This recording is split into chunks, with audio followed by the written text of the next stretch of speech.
start what might be the greatest type of save in Football Manager, a brand new Youth Academy Challenge. A save where I literally cannot buy any players, and instead we have to rely on the lottery that is our youth intake every single year.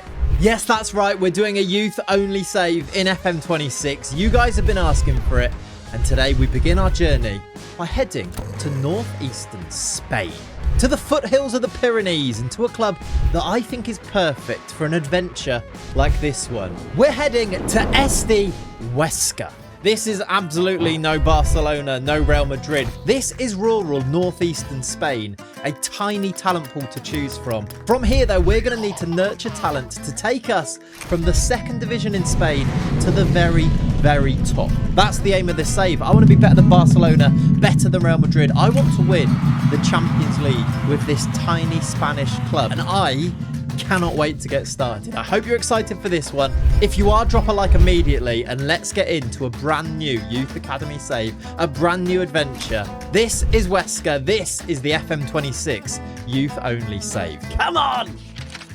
This then is where we begin. Huesca play in La Liga 2, of course, as mentioned before, where we're predicted in the first season to finish about mid-table. This will give us a long way to go. I'm going to try and properly introduce everything about this challenge here, and the videos may end up being pretty long. Now, actually, I know that that's what you like. We're going to get in depth with this one. We're going to really learn about the players that we inherit. We're going to really learn about especially the players that come through our youth intake, and we're going to try and take Huesca from here, mid-table in the second division in Spain, all the way to the very, very top. It's going to take, I think, a while. We did, of course, do a challenge like this back in FM24 with Catanzaro, and I'd probably say, and I'm sure loads of you would agree, it might be the greatest ever series we've done on this channel, one of the greatest saves I've ever taken on. And so from that, I did learn a few things. You guys were brilliant at giving me advice along the way. And to be honest, I'd welcome all of that all over again here with Huesca. One of those things that we learned from the last save was, of course, how important the facilities and the staff were in a challenge like this one. Now, the facilities that we inherit at Huesca are okay, actually. We've got great training facilities. We train at the Escuela Base Aragonesa de Football, which has words like school and base and Aragonesa, which I believe is the region of Aragon, which is where Huesca is. But from reading about Huesca, they do indeed have a dedicated academy, which is obviously a bonus for a save like this one. This ties in with us having good youth facilities, adequate academy coaching. That might be something we need to try and improve pretty quickly here, and above average youth recruitment. Add this to the context of where we are in Spain, kind of rural, in this region that we share with mainly the biggest fish being Real Zaragoza. Zaragoza are listed as our fierce local rivals, but interestingly, they are in the same league as us. They are down here in La Liga 2 as well. Looking at the staff that we've inherited, we've got a bunch of vacant roles. We've got 9 vacant roles coaching, 6 for recruitment and 3 for the medical team. And obviously the coaching roles are going to be the most important for this one. We need to bring in the best possible coaches, the best possible training setup to develop the talent that we've already got, the players that we've inherited. And there are loads of them actually. All 3 of our squads, the first team, the under-19s and the B team, are full of players, which is great because we obviously can't do transfers. That would lead me automatically to saying don't sell anybody, but the finances aren't actually amazing at the club. We've got £1.9 million in the bank, and the projections don't look amazing here. By the end of this season, it projects that we're going to be £8.5 million in debt. Now, I think you have to take these projections with a bit of a pinch of salt because they can be completely inaccurate, and things like where you finish in the league and how well you do in cup competitions obviously will change all of this. I think it is important to note that the club isn't projected to make that much money, and by the end of 3 seasons, it suggests that we might be £27 million in debt. So that might change our mind when it comes to player transfers. Do we actually need to raise some money for players that we're not going to use? Because we're going to need good finances to improve the facilities, which in turn will improve the players that we get through our youth intake and how well they develop. All of this is what we're going to have to manage and balance in a save like this one, and having experienced it in FM24 with the Catanzaro save, with the response from you guys, I couldn't be more excited. I think the first thing that I'm now going to go and do is my squad audit, or as you guys love to call it, squad it.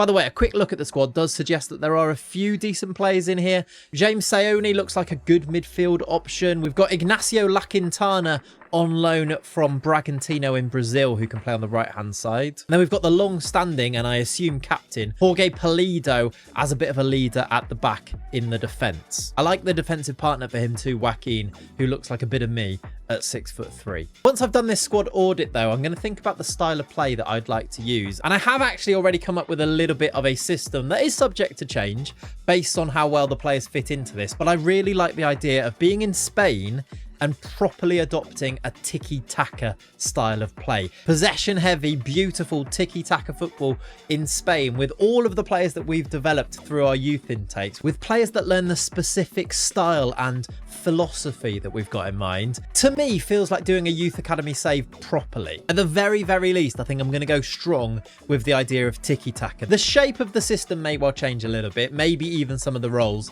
but this is what I drafted up quickly, and obviously it may change, but something like this, a 4-2-3-1, it's in possession, it's a 4-2-3-1, out of possession dropping into this 4-4-2 with defensive midfielders. This to me feels right. I love the idea of trying to find a free role number 10 technical footballer that's come through our youth intake to be our talisman on the pitch. That's the dream right now, but before any of that can happen, we're going to need to try and manage our way through this first season, get to our first intake, and even before that, we need to sort out this staff issue. And I think the best place to begin with the staff is to go and try and find a perfect head of youth development. Specifically one that is really good at developing youngsters and maybe even has a bit of a focus on tiki-taka. I'm going to go and try and find that. Be back when I've got us ready to start season number 1. I can't tell you how excited I am. Actually, I can tell you. I keep telling you, but I'm buzzing about this. I'm going to go and do now my squad audit, sort out the staff, get ready to start season number 1, and I'll be back with an update then. Come on. All right then, so I've completed my squad audit. I've had a look around the club. I feel a lot more settled in right now, and the first big news is that I have indeed appointed a new head of youth development. And I'm really delighted with this. Welcome to Huesca, Jesus Navas, formerly of City, formerly of Sevilla. This man here is going to be in charge of our youngsters at the club. And I think it would be difficult to find a more perfect candidate for the job. So to find him, I went into staff and filtered, and I first of all looked for a head of youth development with the best possible personality, which is model citizen. And this man was one of only, I think, 3 candidates for the job. Model citizen, Spanish, so he's going to help to bring in those homegrown players. And he also, get this, has a favoured tactical style of tiki-taka. He's got his pro license. He prefers 4-3-3, which is not too different from what we're playing, although it's not quite exactly the same. Although maybe you could argue that ours is a 4-3-3 out of possession. I'm not sure with that. Maybe formation is the one thing that doesn't quite match up here, but his attributes are also good. He's got good for both judging player ability and potential, and very good working with youngsters. I adore the fact that he's Spanish and is a model citizen, and he's happy to come here and be the head of youth development in the 2nd division in Spain. He's actually, I think it's his first job as a staff member. He was before this still a player up until 2024 with Sevilla. So here in 2025, we've given him his first job, and I think it's perfect. Let me know what you think. A massive part of a youth save is to bring in a really good head of youth development. I actually think we might be sorted here for the long haul. He's got the personality. He matches up the philosophy of the club. He's homegrown. He's Spanish. I think we've smashed it with this one. I'm really, really excited. And in fact, because I got so carried away with this, I haven't brought in the rest of the staff yet because I still need to go and do that. We've sorted, though, I think, the most important area, though. Head of youth development in, and squad it has been completed. Let me show you what we're working with here with Huesca then. This is my starting 11 at the moment. Now, the first thing I want to point you towards is that there are 2 35-year-olds and 2 34-year-olds in this first 11, and that would normally be not that much of a problem because you just go and replace these players with younger players eventually. For us, though, the only players we can replace these guys with is 15-year-olds and 16-year-olds coming through our youth intake. The idea that this is a really aging squad to begin with isn't actually great news for us, and especially because these players are important players. Look at how they come into our team. The goalie is 35 and the backup goalie is 29.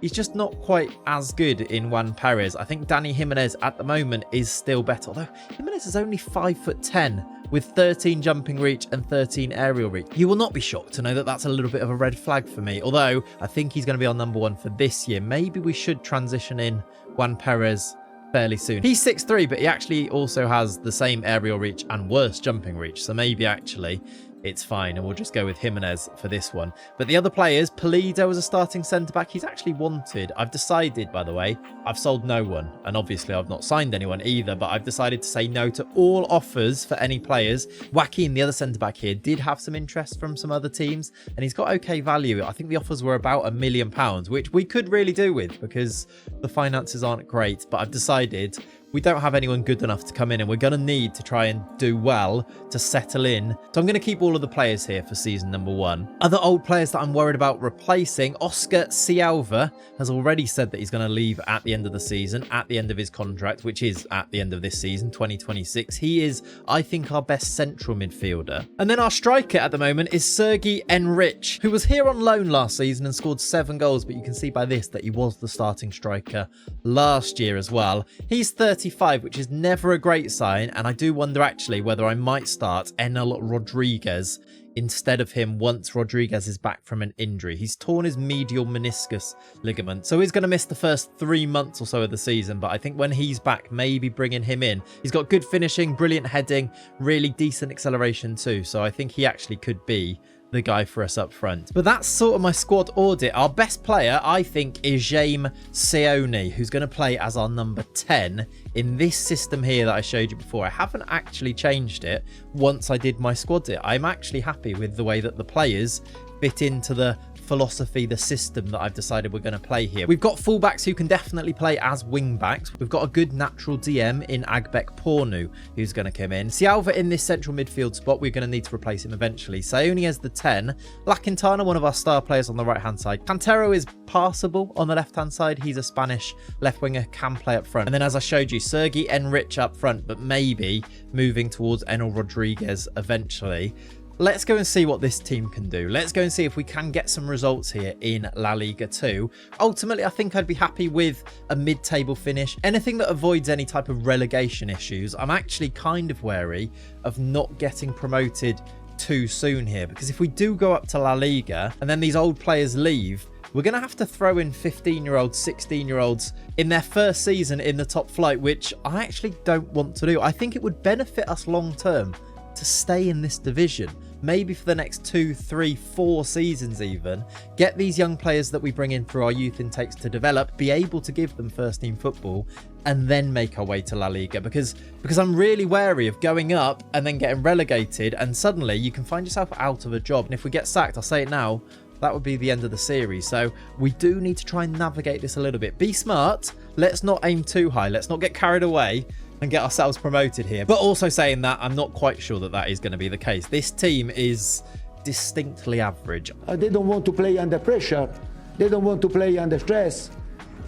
Yeah, it's easy in this way. I'm going to go now and play some games. I think I'm going to go and get us up to January, play half of this first season, and then check back in, let you know how we've been going. And also, by that time, we should get our youth intake preview. Let's keep all of our fingers crossed for a golden generation to begin with, and bring in some youth players, and maybe even this season be able to give them 1 or 2 games before the end of this season. Let's go and find out if this system works. Let's go and find out if we can win games with this team that we've inherited. I'll see you in January. I'll tell you what as well, because I've not said it already so far in today's video. Before I come back in Jan, please subscribe to the channel. I really would appreciate it if you subscribed. Not only so that I can feel good about myself because there are more subscribers on the channel, but also so that you guys don't miss each upload of this series. I'm going to aim for at least 1 video per week, hopefully 2, and I'm going to aim for 2 seasons per video. That might change depending on time. I might get carried away and do 3, but I'm going to aim for 2 seasons, and hopefully we can go into enough depth with that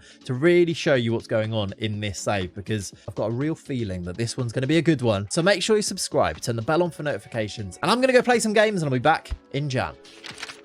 All right then, welcome back to actually the end of January, where on the screen you can see our recent results. Your initial reaction to this might be, That's a bit of a mixed bag, and if that is the case, then you are correct. It has been a real mixed bag of a season so far. I probably expected it to go like this. This is kind of what we talked about. I'm not sure the players that we've got are amazing. I'm a little bit worried about a lot of them now leaving, retiring and getting older.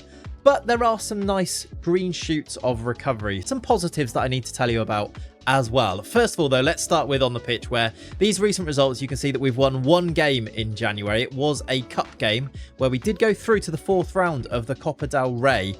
We did lose, though, 5-0 at home to Atletico Madrid. Griezmann scored twice, as well as Almada, Bayona and Hansko scoring the goals there. We played a really good team there, and it showed our lack of quality by how easy they just sort of swept us out of the way. A 5-0 loss, we are out of the cup. And then in the league, it's not looking too great either. After 24 games of our 42-game season, there are 22 teams in the league.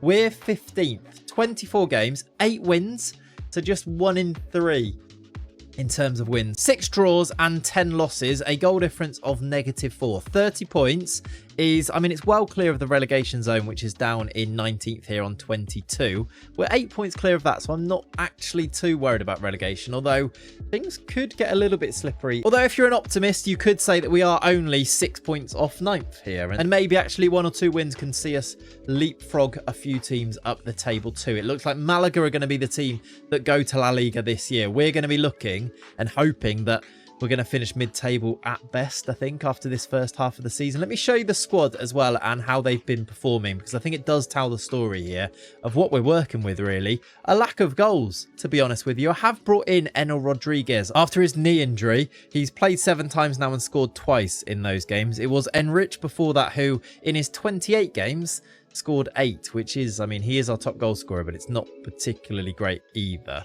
As I suspected, I think our best player is maybe James Sayoni, who's got 5 goals, 5 assists. Although La Quintana, in on loan this season on the right-hand side, has got 3 goals and 8 assists and has been contributing quite nicely. There are 1 or 2 decent players. I like Joaquin at the back. I like Julio Alonso as our left back. Abad as the right back seems solid enough. I like Agbek Porno as the defensive midfielder. Cialva is decent, but is leaving. And the other thing that I need to show you here is that we've got a bit of a problem in that a lot of these players' contracts are expiring at the end of this first season. Sayoni, Perez, the backup keeper, Alonso, Joaquin, 2 players that I've just told you I really like. Portillo, he's getting a bit older as well. Abad, I really like him too. Carrillo is a good defensive centre-back option too. I'm going to need to try and extend a few of these contracts. The problem is that a few of these have already told me that they want to leave. Cialva has told me he's going to leave at the end of his contract, and Maya has done the same thing. He hasn't played loads anyway, Javi Maya, but I do need to get to work on a few contracts here. The problem is that money is a little bit tight. We are in debt now of nearly £1 million, but we still do have some wage budget left over because I put all of our transfer budget into our wages because I'm not going to use a transfer budget. I don't need to. We're not going to sign anybody. I am going to need to now, though, at the end of this January window, get a little bit busy on working out which players I can keep for next year. And I think the order of the day is probably to keep a lot of these, depending maybe, though, on how our youth intake goes.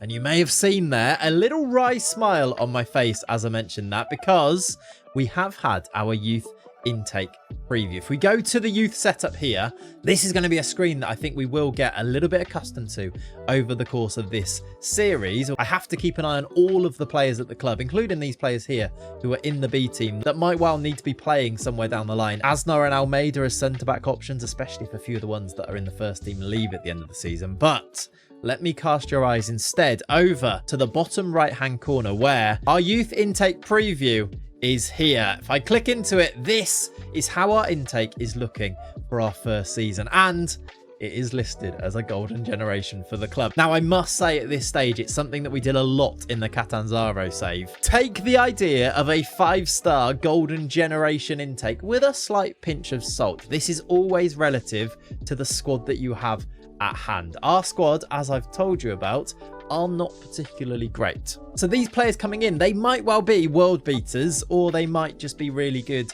compared to the players that we've already got in terms of their potential. It does have to, though, be seen as a massive positive that we are at least going to get some players that could be prospects that could make first team appearances. We've got 2 fullbacks in here with at least one of them having plenty of promise. A rating for fullbacks. Defensive midfielders. There is one of them that has the potential to go far as well. And then we have 2 forwards who are both considered to be fine prospects. Behind that, centre backs is a B, central midfielders is a C, and wingers is a C. We don't have a lot of quality out wide according to this. One thing we definitely need to keep an eye on is goalkeepers. I remember this from the last Youth Academy save that I did. If you don't get that one worldy keeper through your intake at some point, you could really be struggling. So each year we need to keep an eye on that. And this year, I don't think it's going to be particularly helpful. The keeper we're going to get is an E rating and lacks quality, which is never great. Of course, this is only a preview. Maybe this keeper will be brilliant, but this is what we've got to work with so far. I am very hopeful that we're going to get at least maybe a handful of players that I'm going to throw into this first team as much as possible early. I remember from that last save, and I'm sorry to keep referencing it, but a save like this really does open your eyes for just how much players can improve. Even if you throw them in super early at a super young age, they will develop like crazy. And that has to be the aim for a save like this. Play them now, especially when we're in the 2nd division, and hopefully they can become the players that their potential suggests. And then this is when the team starts to really build into a really good team. I'm hopeful, and this is a perfect start in terms of our intake. We're going to go now. I think it's in April that the intake comes in. It is. It's the 6th of April, look, when we get our youth intake. And I'm going to go now to that date there, and we're going to go and meet these players for the very first time. How exciting this is what it's all about. So let's try and win a few games on the way to that and hope that things improve slightly on the pitch, because it's a little bit worrying. But let's go now and meet the class of 2026. Okay, here we go then. Jesus Navas has just dropped this message into our emails, and he says, Huesca announced new intake of youth players. Our annual youth candidate intake has arrived for assessment. This is a wonderfully talented group of players led by Nacho, who we'll have a look in a sec. I'm just looking at this. This looks incredible. There's 6 elite prospects according to this here. He says we could have the matings of a potential golden generation on our hands. Now, could you start a youth only save any better than this? I'm not sure you could. This is outrageous. This is perfect for exactly what we need for this save. Let's dive in though and have a look at some of these players. All right, I tell a lie, I've already gone through and given them proper faces because I couldn't stand to look at those FM26 new gen faces, but these are our players that we are working with then at the beginning of this save. 6 elite prospects, beginning with a winger option called Juan Francisco de la Cruz. He's got 1.5 star ability, 4 star potential, maybe 5, 1 grayed out star there. Let's have a look at de la Cruz here then. He is 6 foot. He's got good pace and acceleration already for a 15-year-old. 10 finishing, 9 dribbling, can't cross, which is brilliant for a winger, isn't it? 14 work rate is really nice, and 16 teamwork. Spark determination, fickle personality. I think de la Cruz could well be a player that gets some game time for us. I mean, is he that far off some of our starting wingers right now at the age of 15? Let's just compare him to... Let's compare him to Cantero, who actually starts at the moment here, and just see how far away is he from being an option on that left-hand side. I mean, yeah, maybe quite far still. Cantero is still by far the better player, but I think we should be trying to get these guys into the team almost as quickly as possible to try and develop them, try and get them towards this potential ability. De la Cruz then a new left winger. I think I'd probably use him on the left rather than as a striker. Although his finishing is okay, his composure's pretty low, which is a shame actually for the type of winger that we want to use. We use in this system here, it's an inverted winger on this left-hand side and then an inside forward on the right. That is subject to change, of course, but something to bear in mind when we look at these players, thinking about the roles that they might play in our team. De la Cruz then is first. Next up, we have Nacho. Now, Nacho was name-checked by Navas in the description in this email, wasn't he? It says, led by Nacho. And I'm looking at his potential, and it is maybe not quite as good as the other ones. He's got 3.5 star in gold and then an extra 1 in grey on there, but he's a right back, and maybe it's a bit easier to get in the team as a right back. This is his profile, and I'm liking what I'm seeing, to be honest with you. He's got a balanced personality. He's 5'7", good physicals to begin with. At the age of 15, to have these physicals, you know how much they can grow over time. 18 bravery, don't love his work rate and his vision down here, especially as a playmaking right back, as his natural role. He can't really see particularly well, but already good passing, good first touch, good technique as a 15-year-old as well. I think there's a lot to work with here if his potential is actually any good. I like the look of Nacho as maybe a right back. And as I said before, maybe it's easier to get him into the team because right back is one of those positions that you don't mind throwing a youngster in as much as maybe other positions like a central midfielder or a central defender or goalkeeper, for example. Next up, though, we have an Argentinian defensive midfielder, deep-lying playmaker, 1.5-star ability, 4-star potential, maybe 5, Luciano Sanchez. Now I like the look of this profile because he's got great determination and a good personality. He's spirited, 5'7", little defensive midfielder maybe. He can't really tackle, so maybe he's more of a playmaker. Maybe he's more of a player to get on the ball with his 13 passing, 11 vision. Great teamwork at 15 as well. Very brave, just like Nacho. He's not completely slow with 11 acceleration, 10 agility, and he's already got a good first touch. I think he could be a really creative midfielder for us. This 13 passing, 11 vision straight off the bat with that 15 teamwork, I like him as a bit of a playmaker. Maybe you move him a little bit further forward down the line to play him as a central midfielder rather than that defensive midfielder. I think I want my defensive midfielder in the team to be a bit of a tackler. High hopes, though, for Sanchez. And by the way, all of these elite prospects, I'll definitely be going in and giving them contracts, hopefully long contracts for as long as possible to keep them here. And in Spain, you do have to put release clauses into contracts, as that is the rules here. So I will try and put in massive release clauses to keep these guys from being poached somewhere down the line. Next up, we have a striker, a target forward, which is always a good sign for me. It could mean that Rafa Cabrera is tall. I really hope so. Is he? Yes, he is 6'5" with 18 jumping reach. Now we are talking. This might be my guy. He is actually pretty good physically as well. He's got 12 acceleration, 10 pace.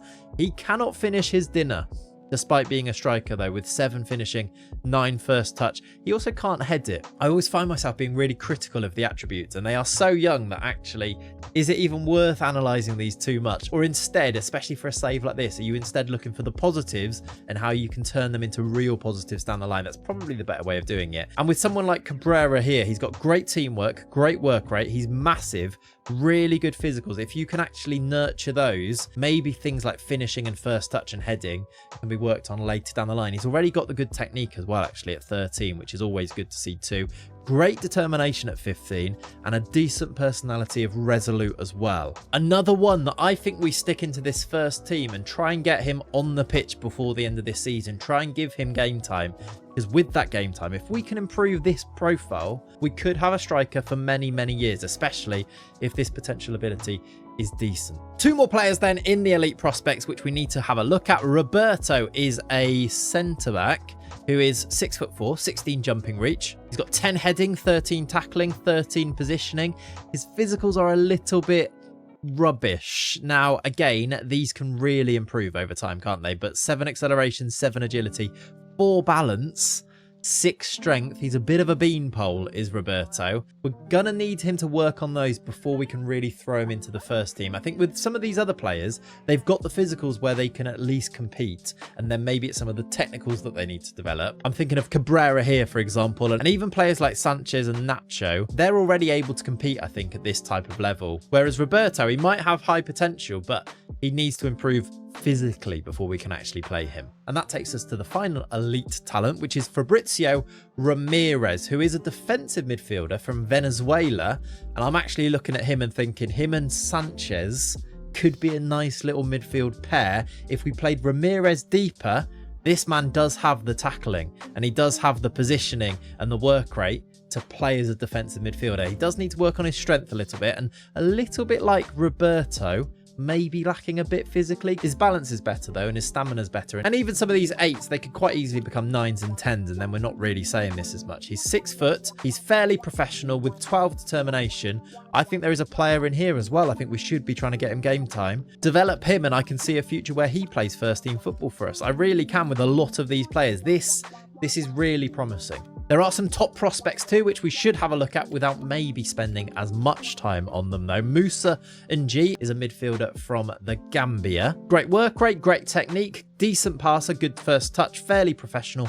5'10", kind of an all-round midfielder. Gonzalo, another centre-back. Good determination, fairly determined personality. Not particularly good physicals yet, though. A bit like Roberto before. I see him kind of similar, actually. And then to quickly go through the other players, too. Juanma Duran is a central midfielder. Some really nice green attributes in there. Great first touch. Teamwork and work rate are brilliant. Great determination. Very brave. Definitely some redeemable attributes about him, but according to this, doesn't quite have the potential of the other players. Andres Romero is a left back, and remember, we might need to end up using some of these players because it depends on what positions we get through the youth intakes. I'm going to try not to change positions of players too much. I don't want to eat into their potential ability by retraining their positions too much. But of course, that is always an option for some of these players. If we think that they'd be better suited playing in a different position, let me know in the comments as well down below if you are spotting anything about any of these players that you think I'm dismissing. If you think any of these are top prospects and I'm missing them, you have to let me know in the comments. I said it before, the Catanzaro save that we did was so magical because it was such a good back and forth between me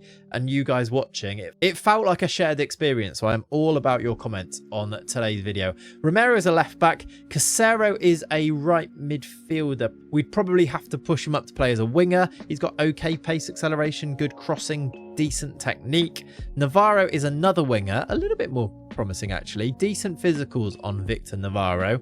A little bit worried again though that he doesn't have the potential, but then again he is listed as a top prospect, so maybe, just maybe. And then there are a few other players that are a little bit further down on potential. Marcos Romero, a centre-back from Andorra. Nestor Alonso, a left midfielder, so probably a left winger. Musa Sanyan, another winger. Great first touch, good bravery, teamwork on him. And then finally, the goalie. Now, I have given him a face because, as I said before, my experience is you have to take every goalie and try to develop them because you can quite quickly run out of other options. Pablo Andro is our option here. He's only a decent prospect with rubbish potential, according to Jesus Navas, but he is also our only youth intake goalkeeper, so we have to hope that he can develop a little bit. He's got 1 pace, 1 stamina. He's got a lot of 1 attributes, 1 command of area, throwing, teamwork, vision, work rate. 1 vision. Get this man down to Specsavers. Should we give him some glasses in his photo? That has to be a worry, doesn't it? If your keeper can't see, you could have problems. This, though, is the class of 2026. I'm now going to go and give these guys contracts, get them integrated into the first team where I see fit. I'm actually doing something fun in the background, which I will show you a little bit later in the video, where I'm exporting all the data of these guys into a tracker that I've created so that we can really track the progress of these players.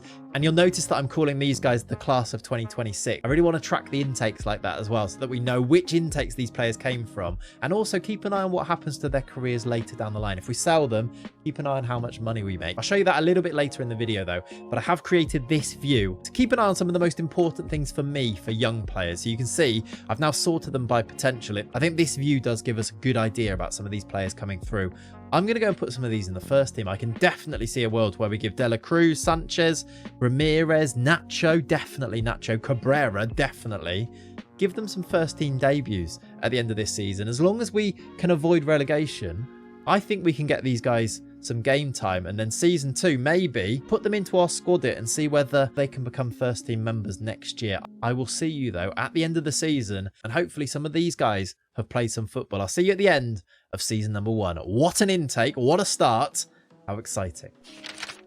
Okay then, welcome to the end of season number 1. A season that on the pitch is going to be quite forgettable, I think. 42 games, 13 wins, 46 points. We have finished just 5 points clear of the relegation zone. I talked about we could get drawn into a relegation battle, or we could actually catapult ourselves up the league. We've not done the latter. We are instead just clear of that relegation zone. I don't think I was ever really worried about getting relegated, which probably would be me being sacked. And actually the board aren't particularly happy with me here at the end of this season, but we're going to hang on to our job and we're going to be okay. It's a minus 30 goal difference. The second half of the season, well, it became all about, really, for me, trying to get some game time for our young players. You can see by the results at the end, it's not gone great. We did have a win against Suter on the 9th of May. But around that, there are 3 losses afterwards and 4 losses before that. A good run before that in April with 2 wins in a row. It's not great, but that's sort of not the point here. As long as we stay in the division, as long as I keep my job, I'm happy to just try and get these young players onto the pitch and try to give some players that came through our youth intake a debut, and I have been able to do that. The following players are officially Youth Academy graduates. Congratulations to Roberto, who has played 1 game in the centre of our defence, and we talked about him not being really ready for that. He didn't play great. Congratulations to Luciano Sanchez, who has now played 3 games. His training at the moment is actually as a central midfielder, as a midfield playmaker, which I think is going to be the best role for him. Rather than playing deeper as a tackler in there, we're going to try and get him on the ball. He's now played 3 times for us and done okay in those games. None of our young players have really torn up any trees in their first few games here, but they have at least made these first team debuts. Nacho has played 3 times, 2 as a starter, 1 off the bench as a right back. Has struggled a little bit, but the team was also struggling, so I'm not going to read into that too much. Cabrera has played 3 games up front. Dela Cruz made his debut on the left wing, and I've also got Ng into the first team squad, but he's yet to make his debut. We do, though, the main thing is that we have now got some Youth Academy graduates, but there is a little bit to talk about at the end of this season in terms of planning for season number 2. I'm going to do my squad it after I've sorted out some contract issues. If we just go down through the team, we've got Cialva potentially leaving at the end of this season. He hasn't actually confirmed that he's going to go and do so. He says he's going to explore all of his options ahead of potentially becoming a free agent. So whilst that is the case, I'm going to try and give him a new contract. The same can be said, now this would be a blow, Jaime Sayoni has said the same thing. He hasn't confirmed that he's going, but he wasn't willing to sign a new contract earlier in the season, and he may now leave on a free. I really hope not. He is such a key player for us. Scored 9 goals, got 7 assists in our midfield this year. The other issues that we've got is that Sergi Enrich is going to retire at the end of this season. He is 36. He did score 8 goals before I brought Enol Rodriguez back in the team.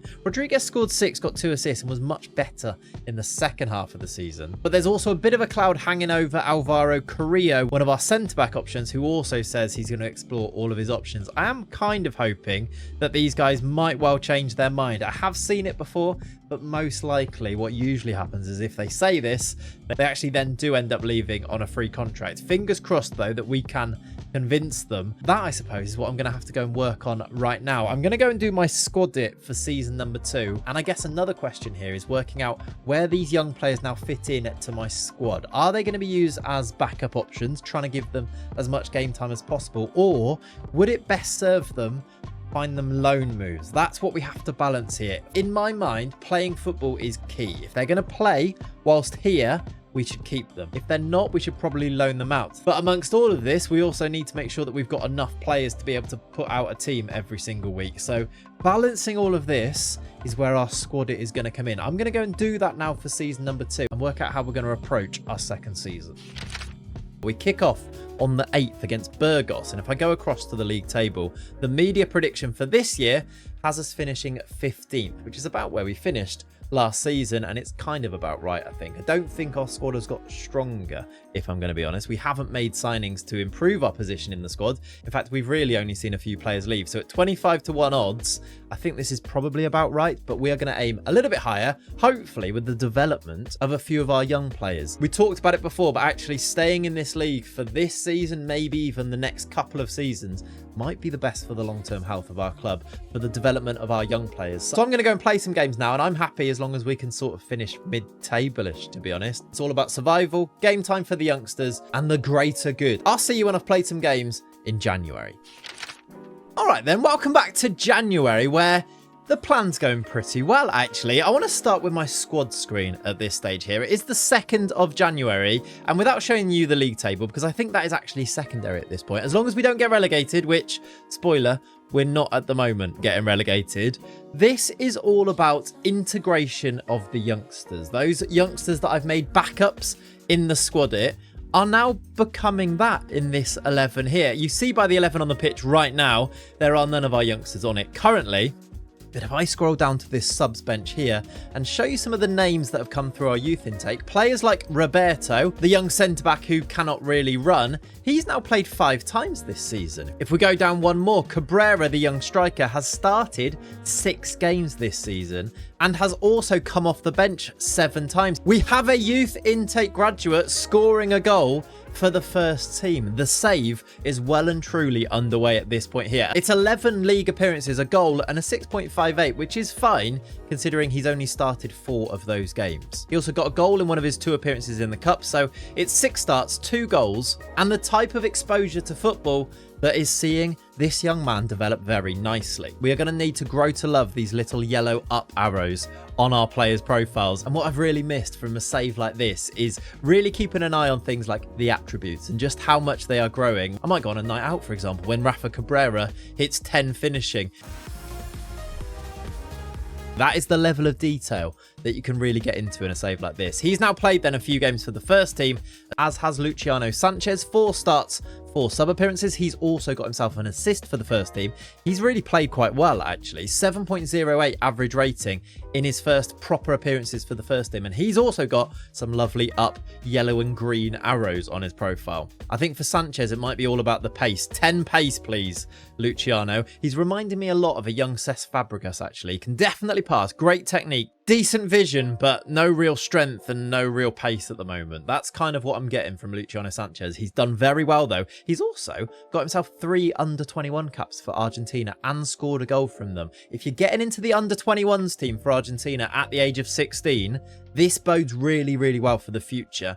And what you will also notice on his profile is he's got a few bids to go out on loan, and I am debating for the second half of this season whether I should give some of these youngsters first team football. Malia's actually on that list. If these teams can promise first team football, regular starter, important player, I think I might loan out a few of them, and you'll see by the bids in that I am debating this at this stage right now. Next up, I need to show you that Nacho has started 11 games at right back and come off the bench another 7 times, and he's got himself 2 assists. I think it's pretty obvious that this is the player that is most advanced in their development. He is the closest to being able to be a first team regular. He's not quite there because at this stage he is still worse than Abad, who is usually our right back. But Nacho can definitely come in and start a lot of games, as he has done so far this season. De La Cruz has got 2 starts, 2 sub appearances, and 15 sub appearances from Fabrizio Ramirez as the backup at DM. As well as 2 starts, I'm also debating whether I should send him out on loan. He's got a couple of bids as well. And all of this basically is the story of the season so far. Results on the pitch are, well, they're kind of secondary, and they are kind of up and down, I won't lie to you. We do lose a few games, although the most recent league game was a 5-0 away win at Deportivo La Coruña, which sounds brilliant until you factor in the idea that we did lose 1-0 at home to Real Valladolid in the game before that. It's very, very up and down, and at the midway stage, we're 12th in the league. It's 30 points from 21 games, and it is exactly as I sort of thought the season might well go. The quality of the squad just isn't good enough to go and compete at the very top. We lose too many games for this. But the big positive is that the quality of the squad is good enough to stay in the league and is good enough to win enough games to stay in the league, as well as giving all of these young players a lot of first team football. There is a bit of news that will inform my future planning. Oscar Silva, who is now 35, our starting central midfielder, is indeed going to retire at the end of the season. His contract was expiring anyway, but this does mean we need to think about Sanchez maybe being the starter next year, or maybe Sayoni dropping back, or whatever we do, there does just need to be a bit of a plan for central midfield, especially as Francisco Portilla, another option who can play as the number 10, he's 36 and also retiring at the end of this season. So that is something we definitely need to bear in mind for next season. Right now, though, I'm obviously not going to go and sign any players in January, but I am going to go and sort out some loans. And then our next stop will, of course, be our second season youth intake. The class of 2027 are almost ready to be revealed to us. And of course, this does mean we can now have a look at our youth intake preview. And that preview is absolutely glorious once again. Again, disclaimer. Shall I do this every single time we have a youth intake? I don't think we need to. But this idea that this is another golden generation is obviously because of the state of the squad right now. We have got 16-year-olds that are basically almost starters. So any player that comes through is going to be comparably quite good, especially when it only really considers the potential of those players. So it does call this an excellent intake, a golden generation. But if you actually look a bit closer, we've only got one player that is an A rating. It's an attacking midfielder, which obviously could be brilliant. We pray that he actually is generational, and this is really important because we have Portillo and Cialva retiring, both in those central midfield, attacking midfield spots. If this guy's actually good, he's going to take a spot in the first team almost immediately, you would think, but he is the only A-rated player. Behind him we've got 3 B-rated players, all centre-backs, although it does say we don't have particularly good centre-backs coming through, and then you can see by the rest of the positions that the rest of the players might not be that good. We might well be, for season number 2, the class of 2027, be hanging our hat on this attacking midfielder. I'm going to go and sort out the loans of these players now, and I'll be back for that youth intake where we can meet our new number 10. Is he going to be the future of the club? Let's hope and pray that that is the case, and I'll be back in April for season 2's intake. Hopefully we're still mid-table, and I'll see you then. It's intake day, the 7th of April 2027. The class of 27 are ready. But let's start here where, after 33 games, we're actually 8th in the league. There is a sneaking little suspicion that we might make the playoffs this year. I don't think it's going to happen. But actually, we are only 2 points off that scenario actually happening at the end of this season, which would be a lovely way to finish off season 2. I might panic a little bit if we end up going up, though. It could actually be disastrous. Do I have to not win games on purpose here to try and keep us in the second division? Because if we go up, it could be curtains. Anyway, actually, needing to lose games on purpose is quite a nice position to be in. We've been really quite good in the past couple of months. Since January onwards, only losing a couple of games. We lost 4-1 to Leganes here, and then also Almeria beat us 2-0 away from home. But other than that, it's wins and draws. 3-0 win against Mirandes here, 3-1 against Aldense, and most recently a 2-2 draw with Levante. I did indeed end up loaning out a few of our young players. Gonzalo, Ramirez, Sanchez all went out on loan for the second half of the season, and Ng also continued his loan at Merida, I think it was. He's now played 17 times from the start for Merida, which I think is going to be really vital for his development. It's the type of loan that hopefully makes him able to contribute next year in our midfield, and as I mentioned before, with a few players retiring, that might be something that we actually need. But other than him though, we also loaned out Gonzalo, who went on loan to Móstoles. He's the other centre-back option that we've got, the one that's not very tall but can run a little bit better. We've sent Ramirez to Antequera on loan, and he's now played 8 times for them, got himself an assist along the way as well. And then maybe most significantly, we've sent Luciano Sanchez to Real Murcia, and he's now played 9 times for them, done pretty well in their midfield, and it does seem like he is continuing to develop. Was his pace 8 before and now it's 9? I've also decided not to send Nacho out on loan and instead make him our first choice right back for the second half of this season. He's now started 23 games for us, and I really hope it's going to have a big impact on him and his development. 27 appearances now for the season, 30 appearances in total for our young 16-year-old right back. Hopefully the future of our right back spot for many, many years to come, and hopefully a future Spanish international. I'm dreaming big for Nacho. I think he looks really good. I also decided to keep Rafa Cabrera at the club for the second half of this season because I think he's going to get a lot of game time. I've started him in a few more games. It's now 21 appearances, 7 starts in the league, 14 times he's come off the bench. He is the backup striker, so most games around the 60th minute, I'm bringing him on because why not? But all of that update is secondary, I know, because what you want to see right now is the second season intake. This is what it's all about. Are we going to get? Let's hope that we at least get this number 10 prospect in our new intake of youth players. Let's jump in and see what we've got. Jesus Navas says this is going to be a golden generation. He says these players, led by the very gifted Nacho Caballero, have a real chance of developing into a golden generation for the club. Will that be the case, or will it be just one good player here? Let's jump in. It does say Nacho Caballero is our one elite talent, and I'm going to assume that he's the number 10 option.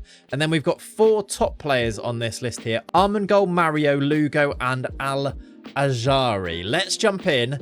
There is the elite prospect. Nacho Caballero is indeed a number 10 or a striker. 2-star ability already is glorious. It does mean we can probably just shove him into the first team squad immediately, but he's got 4-star, maybe 5-star potential.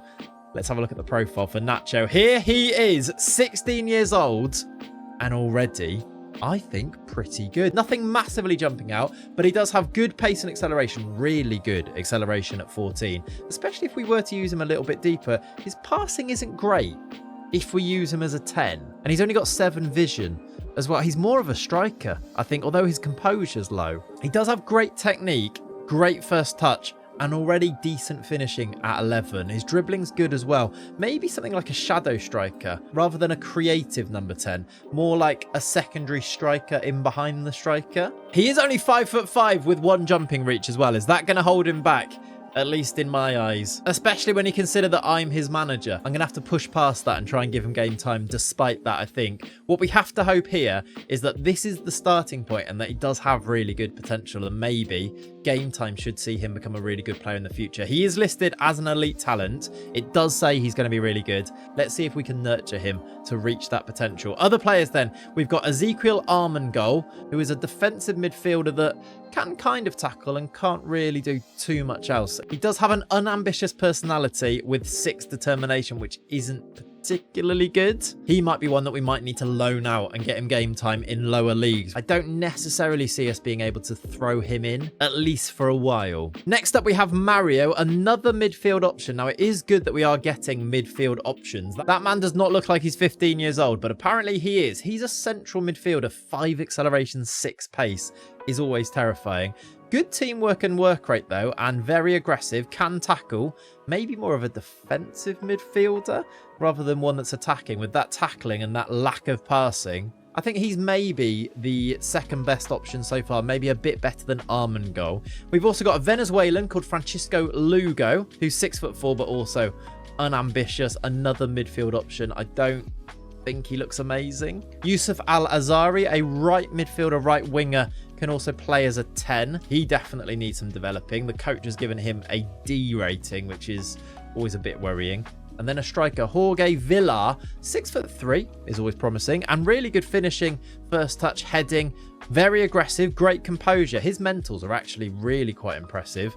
His physical's not great, but he is bigger, so maybe he doesn't need to be as fast. He might have a future in the game looking at this profile, although his potential ability doesn't look as high as the others. He looks more ready right now, which I guess is reflected by his 2-star ability rating also. And then there are some other options which I'll pop up now and have a quick look through. There is another goalie, Sergi Medina.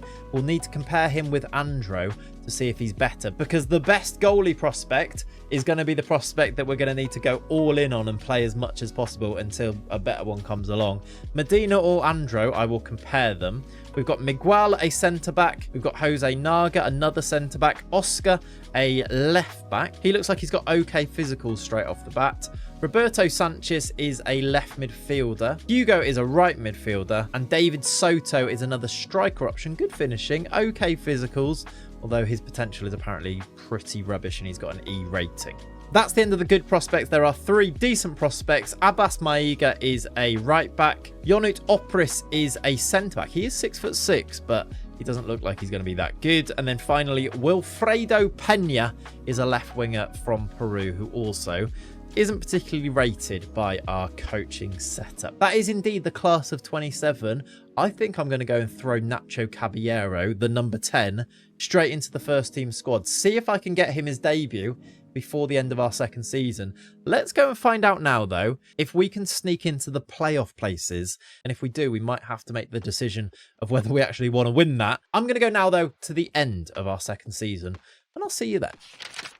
And here we have it then, the end of season number 2. And in the end, I didn't need to worry about trying to lose games deliberately. We finished 7th, just outside the playoff places, but a really, really strong season overall. Much better than our first season. It's 16th in the first season, then on 46 points. And then second season, after losing some players and playing the young players more, we're up to 66 points. It's a real improvement and actually puts us within touching distance, maybe next year, of those playoff spots. Again, I don't know if I want to go and do that, but it's certainly nice to know that it's at least possible. We finish off our season, by the way, with a 5-1 win against Deportivo La Coruña. And do you know what? I've not shown you a load of football match action, so I'm going to show you the goals from this Deportivo game because I think it sums up the type of tiki-taka football that we're now able to play with these young players on the pitch. Players like Rafa Cabrera, who scores the opening goal in this game. We win it high up the pitch and he's through. Look at him, he's massive as he smashes it in past the goalkeeper. That was 1-0. And then Sione made it 2-0 on 10 minutes. This ball over the top, finding him. Is that tiki-taka or is that just sort of quite direct, nice football? All this tippy-tappy stuff, everybody keeps going about the right way to play football is all a lot of We're supposed to be playing tiki-taka, and we do usually, but oftentimes the goal that we find is very FM26, and it's that ball over the top and through. The third goal was this one from Cabrera. We win it after Deportivo tried to break on us. We play it forward over the top to Ayeda, and then in the middle is Cabrera with the finish. For his second, he has scored now plenty of goals for the first team. And I'm going to show you the little tool that I'm using that I mentioned way back earlier in the video to track these things. I won't show you the other goals. There was 2 more. Sione scored another one and Portillo scored at the end. A 5-1 win. 2 from Cabrera. You can see Cabrera up front for us. You can see Nacho on the right-hand side. You can see De La Cruz started as the left winger in this game. I'm getting these young players plenty of football, and a 7th place finish is the reward for doing so. They are rewarding the show of faith. De La Cruz has got 3 goals and 2 assists in his 6 starts.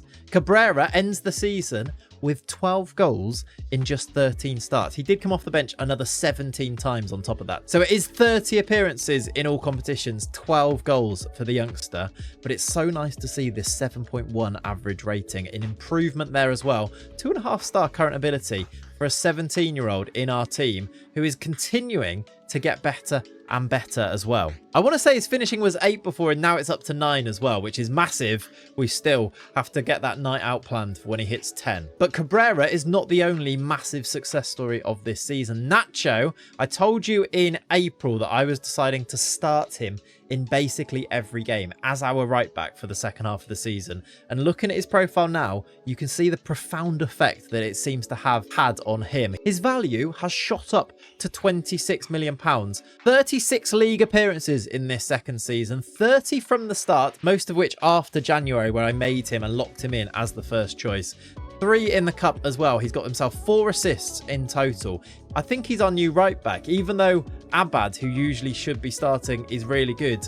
It just makes sense to start Nacho, right? Is this the way that you'd be doing a youth-only save? Should I be playing these guys as much as I am? My experience tells me that game time is so effective for these youngsters, but I know that there is a bit of a school of thought that says that training time for young players is just as effective. In my head, I'm not sure I prescribe to that view, though. I think you can see the massive difference that if you get these players on the pitch, they develop that much faster, and I think Nacho is a good example of that.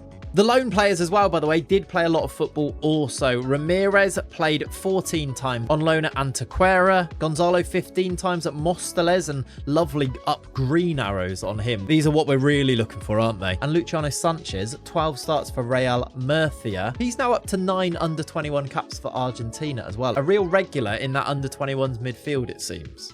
I think he's going to be so good. And I think he might need to be our starting central midfielder next year. Finally, Musa Ng did play 21 times for Merida out on loan, and he is developing like crazy as well. Oh, and I nearly missed him there. Nacho Caballero, the number 10 that came through in the class of 27, has made his debut. 5 appearances for him. I've been using him in the number 10 spot, rotating with Sione. He started 1 game and has come off the bench in another 4 games. Did actually score a goal in this 5-0 win against Tenerife. And you know what? I think you should see that goal. So let's have a look at it. This was it. It was a free kick for the away team, and then it was us on the break. Caballero bursting through. Look, he does have good pace, and the finish is there to match too. Past the goalkeeper, kind of down the middle, but a good finish from him. A magical goal, it was called. His first ever goal for us. And let's hope it's one of many. Cabrera also scored in that game. De La Cruz also scored in that game as well. You see the youngsters playing and thriving, scoring 5 goals in multiple games in this second half of the season. We're in a really good spot, I think. I think it's been a really good start to this challenge. 2 really good intakes, obviously. The first one is actually kind of magical. Players like Cabrera, Nacho, Luciano Sanchez, Ramirez are a godsend at the beginning of a save like this. And then the second intake, the class of 27, even though it wasn't quite as magical, we did get 1 diamond there, didn't we, in Caballero.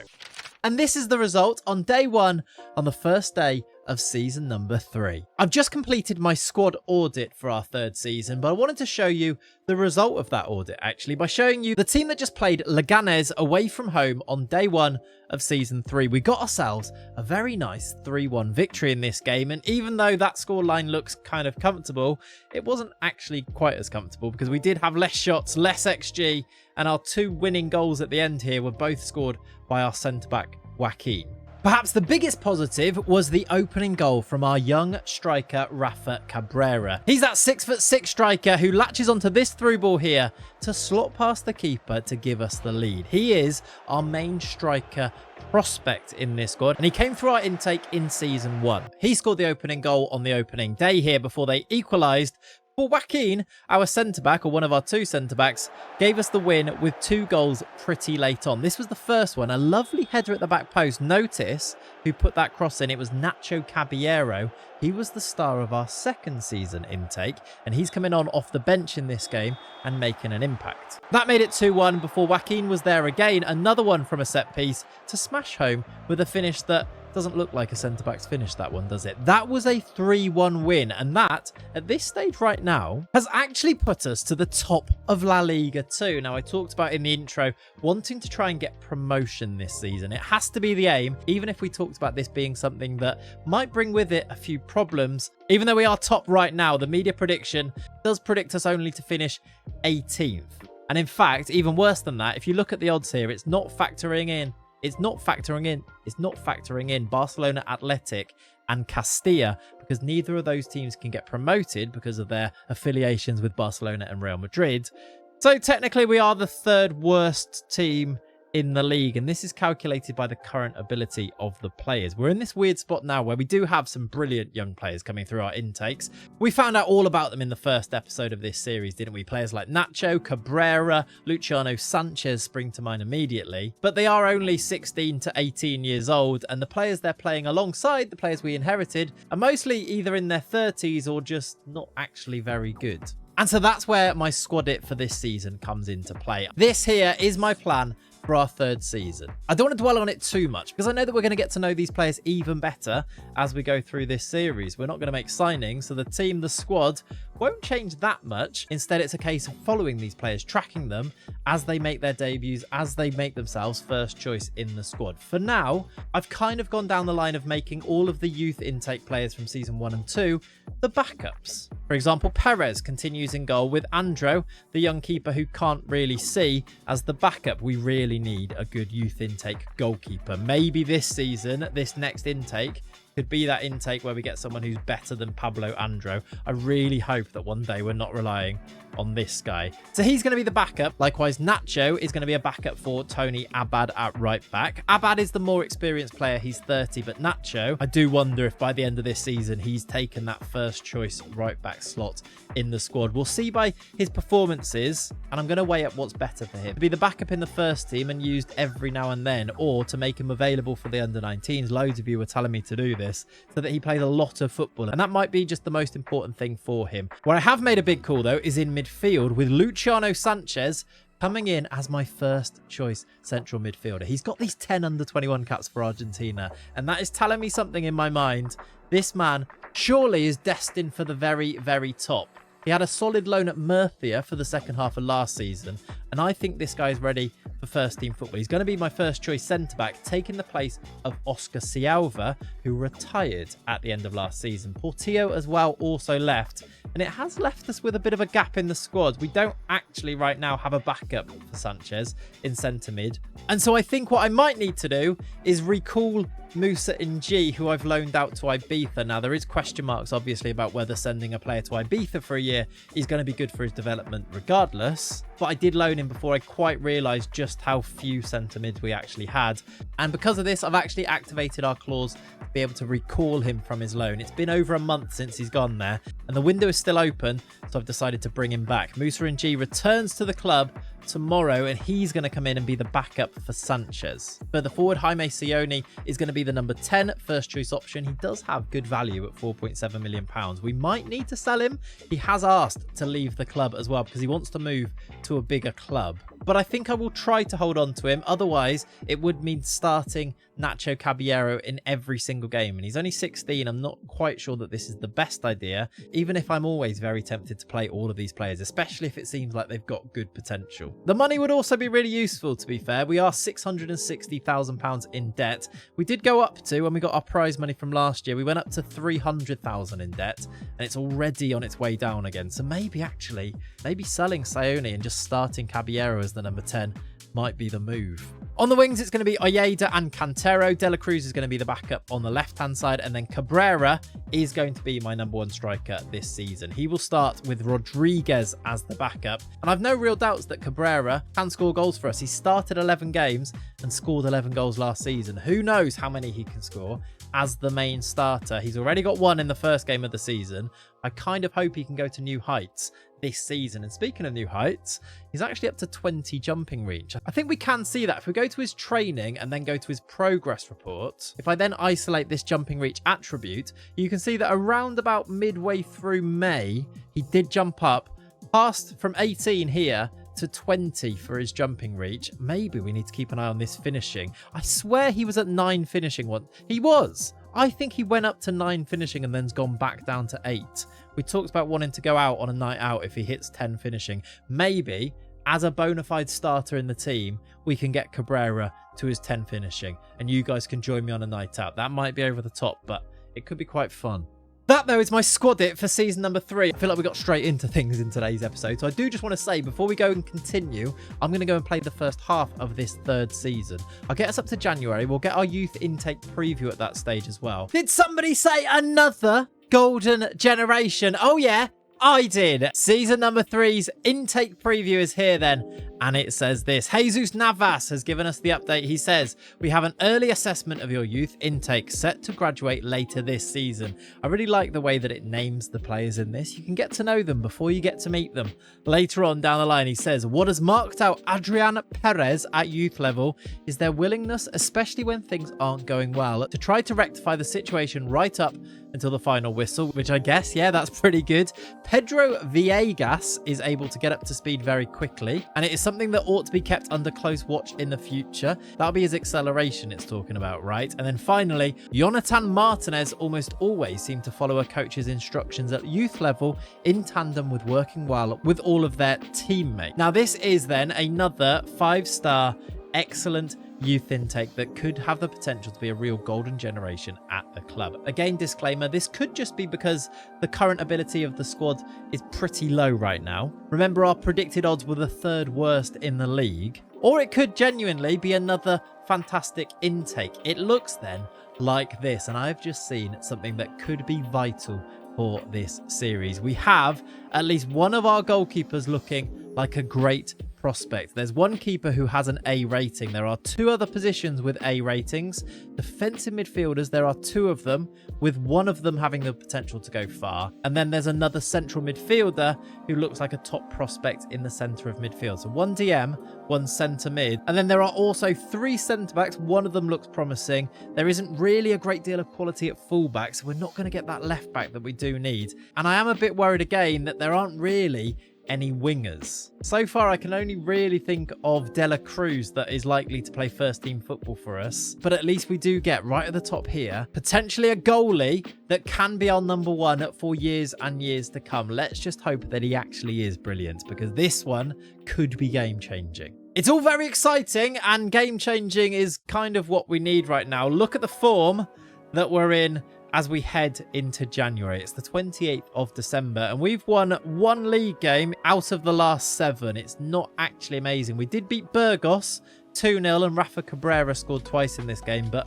losses to Racing Santander, Deportivo La Coruña, Elche, Zaragoza, our local rivals there. This poor run of form has put us in 11th at the halfway mark. We're on 32 points, 9 wins, 5 draws, 7 losses. It's topsy-turvy as topsy-turvy goes. It reminds me a lot of last season, actually. Not a lot has actually changed. Last year, we were able to push on towards the end and almost make those playoff spots. This season, we need to make up 5 points. It's definitely not outside the realms of possibility, but it would need a little bit of an uptick in form, especially by how bad we've been recently. One thing that isn't so bad, though, is the update to the club aesthetic that I haven't shown you up until this point. You may have spotted it already. The club badge has had a modernization that I've put in. Now, the reason for that is because I've also created some lovely custom kits. I wanted to create some really cool kits that didn't have the official club badge on, so that maybe potentially we could release one of these kits. And you guys, if you wanted to do it as merch,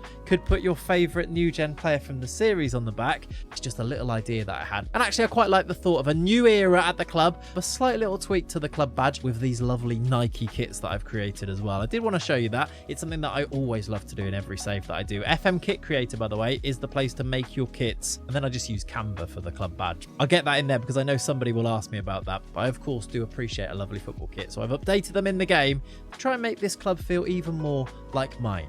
It is now, though, nearly January, and the finances are looking even worse. We're down to £2.3 million in debt. The football on the pitch isn't particularly good, but we have, at the very least, seen some real development of some of our players. Nacho has come in and played 16 times as the right back. He's actually played more games than Tony Abad. I did wonder if I would make that switch. And then once I saw how well Nacho was playing in the first team, I decided, what am I waiting for, really? Let's stick him in, and he has not let anybody down. 16 starts now, 7.16 average rating. Somebody called him a future captain of the club, and honestly, I can see it. He does only have 6 leadership, but maybe if we send him on a few leadership courses, kind of think it would be fitting for him to become the captain. Is it possible to make a captain out of a player with 6 leadership? I guess we could try. Oh, another thing, by the way, I'm reacting to your comments. I did say in episode 1 that if you leave comments, I read every single one, and I do try and talk about them in the next episode. Somebody asked about whether I was going to update the faces as we go through the save to reflect their ages, and yes, this was my plan all along. I think it's a lovely little extra touch that we can do to see these players age as we go through the save. So Nacho, still looking like a 17-year-old right now, but later on in the save, hopefully we'll see the sands of time reflected in his face. Why was that so poignant from me? Anyway, I've also given a lot of game time to Ramirez as our defensive midfielder. You can see the progress for him. Sanchez in now as the starting centre mid. Look at these lovely, lovely up arrows. He's got 12 acceleration, 10 pace. I think we talked about celebrate if he hit 10 pace, and he now has. Maybe he did it before and I'm misremembering, but he is looking like a really solid footballer now. Still only got those 10 under 21 caps, hasn't had any more, but at 17, value of £9 million, an average rating of 7.1 in our midfield. He got a goal as well. He is looking like a superstar in the making. Caballero is currently in the team as the starter. He's started 10 games this season, 3 assists, 4 goals from the 16-year-old in behind the striker.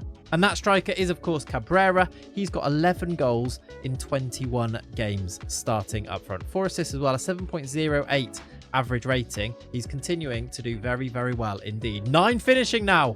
He's getting so close to that night out. Those, though, are the stats of the players. I'll show you the rest of them here if you wanted to pause and have a look through some of the appearances, average ratings, and goals and assists from the rest of the squad in there. This is the entirety of the squad. If I show you the under-19s, I have, as you can see here, actually loaned out a lot of the under-19 squad to other teams around the world. I know lots of you were saying, get the B team going because they play in an actual league. It does seem, though, that the Huesca B team play in a league that is too far down the pyramid and aren't loaded into the game, which kind of makes this a little less viable. So I think this is something that we will do, just maybe not yet. Maybe somewhere down the line when we've filled out the under-19 squad, the B squad, and the first team with all of our youth intake players, we can concentrate on which players are in which squad a little bit more. Right now, with the way that players are leaving from the first team, I'm kind of having to replace them immediately with the youth intake players. Let's go and get another set of them in this year's intake, the class of 2028, and then somewhere down the line we can sort out our B team. As I say though, right now, I'm going to go and play the next few games, get us up to the start of April. There could be a bit of January transfer business. Jaime Sione is still linked with a move away from the club. Damak of Saudi Arabia are the latest team to be looking at him. If we could get anywhere near 4.7 million, especially as Nacho's played a lot of games for us now, we could get some much needed money in, and that could really help us with things like improving the facilities and the youth recruitment and all of the junior coaching and everything that we eventually need to make the very best to get the very best players coming in. Although actually, how important is all that stuff? Because we've had really good players come through our intakes already. With our golden generation for season number 3 coming up, that will continue. I will see you once I've played a few more games. I'll see you in April and we'll meet the class of 28. Come on. And here then it is. It is the 5th of April 2028. I won't quite get into the players yet. I just need to update you on how we're doing in the league. Not loads has changed, really. We are still in very much mid-table mediocrity. 34 games gone, which means there are 8 games yet to play.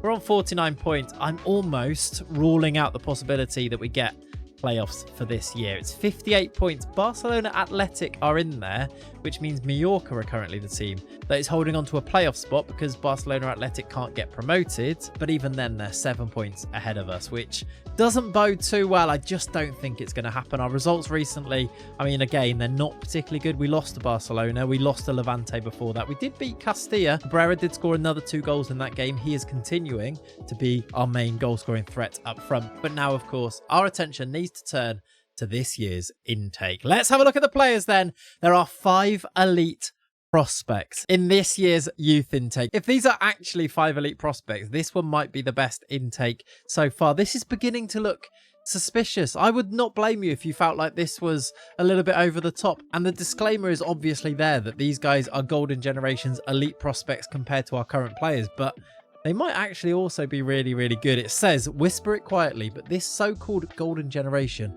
with Pedro Villegas, the diamond in a very strong group of players. I don't think he was listed as, he wasn't the first player in the intake preview, was he? In fact, I only recognize Villegas and Martinez from this list, which means there's at least another player in there that isn't listed on here. Anyway, though, let's get into these players. There are our elite prospects. We have got a goalie at the very top who's already 2-star ability. Yes. Oh, my word. Please be actually good. Please be tall. Nafal Fahmy is a Moroccan goalie.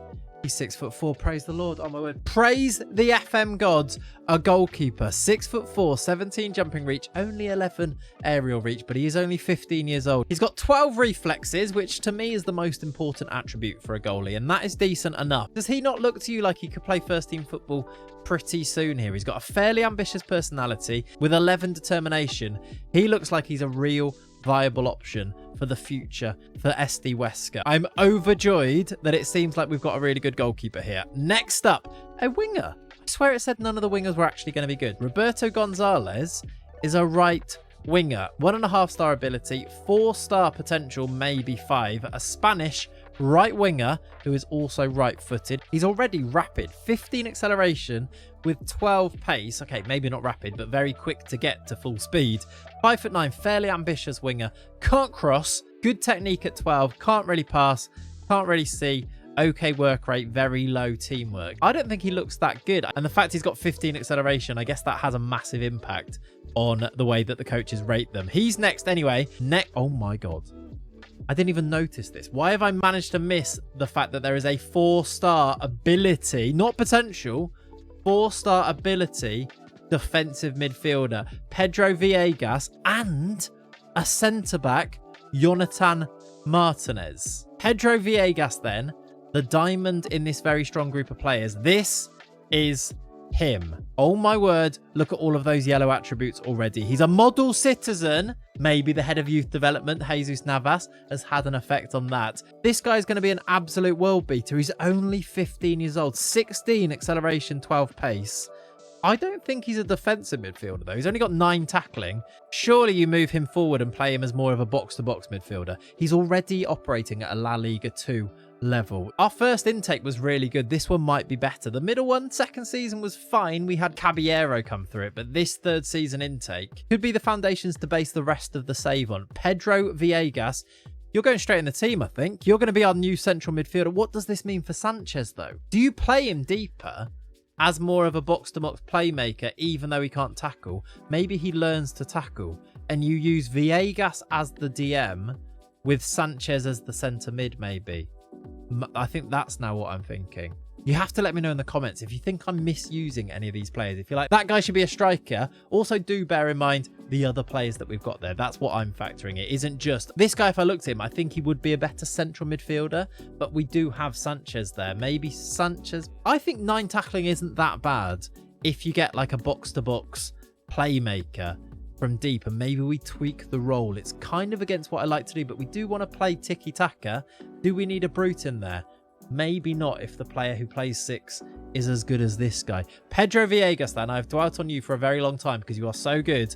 Let's move through to the rest of these players. Oscar Aguirre is another central midfielder. This man has brilliant mentals, actually, but he has rubbish physicals, actually. The mentals, though, do look pretty good. Great technique, which I do really like on a new gen. Very nice determination, fairly determined personality. There could be something in Aguirre if maybe we leave him playing youth football for a little bit longer. A bit like one of our centre-backs. Was it Roberto that I said needs to get the physicals before we can use him? So I think for Aguirre, it might be a while until we see him in the first team, and instead use him week in, week out in youth football, I think. Finally then, from the elite prospects, this guy could be another game changer. A proper centre-back who also has 4-star ability, 5-star potential, maybe. Please be massive. Jonathan Martinez, a Spanish centre-back.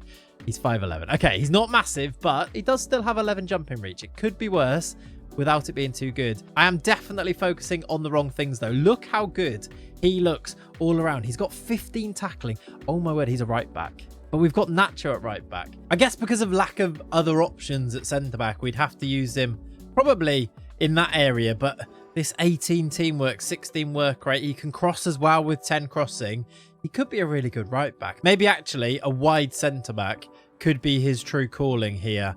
Either way, though, Jonathan Martinez, another of our intake players this year that I think has to go straight in the team. This could also mean we could sell somebody like Carrillo, get some more money in, stick Martinez in. We'd be in a really good spot for the future, wouldn't we? Let's go and check in on the other players, those two especially. Martinez and Villegas are unbelievable intake players, and the keeper Fahmy as well. Those 3 are carrying this intake. We've also got some other players, 3 that are top prospects. Adrian Perez, I'm pretty sure it was his name that was in the intake preview back in at the start of January, end of December. Doesn't look like he's up to too much. There's a Brazilian called Ney. I'm going to say it's probably going to be Ney for him, although maybe he'll surprise us, unambitious. A left winger called Carlos Aniavas, and then some good prospects. Mickey, not so fine. Aitor Granda is 5'1". That could not be a more misleading name if you ask for it. Pedro Montes, another right wing back. Gabriel, who looks rubbish. Rafael Gonzalez, there's the left back option. We might need to sign him just because he's a left back, although he doesn't look very good. Maybe next year we'll get our proper left back option. Seydou Sidibe is a Malian. And Engels Matamba is a cool name, and he doesn't look completely horrendous, but he doesn't have much potential ability, you would imagine. Finally, there's a decent prospect left winger called Arturo Herrero. Again, he's got really good physicals, but no potential, so you'd imagine that this is almost him at his peak. I will go through and I will definitely sign these guys, and then what I usually do is I wait to see which other players are suggested to sign and sign those. I know there's probably a school of thought to say sign everybody and pack out the B team and the under-19s, but what I also want to kind of hold on to is the ability to track these players and get to know them. And if there are too many incoming, and there's going to be a lot every year because of the intakes, I want you guys to not lose track of the players. So I'm kind of trying to find a middle ground between those things, really. These 5, though, are definitely getting signed, and I'm going to go and finish off our 3rd season. I'm not expecting us to get to the playoffs. Our form isn't really good. We're 12th in the league, so really it's going to be going through the motions, maybe giving some debuts to some of these players that have just come in, and we'll find out where we finish up at the end of season number 3.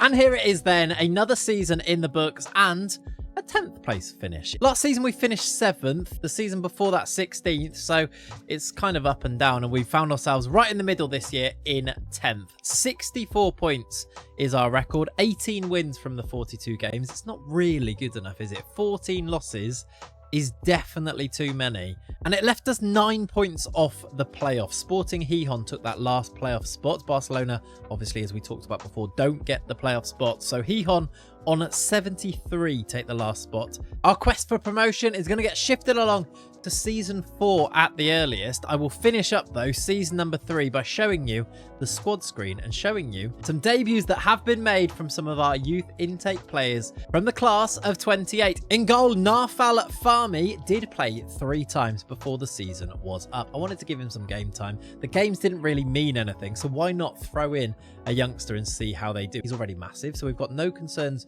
over him in that regard. He didn't play particularly well, and it does make me think, do we want to rely on a 16-year-old keeper next season? Juan Perez played 43 times this year and is still pretty solid. His contract does go for another 3 years. So I am wondering, maybe a loan for Farmi next year? It does seem that as long as players are 16, they can go out on loan. And he's about to turn 16 in a couple of days' time, Farmi. So maybe a loan where he will regularly play next season. Although I suppose if we just put him in the under-19s, he would play regularly there. I don't know, maybe we'll have a look at a loan for next year for him. Nacho ended up playing 40 times in all competitions with 9 assists with a 7.12 average rating, still going from strength to strength. Just have a look at what consistent game time can do for these players. He's becoming, I mean, he's a surefire starter for next year. He has taken the spot from Tony Abad, who we had ideas to start ahead of him this year, but not anymore. No, Nacho will be starting, as will Jonathan Martinez. Already has some lovely up arrows, including over in his physicals as well. If his acceleration can get up to 14 to match his pace, maybe even pushing on to 15, this guy could be one of the best defenders in Spain. He's going to be in the Spanish national team. Even if he is only 5'11", he is a serious centre-back. And he's been solid in the 8 games that I've now played him in this season. Moving forward down the team, Luciano Sanchez played 47 games this year. And again, look what regular football can do. Still only got those 10 under-21 caps. Now 18 years old though. And his pace is up to 11 with 13 acceleration. He's not actually that slow midfielder that we were talking about him being before. He's going to be an all right pace midfielder with fantastic passing technique, teamwork, and really good vision alongside that too. He is going to be great. He's got 4 assists in 47 games, yet to score a goal for us, but has got a few assists to his name. Moving forward again, not a youth player, but Danny Ojeda did get 22 goals from the right hand side. De La Cruz on the other side played 27 games, 6 assists with 2 goals, and maybe against my better judgment, I really did make Nacho Caballero a starting number 10 in our team. He's now 17. He's also coming along leaps and bounds. He played 47 games all competitions, 8 assists. He chipped in with 16 goals. This pair here, the two with the cornrows in our attack, Caballero and Cabrera, seem to link up brilliantly in games. 16 goals for Caballero, 20 goals for Cabrera, leading the attack. He also got 7 assists and a 7.02 average rating. And he too is making massive progress, but the day has finally arrived. Dust off your finest suit, get your glad rags on, because we're going out on the town. 10 finishing is officially here for Rafa Cabrera. I am noticing as well, none of our players seem to be getting into the Spain under-19 squad. I don't think I've seen any get under-21 caps for Spain yet. That'd be nice to see. But Cabrera now has 10 finishing as well as these fantastic attributes elsewhere. A lovely up green arrow for determination. I did set up a few mentoring groups as well. I've seen a few comments about that as well. And then if I just scroll down through the squad, you can see that Aguirre is there on the bench but didn't play any first team squads. I made him available for the under-19s as I suggested before. And Jorge Villar did make his debut for the first team as a sub. I saw another comment saying that he looks like he's got a really good profile, even if he doesn't quite have the potential as maybe Cabrera. But Villar, as the backup eventually for Cabrera, could be really useful. His attributes are in the right places to make him a big, strong striker that if he improves this pace a bit, he could actually be pretty good. That is the squad. A couple of injuries at the bottom. Carrillo not in the squad at the moment. He sprained his knee ligament. And Fabrizio Ramirez, who you may have been wondering where he was, tore his groin and has missed a lot of this season. He started 18 times. And actually, there is another player that I haven't told you about. He's in the under-19 squad at the moment because I want him to play there. And he's also been on international duty. I told a lie when I said no players have been on Spain duty because Pedro Villegas has converted to being Spanish. He was Venezuelan, I think, when he came through the intake. He was obviously half Spanish at that point. He has now been called up for the Spain under-20s team this summer. Hasn't yet played because I think it would say it on there, maybe youth caps or something. But at 15, he's in the under-20 squad. He also did make his debut with the first team. He played 4 games in our midfield without really doing too much, but he is still super young, but he will be in our team next season. We talked about that before. That is the update at the end of season number 3. Guess we go and do it all over again. Let's go and do our squad it for season number 4. Work out who's going to be here, who's going to go out on loan. Go and do this all over again. Can we though? Can we actually try and get at least close to getting promoted? I think it might be time to start thinking seriously about being in La Liga. Otherwise, is there a problem where big teams might come and take some of these players? Or at the very least, try and turn their heads for a transfer. I have been making sure that I keep on top of the contract situation. And one thing that I am doing is making sure that the mandatory release clauses that are in the contract are massive for the players that I think have big futures. Martinez, Sanchez, Nacho, Caballero all have £120 million release clauses. And that will be the same for Villegas as well once he's old enough to actually sign his full-time contract. He's still on a youth contract because he's still only 15 years old. But as you can see by this, basically any player that comes through, the least that I will put into their contracts to try and keep their wages down is £40 million. And players like De La Cruz, if we got a bid of 40 million, I think we'd obviously accept it, wouldn't we? I'm just trying to make the release clauses not end up being a problem, basically. Cabrera, even as I'm seeing this, I think probably needs a new contract where we up this £60 million release clause, because is there any reason why this wouldn't be a £60 million player later in the save? I don't think so. We should go and get that one tied up maybe this summer. Now though, as I said before, I'm going to go and do my squad it for season number 4. I'll be back when I've worked out what the plan is for our 4th season of this adventure. This is still so much fun. Surely we can't get an intake as good as this year again though, can we? Surely not, but let's hope so. I'll see you at the start of season number 4. Here it is then on the screen, your season 4 squad it. We're into season 4 of this save. I was going to say it's gone quickly, but it also feels like it's gone really quite slow. I've been so in depth with this save. The way that I've been playing it, moving through, more so than a save maybe since the Catanzaro save. There's your Catanzaro mention of today's episode. This though is my plan for our 4th season. I'm going to go with continuing Perez as our goalie, and as you see by the squad it with the yellow, Farmy has indeed been loaned out. I've loaned him out to Sestao River, which is a Spanish team that plays in the lower leagues in Spain. They did promise that he would be an important player, so I'm really hoping that he plays every single game for them. Better than playing every single game for our under-19s team, which is where he would be if we left him here. He is a really big prospect, so it is important that we try and manage his development as best as we can. Which means for another season, Pablo Andro is indeed still our backup goalkeeper. I can't actually believe he's now played 3 games for the first team, this man, but he continues as our number 2 goalkeeper. And then you will notice by the squad it, there are a lot more blue names who have made their way into my starting lineup. Nacho is now officially the starting right back in the team, and Jonathan Martinez is a starting centre back.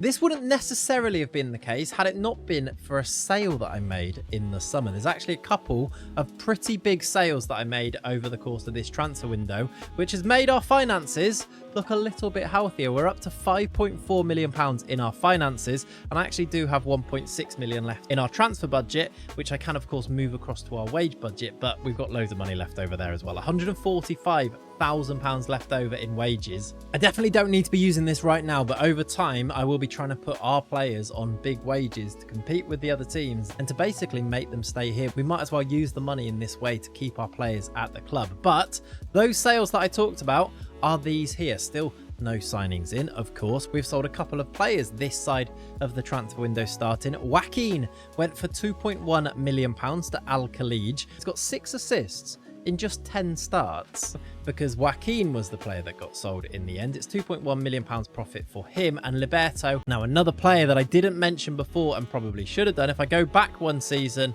was this man here. Jaime Sione was sold in the January window of last year. This is the reason that Nacho Caballero played as many games as he did in the second half of last season. He went for £6.5 million to Denmark. We managed to get a bit of an auction going and the price got up to 6.5. I said that I would probably accept a bid of about 4.7, which was his value. It ended up being even better than that. He went to the Saudi League. He was really good. He was our best player for maybe the first couple of seasons, but with Caballero being as good as he is, I think it also kind of makes sense to bring in the money and let Caballero flourish, hopefully, as our first choice, number 10. Back to the squad though. In the rest of the defence, Carrillo will be the other starting centre-back with Roberto Gonzalo as the backups. Julio Alonso, we're still looking for this new left-back. We just don't have one that's come through our youth intake yet, but we continue to look out for one of those in the next few intakes. I think if you look at the squad on the screen there, you can see that it's left-back that we need. Maybe one more centre-back, but I'm not so worried because we do have the players at least. But it's mainly left-back and wingers. I'm not really massively convinced about any of our wingers. Maybe Gonzalez, who I've sent out on loan this season to try and get first-team football. But De La Cruz, I'm not sold on. And Cantero, who always delivers for us on the left wing, isn't actually that good, but he does do very well for us. He's actually got an 8.7 average rating so far this season. We have played the first game of our 4th season, and I'll show you the result of that and show you the goals of that in a second. But let's finish off this team in the midfield. This is a big call. 15 years old, Pedro Villegas is going to be our first choice number 6. He's not really a tackling number 6, but I've made that decision to pair him with Luciano Sanchez just ahead of him as our midfield pair, and I think it could be one that hopefully stays together for the next 10-15 years of this save. Have we put together the spine of our team sort of already? Could Farmi go on to be the main number 1, Nacho at right back, Martinez at centre back, Villegas as the number 6, Sanchez as the number 8, Caballero as the 10, and Cabrera as the striker? If we fill in those other gaps, this could be the team that sticks together, and it's going to take a special player to dislodge any of those, I think. This is Caballero now. He is very much ready, I think, for more first-team football, despite only being 17 years old. Him and Cabrera, they're the future of our attack up front together, I think. And speaking of Cabrera, here is his profile. Don't like the down arrows. I guess we should expect to see these every now and then. It can't always be lovely flowing up arrows, although it makes me a little bit sad. I do need to go and sort his contract still. I haven't given him that new deal just yet. I have loaned out a few players. Armengol has gone out on loan. Mario has gone out on loan. Roberto Gonzalez is yellow on the squad here, although I haven't actually loaned him out just yet. I'm going through that at the moment. He's wanted by 13 clubs, so we're just going to choose which team takes him on loan. The under-19s looks like this, with most of these players now going out on loans. A few of the players that are still here, I will sort out loans for. Gonzalo and Tony Abad are actually in the first team. I don't know why they show on here. It's just one of those weird FM things. And the B team doesn't really have many players in there. Again, that will be something that we'll work on later down the line, I think. I did say, though, we did play our first game of the 4th season. It was a win against Alcorcon at home. This time, a little bit different to last season, where we won the game against Leganes away from home. This time, we were completely dominant. Goals from Cantero and Ayeda in the first half. And then Cabrera completed the scoring from a header from a corner with 6 minutes to go. It's nice having a 6'6", 20 jumping reach striker. Look how much taller he looks. I think that's Caballero next to him in the shot there. That is a very tried and trusted method to getting us goals. And hopefully it gets us enough goals this season to try and push us towards the promotion spots. I'll show you the media prediction as I always do. This year, it's 16th for us, but even more interesting, this time we don't just have Real Madrid and Barcelona's B team in the league. We also have Villarreal and Real Sociedad. We continue to be the 3rd worst team current ability-wise in the league. Although it does mean that maybe lower down the league, will still get a playoff spot, because these teams, if they finish above us, they won't take one of those playoff spots. That could be an interesting thing to look out for. Does it make it easier for us to get to a playoff spot?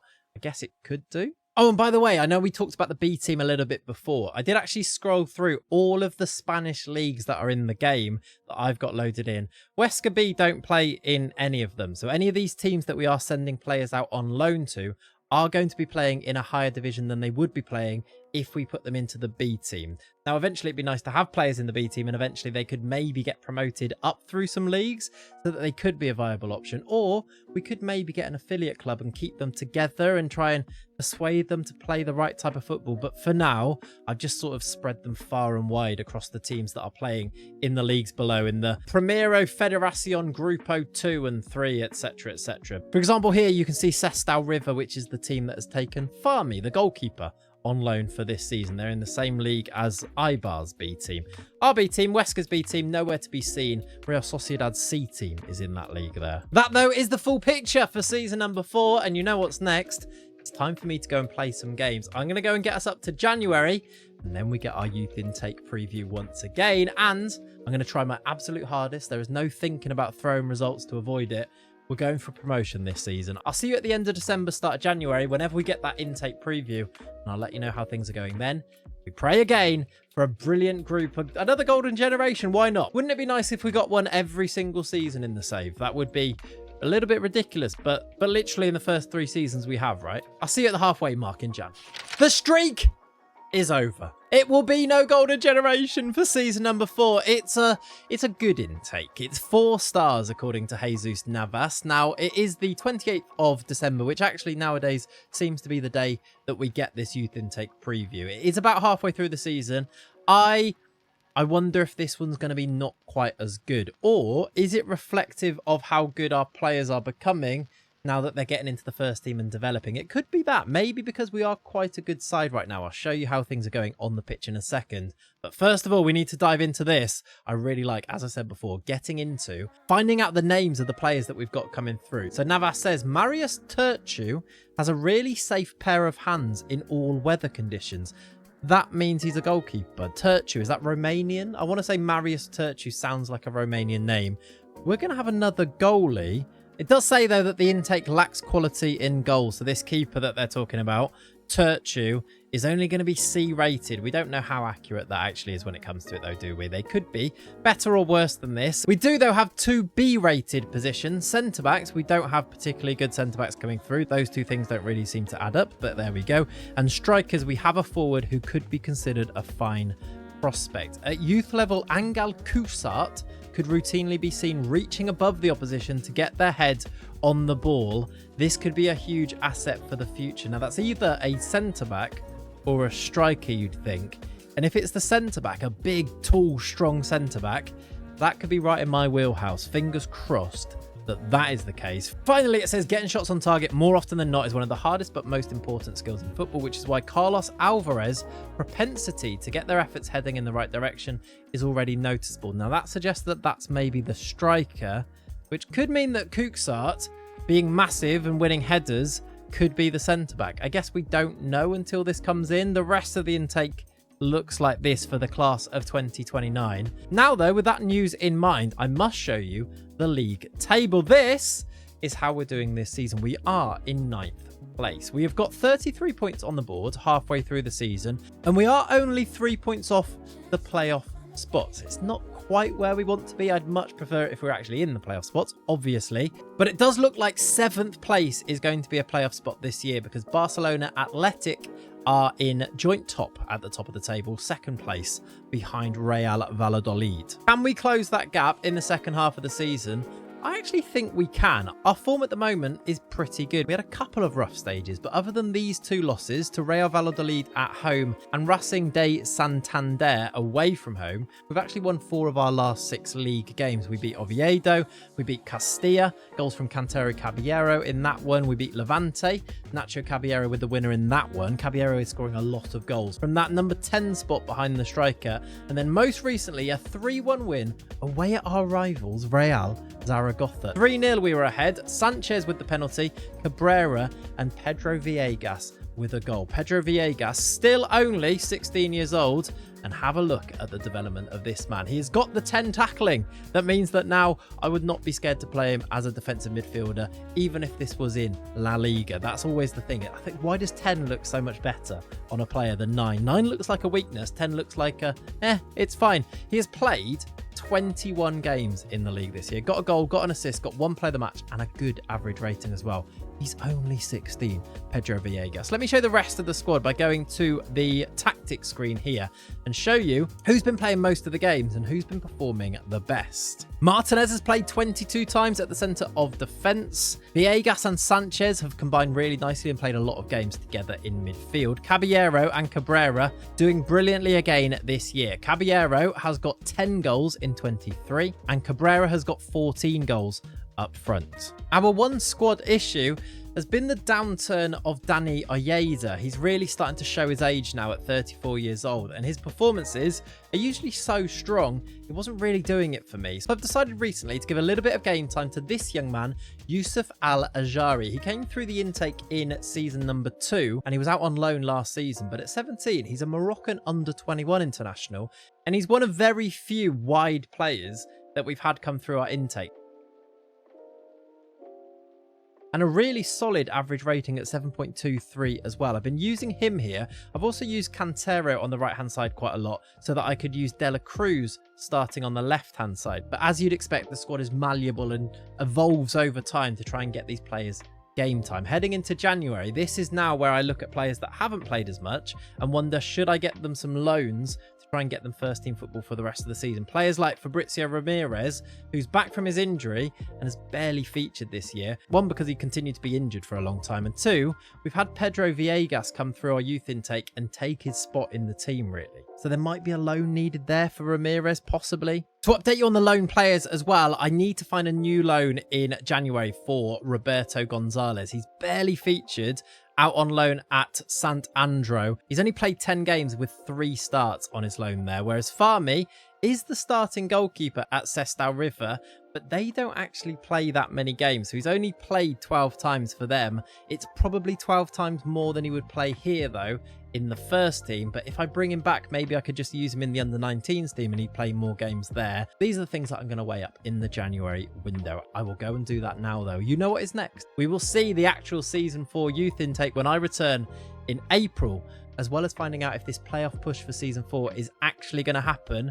We do need to put together a bit of form to make up this 3-point deficit we've got. I'll see you in a couple of months' time, and hopefully everything is good news, and we'll also meet the class of 2029. Well, I guess I told a lie earlier on when I said that the streak of golden generations was over. I was wrong. In fact, it's another year of another golden generation. Now, what on earth is going on here? I suppose it is always down to how good the rest of the team is. But apparently some of these players that were supposed to be B prospects and C prospects are now elite prospects. I don't know why that would be the case, but it's a good bit of news for us. We have got a golden generation, according to Jesus Navas. It is the 2nd of April, 2029. This is the class of 29. There are 4 elite prospects and 1 top prospect in the 16, and there is those elite prospects. We've got not quite as good as last year. There are no players that have like 4-star ability to go straight into the team, but there are definitely some players that we could use in the future. There is Marius Turciu, who is indeed the Romanian goalkeeper that we looked at before. He's 6'2". Is he any better than Farmi, I suppose, is the question. Naful Farmi, let's compare the two of them in terms of attributes. I think you'd probably still give it to Farmi, but then again, he is a year later down the road of development, isn't he? All of a sudden, we seem to have 2 goalkeeping prospects, when before we only had the blind man, Andro. You will notice as well, quick little update on Farmi, I did change his loan. He wasn't playing enough games at Sestao River, so I've sent him instead to Real Union, where he's the first choice goalie, and it seems like it is working. He's playing a few more games there. That's by the by, though, because now we need to focus on Turciu. Here's his profile, as well as a face that I've not yet updated, depending on whether we need to, I suppose, in the future. He's got a lovely monobrow, and he's only got 9 reflexes. I said before that that was my favourite attribute for a keeper. He is 6'2", so he is tall enough. 14 jumping reach, only 8 aerial reach.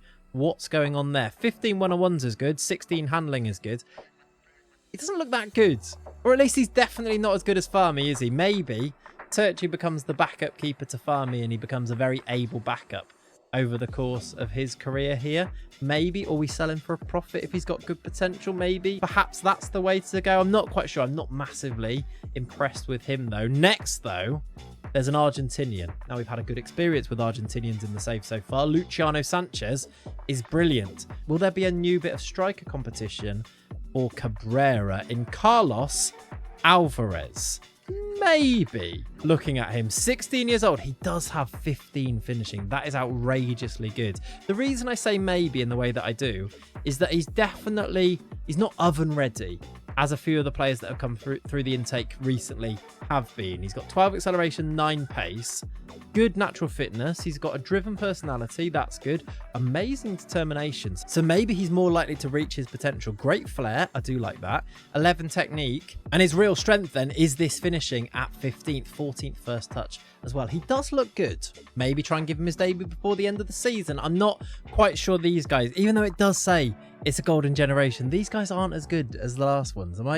Maybe they've set such high expectations that these guys are really good, and now I've just changed I need to recalibrate what I'm looking for in a youth player. Anyway, next up we have Hugo, a central midfielder, very aggressive, really nice technique. Another centre midfielder who can't yet run is going to need to be developed in that position. He's definitely one that we could maybe put in the under-19s or out on loan to try and develop a little bit. And then finally, this is Angel Kusart. I'm really hoping is the big header of a ball that it talked about in the youth intake preview. Angel Kusart is a centre-back, and he is 6'5". He's got 17 jumping reach. He's a little bit slow, and he turns like a tanker. Is Kusart. He's got 5 agility, 6 strength. He's a bit of a beanpole as well. He's also unambitious with 6 determination. Great teamwork, tackling, positioning's decent as well. I'm a little bit worried that he won't ever reach his full potential because of the personality, because of the determination. Maybe though, he is at least a massive centre-back, and we do need a few more players to come into those positions. Did we get a left-back, by the way? There's Jose Diaz next up. He actually does seem to have good potential, does Diaz? He's a centre. He's right-footed, so he's a centre-back who's maybe also a right-back or a left-back who has pretty rubbish physicals but looks all right overall. There's a left winger called Umpierrez, who is...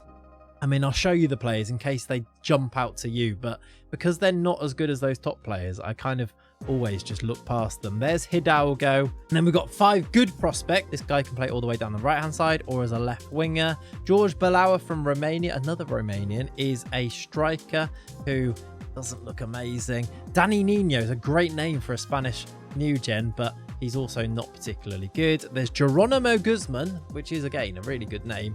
He's a right winger who doesn't look great. And then a number 10 called Javier Velacha. Again, not amazing. Is there a left? There is a left back called Juan Navas.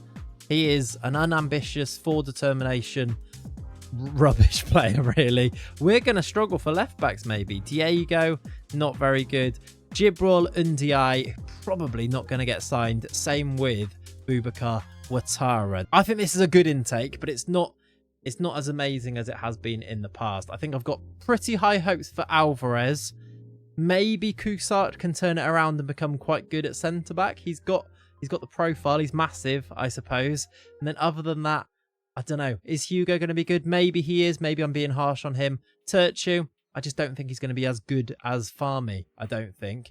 That, though, concludes the class of 2029. Now it's time to go and finish off this league season where, have a look at this screen here, we are unbeaten in our past 7 games in the league. Is that enough, though, to put us into the playoff spots with 1, 2, 3, 4, 5, 6, 7, 8 games to go? Can we go and get ourselves in there? This is where we are right now. We are 5th in the league. We are just ahead of Sporting Gijón and Castellón, who are at the moment the 2 teams below us taking up the playoff spots. The playoff spots run from 4th down to 7th. We are there right in the mix. We just need to make sure we don't mess anything up. The other thing to say, though, is that Castellón have 2 games in hand over us. Gijón have 1 game in hand over us. And even Racing de Santander also have a game in hand and would go just 3 points behind us if they win that game, although they haven't won a game now in their past 5 games.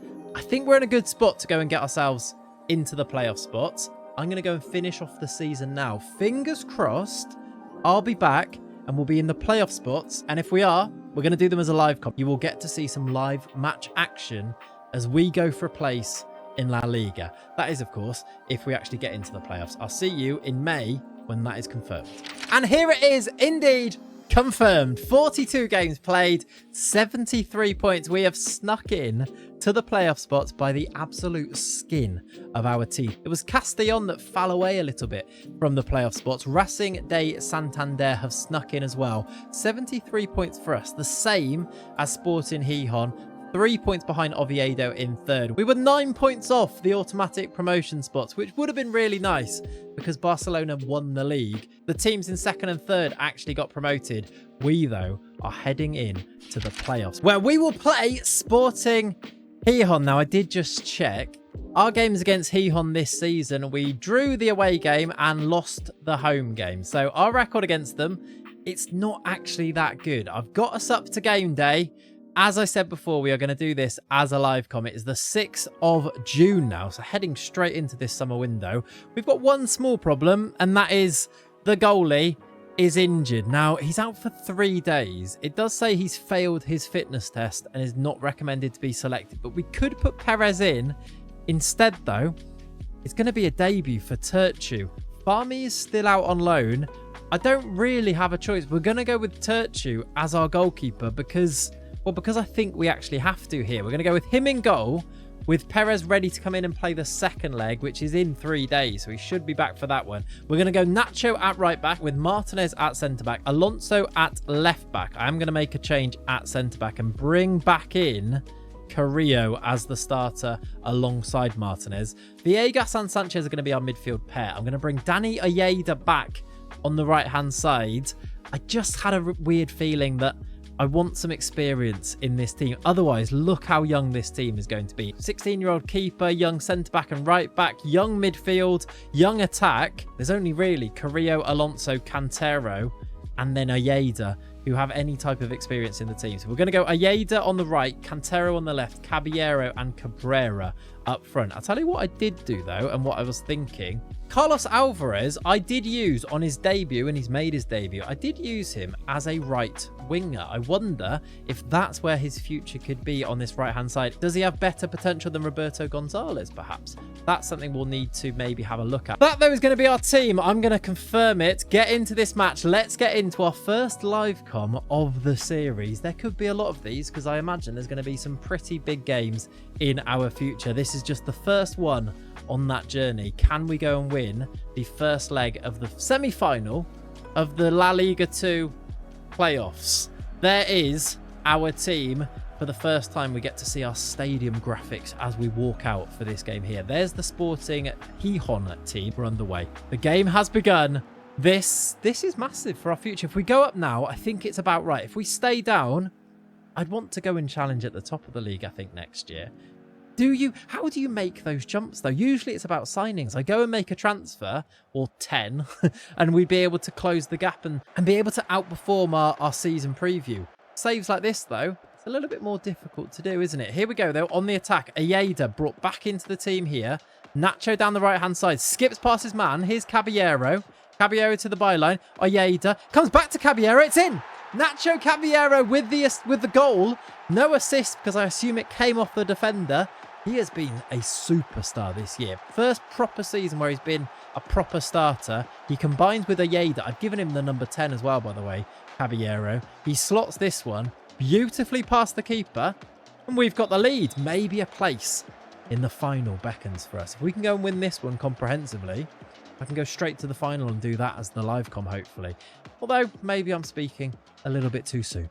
We're approaching half an hour here, and we're on the attack again. Down the same side, actually. Back to a Villegas, into Sanchez, our two midfield diamonds. I can't believe that Villegas just immediately deserted Venezuela to represent Spain. I don't know, I didn't check, actually, if he had ever ended up playing for the Spain under-20s. Here come Gijón, though. It's 1-1.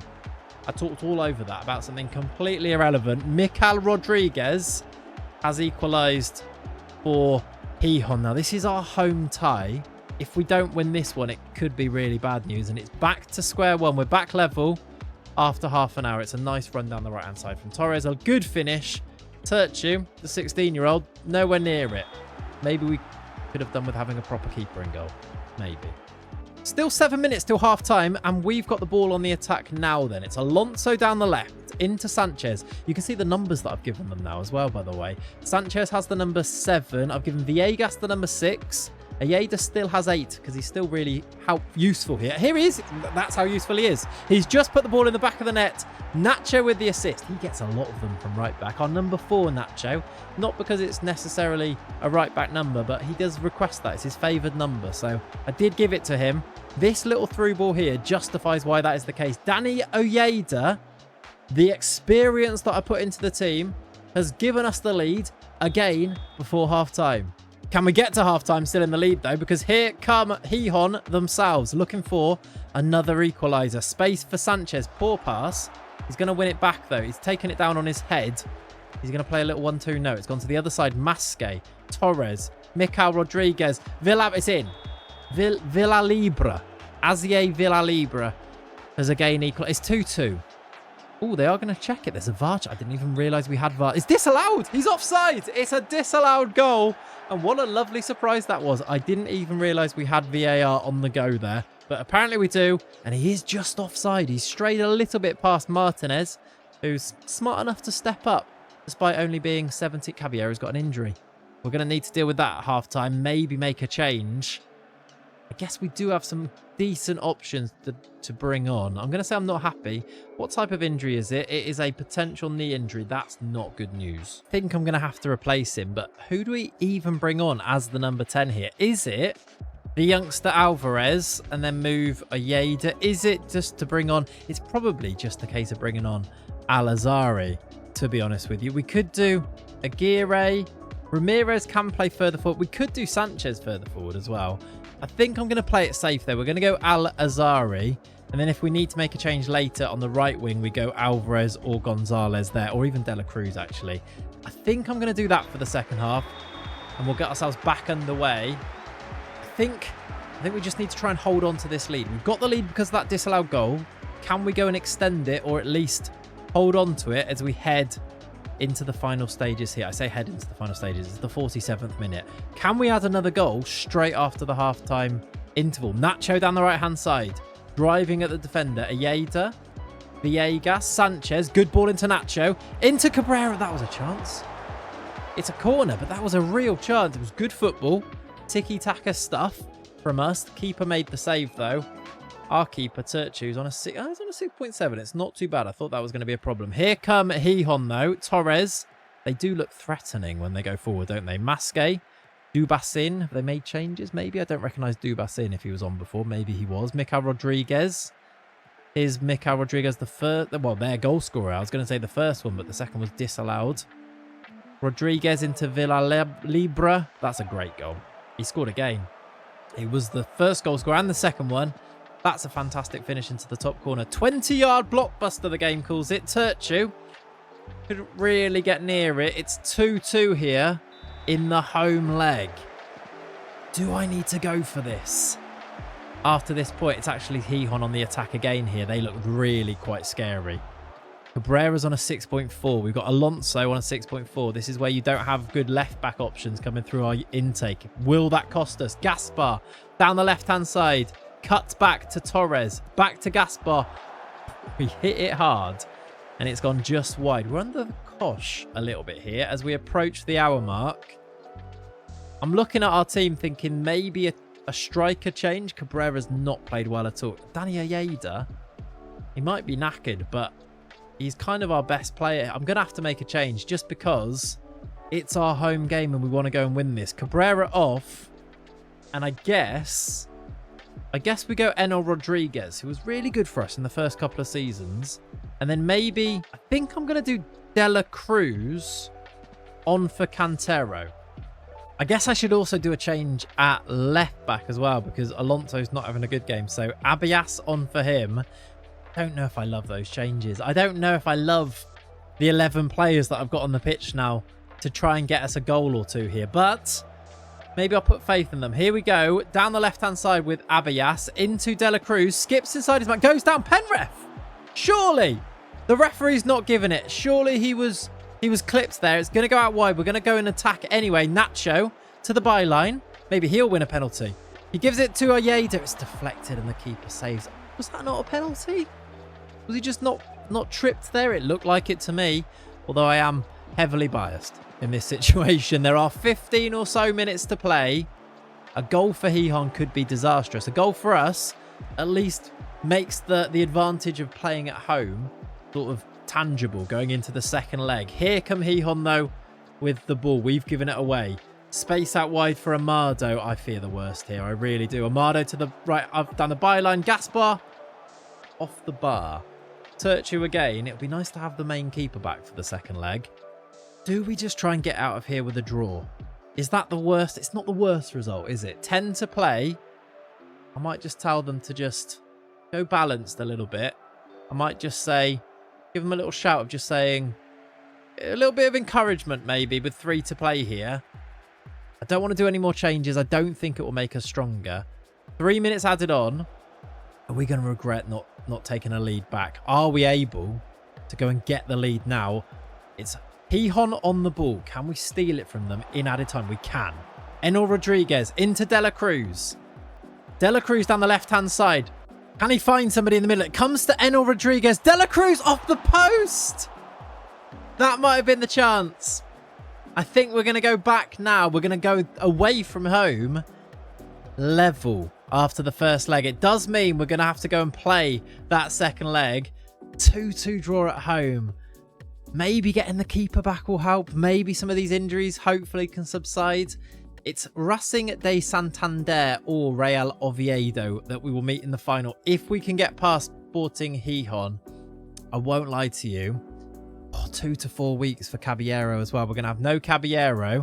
There's Turchu's debut. He actually did okay, I think, in the end. Nacho was our best player.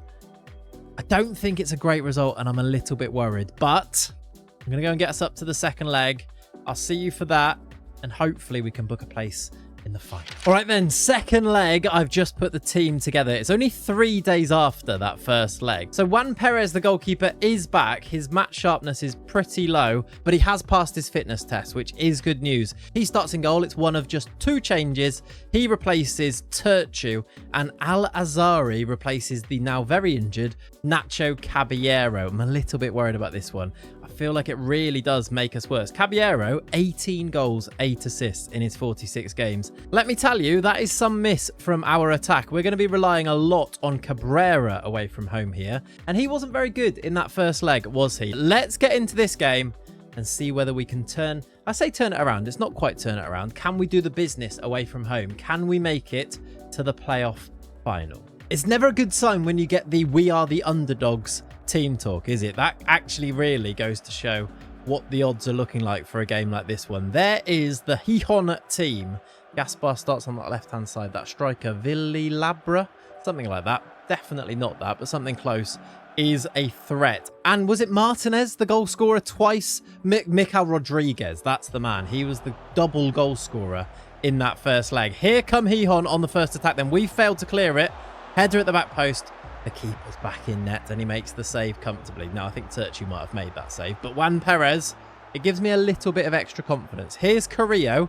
He is the current captain, by the way, Carrillo. There's not a lot of our new gens that have come through with leadership. Cabrera's in here. He looked offside. I'm not celebrating that until I get confirmation that he was actually on. He smashed it in. There is a VAR check. And it is going to be offside. I thought it was. It looks like one. You know when you play enough and you can start to see the ones that feel like they might be off. Let's have a look at it. It's Cantero into Sanchez, back to Cantero. Oh my word, it's very close. He's just gone a little bit early, and these 2 defenders have played the offside trap quite nicely there. It does show that we can cut them open though. If he times that a little bit better, there is space in behind their defence. 10 minutes gone, 2-2 on aggregate.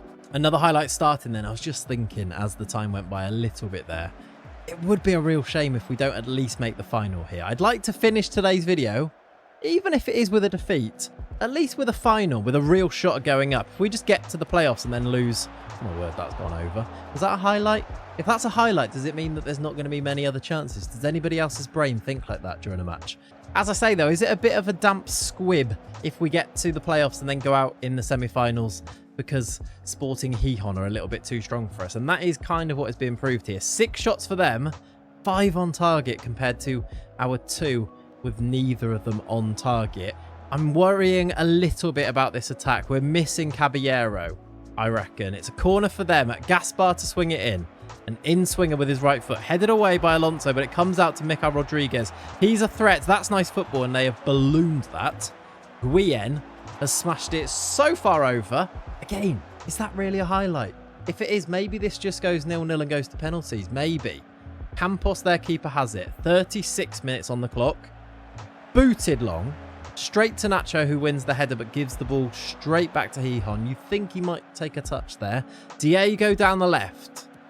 Ball into the middle. It's going to be headed away, but come back out to Guillen, who's just smashed that ball over the bar. Mikel Rodriguez, that's in. It's Dubassin. Jonathan Dubassin has just popped it into the back of the net. It's 1-0 Hihon. It's an assist from Rodriguez. He has been a real thorn in our side, hasn't he? It's a nice little layoff from him. And the shot's a little bit of a dribbler. Through the legs, I think, of Perillo, I think it is. Perez maybe doesn't have a chance there, but I want to say it's a little bit soft, that goal. Right before half-time, or at least, well, 5 minutes or so before half-time, I'm worried about the ratings. 6.4 galore up front. Danny Ojeda has just gone down to 6.3 as well. I'm going to have to make changes, even if it is throwing on youngsters, I think, at half-time. You've been terrible so far. Let's have a word with them. 6.34, 6.38, 6.4. Ojeda is old and on a 6.34. I'm going to make a change there. I'm going to put the pacey Gonzalez. Now, he doesn't have a lot else to his game. There's Roberto Gonzalez, but he does have 16 acceleration, 13 pace. He's brave as well. I mean, I am clutching, aren't I? He's brave. That'll be good, won't it? I don't know what to do here. I'm going to do it. Let's do the change that I was going to make, which is Ramirez, Fabrizio Ramirez on at DM at number 6. Villegas goes to 8, and then Luciano Sanchez is going to play in the 10. Now, he doesn't actually have very much familiarity there, but I think he's got the right type of profile for it. Let's make him a little bit of an advanced playmaker rather than an attacking midfielder, and see, with 2 playmakers, I mean, I am clutching. Can we make something happen second half? I've just told them they were terrible. I was about to shout at them. Let's see if it kicks them into any type of gear here. We have the ball. 3 minutes into the second half. Villegas a little bit further forward into Cantero. Back into Villegas. Into Ramirez on the pitch then. We're passing it about nicely. Tiki-taka style. Nacho. Back to Martinez. Into Carrillo. Progressing the ball forward. Cantero turns. This is lovely football. Luciano Sanchez. There's the change. And there is the impact. You move Luciano Sanchez up into the 10. And he gets in behind the striker and finishes. I mean, it looks good on me, that, doesn't it? That goal there looks good on me. Tiki-taka style. Cantero turns it around the corner. Cabrera outside of the foot. First time pass, and the finish. You just want him to finish it nicely. I was going to say, and he does, right in the corner, but it's not right in the corner. The keeper, it kind of comes off his hip. Nevertheless, though, we are level. Maybe the momentum with us a little bit. Will that scare them a little bit here, Sporting Gijón? We've got the ball again. This is where our goal came from last time. Playing out from the back. Nacho goes a little bit longer into Gonzalez. Substitutes. I mean, Ramirez with the pauser, putting his foot on the ball.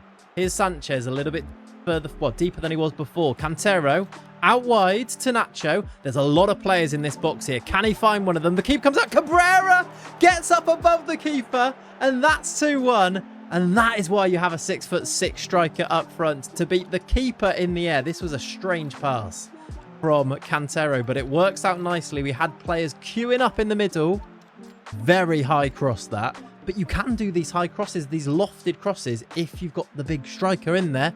Cabrera gets up. That's 2-1. That's 4-3 on aggregate. The subs at halftime, the little changes, have made a massive difference here. And suddenly, it's us in the ascendancy. And now it's suddenly me going, how are we going to lock down this game? How are we going to make sure we win this? Maybe a third goal is the way to do that. A near post header, maybe from Cabrera. It was there. It's what we tried. He's headed it over. It says Gijón are having to withstand heavy pressure. Hopefully that continues. They've got the highlight now. Can we win it back high up the pitch, though, and start our own attack from this? Ramirez, nearly. Nacho, nearly. If they play through us, there might be gaps now. Do I change this? It's the system we've used all season, well, all 4 seasons so far. I've barely tweaked it. A roll here and there for specific players. That's a lovely... I was about to say it's a lovely goal. He's headed it wide. I don't know how he's missed it. It's good football from Hihon. It stays 4-3 to us on aggregate, though. 20 minutes to play. Where do I make changes here to see this game through? Is it experience? Do we even have experience to bring on? Not really. 15 to play. I am now going to go. We're going to go balanced. I'm going to go into tactics and have a look at who's tired here. Villegas is... Oh, that's a nice change. Agbek Porno can play in the midfield. And I'm just going to make him a central midfielder. Nothing silly. He drops into DM. That's 2 good ball winners in there now. And Sanchez playing in the 10. That's also fresh legs. Nacho for Abad is also, I think, I know he's playing well, Nacho, because of the assist, but fresh legs for him and experience in Tony Abad for the last 10 minutes here. Balanced mentality. Instructions now. We're going to time waste just a little bit right as a highlight starts with Hihon on the ball. It's a ball in behind for Dubassin. I think he scored the opening goal, didn't he? Back post for the header. Another header goes wide. Amado goes close. There's only 8 minutes to play here. 8 minutes, and I'm going to ask these guys to waste time. I'm going to do another sub in a second if I have one left. I have no idea if that's the case. Then we're going to go full on time waste and hope incrementally we can see this game out now. Out wide to Alonso. Back to Agbek Pornu. The nice... I was going to say an old head. I think he's like 28, but compared to our other players, that's exactly what he is. Overhit long ball then. This highlight's not quite over. Campos goes long. Win that header. We do. It's Abad. They've got the ball though. Dubassin's in behind. Can he finish it? Can he find somebody? This could be heartbreaking. It's a good cross and we've blocked it and cleared it. Cabrera wins the flick on to waste a little more time. Please end the highlight. That's out. That's overhit. It's out. There's 5 to play. The highlight does end. We have got 1 more sub and 2 more stoppages. Let's now think carefully about who we bring on here. Maybe Dela Cruz for Cantero is legs, isn't it, out wide? And that's kind of all we need here. Let's bring him on. Let's let that go through. As another highlight starts. 5 to play, and we are going to, yes, dugout, I agree. We are going to waste much more time if we see through this highlight here. Because if they score... Is it straight to penalties? Is there extra time? I don't know the rules. Here's Gaspar down the left in a bit of space. If he keeps it in, he does. Ball into the middle. Dubassin headed away. Oh, what a finish. You knew it was goal bound. And Hugo Amado has just scored a rocket at the back post. It was there for us, wasn't it? I said about the momentum shifting towards us. It did, but it might be back in their favour now. That's a lovely volleyed finish. It's 86 minutes on the clock. We now need to change. We need to not be wasting time anymore. Although, actually, do we need to waste time now? I don't know if it's... Does this go to extra time? Because if it does, we should actually waste time and just take this to penalties. I think that might be our best chance to win it. We don't have any more subs, so let's go back up to... Well, let's stop wasting time. That change hasn't even gone through there. There's 4 minutes added on. We've gone to attacking. I wasn't quite what I was hoping for. I meant positive. There's a highlight. Oh, my word. I was about to say it's going to go to either extra time or penalties, but there's a highlight. Overhit, and that will be the final whistle. End of 90 minutes. There is extra time. Okay. This isn't quite the plan. This is a little bit tense. I'm going to say I'm not happy. We do get the extra sub now, of course. I'm not going to make it just yet. I'm going to have a little look at who's most tired. Left back is an issue. We do have the left back change that we can make. Their keeper's really struggling. That could be good for penalties, actually. I don't know if that makes a difference in a shootout. If their keeper's having a rubbish game, would it be rubbish in the penalty shootout? Let's have a look on 100 minutes here. Let's do the change at left back. Oh, no, I can't. You don't get an extra sub. Absolute. That's an absolute disgrace. What do you mean you don't get an extra sub? Okay, I guess that's the case then. We're going to go with what we've got until the end. Can we fashion something or anything? The second half starts with a highlight, but it might just be because it's the second half starting. This might go to penalties. This isn't the plan. If it was the final, this would be great drama. It's the semi-final. There's 10 to play. And I think this is our first proper highlight of extra time now. Gijón have the ball with a free kick in their own half. They've gone short. Mikael Rodriguez, who is probably the best player on this pitch, I want to say. Buick down the left-hand side. Can he find a pass? He goes... Oh, that's a terrible tackle. He looked inside the box to me. It's Tony Abad. I brought him on to be... It is a... No penalty. He's given a free kick. That looks way inside the box. Have I... It's on the line. That means it's in. What? VAR has just given us an absolute gift. We have to take advantage. What have I just seen? What a joke. And it's gone in our favour. Carrillo, why are you doing back heels? What is wrong with this? What's going on? Sanchez. De La Cruz. Right, then go and score a goal. You might as well now. No, we've lost the ball. Balan's got it. It would be typical FM if they went and scored now. Dubassin's in behind. He's going to have to try and find a cross from here. Or just go alone. Or just go alone. What a... Football Manager, man. What?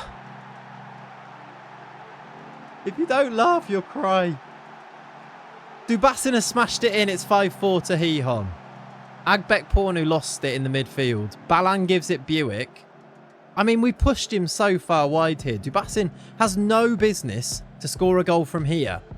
He rolls past the man. There's a missed tackle in there from... Who is that? Number 2, Carrillo. And he just smashes it past Perez. There's 8 minutes to go. We're going to have to go very attacking. How can I... We don't get the extra sub. How can I turn this now into something? Let's put it... I've got a plan. It might not be a good plan, but I've got a plan. We're going to go for it. I don't know what I was trying to say there, but that's what we're going to do. We're going to go for it. In possession, we're going to get 3 strikers now combined. I need to see what order we're in here. So De La Cruz can go on the right-hand side. Gonzalez in the middle. Cabrera. I don't know why he's all the way up there, but it kind of works. Let's do Sanchez, Agbekpornu, Ramirez. Let's actually make it so out of possession they stay like this. And we're going to push the wing-backs up and go with 3 strikers and just see, with a little bit more direct play, playing off. Obviously, we're very tiki-taka. We're going to go very direct now for the end of this. We're going to go and also play for set pieces and hope we can make something happen. We do have the big man up front. Can he cause a thing to happen?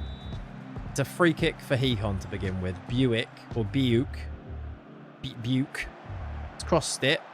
Is there a counter on? That's a lovely F. That's off the bar. That's miles out he's taking that shot on. Cabrera. I'm looking at you, my friend. You're going to create the moment that takes this to penalties. Or our 4th season is going to end in defeat. It has ended in defeat. It was there. On 86 minutes, we were heading for the final. Extra time, we've lost in the playoff semis. I mean, we definitely deserve to lose. Look at that XG from Gijón. It still feels a little bit crushing, though. Okay, we go again next season. This is one of those saves. You like it, apparently. There's the comments I get all the time are, it's nice to see somebody struggle. It's nice to see you set up a challenge that makes you struggle. And that's exactly what this is. All right, then, legends, welcome back to the Huesca Youth Only Save. This is where we left things off at the end of episode number 2. It was this heartbreaking defeat to Sporting Gijón, of which I'm now apparently going to pronounce slightly better. It's not Gijón, which I just liked saying, to be honest with you. Sporting Gijón beat us 3-2, didn't they? It was a late show from them after we led 86 minute. We were leading until Amado scored a lovely volley and then they won it in extra time through Dubassin. We threw it away a bit, didn't we? I say that looking at the stats, maybe that's a little bit harsh. Maybe Gijón were the better team. We were so close, though, to a playoff final. But now it's time to focus on season number 5, where I've just played our first game of our 5th season, and it was indeed a win. Racing de Santander came to town. In fact, no, we went to their town, and we actually had the late show in this one. Instead, it was a Nacho Caballero hat-trick in this game. And this man right here, I think it's going to be the season of Nacho Caballero. He is the player that came through in the second season, class of 2027, I want to say. And since that point, well, he's never really looked back. We played him in this number 10 spot for those couple of seasons. And now, I think this season, his third full season, is going to be the one where he starts to excel. I think he's coming along and progressing very, very nicely indeed now at the age of 18 years old. And it was his hat-trick, his goals, that turned this game around. And you may notice that he's playing in a slightly different role. I do like to start the videos off with the first game of the new season. I think it shows you where we've got to with my squad, and then when we go through the squad which we'll do in a second, you can kind of see how things are going to fit together, the pieces, how it's going to work for the next season in the save. As I said in the intro, today's big aim is once again promotion. We have to try and get this SD Huesca team up to the biggest table in Spain, up to La Liga, and then fight for our lives to try and survive. I do think we can do it. In this game here, where we had 65% of the possession with our tiki-taka style, with this new shape that you see here, which is a sort of asymmetrical 4-3-3, if you like. Alvarez, the player that came through the youth intake, I think it was season number 4, is now going to be our starting right winger, but playing as an inverted winger. So cutting inside, playing behind Cabrera, with a midfield now of Sanchez, Villegas, and Ramirez started this game. But I think Musa and G will mainly be the guy to play defensive midfielder here. And then probably the expected back four with Nacho, Martinez, Carrillo, Alonso. But then Naufal Fahmy is going to be our number 1 goalkeeper for this year. I've now talked all over, basically telling you what my squad is going to be. So instead of that, let's pop it up on the screen and you can see how the squad as a whole fits together. As I mentioned, Fahmy is now going to be our number 1 goalkeeper. I think he's just about ready. He might be a little bit undercooked. He is only 17 years old, but I'm going to throw him in. I think the best way to make sure that he gets to a stage where he can be our number 1 is to just play him mainly in the games that don't matter as much in the start of the season, maybe. I do think, though, the thing that I worry about the most with young players is, are they physically ready to go and play first team football, adult football? And at 17, he is 6'5", so I'm going to say yes, he is ready. He does have that 10 strength, which is also pretty good. So he's going to be number 1 this year, with Juan Perez now becoming the backup at 33 years old, a very able backup. He's been here and played a lot of football for us. So if Fahmy is struggling because he's so young, we can just stick Perez back in there. At the back, a lot of really good suggestions from you guys on that last video in the comment section. Lots of people talking about this dearth of players that we've got in the wing-back position, in the full-backs position, and in the wingers position. Is there a way that we could repurpose people to come and play in these positions? The answer really for me, whilst I've had a look at this, is kind of no. Lots of you were saying things like make Nacho a right winger and then maybe make somebody like Villegas to be a right back. But I think I do want to use Pedro Villegas in that midfield spot. I think he is truly, truly special. So many of you saying that he's one of the best new gens that you've ever seen come through on Football Manager. And I can see why you say that. He's come through the intake oven ready. I don't know why I keep using that phrase, but he is ready to play first team football immediately. He had those 4 stars of current ability, didn't he? And of course, that is only compared to the other players in the squad. And if you remember, we had no other central midfielders last year. So obviously you bear that in mind, but it is a bit game changing to have a player so ready to start immediately. So I think we have to try and foster him the best we can, and that's playing him in central midfield. And now it is actually in central midfield rather than as a defensive midfielder. That's because I'm going to bring Musa and G in to go and become our first choice defensive midfielder. I think he's got pretty much everything that you'd want from a midfielder. I really like the fact that he's got 13 tackling. He can pass, he's got good work rate. He's very well rounded in there. And I actually saw a comment, I think it was on the first video actually of the series, where somebody said, I predict that Musa and G will become a really important player in the squad, and it might just be coming to fruition at this stage. He is a Gambian international with 15 caps already. Now at 19, I think if he kicks on just a little bit, what a solid midfielder he would be without ever being super special, really. But hopefully that enables players like Villegas and of course Luciano Sanchez to go and become the players that they want to be, the more attacking, playmaking, creative midfielders ahead of NG. And I do realise that I skipped over Jonathan Martinez at the back. You probably want to see his profile because he's the other player that came through with that 4-star ability. And again, what a brilliant oven ready footballer we've got on our hands here. He has actually managed to get himself some under 21 caps for the Spanish national team, which is a nice way to sort of validate the potential that he's got, how far he could actually go in the game. I am beginning to worry a little bit about holding on to a lot of these players. You will notice some of the little wanted stickers that are now popping up on some players. Nacho is wanted by Chelsea, Juventus. Sanchez is wanted by Betis and Valladolid. Alvarez is wanted by 13 clubs, but that is for loans. Nacho, Caballero and Cabrera, Juventus, by the way, properly circling around our club here. I've had to upset a couple of players by holding on to them this summer. They have got massive release clauses. In the case of Nacho Caballero, he's now upset that he's not been allowed to go and join Juventus. They were offering about £15 million. Now, that is good money. But I think in a save like this, it is so paramount to try and hold on to these players, especially now when we've not quite got that full squad. It'd be really nice somewhere down the line to maybe think, oh, look, there's this player coming through. We've had this player who's played for years. Maybe we sell him for a profit and reinvest it in things like the facilities. But right now, we don't have that full squad. We've got so many gaps still in there. We've not even been able to get promoted. I've had to just basically say no and hope that he puts up with it, because he does have a minimum fee release clause of 120 million. And he does have the best part of 4 years left on his contract. Even with 4 years, I'm starting to worry about what if he wants to run down his contract, but I don't think you can do that at this stage. We have to use these players to get us to La Liga, and then hopefully, because there's so many more players coming through, about 16 coming through our intake every single year, hopefully then we've got big enough squads, under 19s, B team, loads of you talking about the B team as well in the last video in the comments, which I do have a bit of an update on in a second too. But for now, it's all about trying to hold on to these players, and as you see by the squad, you can see which ones are going to be starting, which ones are going to come in as backups. One thing to maybe just mention whilst I look at the squad there is that we don't really,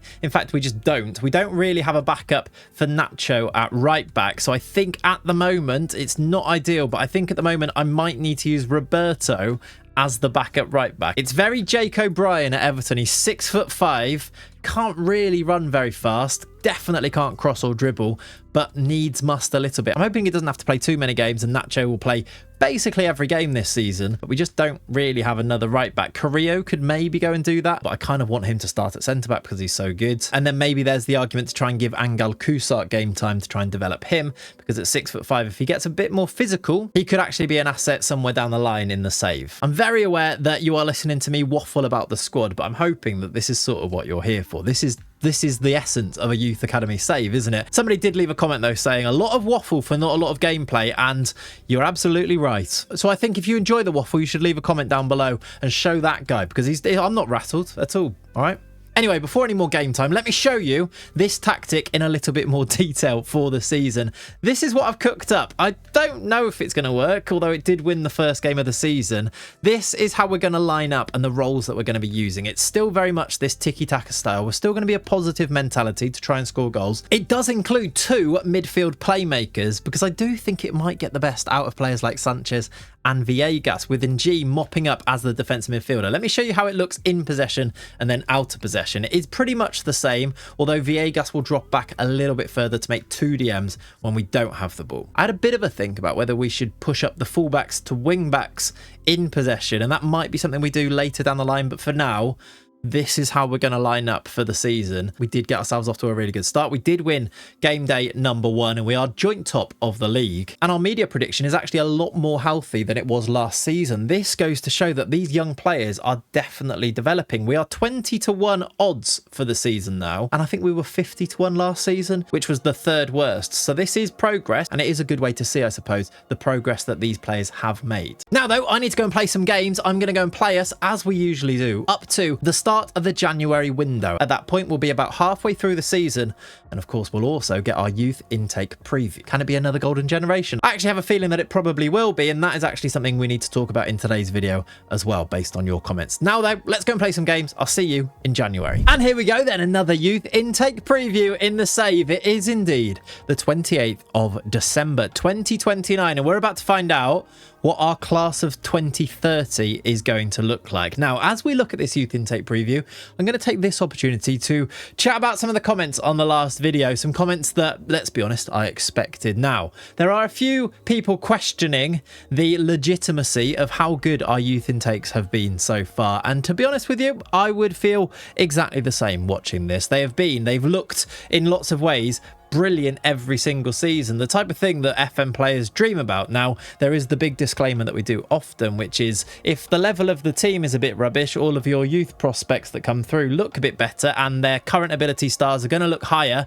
because they're comparing them to the rest of your squad, of course. That doesn't quite explain just how good players like Martinez and Villegas actually ended up being though, but instead lots of you were commenting about this both anecdotally about your own saves and through other creators experiencing something similar to this. Now, from diving into those comments, it does seem that Spain's youth intakes are pretty jacked in FM26, and youth intakes in general seem to be very, very good for nations that have high youth levels. Lots of you were talking about second yellow card and how he tested this and went in and experimented with this and found that Spain was ridiculously high. Zealand's doing a save in Spain as well and has found the same thing. I guess this does explain a little bit why our youth intakes have been as good as they have been. And I will say as well as Spain's youth rating being really good, I have actually also been spamming the requests to improve our facilities. We actually do have great youth facilities and good youth recruitment, as well as these great training facilities here at Huesca anyway. But I do understand why lots of you would look at some of the players coming through and be like, wow, they are really, really good.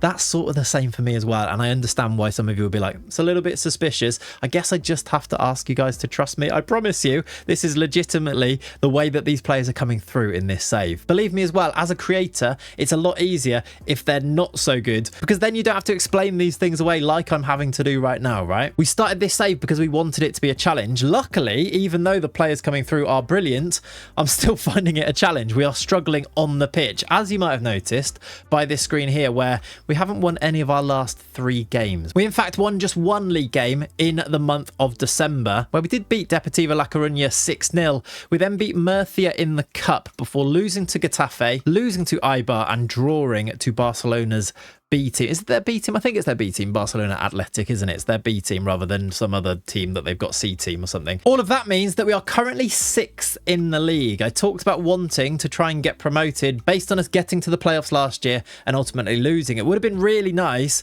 to think that we might be able to sneak into these automatic spots in this league. I don't think, though, that this is going to be the year for that. We're on 33 points after our first 21 games, exactly halfway through the season. 10 wins, 8 losses, kind of again tells the story that we're pretty good until we're not. And we've got great players, and then we've got some not so great players. And if any of those great players who are also just about 18 years old, if they don't play, the players coming in, they're just not at the level yet, and we are dropping points. 33 points is 10 points off that other automatic promotion spot, which Alaves are currently in, behind this Barcelona B team. Can we, though, bolster our squad with another brilliant youth intake? That's now what we now need to have a look at. Is this going to be another golden generation? Fingers crossed it will be, and bear in mind all the things that we just talked about before. Jesus Navas has this to say: we have an early assessment of your youth team intake set to graduate later this season. He then goes on to name a couple of players here, but the big main thing to read here is maybe I didn't need to say all of this stuff that I just said, because it's not a golden generation, it is a good intake. Now, we did have this before, didn't we? But then when it came through, it ended up being a golden generation. This time it's only 3.5 stars though. This is a good group of players coming through. Now, lots of you as well who are talking about your save says that early on in a save, the intake seemed to be brilliant, and then they really leveled out later on in the save. I'm kind of hoping, in a weird sort of twisted way, that that is going to be the case in this save. Narrative wise, it kind of works. We've got these great players that can become our save heroes, and then each time we maybe get one player to add to it rather than completely having to change the team because we get better players coming through. That would work really well, wouldn't it? And hopefully it would mean that the challenge sort of stays there. Here though, Navas talks about Antonio's tackling as well ahead of many of his peers, and also Israel Alvarez's willingness to get in harm's way during matches is an aspect that gives coaches confidence that he will always give their all. I think we've had these sentences before about some other players. I can't remember which players it was though. Finally, he talks about Jorge Mendoza having a propensity to get their efforts heading in the right direction, which is being very notable, getting their shots on target. That hopefully then would mean that Jorge Mendoza is this striker, because we have one A-rated position in our intake, and that is the striker position. There is one player who has an A rating, and then the rest, at least according to this, doesn't actually look that good. We've got 3 centre-backs who are C rated, but it does say we don't have any good ones coming through. And there's 1 attacking midfield option who's also C rated. Then we have 2 D rated central midfielders. The keeper this time is not very good. And none of the other positions. Wingers, the worst one on there, F. Now I have moved away from using wingers.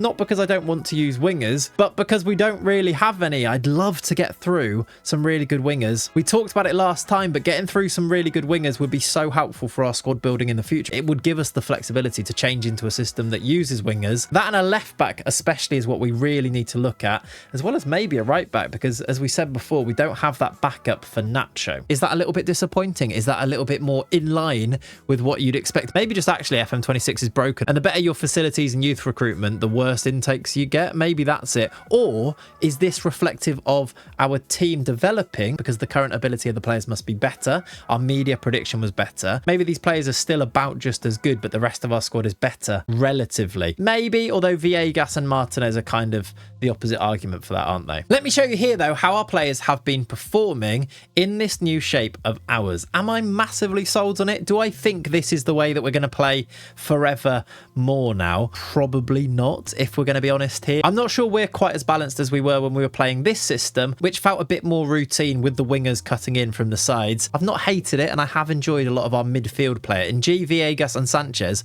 is a really strong area of the pitch. Caballero in behind Cabrera, really great. Alvarez, he does have a little bit of development still to do, but he has actually chipped in quite nicely so far. He's got 6 goals, 5 assists in 15 starts, which is great actually, because he is only still 16 years old. But overall, I don't think this tactic is necessarily the golden goose that is going to get us promoted and then thrive in La Liga. I really want us to get some wingers through our youth intake, and it doesn't look like this is going to be the case again this year. I did say though that this year may well be the year for Nacho Caballero. Now ignore the fact that he's a little bit injured at the moment.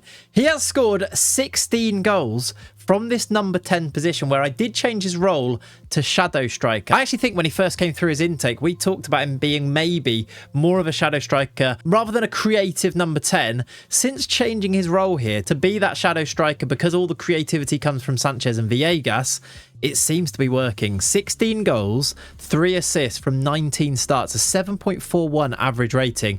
He works in tandem perfectly with Rafa Cabrera. I call them the cornrow boys up top, but it does seem that Caballero has got rid of his cornrows, and therefore I can't go with what one comment said, which was to call them the corn bros. You can blame Nacho Caballero for cutting his hair for that now not being a thing. He is, though, a fantastic footballer. Caballero, plenty of goals from him as well, and he's actually picked up 2 under-21 caps for Spain as well, scoring in both of those games. Also, I do also just want to scroll down to the bench here and talk about the squad depth in general a little bit, and update you on what I was going to talk to you about earlier as well. I want you to see just how much I'm using the entire squad going through these games here. Players like Gonzalo has come off the bench 18 times. He does play every single game, and I'm hoping that this does keep him ticking over in terms of his development as well, in case we need to use him as a first choice player at some point down the line. And that's a similar story for lots of these guys. De La Cruz yet to start a game this year, but 10 sub appearances. He suffered a little bit because we don't actually use wingers anymore, but I've been using him as a sub in the striker position. Mario as well, if you remember when he came through our youth intake, I talked about him looking way older than his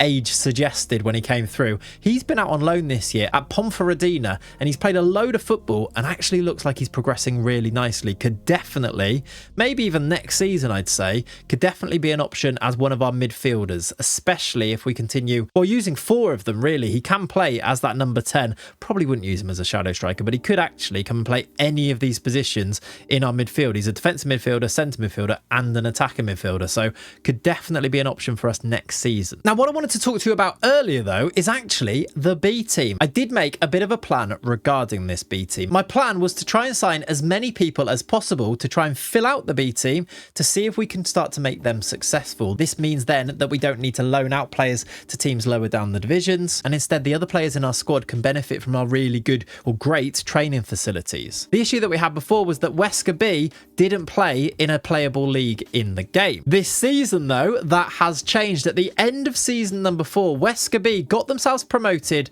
to the Segunda Federación Grupo 2. They are currently 12th on 22 points, and this means they are now playing in a playable league, which makes them a much more viable viable place to send our young players. It also means that they got a youth intake. You don't get to see it in your news emails, but you do just get to see them appearing in the squad. So we actually have access here to a whole load of new players that are aged between about 18 and 21 years old that just sort of appeared in my squad. Now it feels a little bit slimy that I've just been given all of these extra players. I suppose I could sell them and try and get a profit. None of them look particularly good. If I sort them by ability here, the best players are 2-star abilities, although I will point out this player here, Tony Guzman from Ecuador, has scored 12 goals in 18 appearances for the B team this year. Now, there's a reason I like him. I'll flash him on the screen here. Can you see why I like this guy? I might use him in the future. Yes, he's 6'8" and has 18 jumping reach. Is there an idea that I should be using Big Tony as the backup striker for Rafa Cabrera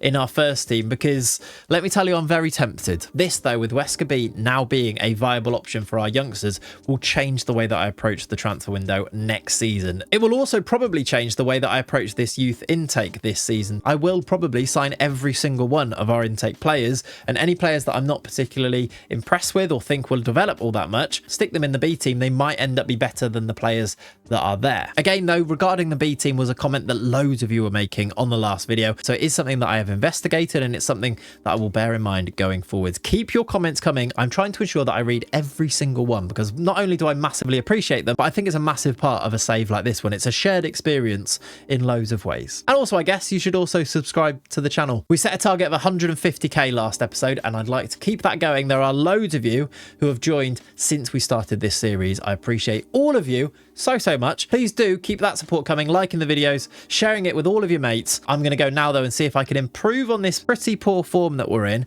and hopefully maybe even get us all the way up to our youth intake for season number 5. I will see you, hopefully, at the start of April. Okay, so I'm actually back a little bit early now, but I felt like I needed to give you this little update because it's kind of telling the story of the save a little bit now.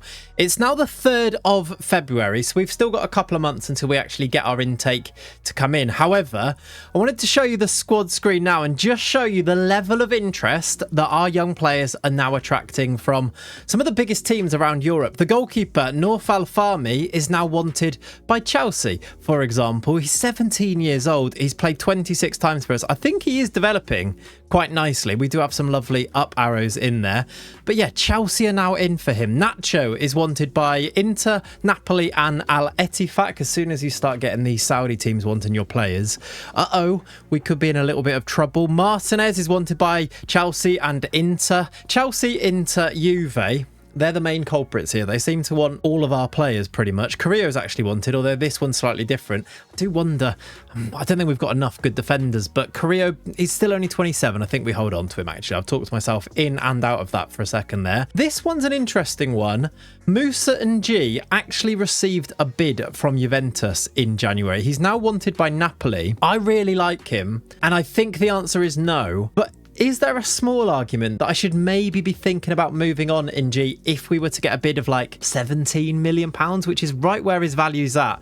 Because yes, he's come in and been a starter this year, but if we went back to the 2 central midfielders and got wingers somewhere in there, or maybe 2 strikers, or change the system somewhere, that could be a lot of money that could be really useful. Whilst we have been able to improve our training facilities, youth facilities a couple of times, most of the time the club do say no, and it's mainly because we don't have that much money in the bank. We're on £1.8 million right now, which is healthy enough, but the projections, as they've said the entire time, do suggest that they are going to go down. We have been able to. If I go to the transfer history, over the past few years, I mean, there's £83,000 going out there and a lot of loans going out. Oh, and by the way, I did do some January business that I need to show you as well. Not only a lot of loans going out, Big Tony has gone out on loan, for example, scored a goal in one of his first 2 games. Roberto Gonzalez has gone out on loan. A lot of these players that were in the B team have gone out on loan. And a few players that weren't very good who were in the B team have gone out on loan because I want to replace them with players that came through our intakes. There is a whole system that I'm working with there. But also probably the most interesting of deals, Michael Agbek-Pornu has also departed. We've sold him for £77,000. It's not a lot of money. It does get his wages off our wage budget, and he wasn't really playing this year. And it also does mean that I'm no longer going to accidentally mispronounce his name and say something I don't want to say, Agbek-Porno. I think I called him that a couple of times, didn't I? Anyway, he has now departed. But my main point that I was making is that over the years, we have been able to turn a little bit of a profit, sell players for decent money, £2.1 million last year, 6.5 £4.5 million the year before that once we sold Jaime Sayoni. Without sales to players like NG, we are kind of running out of players that we might be able to sell on. We're getting to the point where the majority of our squad is made up of the players that have come through our youth intakes. So we do maybe need to start thinking about where we're going to make money, especially if the projections for the finances go the way that they seem to be going. But then again, we might lose some of our big players because Villegas is now unhappy. He's disappointed to not be able to join Inter. They came in with a bid. I said no.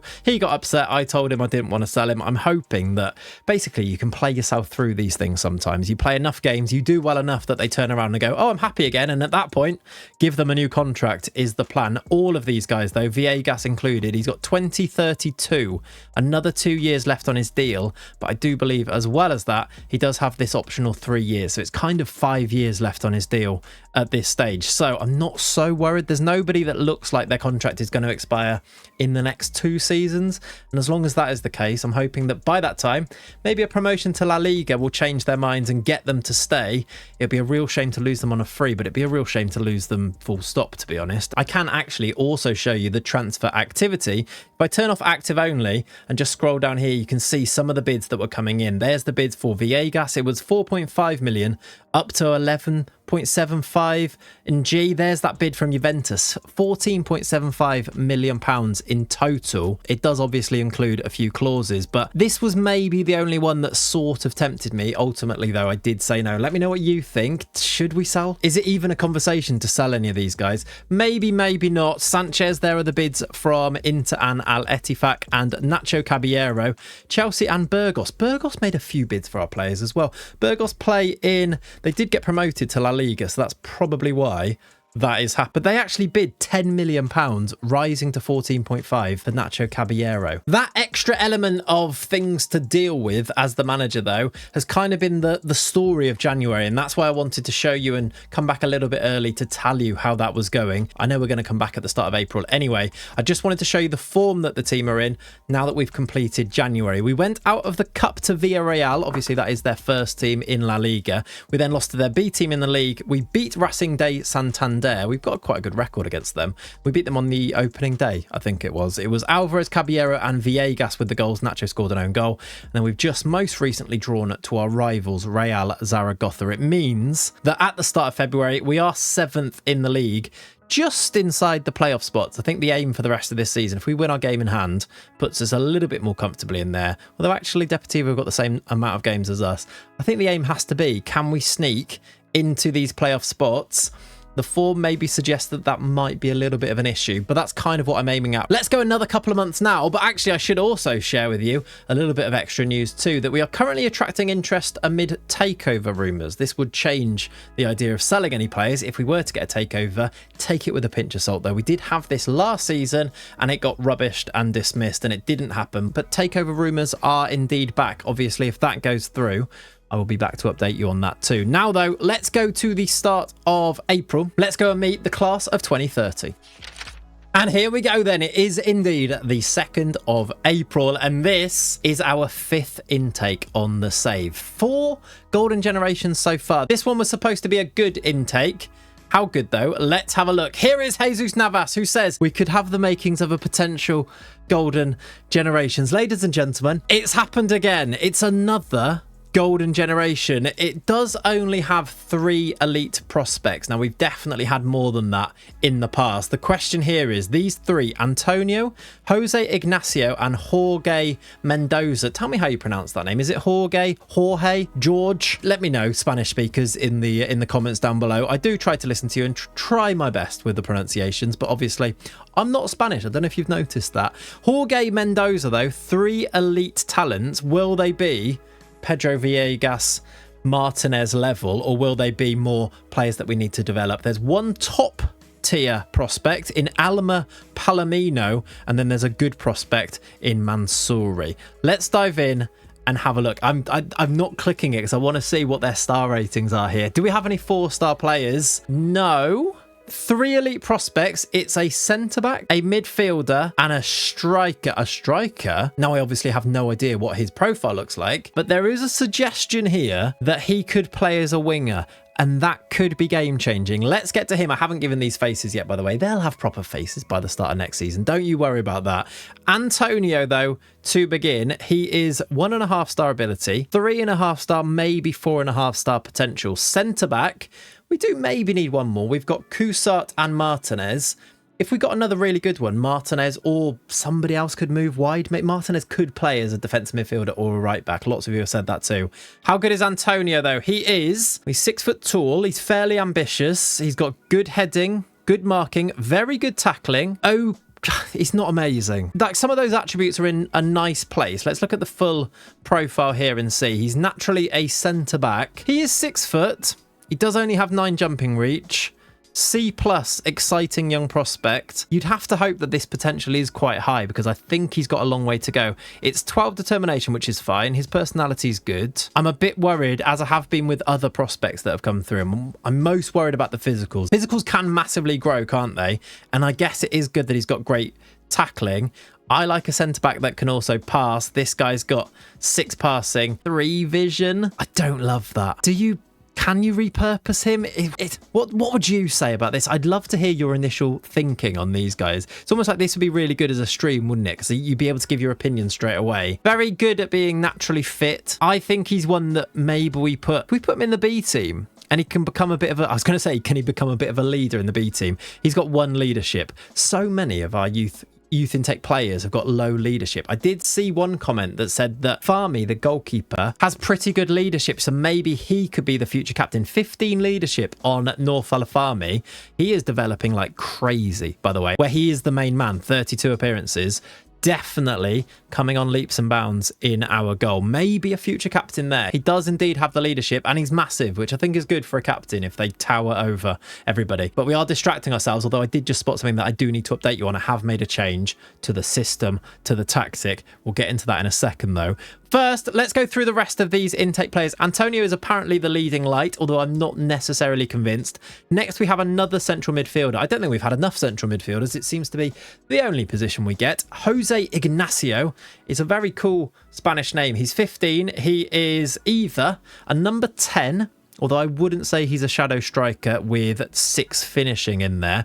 Good at passing, decent vision, quite slow, but a little bit of flair, good technique. He's giving Spanish midfielder quite a lot here. I don't think I'd play him that far forward, though, as a number 10. Does he have wild creativity, 12 flair in there, decent decisions, good first touch? I think his future may well lie as more of a ball player a little bit deeper on the pitch, but he actually looks like he's got slightly more potential ability, at least according to our coach that is giving this report here. And that takes us through to the man that for some reason I'm most excited about, mainly because it looks like he might be able to play on the wing, although his potential does look like it's a little bit lower than the others. Jorge Mendoza, a striker who can also play on the right or the left, is a Paraguayan 16-year-old. I do like it when we have players from other nations. Is he half Spanish or anything? Yeah, he is. He might well turn Spanish, a bit like Pedro Villegas did. He is a temperamental 5'10" striker, deep lying forward. He's got good finishing, very good finishing, in fact, very determined, good balance.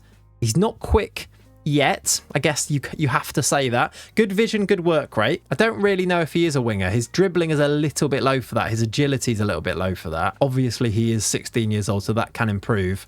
I'm kind of clutching a little bit, thinking mainly just because we need a winger, and I know that Cabrera is going to be the main man up front for us for a really long time. So I think for the sake of the squad building, you'd say play him on the... maybe on the left-hand side, cutting in on his right foot. Maybe for the sake of actually profiling him as a player, I'd probably use him as a striker, but I don't think we need to do that. So maybe that's where we need to make our decisions. Those 3 will get the contracts for sure, but as I said before, I probably will go ahead and give most of these guys contracts because they can go into our B team. We've also got Alma Palomino, who is a very aggressive, very brave centre-back. Is that his natural position? Maybe a right-back. We don't really have another one, so he might need to be a right back. He's Peruvian, which is also quite cool. Is he also half Spanish? He is indeed. Maybe something to consider because we do need that back at right back. And then we've got 7 good prospects. We will fly through these a little bit quicker. We have Mansouri, whose name was mentioned in the news article, wasn't it? He's a left-footed right winger or striker.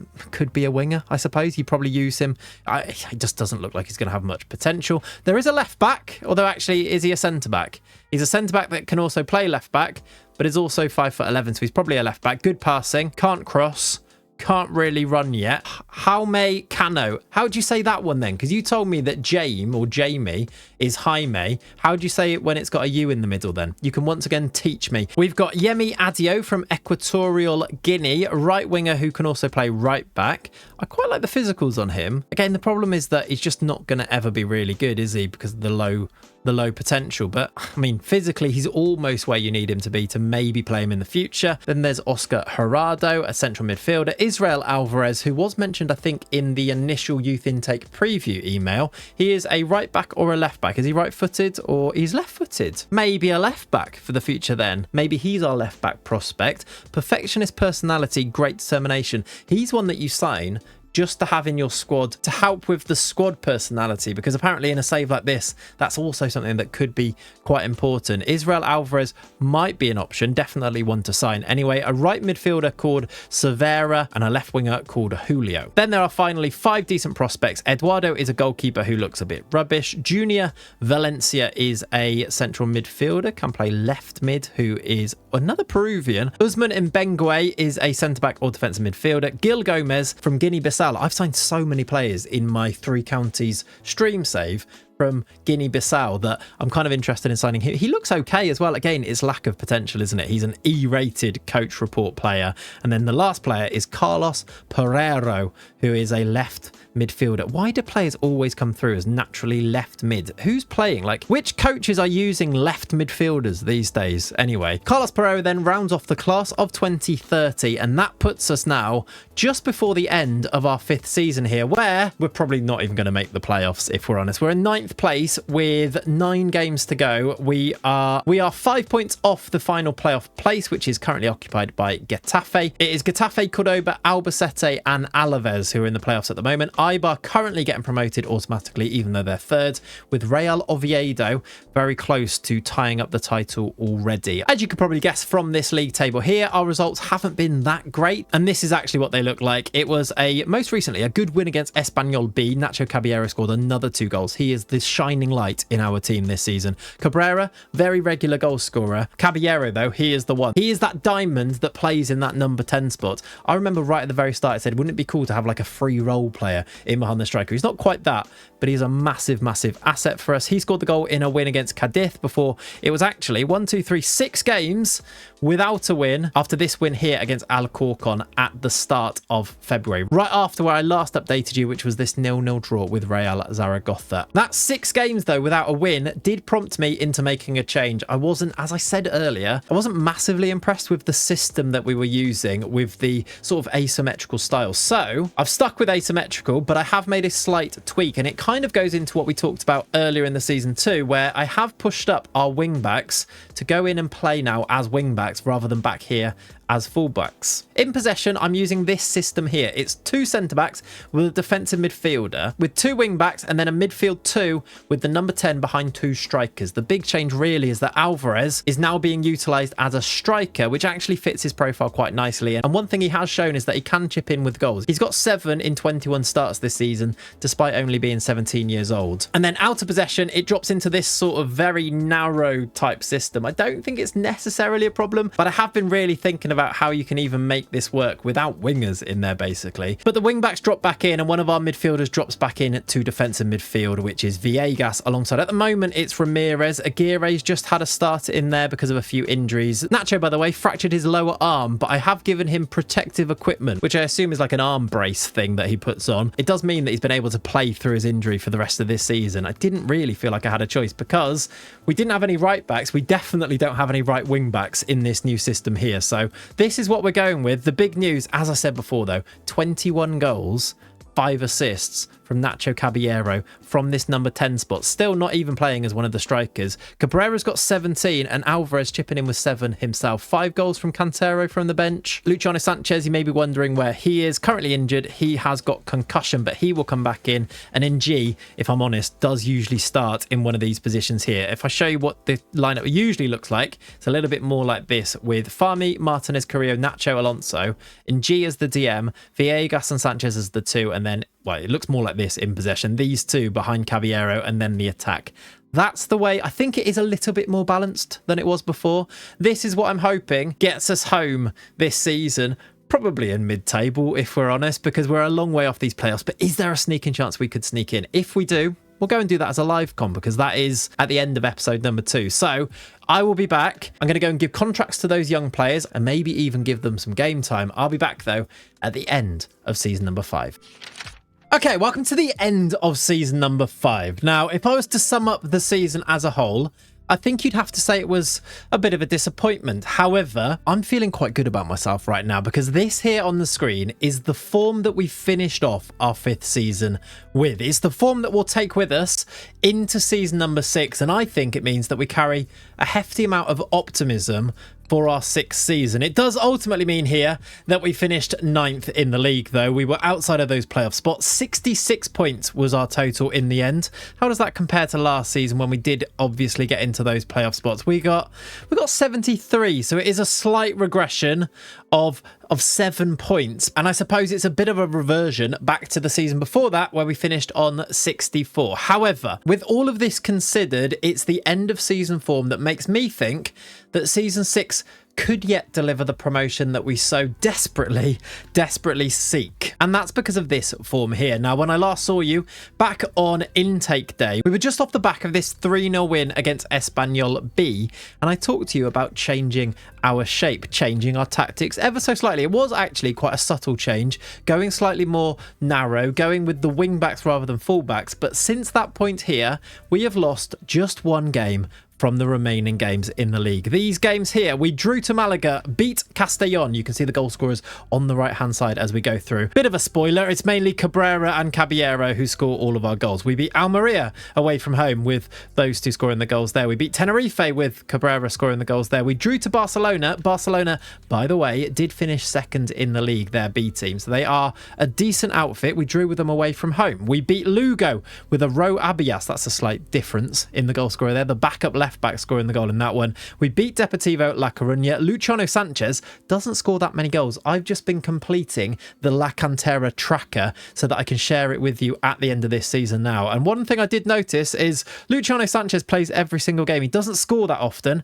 Did score 2 goals in this game here, though. And then maybe slightly worrying, or maybe really we just ran out of steam and realised we couldn't actually get into those playoff spots. We drew to Getafe at home, a late equaliser from Caballero in this one, and we did lose to Eibar 2-1 away. Eibar were one of the teams that got promoted, though. They finished 3rd, joint on points with Barcelona. They took the 2nd automatic promotion spot. And this is that new system. I showed you it before, but I'll show you it again here just to reiterate really how effective it's actually started to be. The goals have been flowing, even in some of those games where we dropped points. The draws, they were usually things like a 2-2 draw. So we are starting to express ourselves a little bit more on the pitch. Nacho at right wing back is creating lots. He's got 9 assists. And then at left wing back, Julio Alonso got himself 10 assists. Julio Alonso, by the way, he's now 31. He does have 1 more year left on his contract. I think he's going to have to be our main left back going into next season as well, because, well, we didn't get any good left backs in our youth intake, so he will have to continue. And as I said so many times so far in this video so far, the main man in terms of everything really is Nacho Caballero. 26 goals in 43 games total, 9 assists, a 7.25 average rating, wanted by Man City, PSG and Inter Milan. Yes, I'm terrified about that for the summer,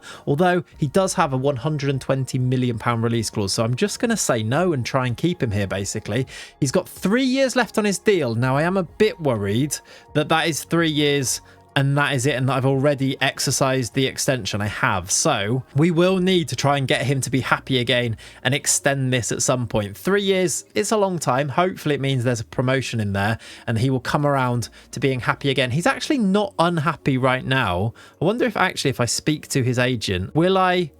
Oh, he will. He'll speak to me about an extension right now. Now, let's see if we can do this right together now. Can we extend Nacho Caballero's contract? I will lock in the 4 years. He wants 6,000. We've got so much excess wage budget. We've got £125,000, look, excess in wage budget. So give them the money, remove this so that this becomes, I mean, it can go to 150 million. I don't want to go too high, which some of you might be thinking there. Say 300 million. They start to want even more money and wages there. And £150 million is obviously a lot of money. It becomes, I mean, maybe we can push it up a little bit. I want it to be also vaguely realistic, but then again, what's Lamine Yamal's? It's like $1 billion, right? His release clause in his contract. Let's do 170, and this is most important. Can we put in this 3-year optional extension for the club? And I'm going to give him 10,000 a year. That's a 7-year contract in theory, and he's willing to sign it. This is very good news. I should go through and do this for the remaining players as well, I think. But this is where we finished up this season. You see the appearances that the players made. You see the appearances that the sub players, the backup players ended up making. There is an injury in there for Martinez, who twisted his ankle. Nacho, by the way, has just about recovered from his fractured arm. Farmy, lots of first team football for him, has really seen him improve, and he's definitely going to be on number 1 for next season. And the story of the save right now is as it was last season. We go again. The aim is still promotion. The players, though, are definitely still getting better. And I do think we may have just about stumbled onto a system that might start to get the best out of these guys. If that end of season form is anything to go by, next season I think we can go and do this. I want to get one of the automatic promotion spots. I really think now's the time to go and grab it. If I just put the best players into the 11 here, I don't see any real weaknesses other than maybe Alvarez needing a couple more years to develop. But what a player he's actually starting to become. One more year when he's 18, I don't think he is a weakness anymore. And suddenly we've got a really serious first 11. And if they can stay fit, I think it's then maybe good enough to go and get us promotion. Now, though, I did just want to share with you an update to my La Cantera tracker, which you guys can access by having a look in the description of each video. There is a link to open the tracker, and then there's a separate link, which is like a save file that if you import a save here, it will import all of the data so that you can go and have a look through all of this yourself. I will do one of these at the end of each video. So at the end of each 2 seasons as we go through, you will have access to go and dive into this and do a bit more of a deep dive into the save if you so wish. This then is our current situation. We have had 22 players come through youth intake so far in the save at the end of season number 5 that have gone on to make a league appearance for the club. Each intake has had 16 players. Some of them have ended up being released. You can see by the number here, 5 released, 7 released, 11 released, 10 released. The class of 2026, though, our very first youth intake, has now had, between the 9 that have played for the first team, 876 appearances. We are yet to sell any of our intake players for any money. We've released a few, and I think a few have actually technically been sold for £0, but we are yet to bring in any academy money. I suspect that this isn't too far away from changing because we are filling up all of the squads right now, and we can we'll start to sell some players on. And then we could go through and have a look at all of the stats for all of the different classes, but I think the most interesting tab is this one here. It's the graduates tab, which I think is a really good way to see the total stats, because this is something that it's really difficult to access in FM26 for whatever reason, but you can see who's played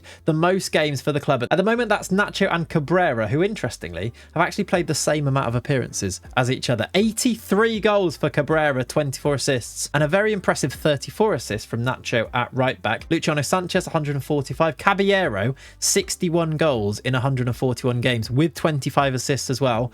As I said before, he's kind of becoming the main man, isn't he? And that goes all the way down, all the way through. And if you want to dive into this, as I said, it's in the description of today's video to go and see all of the stats for the players. Interestingly, a lot of you pointed out that Fabrizio Ramirez had made his international debut for Venezuela. He's now got 16 caps for them, and Musa Ng has 21 caps for Gambia. Those are the only players that have played international football, full international football. A lot of our players like Cabrera, Sanchez, Jonathan, Martinez, Villegas have all played under 21 and under 20 football. Caballero hasn't played any youth football for Spain, which I do find kind of intriguing. I think that should probably change, though, in the future. The newest real update is that I did give a debut to Jorge Mendoza in the first team. That is our 16-year-old Paraguayan that I am training to play as a winger. And actually, as you see by the stars on the screen here, does seem to now have more potential now that we've signed him, and maybe a different coach is giving his opinion of his potential ability. I have, of course, also given him a face because he has made his first team debut. I think that might be the way that I do this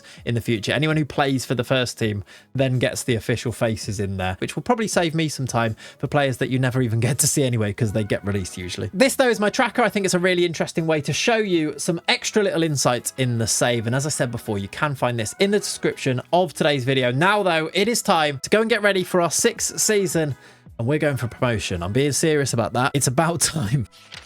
All right, then, this is our Season 6 Squad It. Another Squad It, another season, our Final season of today's video, and the season where, I'm going to go out on a limb here and say it, the season where we're finally going to get promoted. I do think I've said that quite a lot of times at this stage now, but I'm feeling more confident than ever. I kind of want to pause at this stage too to go through and show you some of these players and how they've developed and give you the reasoning and why I feel so confident. It's not just that end of season form from the end of season number 5 where it felt like things had clicked a little bit. We got that new system, that new tactic, the one that looks a little bit more like this. Slightly narrower, maybe bringing in the fullbacks that little bit more, but also maybe with an extra attacker, an extra striker in there, making the best of a squad that doesn't really have wingers. It kind of felt like it was working. To go through our squad though, the one thing that you may notice straight away is how many blue players are now on this squad list. Those blue players are the players that have come through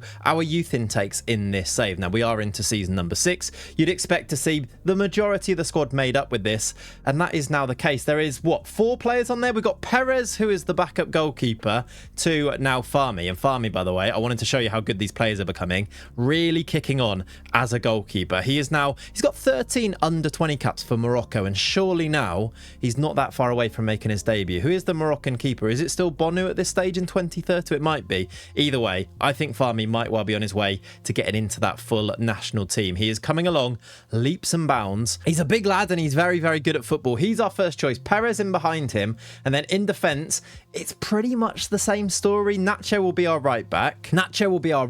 We'll have Martinez in as our main man in the centre of defence. I think he's actually grown an inch. He was 5'11", wasn't he, at the beginning? He's now 6 foot, and I think that makes a massive difference. When I look at a centre-back, if I see the 5 number in their height, I get a little bit worried. But even if it's just 6 foot, which is just one tiny small inch taller, I'm less worried. His jumping reach as well does seem to be increasing. There's a lovely up arrow on there as well, which is always glorious to see. He's now got 6 under 21 caps for Spain as well. I'm going to try and partner him as much as possible this year with Angel Cusart. He's not quite ready. He's 17 years old. He doesn't have the physicals, but he is 6'6", and I think he's grown an inch as well. I'm sure he was 6'5" at the beginning, wasn't he? He won't be the first choice because that will be Carrillo, although Carrillo was carrying an injury, a bruised thigh, for the first game of the season, which I have played. So Cusart came in naturally to take his place. I know that on the squad it says that Carrillo's the starter with Gonzalo as the reserve player there, but I think if there is a chance to play Cusart, he feels a bit more like the future of our defence, even if his physicals aren't quite there yet. He actually does already have pretty decent mentals, which is obviously a plus point. Left back, or should I say left wing back these days, this is the area in the squad where, well, we don't really have any new gen players. We're going to go again with Julio Alonso, who's now 31, and it's becoming a little bit more pressing to try and get a left back in through our youth intake. Maybe season 6, the class of 31, maybe that's the year that we get a proper left back. And then at that stage, you could make an argument that we've got a full first team 11 and maybe even a full, I mean, if we went with, say, Cano, for example, who's 3rd on my list at left back, we could maybe have a full squad of new gen youth intake players, and that will be kind of a nice moment for us for a save like this. The midfield will go with Ng as the first choice defensive midfielder. We will have Fabrizio Ramirez in behind him. There is a small part of me that thinks I may have neglected my duties of nurturing Fabrizio Ramirez. He played a lot of football at the start of the save. When he first came through, he played 16 games when he was, 16 years old. We then sent him on this loan. He played 27. He did play 25 times last season, but it was only 9 starts. I do maybe wonder whether we try and give him some game time ahead of Ng, or maybe even just rotating these two to try and see which of them is better. At the moment, I think it is probably Musa Ng. He's also pretty well suited to this DM role. We're going to have him as the DM, and then in midfield, we'll have Sanchez ahead of him. There is Luciano Sanchez, and of course, Pedro Villegas, slightly further forward these days, as more of a playmaker in there, but can kind of do it all. It'd be nice when he gets the 10 strength as well. He'll almost 10 strength. He's got 7 finishing, 6 heading. I'm not expecting him to get the heading, but everything else If he can get this finishing up to 10, if he got 10s at least in every attribute, that's a seriously well-rounded player with some really great strengths as well. He's got super acceleration and flair and work rate and technique and marking. He's so well-rounded all the way through his profile, isn't he? And then, of course, in front of him, it'll be Caballero in the number 10 spot. Again, what an important player he is for us. We talked about it before, but he still doesn't have any under 21 caps for Spain.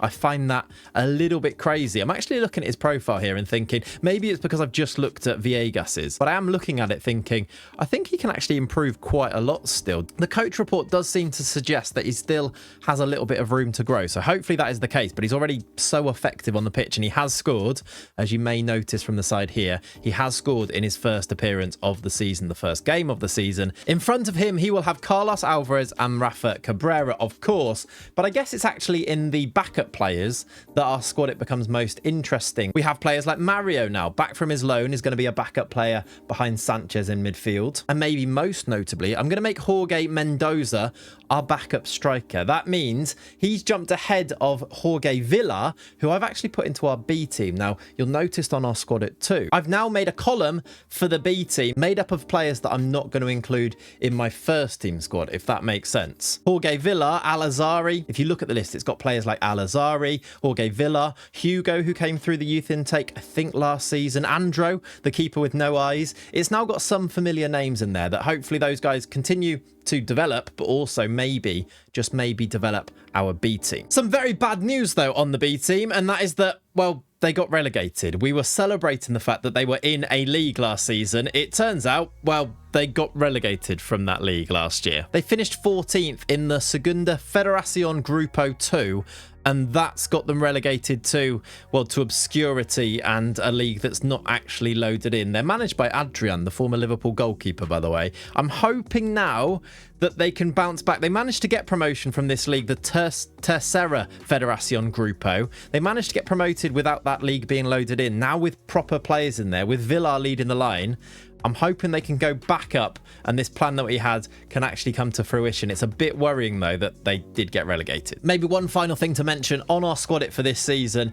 I have made Big Tony our third choice striker. He is going to be in behind Mendoza and Cabrera in our striker positions. I will probably make him available at least for the under-19s, but probably for the B team as well, so that he is playing football regularly. But if we need to call on him, he's going to be the third choice striker. I think it's the year that we give Big Tony his first team debut, and all of that will come in it to look a little bit like this then. It's the familiar shape from last season. You can see how the players fit together. I'm hoping for a big season, for example, from Carlos Alvarez. If he can kick on, this team, I don't think then, as we talked about before, will have any real weaknesses. Obviously, Korea will come back in for Kusat in there. That will make it look a little bit better, and we continue to improve in terms of our current ability, as reflected in the media prediction for the season. We are now 11-1 odds, and I believe it was 20-1 odds last season, so we are coming into shorter odds here. We're getting closer to the teams above us, and maybe using a team like Sporting Gijon as a bit of a marker here. We're not too far away in terms of odds, and we saw how they humbled us in the playoffs at the end of season number 4. I just think that things may just be about to click for this season. I've got really high hopes, not only because of the media prediction, not only because of having a look at the players' profiles and seeing how good they are, but because of match day 1 of this season. You'll notice it over here. We have beaten Almeria 4-0 away from home. Now, Almeria are predicted to finish 3rd in this league, and if we are able to trounce them in the way that we did, and we actually really trounced them. Our tiki-taka style here gave us nearly 60% of possession, 18 shots, 11 on target, restricting Almeria to 0 shots on target. They had 9, but they were all really speculative, not really creating that many chances, and we were able to pass them off the pitch. It was Caballero that got us off to the perfect start. Luciano Sanchez and Viegas spreading it wide to Alonso. Alonso finding Caballero in the middle, who slotted past the goalkeeper. That gave us an early lead, and you saw the football in the build-up to that goal. That just continued all the way through. We scored 4 and got off to the perfect start. The second goal was a set piece. Cabrera, I mean, we are going to make use of those big set pieces with our big striker up front. That was 2-0 before Cabrera turned provider, rushing down the left-hand side and finding in the middle Luciano Sanchez, who slid home. He started to score a lot more goals, actually, recently. I'm hoping he can add that to his game, maybe because he's got more freedom because he's got Viegas alongside him in that midfield. Viegas took the corner, though, for goal number 4, and guess who was there? Rafa Cabrera. It's going to be a big season because because not only can we score those goals from open play, but we have this threat from set piece with our 6'6" striker, Rafa Cabrera. He is 6'6", right? Yeah. With his 20 jumping reach, he's obviously going to be a threat. And I just think, because Almeria are predicted to be so good, I just think actually this could just be our season. We've also managed to hold on to all of our players this summer. The window is still open, but I'm going to just go and reject everything. There's a bid in now, actually, and I'm assuming it's going to be for one of our main players. There you go. It's a bid from Real Valladolid for Jonathan Martinez. What I'm just doing is simply, that was 17 million. Now, there may come a point where we need a bit of money. We've got 1.8 million pounds in the finances, which is suggested to go down by the projections, but I just don't think now is the time to be selling any players. I'm going to continue to reject everything, keep hold of everybody that we've got at the club. We've not sold anyone this season for the first time in a while. We did, of course, have a couple of players released or retire. Players like Enel Rodriguez, for example, did leave at the end of his contract, but we're in a really healthy place. I'm feeling very confident, and I'm really hoping I can go and prove that now. I'm going to go and play the first half of our 6th season. I'm going to come back right before January, right on when we get our youth intake preview. Imagine we can add to this current good feeling with another Golden Generation youth intake preview. That would be lovely, but maybe as our team gets better, it becomes less likely. We'll see whether that theory sort of plays out or not. I'll see you, though, right as we're about to jump in to 2031 after the first half of our Season 6. Come on. And would you look at this? The date is the 27th of December, and Huesca are top of the league. All of my feelings of confidence and feeling good about this group of players is really coming to pass. We have played 21 games so far this season. We have actually dropped points in 8 of those 21 games, but it is enough to see us top of the league by a very healthy 6 points. I actually think this is a really good omen for the season as well, because we don't have to be perfect to be top of the league quite comfortably at this stage. 5 draws, 3 losses in our 21 games. We lost to Granada, Espanyol B and Tenerife, but we are still 6 points clear of Malaga, who have dropped point in 11 of their 21 games. I suppose Cadiz could actually close the gap a little bit here. They could go to 41 if they win their game in hand, meaning it could just be a 3-point gap, but it's still breathing room at the top of the table. And of course, we only need to finish in the top 2 to make sure that we get promoted to La Liga. That was my aim at the start of the season. It remains to be the aim right now, but we are playing some beautiful stuff. If I show you the team stats here, I think this sums it up actually. Our tiki-taka style is having the most possession on average in the league. Our average possession for these 21 games is 66%. We are dominating teams. We're also keeping hold of the ball really nicely as well, with 91% passing accuracy. Even the passing numbers, we've hit 15,000, where the team just behind us is only on 13,800. This converts into scoring goals as well. We haven't scored the most goals. That is Barcelona Athletic, but we're joint 5th here with 37 goals compared to the league's best of 44. We're right there towards the top, and we actually do have the highest XG in the league as well, with 37.22. So we are basically right on our XG with 37 goals. I think all of these things, though, as simplified as they are, all point in the right direction. If I show you the match day before we get into this youth intake preview, if I show you the tactics here, you'll see the team that is on the pitch is the team that we basically had after the first game of the season. You can see by the stats of the players, and somebody did mention it, by the way, how annoying it is that the assists are on the left of the goals. I can't change it, look. Even if I import my tactics view, I can then change it, but as soon as I go out and back onto my tactics screen, it flips them back around to assists on the left hand side. I'm not crazy.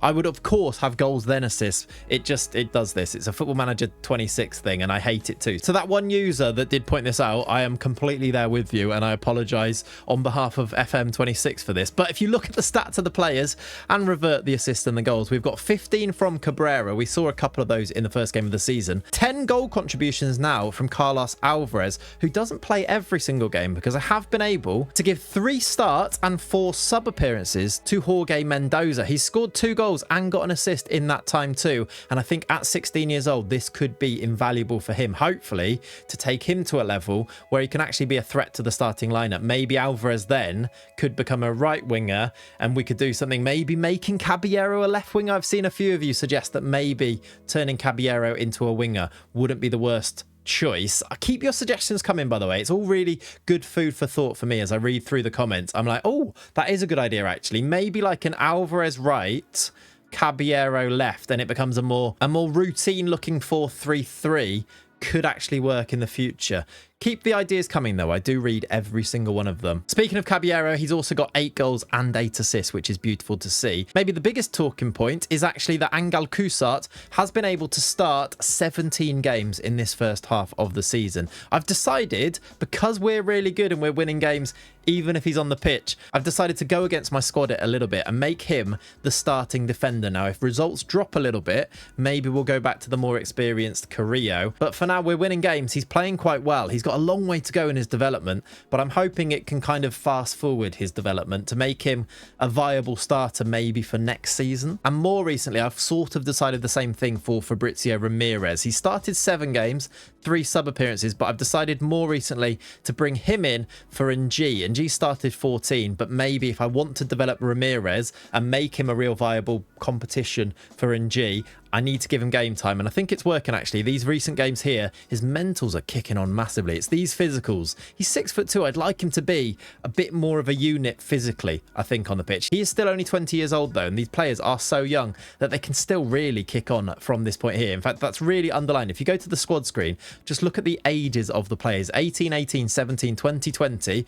It really stands out, doesn't it, when you've got a player that's a bit old. Julio Alonso, we are praying to the gods of FM that we get a left back in today's youth intake preview. Julio Alonso's 32, 20, 18, 19, 17, 20 makes up the rest of our starting lineup. Can you actually see it? If I go to the league, in team stats, does it give you the average ages of the players in general? There used to be a place where you could see average ages of squads. I'm sure it must be around somewhere. Is it in clubs list? No. Is it in season preview? If I then click on the clubs, does it tell you their average ages? No, it tells you the salaries on here, which is quite interesting. I want to actually compare. Malaga are predicted to finish top, £18.79 million per annum. Ours is just 7.92 million per annum. How does that compare to other teams in the league? I mean, it is lower, but it's higher than Albacete's. I suppose I am putting more wages into players than maybe I would do because we're spending all of our money on wages, aren't we? I really want to see what our average age... Oh, it does say average age here. Squad average age is 25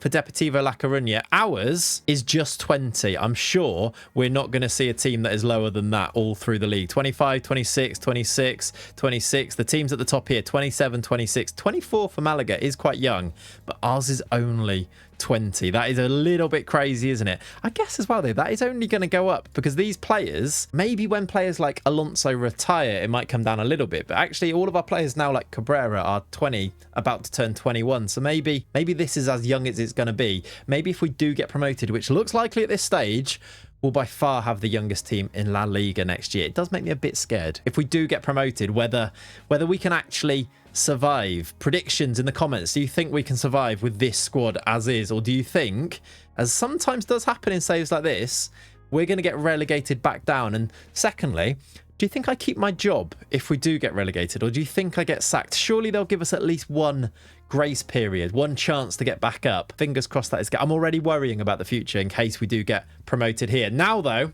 let's have a look at this youth intake preview. Jesus Navas is back to say we have an early assessment of your youth team intake set to graduate later this season. It's an average intake. Average. That is the last thing that we need here. It's an average 3-star intake. Now, he does mention that there is a player called Fran whose quickness is electric and he has pace to burn. There is a player that is called Alex who is definitely reliable in channeling their aggression. And then finally, there's a player called Tiemoko Haidara who is very willing to put himself in harm's way during matches, which is always nice. Let's have a look at these players then. The goalkeeper, we've got 3 categories that are C rated. Goalkeeper, fullback and central midfield. It does say, though, we lack quality in goal. There isn't a great deal of quality at fullback, although there are 2 of them. So maybe one's a left back that belies these predictions that maybe could make it. I'm not going to get carried away and think and look into this too much, but at least they are towards the top of the intake. And then finally, on our C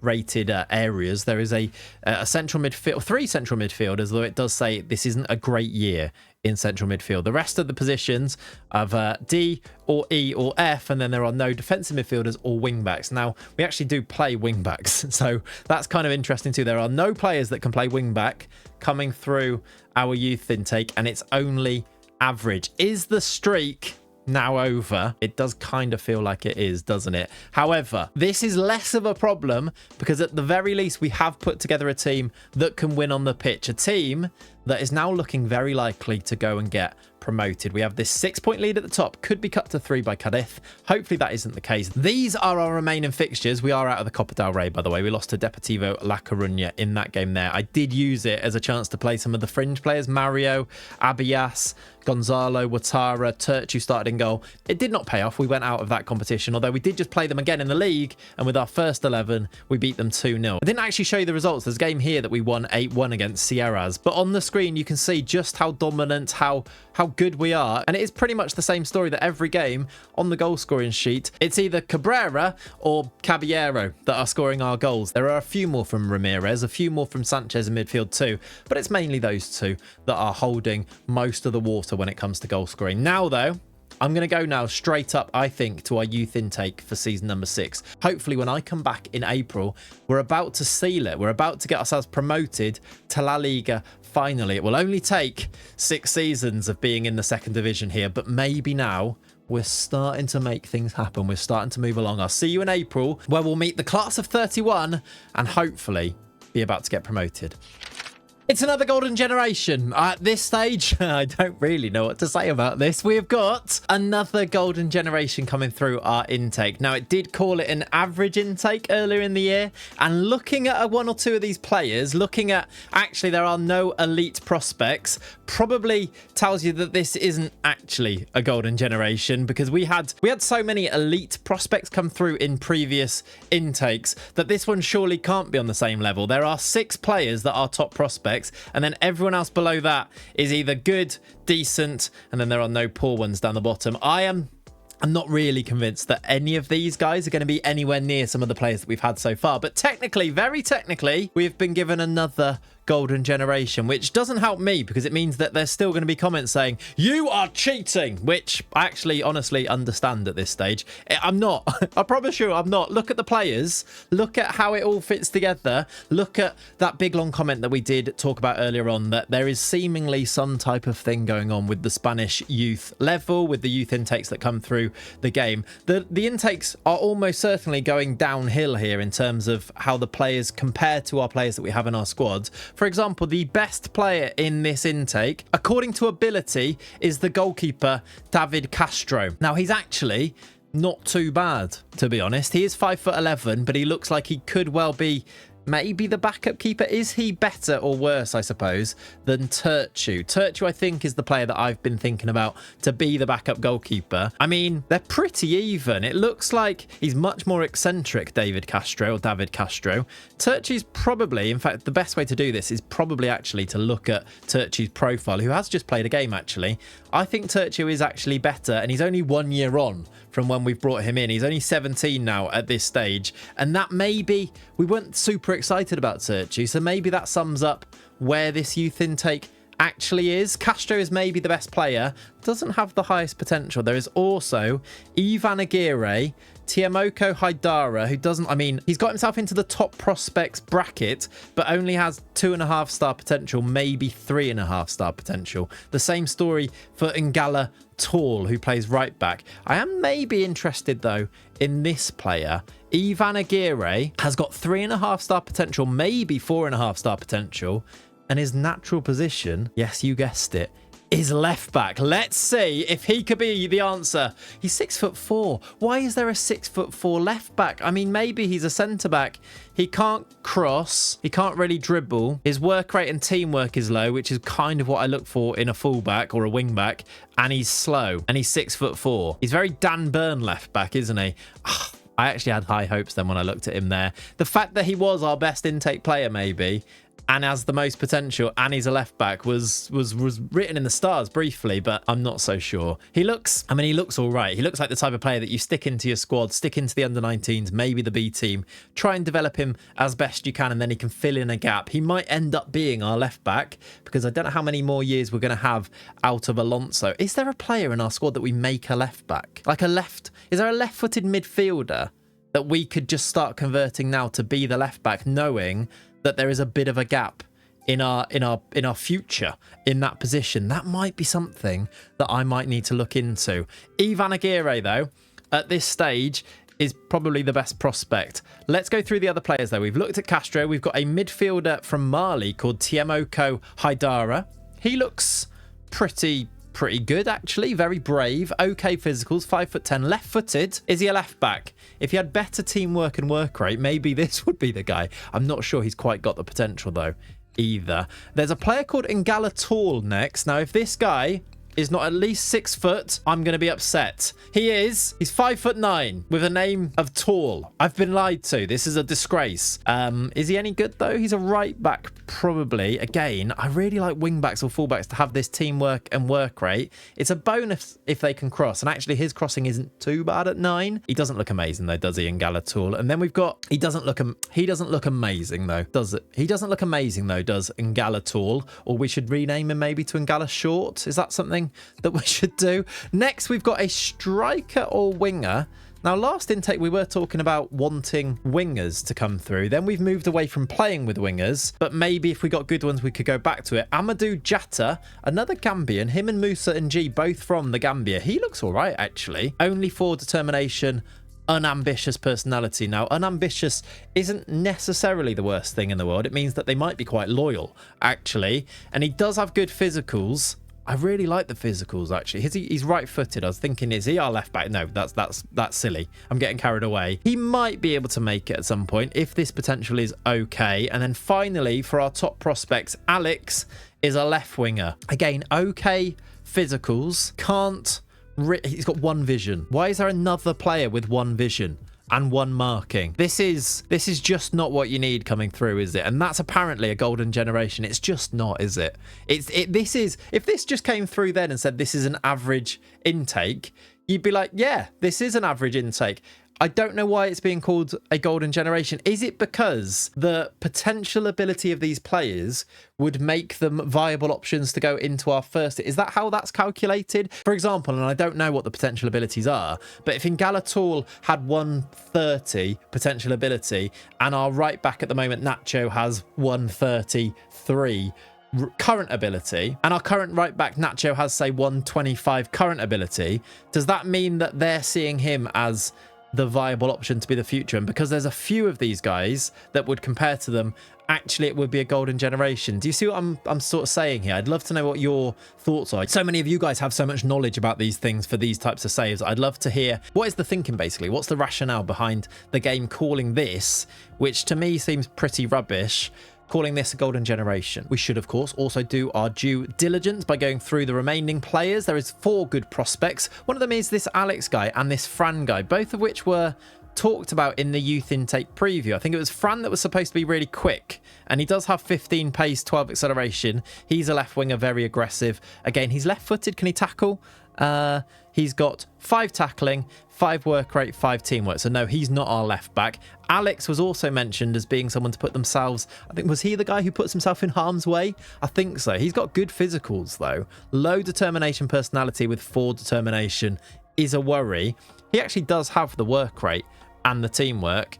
He's right-footed, though. I'm going to go and look through our squad, I think, to see if there is that player, that midfielder, to turn into a left-back. I've done it before. Carlos Baleba, in one of my old saves, unbelievable left-back. I even turned Florian Wirtz into an inverted right-back in a save too, and I know some of you will remember that because we called him Florian Inverts, which I still think might be the best nickname ever created in any Football Manager save. But anyway, OT Granal is another player in here. He's a defensive midfielder. Rubbish physicals. Good mentals, actually, on... I guess his name isn't OT.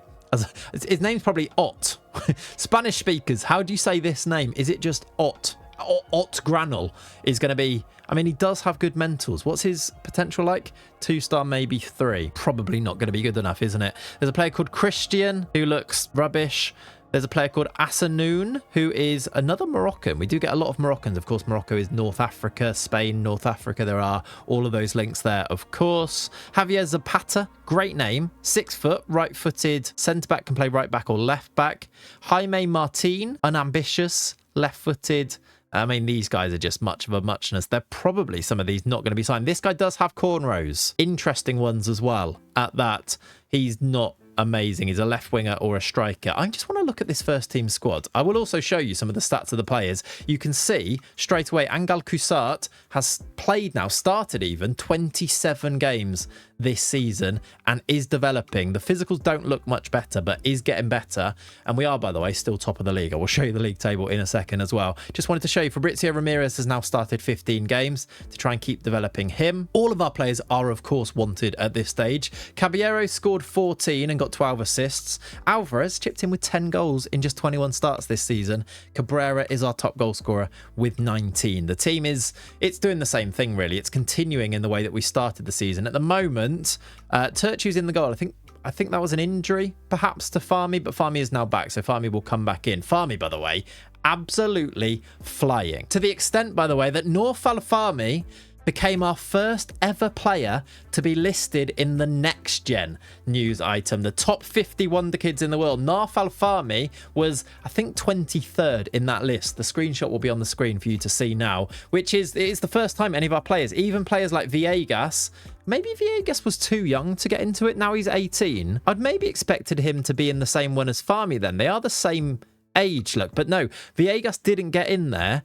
Luciano Sanchez, Nacho, even Jonathan Martinez never got into the Next Gen, but Naaf Farmi has. Maybe this is because he's a goalkeeper and it's comparing to other goalkeepers. Maybe his potential ability is actually higher than some of those other guys that we're calling proper wonder kids in our team. I mean, I think they are wonder kids. Look how good Jonathan Martinez is at the age of 19, 11 under 21 caps. Farmi as well, by the way, has made his Moroccan debut. He's got 2 caps for the full national team now, so we will update that in our tracker, of course. Now, the reason I came to the squad screen was, of course, to see, do we have any left-footed midfielders that could play left-back? Musa Ng is right-footed, although he can play left-mid. Could he play left wing-back? Probably not. Fabrizio Ramirez, I think, is right-footed as well, isn't he?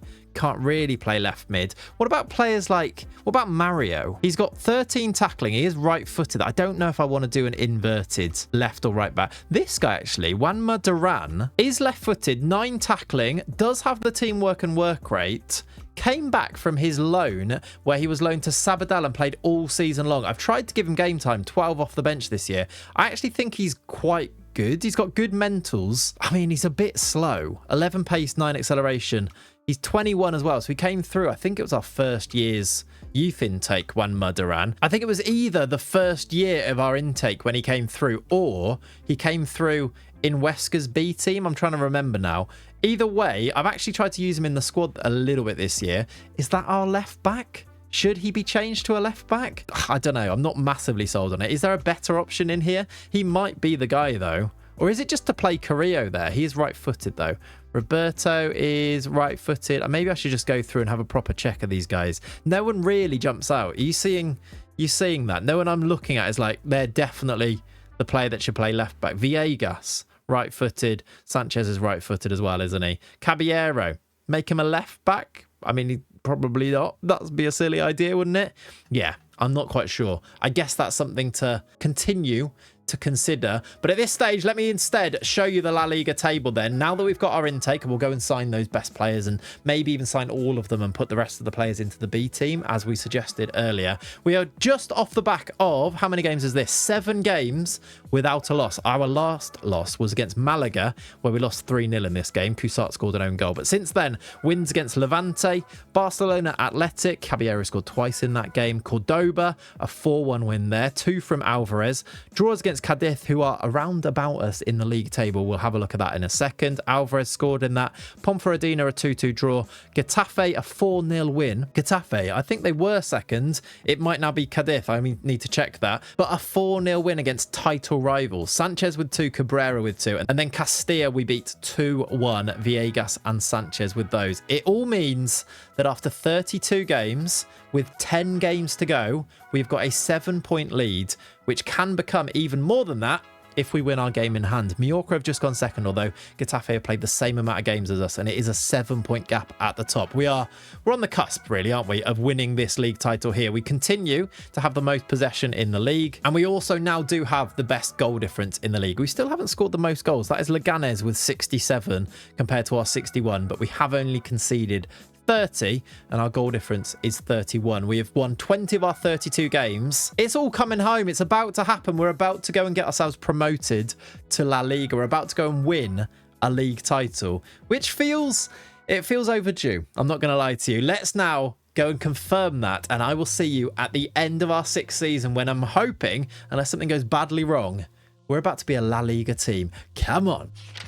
And there it is. A 2-1 win against Villarreal B has confirmed us as champions. We got the job done, although it was a little bit closer than I was really hoping it would be. But this Huesca team with all of our new gen players, our youth intake players, is now officially champions of La Liga 2 and officially on their way to La Liga proper. Next season, we will play Real Madrid. We will play Barcelona. We'll play Atletico. We'll play all of those big dogs in Spain. And I'm a bit scared about our young little lads up against some of those players. It was this win here, 2-1 against Villarreal B, that did the job for us. We were actually behind heading into the last 10 minutes. Alvarez scored on 83, a lovely finish to equalise, and that actually would have been enough for us to win the title, I think, at this stage. A draw would have been enough, but we ended up going on to win it 4 minutes later, 87 minutes on the clock, and guess who was there? It was that man all over again, a man that came through our youth intake in the very first season, Rafa Cabrera. Just look at our lads just linking up. It makes you so proud. It was a ball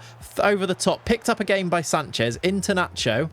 Oh, by the way, I did send Nacho on 2 leadership courses, which have been working. There's the finish from Cabrera to make it 2-1, the goal that saw us win the La Liga 2 title. I'm going to really try, as I mentioned there, I'm going to really try to make Nacho a captain in the future. He's up to 9 leadership. I think it was 8. I'm just going to spam the leadership courses. The board seemed to say yes to them.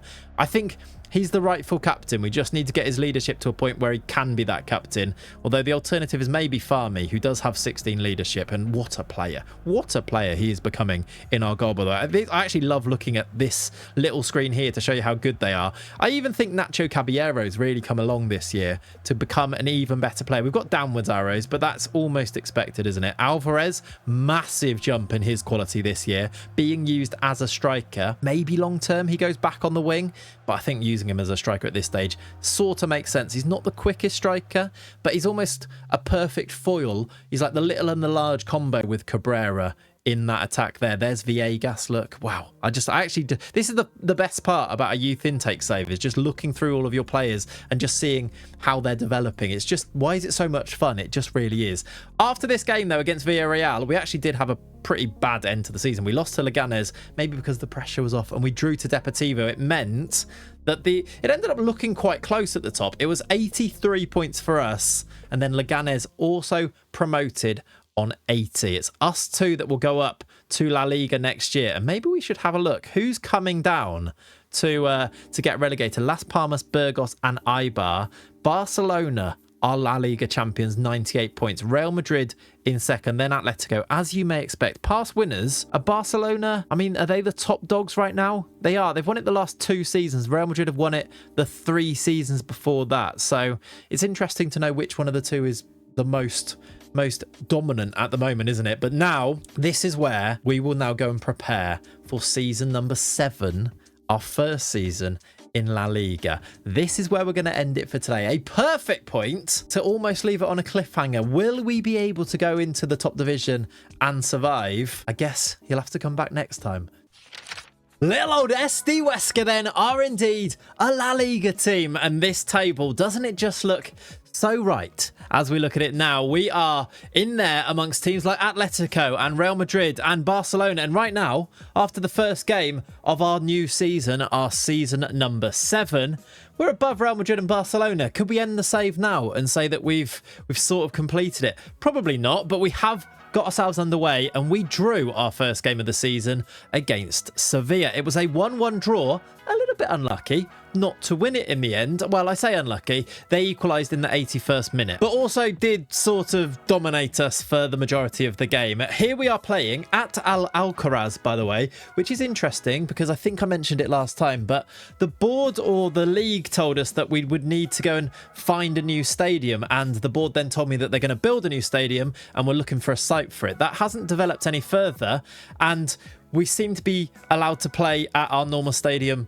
in La Liga, which I didn't think was going to be the case, but here we are playing at our normal stadium in La Liga with a draw against Sevilla, who did have 24 shots, 13 on target, dominated the XG, but we got ourselves a draw. We've mixed it amongst a really good team. Sevilla, a really good team with really good players. Tieno Barry is leading their line, and I really like Tieno Barry in Football Manager because he's big and tall and strong. He's Rafa Cabrera, but not quite as good. You see over here the team that we played, and it's pretty much as you would expect. We will once again kick off today with a couple of updates that have occurred over the course of the summer, but also with our squad. I'll show you the plan going into our 7th season at the club, now that we are amongst the very elite in a top division, a top 5 league in Europe. I actually don't think there are any real surprises in this 11 that you can see. Maybe the biggest one is that I did start Kusart, and my plan is basically to continue to do so. I think he's now taken the spot away from any other defenders that we've got in our squad. Players like Carrillo, and it becomes now an entire team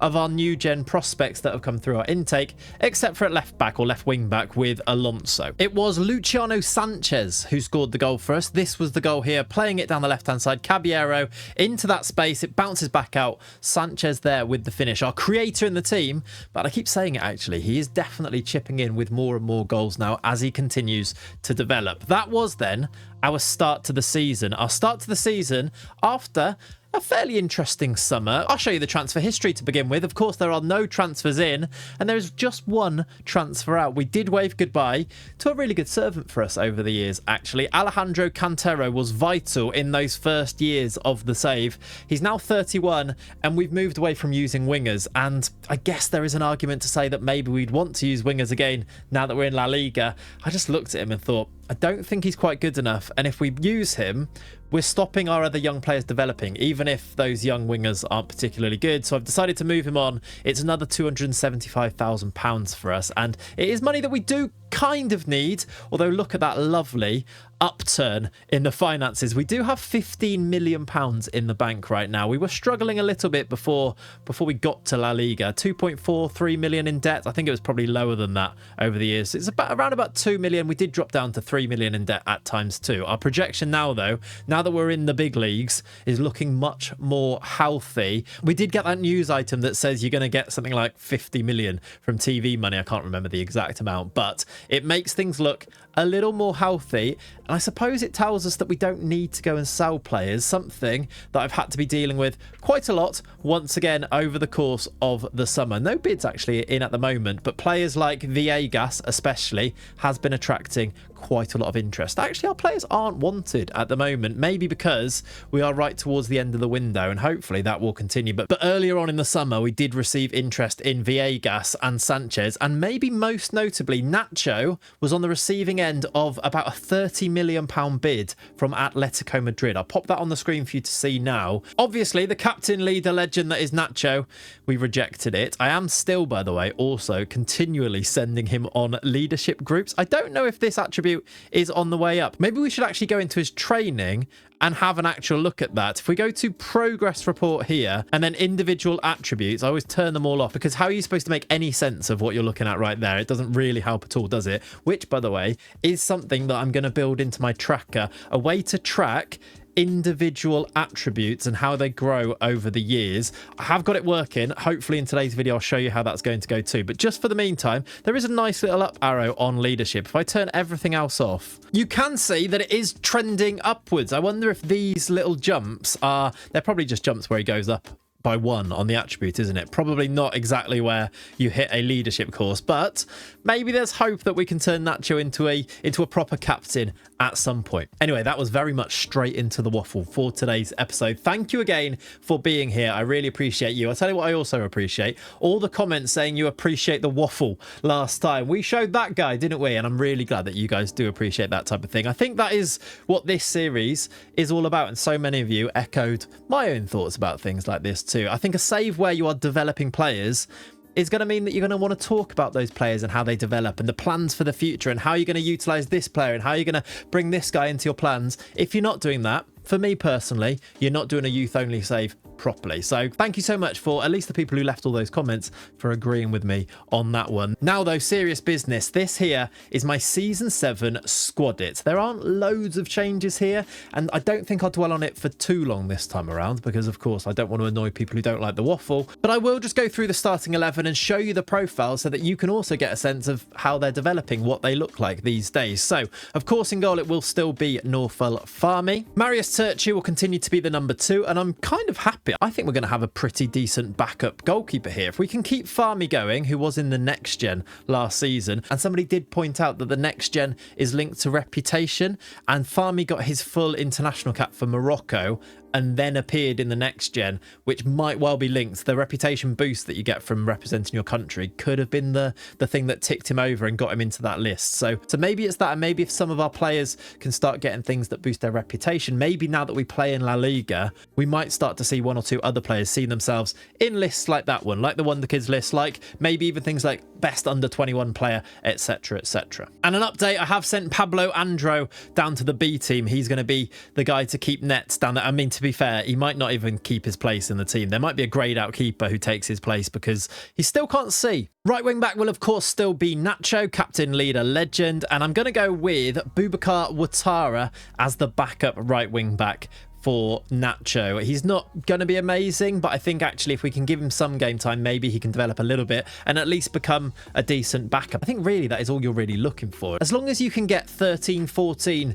worldy players, if you can make up the rest of the squad with adequate backups, then you're sort of fine. That is what most teams do. At centre back, it will continue to be Jonathan Martinez. He's got 17 under 21 caps for Spain at the moment, and I need to tell you about a tournament that did take place in the summer in a second. And then, as I mentioned before, he'll be partnered with Angel Kusart, who I really want to see get to this 10 pace, 10 acceleration, boost this 6 agility. He still has a really long way to go, but I am looking at the potential ability here and thinking that hopefully he does have the potential to get there, because if he does, if his physicals become quite good, which can happen with proper game time, so many people were echoing my thoughts, which I just think game time and playing consistently is key to getting these players to explode. Now in most saves you can't really afford to do that, because if you put in a young player like this, it's going to make your team worse. So you try and find other ways to develop them. You keep them in your under 19s where they're going to play football down there, you loan them out, you find ways to get them training, developing as best as possible. But in a save like this, I do really think that regular playing time in the first team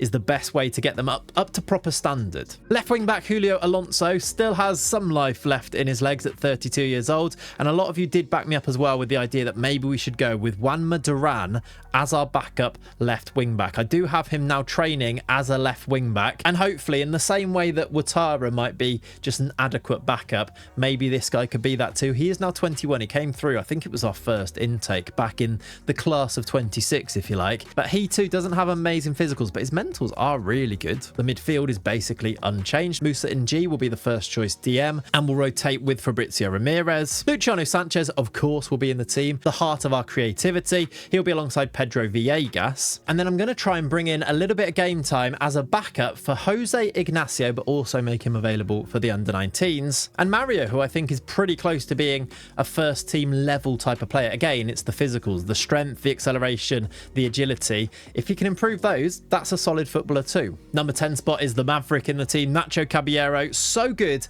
at getting involved in goal scoring situations, goals, assists. He is the man, and I think I'm going to use De La Cruz as the backup to him. He can play in that number 10 spot, and because he's kind of a striker slash winger, I think it suits the way that we're using Caballero at the moment, so he's going to be the backup there. And then finally, I said I wasn't going to dwell on the squad but here we are. Carlos Alvarez will be the foil, if you like, for Rafa Cabrera up front. Here is Rafa Cabrera's profile now in 2031. And then the big breakout star really coming along now is the under 20 international for Paraguay, Jorge Mendoza. I think there's a chance that this guy could make it. I see the reservations with things like his personality, so I have put him into a mentoring group alongside some other players. Rafa Cabrera is one of them. Leaders in the squad who do have good personalities, because I think if we fix this, we could see him start to explode in terms of his development. He apparently does have really good potential ability, and he does have this high determination, so I still think there's a real high chance that Jorge Mendoza does make it. He might need to get a little bit quicker too, but he's only 17 years old. He will be the third choice striker. Basically, if either Alvarez or Cabrera can't play, I'll probably use Mendoza. But there is a fourth choice, and that is, of course, Big Tony, who can come in and lead our line. He's 6'8", and now he has, I mean, I feel like the face that I've given him it just fits. And now I mentioned when I was looking at Martinez, when we looked at Villegas, I mentioned a summer tournament that just took place. Well, it was the European Under-21 Championships. And if I go to the best player in that tournament, you will see that this season, this year, this summer, the winner was Nacho Caballero. He starred as Spain won the European Under-21 Championships. They beat Portugal in the final. Caballero himself scored twice. I think this is a really, really strong showing. I remember watching this tournament years ago, and Isco was an absolute superstar in it. And I remember thinking I would do anything for my team to sign him. And then, of course, he went on to play for Real Madrid and have a decent career. It just makes me think that there's a new wave of people now watching these players, watching Nacho Caballero score and score the goals on the big stage. He got the assist for the other goal as well. In the final squad, Martinez did start as the left-sided centre-back also, and Pedro Villegas came on as a substitute just after the hour mark. So our young players are very much in and around this setup, ready maybe. They've got a player called Jones. Who is the Spanish player called Jones, who is a centre-back? His name is Stephen Jones. He plays for Milan, and he was literally just born in Barcelona. And he doesn't even speak English or Welsh. What's happened there? Anyway, we've definitely distracted ourselves there. I just think this is a really good sign for the future, alongside the idea that we've been able to mix it against a team like Sevilla in this division. Now, I'm sure you want to also see the media prediction, which has a second bottom. We've got odds of 700 to 1 in La Liga this year, which means that we are better than Real Oviedo. We're not predicted to finish bottom, but it does mean that the aim is very much just to survive. If we can finish 17th, I honestly would be happy enough with that. I don't want to get dragged into a relegation fight, of course, but if we could survive, that is the sole entire aim of this season. When do we first play, actually? One of the big teams. We play Real Madrid away at the Bernabeu on the 12th of October. Do we play Barcelona before we'd come back in January? We do. So I'm now going to go and play that. The last game before Jan is also Atletico Madrid. So I'm going to come back at around about the halfway mark. Of course, we will have played them because it will be about halfway through the season. We'll also then get our youth intake preview, and I'm hopefully going to be able to show you a league table that doesn't show us rock bottom. Fingers crossed we can compete at the big table. I'll see you as we're about to get to January. Well, I wanted to show you a league table where we weren't getting relegated. Let me present this to you then. After the first 19 games of our 38-game season, we're 14th in the league. We're doing exactly what we need to do. Now listen, 19 games, we have only won 6 of them, and that has meant that there has been 11 defeats in there. We have lost to Real Madrid, we have lost to Barcelona, and it has been an absolute pleasure to do so far. We lost to Valencia straight after, I think it was, that first game of the season, but we have won 6 games, 6 massive wins that have given us the points now to keep us quite far away from that relegation zone. We are 8 points clear of Alaves, who are currently 18th. We are 11 points clear of Real Oviedo, who have really struggled, and they were the team that were predicted to finish bottom, and that seemingly is what's happening. I've just seen as well, by the way, Mallorca, who are second bottom, have conceded 66 goals in the first 18 games of the season. Look at their losses that they are putting up there. They've lost 8-1 to Barcelona, 6-2 to Athletic Club.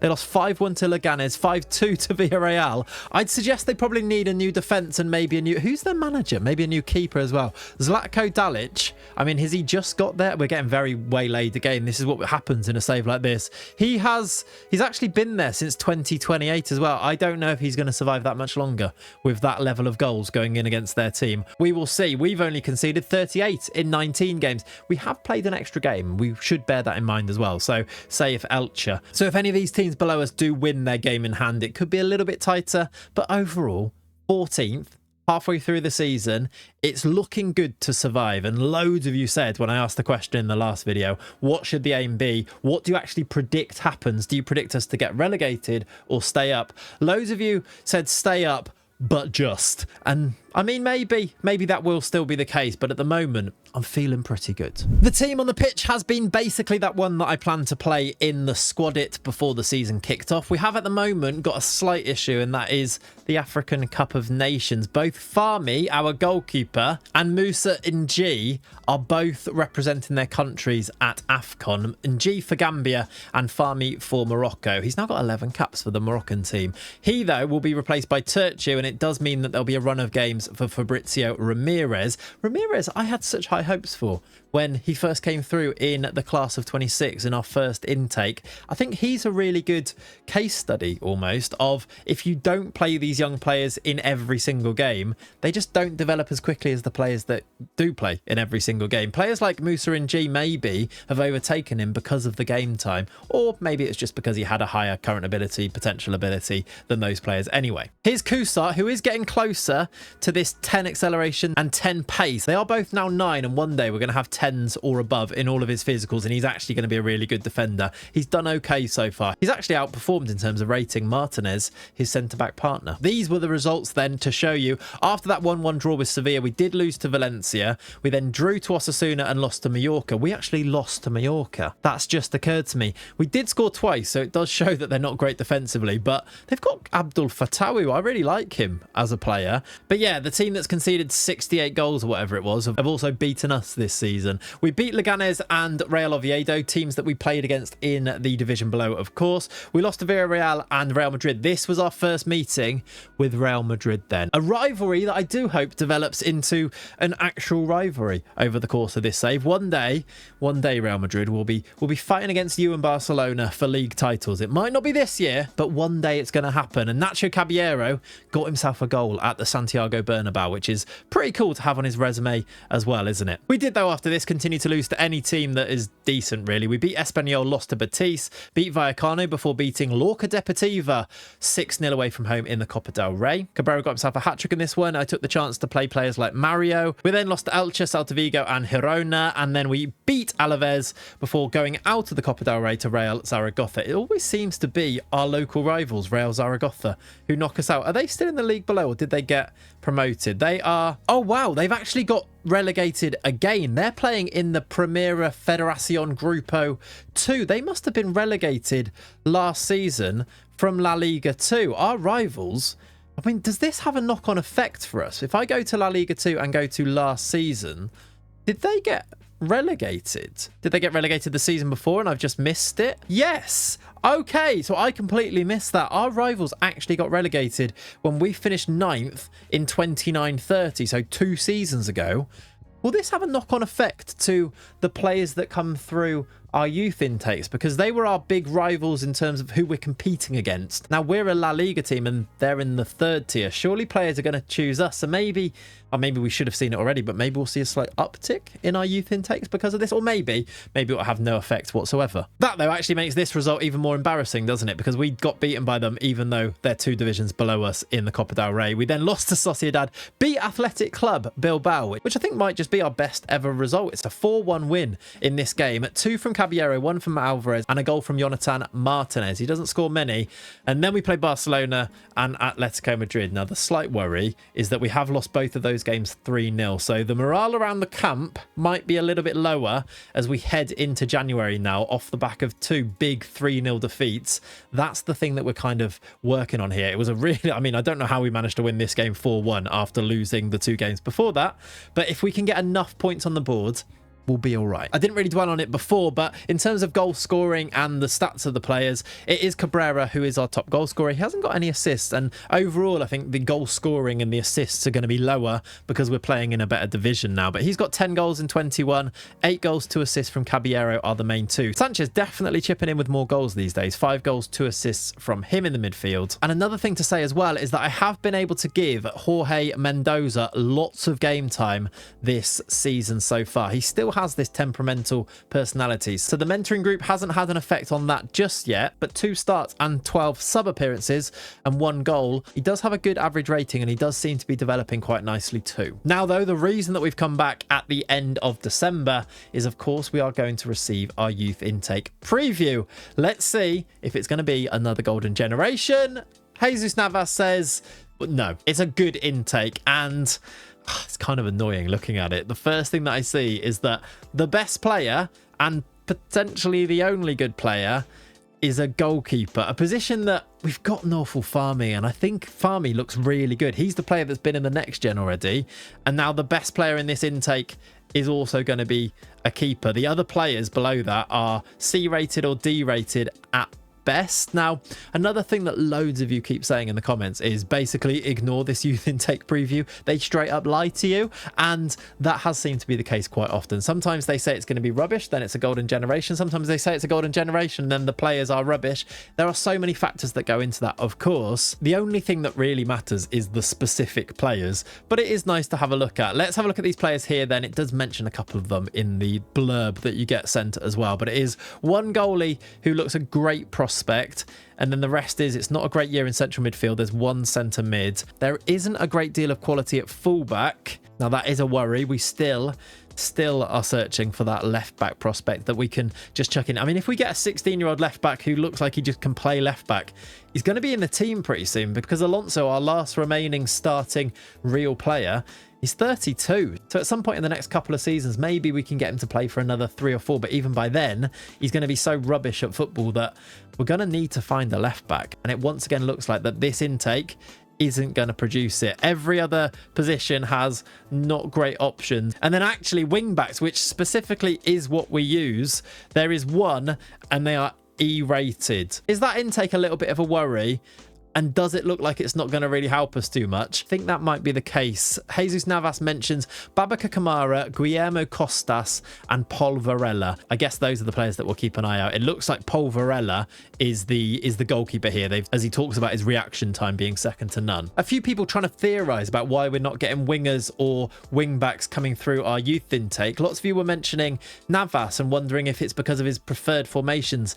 I don't think so. His preferred formation is 4-3-3 DM wide, which means there are wingers in that system, and a 4-1-4-1, which means, I guess in that one, are they left and right midfielders? But his preferred one is to use the DM wide, which does have the high wingers in there, so it doesn't really make sense. And both of these formations do have fullbacks in there. I don't think that's a factor, but it was a good theory. Before I do go now and play up until April, which is when we actually receive this slightly disappointing intake, it might be good. It might be good. They may have lied, of course. Jesus Navas there. I will also just update you on the facilities. I have once again been continuing to ask the board, especially now that we've got money from the TV money from being a La Liga team. I've been asking them to continue to improve our facilities. We now have great training facilities and great youth facilities. Specifically impressive in this is that we now have excellent youth recruitment. This could be massive. We can still continue to improve this. Our youth setup now is genuinely really, really good, and our training facilities are coming along quite nicely as well. I have also been working really hard on the staff at the club and trying to continually upgrade on the coaches that we've got too. We've now got 22 coaches, and of course I'm making sure that this is always filled up. Whereas scouts I'm not worrying about. I don't actually want them to be off out scouting because it costs us money, and I want all of our money to be able to go into things like wages and improving the facilities. So I'm literally just not hiring scouts because we don't need them. I don't need to scout anybody. It's just pointless doing so. But if you do go into the coaching team, you can actually see that we, according to this anyway, have the best coaching in La Liga. Goalkeeping, we're first in the division. Defense first, attacking first, fitness first, possession first, technique first, tactical first, set piece coaching first, and then finally people management, we're second. So I need to work out how we're going to get better people management, and I don't know if this is actually accurate, but it does look like even teams like Real Madrid, we've got a better coaching training setup than massive teams like that. And obviously that can only be a good thing for developing and nurturing the talent that we've got at our disposal. Hopefully this means that over the long term, when these players all hit their prime, we've got players from 18 all the way up to 21. 21 is our oldest new gen now, which still means that they're not going to hit their prime for another 4 or 5 seasons. 4 or 5 seasons down the line, when you've got players like Luciano Sanchez hitting his prime, is it crazy to see us towards the top of La Liga? Is it crazy to see us actually challenging by that stage? I don't think so. The only thing that will stop us is if we can't hold on to them. And I'm just going to say no to every single bid. I know that in these series, sometimes you want a bit of jeopardy and losing players could provide that, but I just don't think it's the right thing to do. I've put into all of their contracts. Let's use Viegas as the example here. He's got a £120 million release clause. The only problem that will happen is if we get too close to it expiring and then you can't extend it and then you have to deal with it at that point. But as long as we're continuing to improve on the pitch and getting results, it should mean that you can get a contract extension in there. Viegas isn't actually a great example because he's only got 4 years, but other players like Nacho, he's still got 3 years left on his deal, but at any point close towards the end of it, I can actually extend it by another 3 years. So he's got 7 years left on his deal and he's got a release clause of £170 million. I'm basically Chelseaing all of these players so that they can never leave. And when you do say that, it does sound a little bit inhumane, doesn't it? For me though, it feels like the best way to get success, and we should now go and continue to go and try and find that success by getting ourselves up to the youth intake. The class of 32, let's go and meet you, and also hope that we don't lose too many games, that we don't get dragged into a relegation race. Hopefully that's the case. I'll see you in April. And here it is then. The date is the 31st of March. I said we're going to go to April. I lied to all of you. It is indeed the 31st of March, and that means our intake is here. I don't know why it's slightly earlier. It's like 4 or 5 days earlier than it sometimes is. Maybe because we're in La Liga now and the date is slightly different. It could just be that, to be honest with you. Here though is the class of 2032. Before we look at them, quick update on the league. We're pretty good. We've got 38 points on the board now. We've actually had better form since the last time we checked in. We are now only 8 games away from the end of the season. We've got a game in hand over the teams around us. I'm going to say it now. We're safe. I actually don't know if we're mathematically safe. We're 14 points clear, so we're not mathematically safe at this point, but it would be a hell of a bottle job if we did get relegated from here. We've now won 10 of our 30. A 33% win percentage in La Liga is really good. And you can see by the list of teams, we're beating the teams that are around us. There are 1 or 2 good wins in there. We beat Sevilla, we beat Athletic Club Bilbao, I showed you earlier, but mainly it's teams like Real Oviedo, home and away. Mallorca, we did beat them, but we did only score 1 goal. How many goals have they conceded? They've conceded 84. They're still not bottom. Real Oviedo are still bottom, but 84 goals conceded by Mallorca. It's a good job that they've scored 44, which is actually more than us. We've only conceded 52 though. Minus 10 goal difference for us, minus 40 for Mallorca, and it looks like they might be going back down to La Liga 2. We though, 38 points. I'm feeling pretty confident. I'm gonna say it. I'm gonna go out on a limb here and say I think we're gonna survive our first season. This is why though. Look at the great form here. After those 2 horrible defeats, which could have killed us, maybe it was a slight break heading into January here, but we went unbeaten in January and February. Not so many wins, a lot of draws in there before we lost to Betis. It is actually just 1 defeat since the end of December. So really mixing it amongst the big dogs here. I think there was a comment actually on the last video that said you're going to struggle at the beginning, then you'll find your feet, and then you're going to settle in, and then you'll be fine. And I mean, you've nailed it. If that's you, you know, if that was your comment, you have nailed it right now, because that is exactly how this season has gone. And with that confidence, knowing that we're going to be here next season, how are we going to boost our team with this year's youth intake? Let's meet the class of 32, and here they are. We have got 1 elite prospect, which is also somehow another golden generation. Paul Varela, I think that was the goalkeeper who's elite, and then there are 4 top players at least. It is another golden generation, which I don't really understand. It's an FM26 thing. It must be. Let's have a look at these players then. He does talk about Freddie Serna being the diamond in a very strong group of players, but it doesn't actually list Freddie Serna on this list here, which is interesting. Let's have a look at them and meet them though. We have indeed at the very top a goalie who does have 4-star, maybe 5-star potential, 1.5-star of ability. I guess the question here for Paul Varela is, can he come in and be a better backup for Nathal Fahmy? I don't know how we're gonna. The only way we develop Varela is either to loan him, and I don't think he'd develop as quickly, or play him, and we're never going to play him ahead of Fahmy at this stage, are we? So I just don't think. I think it's a write-off already, but can he be better than Sertu? Maybe. He's 5'11", so probably not. He's got 6 aerial reach and 9 jumping reach. I mean, straight off the bat, that kind of rules him out a little bit for me. He does have good reflexes. I love that in a keeper, but is he going to grow enough to be a tall enough keeper? At the very heart of everything, he might just be a bit small, and you see that all the time, don't you? Players being released, telling their story years later that they were released from this academy because they were too small. Sorry, Paul, but that might be the case for you. Maybe I'm being too dismissive. Of course, we'll watch his development, and maybe he can get himself in the squad at least in the future. But I want to dive in instead to these top players and wonder maybe if these stars here are lying to us. Let's have a look. There is a striker called Diego who is Spanish. He's 5'9". He has okay attributes in decent places, 14 finishing, already relatively quick, and apparently, I mean, to be fair, that isn't great potential. He's a D exciting young prospect, which doesn't really hype him up all that much. Next up, Babacar Kamara from Senegal does have slightly better potential according to the coaches.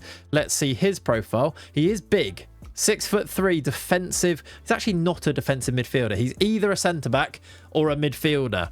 Now, you would maybe argue that because of this, he probably should be able to play DM, but he can't. He's more of a centre-back according to this. Doesn't have great physicals outside of being massive.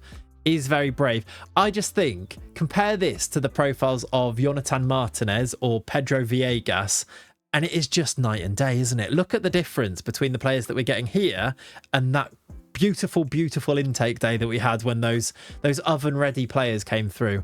That's Babacar Kamara. David is another decent centre mid, I think, if he does have good potential, which isn't really being shown here. Looks solid enough. Guillermo Costas is could be a right back. Not that we really need a right back because we've got Nacho, but Ouattara doesn't massively impress me, and this guy looks like he could be okay. He's only 15, so these physicals will really kick on. The mentals are a little bit low. Lack of work rate. Can't really pass. Low vision. Can't really tackle. Can cross, though, which is always the thing that you always seem to not get. He's got one strength. Get in the gym, Guillermo. Otherwise, you might struggle a little bit. Freddie Serna next.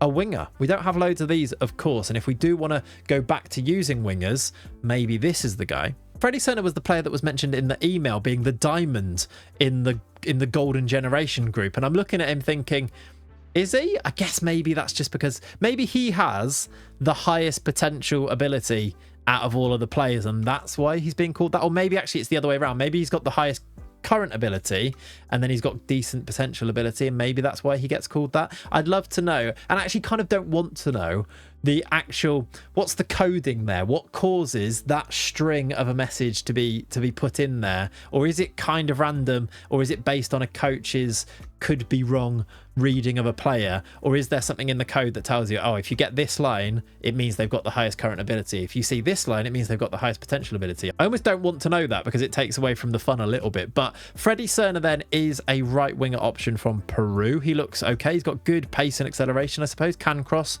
can head it. Determined, fickle personality. I don't think that's the worst thing in the world. And then there are two more players. Now, you will notice that I have gone ahead and given one of these players a face. Not because I'm massively convinced that they're going to make it, but because I have been looking for a left back all this time, and I have had a look at his profile because I went through and wanted to see, is there anybody that could potentially play left back for us? You remember I went through the first team squad and we found Juanma Duran who can kind of play left back. I think maybe this man here, Gabriel Torres, could be the future at left wing back for us. I don't know if his potential is any good, though. He's got 2.5 star potential, maybe 3.5 star potential. But I look at his profile and think he's kind of further along than some of the other players that we've seen here. He looks more able to come in and do a job now, which is maybe actually what you need. We kind of need players to come through that can play quickly so that we can fully develop them rather than have to wait for them to develop to put them into the team, which kind of causes problems, doesn't it? But this guy, he can't really tackle, which will maybe be a problem, but we do play a wing back rather than a full back, so maybe less so. He can dribble, he can kind of cross, he's got okay pace acceleration, he's got okay teamwork work rate. He's only 16, he can't play there yet, but I think I'm going to train him to play left wing back. Would you do that as well? Or am I just losing my mind a little bit here in the search for a left wing back? Would you be like, no, make that guy a centre mid, or make that guy a cam, or make that guy a left winger? Let me know what you think about Gabriel Torres. but I think I'm going to make him my new left wing back option, and hopefully he can take the place of Julio Alonso when Alonso needs to retire or when his legs fall off. Finally, there is one more top prospect. That is Eddie Ortega, who is another left winger, and I suppose he could also technically be the left wing back here, but he only has 2 tackling, and I don't like the idea that he doesn't have good teamwork. I think Torres is just a little bit more suited to that, but maybe Ortega could be a future winger. They look kind of similar in lots of ways too. And then there are some good prospects. Fabian Zuluaga, who looks like he's got good physicals, and that's about it. He's also very brave. There is Carlos Gonzalez, who doesn't look terrible, but maybe doesn't have the potential. I think that's what we usually say when we get to this stage, isn't it? There is a very hard-working Axel Padilla, who has 16 work rate and also okay physicals, but maybe again the potential isn't there. Gonzalo Abad is a number 10 or a centre mid. And then finally, decent prospects. Morales, not very good. Maktar Niang, not very good. George Tete, he's tall, 6'5", another centre back, but 4 agility, turns like a tanker. And again, if they're down here, it's probably because their potential isn't very high anyway. We'll sign them, and then at least you get other coaches give their opinion on them, and maybe it changes it slightly, or maybe they start to develop and then they become better. But for now, I'm not hanging too many hopes on these guys. The final one is Nikita Vlasov, who is a Ukrainian right mid or left mid rather than a winger again there. From that though, I wonder if there is a place in our squad for Gabriel Torres, more so than anybody else. And maybe we can find him his debut before the end of the season. For now, I suppose he will probably go and fit in to the under-19s team. Here is the rest of that under-19s team. You will notice as well, by the way, there are a few players here that I have sent out on loan. I kind of made a bit of a decision that if they weren't playing in the B team and they could get regular adult football on a loan, to send them out. Not that I think it will make a big difference, but Ngalator, Ivan Aguirre could be an option later on. He looks pretty good. The 6'4" left back that we talked about in the last episode, Ot Granel, which I'd love to know the history of that as a name. Spanish speakers, there's loads of you trying to correct me and trying to help me. I mean, it's an impossible job, but you are trying to help me get through some of these Spanish pronunciations. But I'd love to know about the name Ot as a name. And actually, is it even said Ot, or is it something else? Let me know in the comments. Tiemoko Haidara looks like he's having a very good loan spell at Antequera. We've sent a few players there. He actually may be another first team option for us. Very Musa and G. He's also actually left-footed. Maybe could be a wing-back option for us. Again, though, 5 teamwork, 9 work rate. Probably says no. The tackling is 5, which is better than Gabriel Torres, but maybe an option for the first. He's still only 17, so he looks pretty good. Victor Navarro also on a loan, and Alex as well. And then finally, Amadou Jatta has also been sent. Another one who's gone to Antequera. I think he looks quite good and could maybe get there in the future. Another Gambian after Musa and G, of course, in the first team. That is a pretty much overall update on the state of the club. We're looking good to stay up in season number 7, so I should go and confirm that now by going to the end of the season. If it goes badly wrong, I might not come back. It might be the end of the series if we get relegated. I'll see you, though, in May.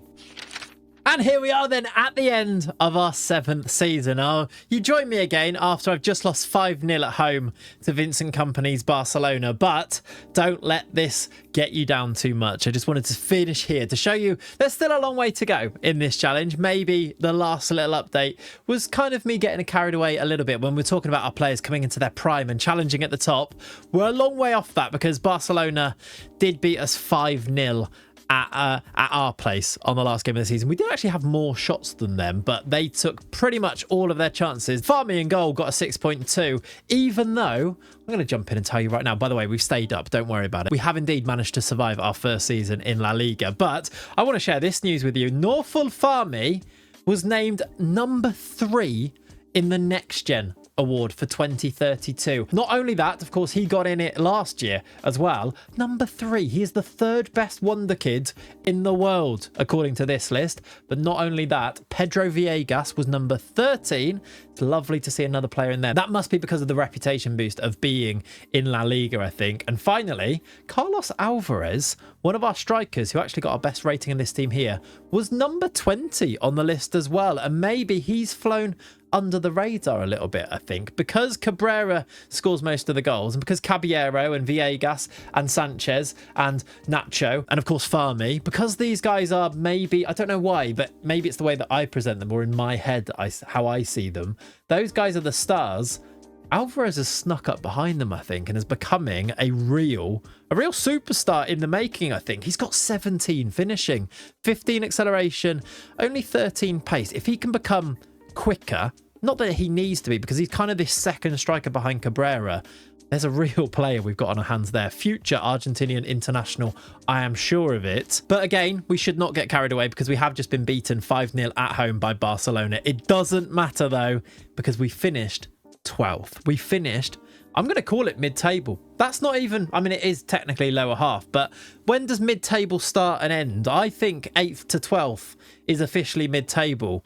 And that's us. We have won 13 of our 38 games. Slightly, I mean, it's only 3 wins since I last was here with you, but 3 wins was enough to get us the points on the board that we needed. It's 9 draws and 16 losses. Some pretty heavy ones in there, including the 5-0 loss to Barcelona at the end, 3-0 to them earlier in the season, 4-2 against Mallorca was a low point, 4-1 against Sociedad, not too great.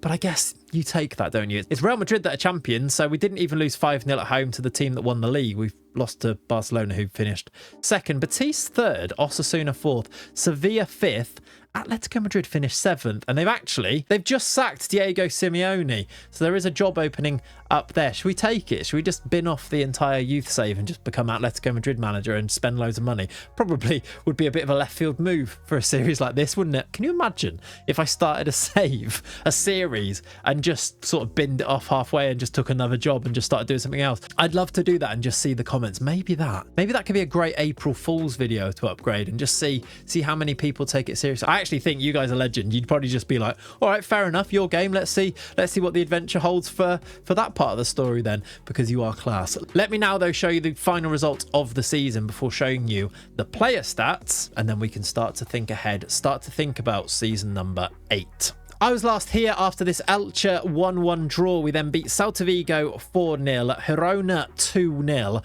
and then a run of 3 games that we lost. We lost to Alaves. That wasn't a great result. We lost 6-4 to Real Madrid in a very weird game when they came to town. Goals from Cabrera, Alvarez, Julio Alonso and Nacho Caballero, but then 6 goals from Real Madrid kind of ruined it. Sociedad 4-2. We again beat Athletic Club Bilbao. We've beaten them home and away this season, which is pretty good. We drew to Atletico. Maybe that was the final straw that got Simeone sacked, but maybe not. And then this 5-0 loss to Barcelona. I'm going to go to the squad screen to show you the stats for the season. You can see the appearances from the players, you can see their goals, their assists, and you can also see their XG and rating along the way too. It's really nice to see, even though we're in La Liga against great teams now, a load of our players are still getting 7+ ratings. I don't think I expected this, actually. I thought we might see really low ratings and obviously struggle a little bit more, but I think we've been pretty comfortable. Nacho helped himself to 11 assists from right wing back, 18 goals, 6 assists from Nacho Caballero, the under-21's best player of the tournament in the summer, of course. And this summer, it does look like a few of our players may well be off to the Olympics with Spain. When we come back at the start of season 8, I will, of course, update you on that if they actually pick our players. But I did have a look to see which tournaments are coming up. And the Olympics, being an under-23s tournament, could be a good chance for some of our players to feature. Cabrera got 21 goals, 3 assists in the end, and then 7 goals, 9 assists from Alvarez. I'd like him to maybe chip in with 1 or 2 more than that. He should be getting more than 1 more than Luciano Sanchez, if you see what I mean, who is very much a midfielder who didn't score goals earlier in his career. But I suppose as we get better, as these guys get a year older and develop a bit more, maybe we can start to see that. As we become a better team who scores more goals generally, maybe Alvarez can score more then. I feel like I keep coming back to this, but Angel Cusart is still developing. He still doesn't have this 10 acceleration, 10 pace, but he's getting closer, I think, the big man at the back. And he too was pretty solid alongside Martinez this season. Martinez, by the way, what a joke he is becoming. I know loads of you are like, make him a fullback because he's not really very good in the air. He does actually now have 14 jumping reach, and I think that has come along a really long way. If I go to here again, I want to just check this jumping reach and see how that has grown. What did he come through at the beginning of the save with for his jumping reach? He was all, oh, have I left on? I've left on work rate. He was down at about 11 here. He took a big jump in July of 2030, and then another big jump in April of 31, and then another jump here in January of 32. So he's now up to 14. And honestly, at 6 foot with 14 jumping reach, I'm not at all worried about him being a centre-back these days. Before anything below this, you start to think he's going to get beaten in the air. He can kind of do absolutely everything now. He can tackle. He's good enough on the ball with his passing. Maybe that could be something that he could improve on. I mean, we are splitting hairs though. What a player. Surely he's in line for a full international call-up by Spain very soon. He's 20 now. Is of course wanted by Saudi teams. They seem to want all of our players. He's still only on 8,000 a week. Maybe that's something we need to put right very soon. He does only have 2 years left on his deal, so that is something I really do need to go and try and sort pretty soon. His release clause though is 120 million. Although he is getting dangerously close to that with his value. I am on top of that though, guys. Don't panic. I'm going to do my best not to lose any of these talents. The final thing that I said I was going to do was to give Gabriel Torres his debut at left wing back, and then I didn't. I wanted to make sure we survived. Next season, I think, is the year that Alonso might have to play a little bit less. Although he is now 33, but he doesn't look like he's aging too badly. He isn't getting really slow, for example. He looks like he's keeping himself fit and keeping himself at a pretty high standard, maybe because he's playing week in, week out. But next season in my squad here, I'm definitely going to think about players like Gabriel Torres as an option at left wing back. And that's what I'm going to go and do now. I'm going to go and do my season 8 squad it. And before I do that, I'm just going to say to you guys, can you please subscribe to the channel? I haven't said that yet in today's video. We are aiming for 150,000. If you are enjoying this series, if you want to see other series like this, if you want to see me try and do a pentagon save or something ridiculous like that before the end of FM26, you need to subscribe and make sure that I am motivated to do so. But also thank you so much for all of the support. I will say as well, this is now part 4 in a series. As a series goes on, the views and the interest, of course, wanes. It's only natural. It's what you see with every series. The way that you can help with that though is to drop a like on the video. The more likes, the more YouTube's like, oh, people like this, and sends it out into the algorithm to put it onto people's recommendations, their home pages. So please do consider dropping a like on the video. I appreciate you guys so much. Let's go and get that squad it done. And here we go then. Welcome back to the start of season number 8. Season number 8, where before I do my season 8 squad it, this was the result in the Olympic Games final over the summer. We talked about some of our Spain under-23 players maybe going off and playing in this tournament. Well, they've won another tournament, the young Spaniards. This is maybe a real indication of how strong Spain is in this world at the moment. We have all of the best youngsters, and I wonder if you want to pull back the curtain a little bit, is this to do with the idea that I've only loaded in Spain for this save? Are we getting all of the good new gens in Spain because those are the loaded leagues, and also because of Spain's youth level, etc.? Maybe we're helping that along the way by nurturing some of this talent. This was the result. It was a 1-0 win again against Portugal. I think they beat Portugal in the under-21s final, didn't they? It was a goal from a player called Antonio Guzman, who plays for Como, but set up by Nacho Caballero, our very own Nacho Caballero, played and assisted in this final. Caballero then led the line with Villegas also supporting him in midfield, and maybe a bit disappointingly, there was no appearance in the final for Nacho or any of the other young players that we've got in there too. It was just those two, but another bit of Spanish domination that maybe trends nicely for us in the future. Now though, the date is the 15th of August. That means I have played the first game of our new season, and well, we lost 4-2. We played Atletico Madrid in the first game, and it's not the perfect start that maybe we would have wanted, but it is Atletico. They did appoint a new manager. That manager is Antonio Conte, and maybe Conte's Atletico play some nice football, because it was a good game. It was 4-2 in the end. Goals for us from Villegas and Mendoza off the bench, but that only made it 3-2 because Atletico went into a 3-0 lead from Gabriel Alvarez Zabani, and then Desiree Doué is playing for Atletico Madrid, set up by Connor Bradley, who's playing as a right wing back. They've got Belieber. I always love to look at other teams' squads and the players that they've signed over the years, because you see players in just strange environments. You just wouldn't expect to see Connor Bradley on that team list, would you? But there we go. A loss on the opening day from us. It was though Atletico Madrid, and maybe you could expect to lose those games. We now need to go and try and put that right though by getting some results against Villarreal, Rayo Vallecano, Celta Vigo, Cadiz, Real Oviedo, Girona, and then Barcelona and Real Madrid, both in the month of October. That could be a little bit tricky. It's not actually the worst start, is it? There's 5 or 6 games there that maybe you could see us getting a point, or even maybe 3. We got a decent start last year that kept us up. I'm hoping for the same again. Nothing has really changed. That intake last year wasn't amazing, was it? So are we actually going to see us kick on all that much. Maybe it just comes down to these players that we've got in our squad now being a year older. You see the ages on here from this first game. This was the lineup in that first game. We did have some issues. There was an injury, or there is an injury, to Norfal Farmi, our goalkeeper. He's out for 5 to 8 weeks with a fractured lower arm, which he suffered in one of the pre-season friendlies. Mario is also injured, but less serious. So we're going to have a run of games here for Marius Turciu, which, I mean, I'm hoping he can do the business, and I'm hoping he doesn't get injured, because if he does, we'd have to bring the blind man, Pablo Andreu, onto the pitch, and I'm not sure that's the best thing to do for a goalkeeper. This was the lineup in that game, although there are a few tweaks. Let me now show you my Season 8 squad. The gist of it is mainly the same, with maybe a slight shift to try and move some decent players into our B team. The B team got relegated again. Adrian, the manager, took them back down into non-league obscurity in the save. And now I don't even really know how this works. I think it's maybe based on reputation, which is another reason why I've moved some slightly more senior players into our B team. And I'll just go through one or two of the more senior players that I've now put into the B team. There is Roberto, one of our centre-back options, is now going to play in the B team. Armengol's played a lot of football in there too. There is a dash there underneath Roberto at left wing back. That is Rio Abias, who was the backup left back for many years. He's a real player, so he's not in my squad, but he will be the left wing back. And then I've also put Alazari, who did play first team football. Dela Cruz, who's played a lot of first team football. He came through our very first intake. And Jorge Villar is going to be the lead striker there, and we liked his profile. He's 6'3". I'm hoping that maybe those guys could be good enough to get that B team promoted again, but we will see. In terms of the first team squad though, the main change here is that I'm going to commit this season to a new left wing back. He came through our intake. It's Gabriel Torres.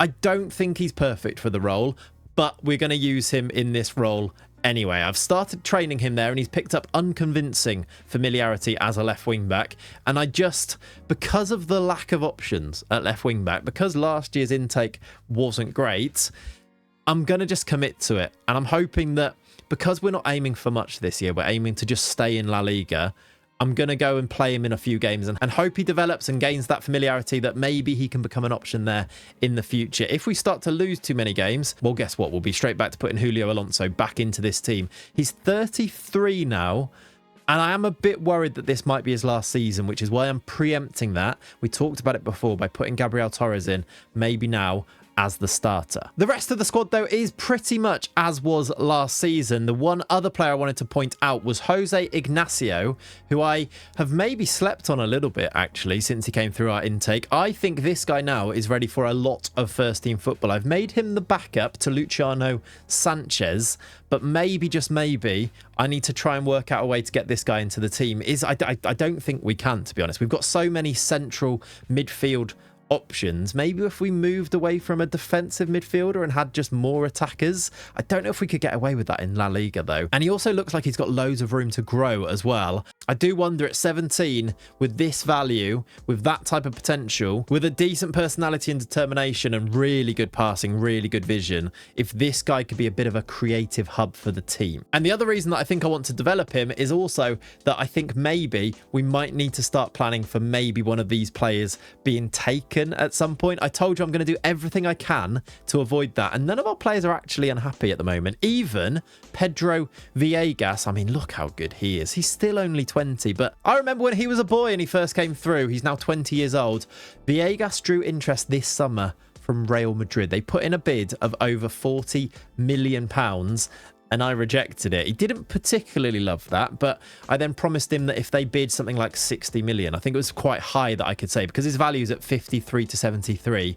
He was accepting of a transfer value of about 60 odd million. And I said if they bid that, I'd accept it. I probably would be lying when I said that, and I probably would reject it anyway, but this is maybe a bit worrying. None of these teams are going to be able to trigger the release clauses, or at least you wouldn't expect them to. For example, Villegas is still at 120 million. He's got 3 years left on his deal. But I just wonder if a massive bid came in, whether the board might go above my head and accept it, which is what I'm really, truly worried about, to be honest. Let's hope we can go and put a few results on the board at the start of this season number 8. We're going to aim for avoiding relegation once again. And this is how this young squad is doing in La Liga. And I'd be lying if I didn't say I was a little bit worried. We are 16th in the league after 19 games. Halfway through season number 8, we are just 4 points away from the relegation zone. Now, the small bit of solace in this is that two of the teams are pretty much dead and buried already. Cadiz and Real Oviedo are on terrible records so far this year. Look at the goal differences as well. 53 goals conceded by Cadiz, minus 39, minus 28 for Real Oviedo. Elche, though, on 17, Espanyol on 18 are fighting it out to try and stay up, and then we're just above them on 21. We really need to try and turn this around kind of quickly. We're in a little bit of a rut at the moment. We did just lose a game 6-2 to Sevilla. Now, this Sevilla team was the team that we drew to on the first day of last season. Now, though, we just lost 6-2 to them. And I don't actually think we played all that badly. Now, they created a lot of chances against us. That is very true. But if you look at the attacking players, Cabrera got himself a 7.7. Villegas and Sanchez in midfield both played well as well. But a loss there, actually off the back of a few other disappointing results. I'll show you the more recent results here, is kind of showing why we're in this position. We are winning games here and there. We did beat Espanyol, and if we didn't win this game, that could have been terminal. We would have been right down there, because Espanyol are one of the very few teams that are actually below us at the moment. We beat them 1-0 thanks to a Cabrera goal. We did then lose before that to Athletic Club Bilbao, who before this we had a really good record against. 5-2 in that game. We're shipping goals in a way that we've never really shipped goals before, in a way that prompts me into maybe thinking we should go a bit more defensive, but it's not in my nature. I want to play tiki-taka. I want to play attacking football. And sometimes I think you might get a bloodied nose if you do that and get beaten 5-2 or 6-2. You might also, though, win 3-2 away from home at Real Sociedad with goals from Alvarez, Cabrera and Caballero. So I'm going to continue with the same style and the same approach, but I'm just going to update you on that. I'm a little bit worried. We've got some tough games. We play Atletico again soon. Then we do play, look at this for a run of games, Cadiz and then Real Oviedo in 2 consecutive games in February. That could basically confirm whether, if we get 6 points out of those two, and those two teams have been dreadful this year, one's away, one's at home, that could maybe see us move away from the lower teams in the division. We play Espanyol second to last game. We also play Elche, who are around us as well, not too far away in the future. So some massive games, some 6-pointer games coming up. I'm still feeling okay about staying up, but it's definitely a little bit more scary than it was, say, last year. I am back now, though, at the end of December, because in our emails here, alongside where we have all of our players being wanted by other teams, Martinez is being tracked by Juventus. What's the deal on him? £100 million is being mooted for Jonathan Martinez. Now, that's a bit scary, isn't it? Although he does say he is currently unwilling to move and is expected to reject any advances from Juventus, which I feel kind of lucky about. That doesn't seem like something you see all that often, because relatively speaking, we are still such a small team in stature, aren't we? Jonathan Martinez still hasn't signed a contract, though. The promise has been completed, but because he was wanted by other teams, I haven't been able to give him his new contract, because he says he's not willing to talk to me with the current interest being shown in him. I don't know if that's ever going to stop. I'm going to try in January, or maybe if there is a £100 million bid from Juventus, do we just take it? I don't think. No is the answer, isn't it? No, you don't take it, because what we're going to do with 100 million, we're not going to get a player anywhere near this guy for years and years and years. So the answer is no. We have to just keep trying. Hope that there's a window where no teams are interested, because he seems happy. He wants to stay. He wants to reject Juventus. Maybe we just need to try and get him into those contract talks. I will try again during January, I think. Also, Cabrera is being tracked by Al Fateh. That one is only £16 million. And that is something that maybe shows maybe a slight downturn in the form of Rafa Cabrera. Has he reached his peak, do you think? Let me know in the comments. His goal scoring, it's sort of drying up a little bit. He's got 8 goals in 18 games this season, 4 assists. I mean, the average rating is still there. It's better than last year's, actually. 18 and 38 last year. Just looking at his profile, I'm not ever seeing these up arrows. Maybe it's because we've made that jump to La Liga. I think he'll still be effective because he is massive, and that really does help, that 20 jumping reach. But I'm a bit worried that we might get to a point where he's going to be one of the weaker links in the team. And that seems crazy to say because he's been so vital for us. He's still our top goal scorer every single season, but that's kind of where I'm at with that. And I'm constantly trying to keep on top of where each player is and how they're developing. We do now, though, need to switch our attention to our youth intake preview. Now, I have actually had a look at this one briefly, as you would have seen that it's been read. And I've been building it up because I think it could be quite significant. Guess what, guys? It's another golden generation. I don't know if it actually says golden generation in there. No, it does. It says it there. It's actually a 5-star intake. Now, I am going to take it with a slight pinch of salt because sometimes we've had this and it's been rubbish. Sometimes we've had it say that it's going to be not so good and then it's been really good. But I think this might be the best intake preview that we've ever had, and we've had some pretty good intakes. Again, is this because I've only got Spain loaded? Is this because Spain is just cracked? Is this because the quality of our squad is not that good? Whatever the reason, there must be something wrong because we have genuinely had a golden generation every single season, and we've had it where it said it's not going to be one and then it ends up being one. But this looks pretty promising. Jesus Navas says, of particular note is Ilyas Hamoudi's willingness to get in harm's way during matches. And it's actually only 2 players mentioned. The other one is Daniel, who is able to get up to top speed very quickly. Now, I do love a fast player. Let's have a look at this. There are 3 players who play striker, and striker is rated A. It does only say one of them is considered a fine prospect, though. Midfield, it says there is 1 of 2 that is decent, B rated, an attacking midfielder, B rated, 1 of 2, and then 3 fullbacks, C rated. Is it going to be a left back? Because that could be super useful for us. There's actually also some wingers, 2 wingers in there, but not a lot of quality in there. I mean, I read it now. I guess this striker is going to have to be amazing. And then this centre midfielder. We've got so many centre mids, though. It's such a position that we don't need to get players in. And it seems to be, is that a Spanish thing as well, that you just get centre mids coming through intakes because of Xavi and Iniesta in the past, maybe? Either way, we'll take them. Maybe we think about repositioning them and using them in different places, or maybe one of our more developed players gets repositioned as well, or maybe we sell some. Either way, we'll find out what happens. But this looks very, very promising.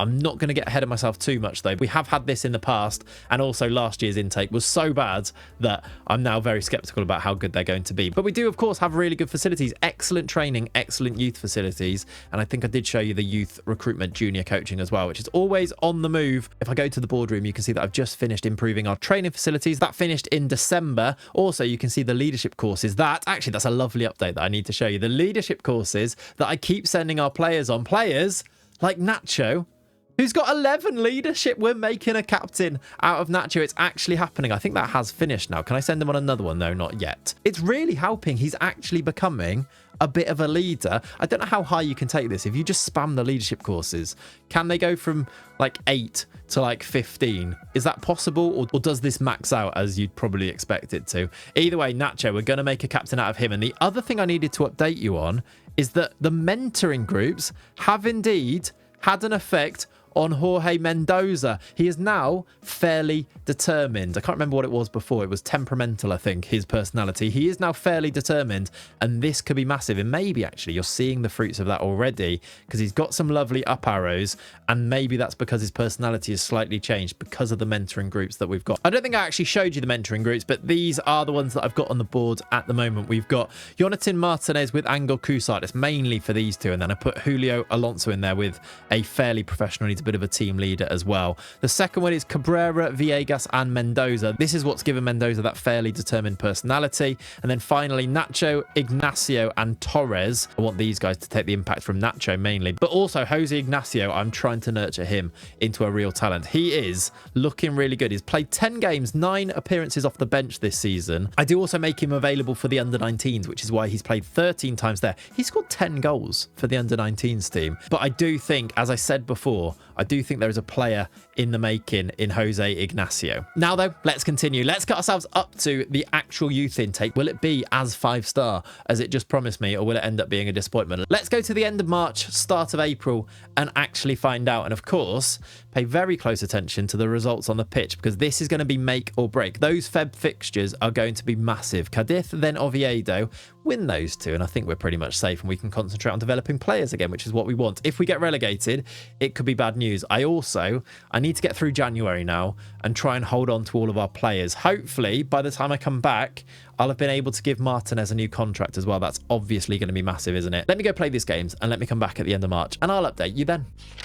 And this was the result of those massive games in February. We did manage to get back-to-back wins in the two games that I think are going to save our season and make sure that we stay up this year. It's actually a run of 3 wins in a row. End of January, we beat Celta Vigo 1-0, and then we beat Cadiz 3-2. It was a pretty close one, this one, but we ended up winning 3-2. It was 1-0 to Cadiz, and then Cusat equalised, and then we got 2 more goals. Jose Ignacio in the first team scoring goals. He started this game in midfield, a player that I've taken a real shining to, it feels like. And then Caballero scored a third. They got one back, but we saw the game out to beat them 3-2, and then we backed it up with this win against Real Oviedo. It was a 2-1 win in this one. We were 1-0 up. They equalised immediately. Caballero scored for us, and then Villegas scored the winner in that game. And those 3 wins, along with wins against Villarreal, as well as losing to Cartagena in the Copa del Rey, I did go with a very changed team. You can see it here. There are Juanma Duran played, Mario and Ramirez, and Tony Guzman, Big Tony led the line, and Oscar Aguirre played in that game. So we definitely went weaker. It didn't pay off and we got knocked out, but I think I'm going to commit to keep playing the fringe players, give them first team debuts in the Copa del Rey, because are we actually going to be able to go and win it? Maybe not yet, because you're going to come up against a Real Madrid or a Barcelona or an Atletico Madrid and you're going to lose. We just lost to Atletico Madrid in the league straight after this, 2-0 with the first team squad. So I think I'll use it to blood some youngsters, I reckon. Now, I am feeling pretty confident because of those wins, those 3 in the row, but since then, we haven't actually won a game. We lost to Barcelona, we lost to Girona. Girona are doing quite well. I think they're actually 3rd in the league. We'll look at the table in a second. We lost to Barcelona, we drew to Betis, lost to Real Madrid 4-3. We always have a really good game against Real Madrid. I think it was 6-4 last season. This year, it's weirdly still Arbeloa managing Real Madrid in game. This time, though, it was a 4-3, and it was a late couple of goals from Kylian Mbappe to give them the win in this one. It's actually 3 late goals. We were 3-1 up in this game. It was 1-0 Cabrera, Canate equalised. Then Caballero and Alvarez scored to make it 3-1, and they turned it around. Vinicius Jr. once, and then 2 from Mbappe. I mean, when you've got those players, it could happen at any point, couldn't it? We do give them a game, but then if you look at the previous meetings, yeah, we've lost all 4. They are good games. 3-1, 6-4, 2-0, 4-3 in our 4 meetings with Real Madrid. What's our Barcelona record? It's not much better. We've lost all of... Yeah, Barcelona absolutely spank us most of the time, don't they? I mean, it's improving. 3-0, 5-0, 2-0, 3. What we scored a goal. Cabrera scored in this game. But yeah, those big boys... Still a long way to go, I think is how you'd classify that. 2 draws since then. A draw against Elche is away, but we probably want to be beating those, and then a draw with Almeria where Villegas scored it in this game. It means that after 31 games, we are now 5 points clear of relegation. The threat of relegation is still there, but those 2 rubbish teams have made us feel okay because 2 of them are gone already. 7 points for Cadiz. They've got a -60 goal difference. They've conceded 84 goals in 31 games. That is pretty bad. And saying that, actually, we've conceded 60. It's not even that good ourselves. We've scored slightly more, though, than some of the teams below us. 47 goals for us. 36 points from 31. We just need to finish above Elche, who are 5 points behind us. I'm feeling okay with, 7 games to go? As long as we can just hold it together. Maybe just boosted by this new intake of youth players. Shall we find out if this 5-star excellent intake golden generation is actually that? Maybe we need it. Maybe after a couple of duds. I actually think we've had some quite poor intakes, even though they have been listed as golden generations. Is it time we got a good one? Maybe that's being a bit greedy, because we've had some good ones on this save. Let's see the class of 2033. We have got... It's good, right? That looks good. It says golden generation. There are 3 elite prospects.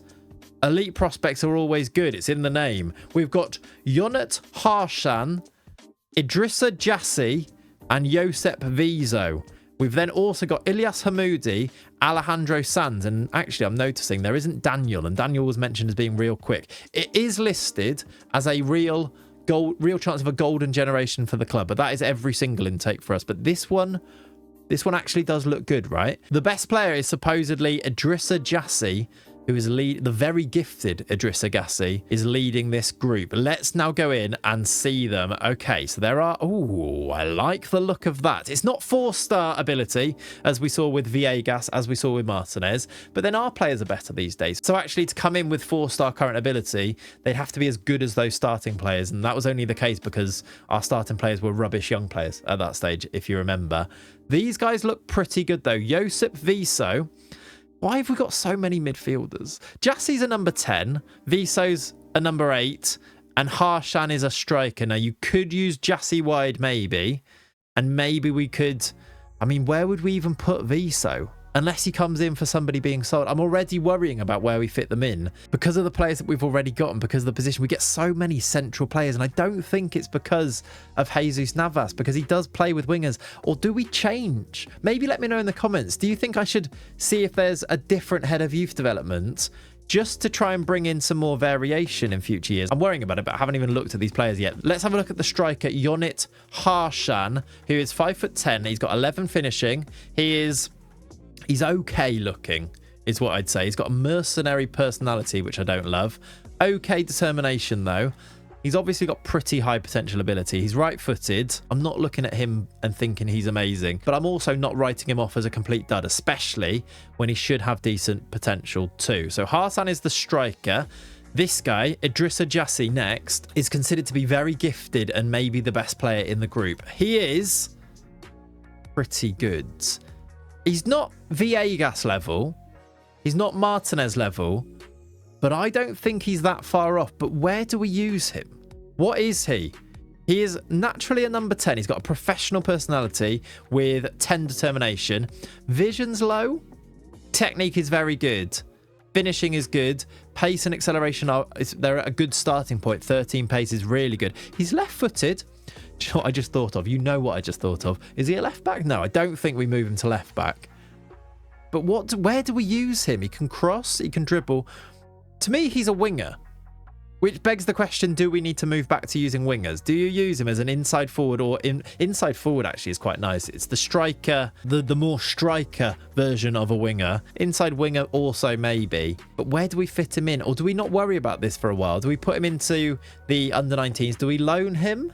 And then maybe by the time he's developed, do we then bring him in to use him as a winger? It becomes tricky, the youth save, actually, at this stage. It's something I've really been thinking about. Now that we've got a real spine of the team, obviously there are gaps in there, which is where young players can come in. But how do I give the game time to players like Idrissa Jassi to make them become as good as players like, maybe not Villegas, but like a Luciano Sanchez? Luciano Sanchez, probably, it wasn't quite as good as Villegas, but he's become a starter because we played him so often when he was so young. Same with, say, Nacho. How do I actually go about developing an Idrissa Jassi? Because I can't give him the first team game time, because doing that means taking out Caballero. And Caballero coming out just isn't really a question when I need to stay in La Liga and I need to start trying to win La Liga in the next few years. When these guys that we've got in our first team are hitting 24, 25, 26... I need to be thinking about winning La Liga. It gives us maybe 3 years. But Luciano Sanchez, like, I can't take him out of the team, but I need to try and get some of these younger players in. Is it trying to get the B team going, who, and I have no idea, by the way, if they're going to get promoted this season, because you don't get to see their results. I think you only find out at the end of the season if they're going to be back as a league team. But yeah, something to ponder. Let me know what you would do. Genuinely, I'm actually asking. We do this every year. I think in the Catanzaro save that we did, things sort of fell into place because players were taken and poached and there was a gap emerged and we maybe didn't get as many good players. Am I complaining about getting loads of good intake players? It feels like maybe I am. But I also don't want to waste the potential of these players because they could have higher potential than some of the players that we've brought in. And it's just hard to tell because when we brought them in, the older players, we had rubbish players that they were replacing, if you see what I'm trying to say. Anyway, it's a good problem to have, but I'd love to know your thoughts. Next up is the 2-star ability then, Josep Viso. Pep Viso. We could... Oh, my words. Oh, my words. See, this is it. This is the problem. I have to play this guy. But who comes out to bring him in? He's perfectionist personality. Oh, my God. That's going to be so useful in our squad. He's going to go straight into a mentoring group and hope he's going to fix so many of our players. He's got 16 determination. He's a centre mid with really good passing, really good technique, doesn't yet have the vision, is very slight and is quite small at 5'7" and 3 strength. But what a starting point. This is more like a Viegas when he came through. It does just make me think, how much of a unicorn was Viegas? He was just oven ready, as we keep saying. Same with Martinez. I think this guy is a centre mid. I don't really see how you could repurpose him anywhere else. He doesn't have really like the crossing or the work rate and teamwork. I don't want to make a new right back because we've got Nacho. I just guess, I mean, where do you fit him in to this? Because look at the do you make Viegas back as a DM, which might waste him, but you change the role of the DM to be a playmaker or something else, just a deeper player? I don't, how many playmakers can you have? But I could maybe see NG going or coming out, and then maybe you stick this guy Pep Viso in instead of him. But then you've also got the problem, and is it a problem? You've then got the situation that we've got with Jose Ignacio. Does Ignacio maybe go as the number 10 and then Caballero go to striker? But then what do you do with Alvarez? I guess we are going to need a squad. The problem is that I want to make sure I develop them as well. And anytime you make a player a squad player that doesn't play so much, you get a Roberto situation. They just don't develop. This guy, if he played as often as, say, Nacho played, I think he'd be really good by now. But maybe not quite as good, but definitely better. But he doesn't play, so he's ended up being pretty rubbish, to be honest. The same could be said about Gonzalo. Now, he's developed loads, but he's got downwards arrows because he's not playing. He's never going to be properly elite. And I wonder if his potential was probably similar to Coussart, who, I mean, maybe he's better than Coussart. Coussart, by the way, does have 10 acceleration. One of the big goals of this save is to get Coussart that 10 acceleration. We just need this 9 pace. He is moving upwards, though, which is really nice to see. I don't know. This intake's I feel like I'm being negative about a golden generation intake here, but it's giving me problems, and good problems to have. And I wanted to talk them through with you guys. Pep Viso, though, we have to get him signed up. We have to get him in the team, because what a player he is coming in. I wish he played left back. Is that so much to ask? Or even centre back, like a worldly centre back that can pass would be lovely. But all of them play centre mid, and I've already got a system that's got loads of centre mid, 4 of them. But trying to accommodate everyone is going to be really tricky. Or I guess maybe you do them as like a second generation. You give the first generation a go at winning the league, and if they don't, you then bring through the second one. But then do the second one develop? I could talk about it all day. Hamoudi is next. This guy was in the youth intake preview. He's good. What is he? He's pretty good. 6'4", centre mid or winger. I don't think he's a winger at 6'4", but what is he? He is right-footed. Teamwork and work rate's low, so you can't make him a wing back, really. Crossing's low. Dribbling's rubbish. But I don't want him to be a winger with that dribbling. Obviously, it can still develop. And then I don't need another centre mid. What is he? What do I do with Ilyas Hamoudi? He does look good. Genuinely. But D-rated. Maybe he doesn't quite have the potential, but to me, he looks pretty good, to be honest. And then the final player with any type of potential, that's another good one. Has the improvements we've made to our youth facilities just given us this really good intake? This guy looks good. Alejandro Sanz is another right winger or striker. Good finishing. 14 acceleration, but 9 pace is a bit wonky and weird. 14 work rate's good, though. Is he? I mean, he's also right foot. What's he? Again, I'm just going to have... There's so many of them now that I'm like, where do I use them? He looks pretty good. We've got a centre-back or right-back here called Roca. Again, looks pretty good, but no potential. Peinado is another right-back who is... He's left-footed. Maybe doesn't have the potential, but this guy is a right-back who's left-footed that could actually be a full-back. Okay pace and acceleration. Rubbish crossing. Good teamwork, not so great work rate, though.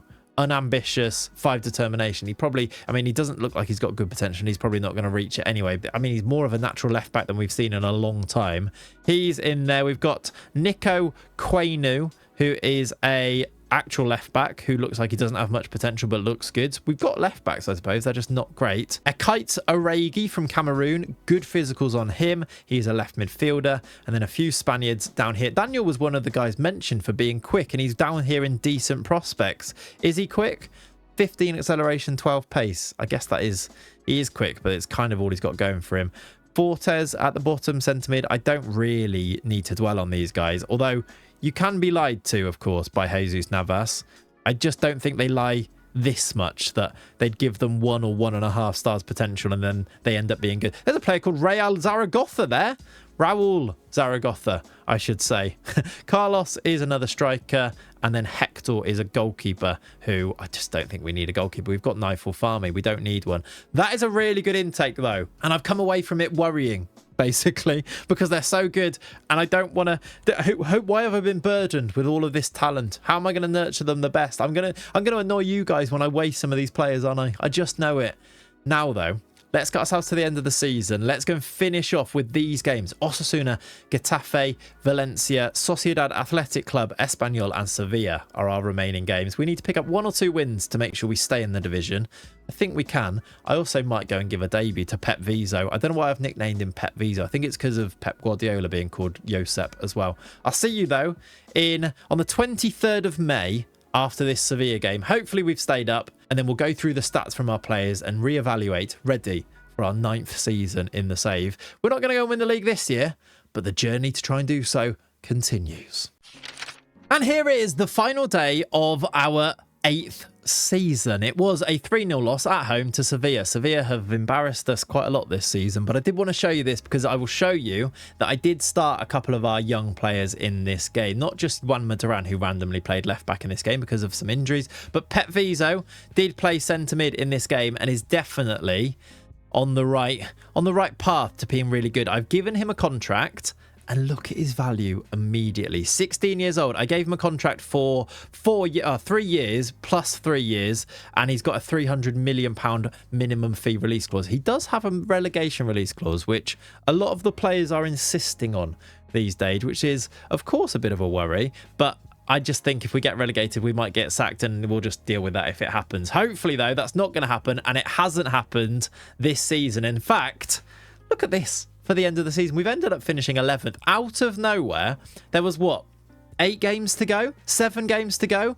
We've gone on a massive run of form and basically won all of them. We went unbeaten except for the last 2 after this Almeria game here, where we were 6 without a win. We then beat Osasuna, drew to Getafe, beat Valencia, who, by the way, massive news in the save, not that we can really make anything of it. Valencia got relegated. Valencia have finished 18th. I thought it was going to be Elche, but Valencia on the last day, they lost to Atletico Madrid at home, and Elche got themselves a draw with already relegated Cadiz, and Valencia are going down to La Liga 2, which is a little bit wild, isn't it? We have, though, I mean, it's so close that we finished on 49 points, and it was only 8 points to relegation on the last day, but we've managed to climb the league very nicely with a few wins here. It makes the season look probably better than it actually was. It was just a decent run towards the end. We beat Valencia, as I said. We beat Sociedad 2-0. Gabriel Torres scored from left back in this game. He's coming along quite nicely, actually, as a left back. He's now natural at left wing back. He still doesn't have full familiarity because he can't play actual left back, which is where he goes out of possession, which I don't think it ever really works. Can you? So I've got him training, right, as a position role left wing back, and then out of possession training, he is training as a fullback,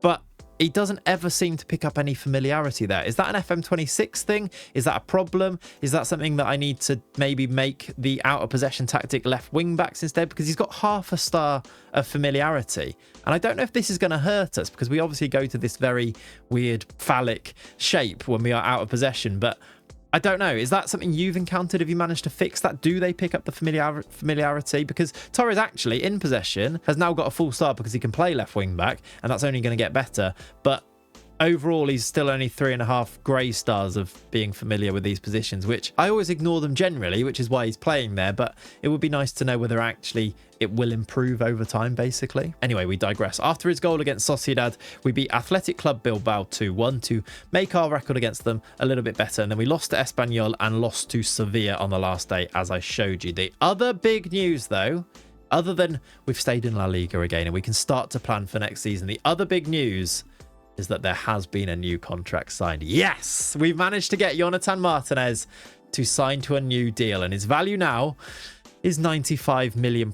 He has signed until 2037, but we have had to make him our highest earner at £49,000. I think he was on 8.75k a week, and he's now on 49k a week. He does have a £300 million release clause, and we do have an extension of 3 years if we want to use it. And it does mean I'm feeling a lot better about our team. I will actually show you the contracts of the players because I think this is interesting too. The highest earner is now Martinez, Caballero next, Nacho, Sanchez, Cabrera, Alvarez. There are a few players here, players like Pedro Villegas, who's going to need a new contract relatively soon. He's got 3 years, so it's not so worrying, but he is only on 17k a week, and obviously he's going to be wanted by everyone. It was Real Madrid last summer. It's Barcelona this summer. Cabrera's wanted by Elche. Is that a bit of an indictment of his level? His value's way down as well. Cabrera's only valued at between 8 and 10 million, which is, he's what, 23 now? Yeah, he's 23. He did score goals again. He's ended up on only 13 goals in 36 this season. It's his lowest goal scoring season for a long time, since here where he didn't really start games, only started 11 games when he first came through. Is that a worry for our team? Do I need to start thinking about maybe bringing Mendoza in as the starter? Because even Alvarez, his strike partner, he's not prolific. He got 12 goals, 10 assists. I mean, it is good, and maybe it's just that they're sharing the goals around, because Caballero did get 13 goals himself from in behind the strikers. But with players like Mendoza ready and waiting in the wings, maybe there's something to think about them. Players like Jassy coming in for the last day of the season, is there maybe an idea to use him as a striker and develop him in the future? His value after he signed his proper contract is looking pretty good too, which is always a good indication of how good a player is, of course, especially young players like that. I don't know. These are the stats of the players that you can see. In fact, I'll go to the squad screen to show you the stats of the players once we've had a look at these contracts. But quickly on the contracts, the ones that are going to expire first are these guys who have a year left. It's Andro. We'll give him a new one. The blind keeper will get a new contract. We'll keep him here forever because we like him. Alex and Granel, who are out on loan, will give them new deals, definitely. But big news also, Julio Alonso is going to retire. I thought this might be coming. I saw his value just going down and down and down. His pace has dropped to 9. He didn't play as much this year. He has decided to call it a day, which does now bring into sharp focus the idea of using Torres as the left wing back with maybe Juanma Duran as the backup. It's I don't know, it's a bit of a worry because neither of those players can actually play left wing back, and we don't really have any natural left backs or left wing backs in the team. It does mean that I am now glad that I did bring Torres in this year and use him all season as that left wing back to try and develop him. Just to show you the stats of the players though, overall, I'll put them on the screen for you to see here. If I just auto size all of those, you can see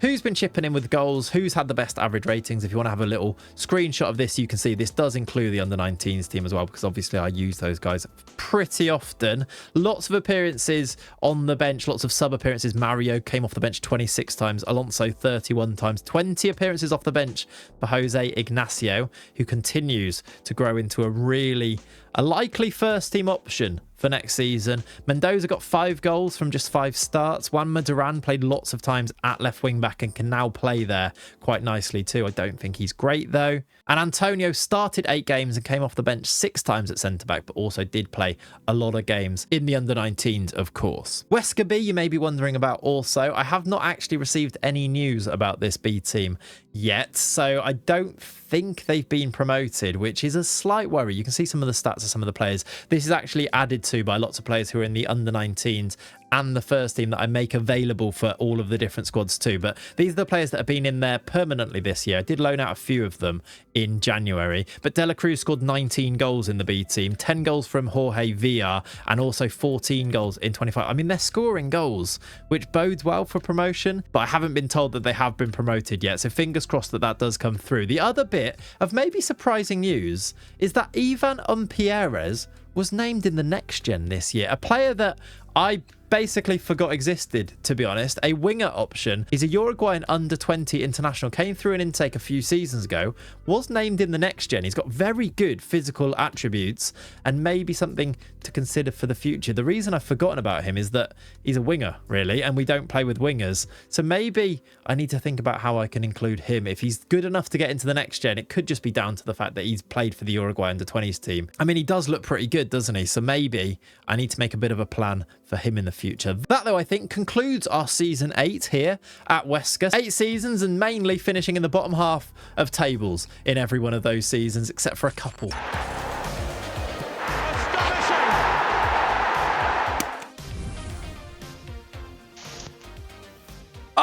welcome back as we pick things up in the SD Huesca save from here after we finished 11th place in La Liga. It was a comfortable avoidance of relegation, if you like. It became a little bit scary and then it wasn't, so it was very up and down over the course of the season, and to be honest, it ends up being very much mid-table, which is exactly what we would take. We finished on 49 points then, safely clear of the third relegated team, which was Valencia. Valencia going down to the second division is pretty nuts in this save. Maybe in a usual save, you'd want to be taking some of their talents, but we can't do that because, of course, we have to again rely on our youth academy. And today, before talking you through my plans for season number 9, although this is part of my planning for the future, I want to start instead of the first team with the B team. If we go across to my B team, this was a topic amongst a lot of you guys in the comments of the last video, and I think rightly so. Lots of you who have done youth academy saves a little bit like this one,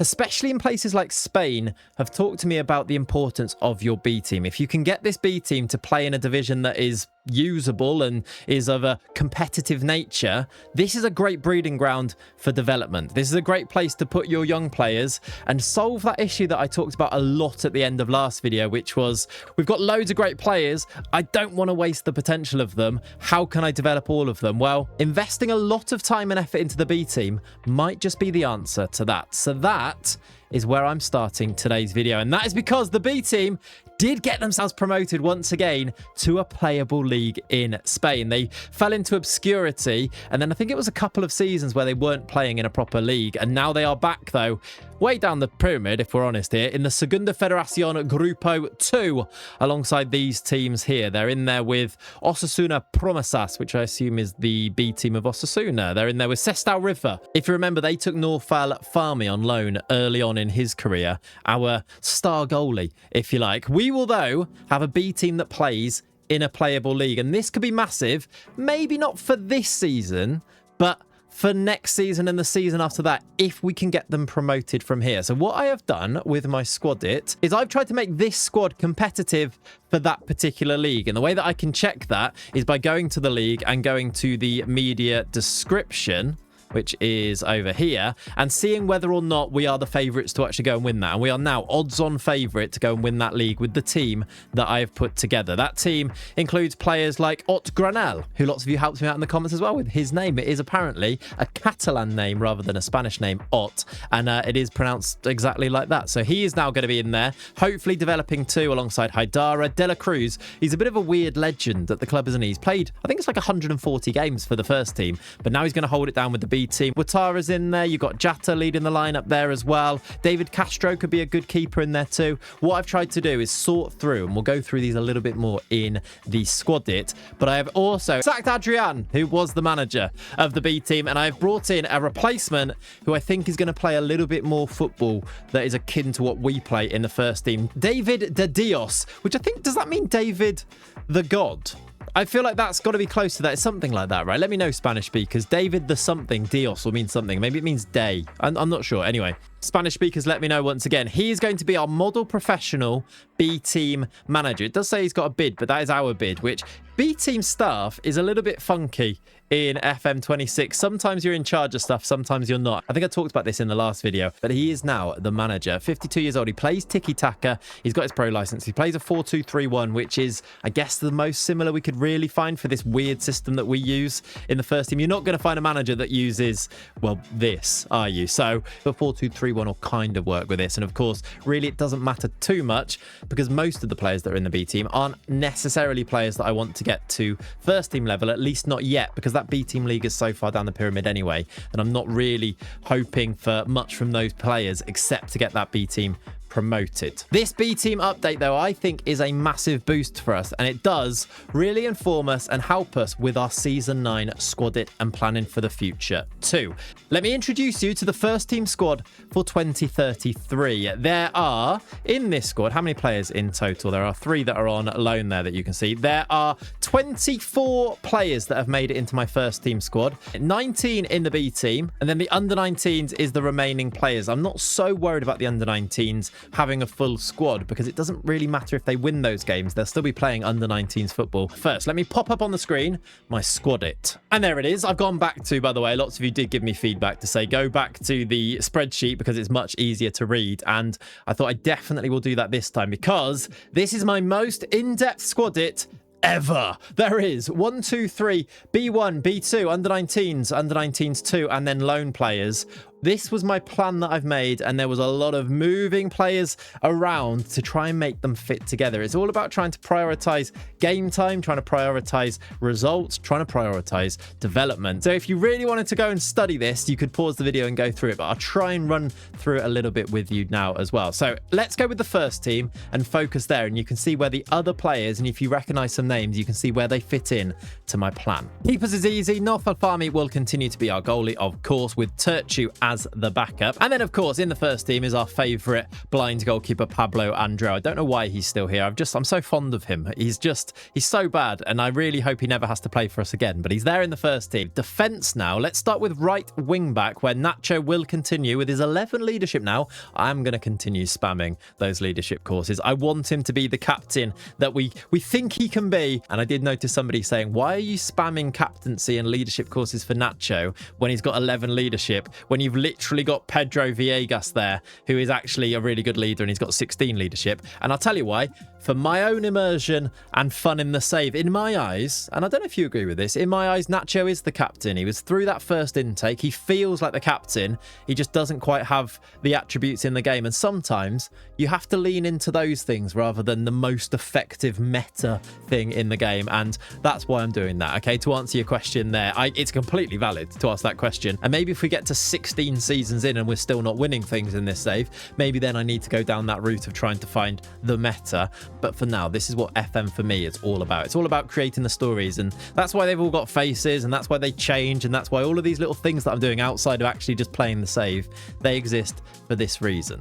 Backing up Nacho is Alma Palomino, who's actually developed quite nicely. He was playing at B-team football, I think it was last season, and then also a loan last year. And that regular-ish football, 14 games in the B-team and then 16 games out on loan, I think has made him a pretty viable option as a right wing-back. Definitely as a backup at the very least. Anyway, he's a Peruvian full international with 11 caps, and I think he'll come in quite nicely and maybe does give us the option of resting Nacho a bit. Nacho is one of those players that just plays every single game. That's right wing-back. And then at left wing back is probably the biggest talking point amongst you guys in the comments. Gabriel Torres is going to continue to be my left wing back this season. I think because of the time and the energy that I've invested in trying to make this guy a success at left back, we're going to go again for next year. He's 17. Last year, he played 30 games for us, 30 starts, scored a goal, got 3 assists, didn't play particularly well, 6.83. I mean, it's not terrible, is it? But he is still the project, I think, for left back. But now I also want to say, I hear you guys that suggested that Idrissa Jassi should instead be the left wing back. And I see it. I see by his profile here just how good he could be. It's only really the teamwork that he's lacking. I know he's got 5 tackling, but that's actually better than Gabriel Torres. So I hear you and I see it. But I think I'm going to continue with Torres just because I've invested that time in him already. And because he's now picked up actually full natural left wing back familiarity. What I've also noted from your guys' comments is that training him out of possession doesn't actually give him any positional familiarity. So the way that you get that familiarity here, so that he doesn't have those grey stars in the tactics, is now once we've actually got perfect natural familiarity at left wing back, is to train him as a left back with the role of fullback, which is his out of possession role. And hopefully he'll start to pick up this one as well. And then we won't see him with these horrible grey stars. So I have got that started and hopefully that improves things there. We're going to go with Torres. I mean, we might get a really good left back in through our youth intake this season, and then we rip all of this up and he becomes the backup, which wouldn't be the worst thing in the world.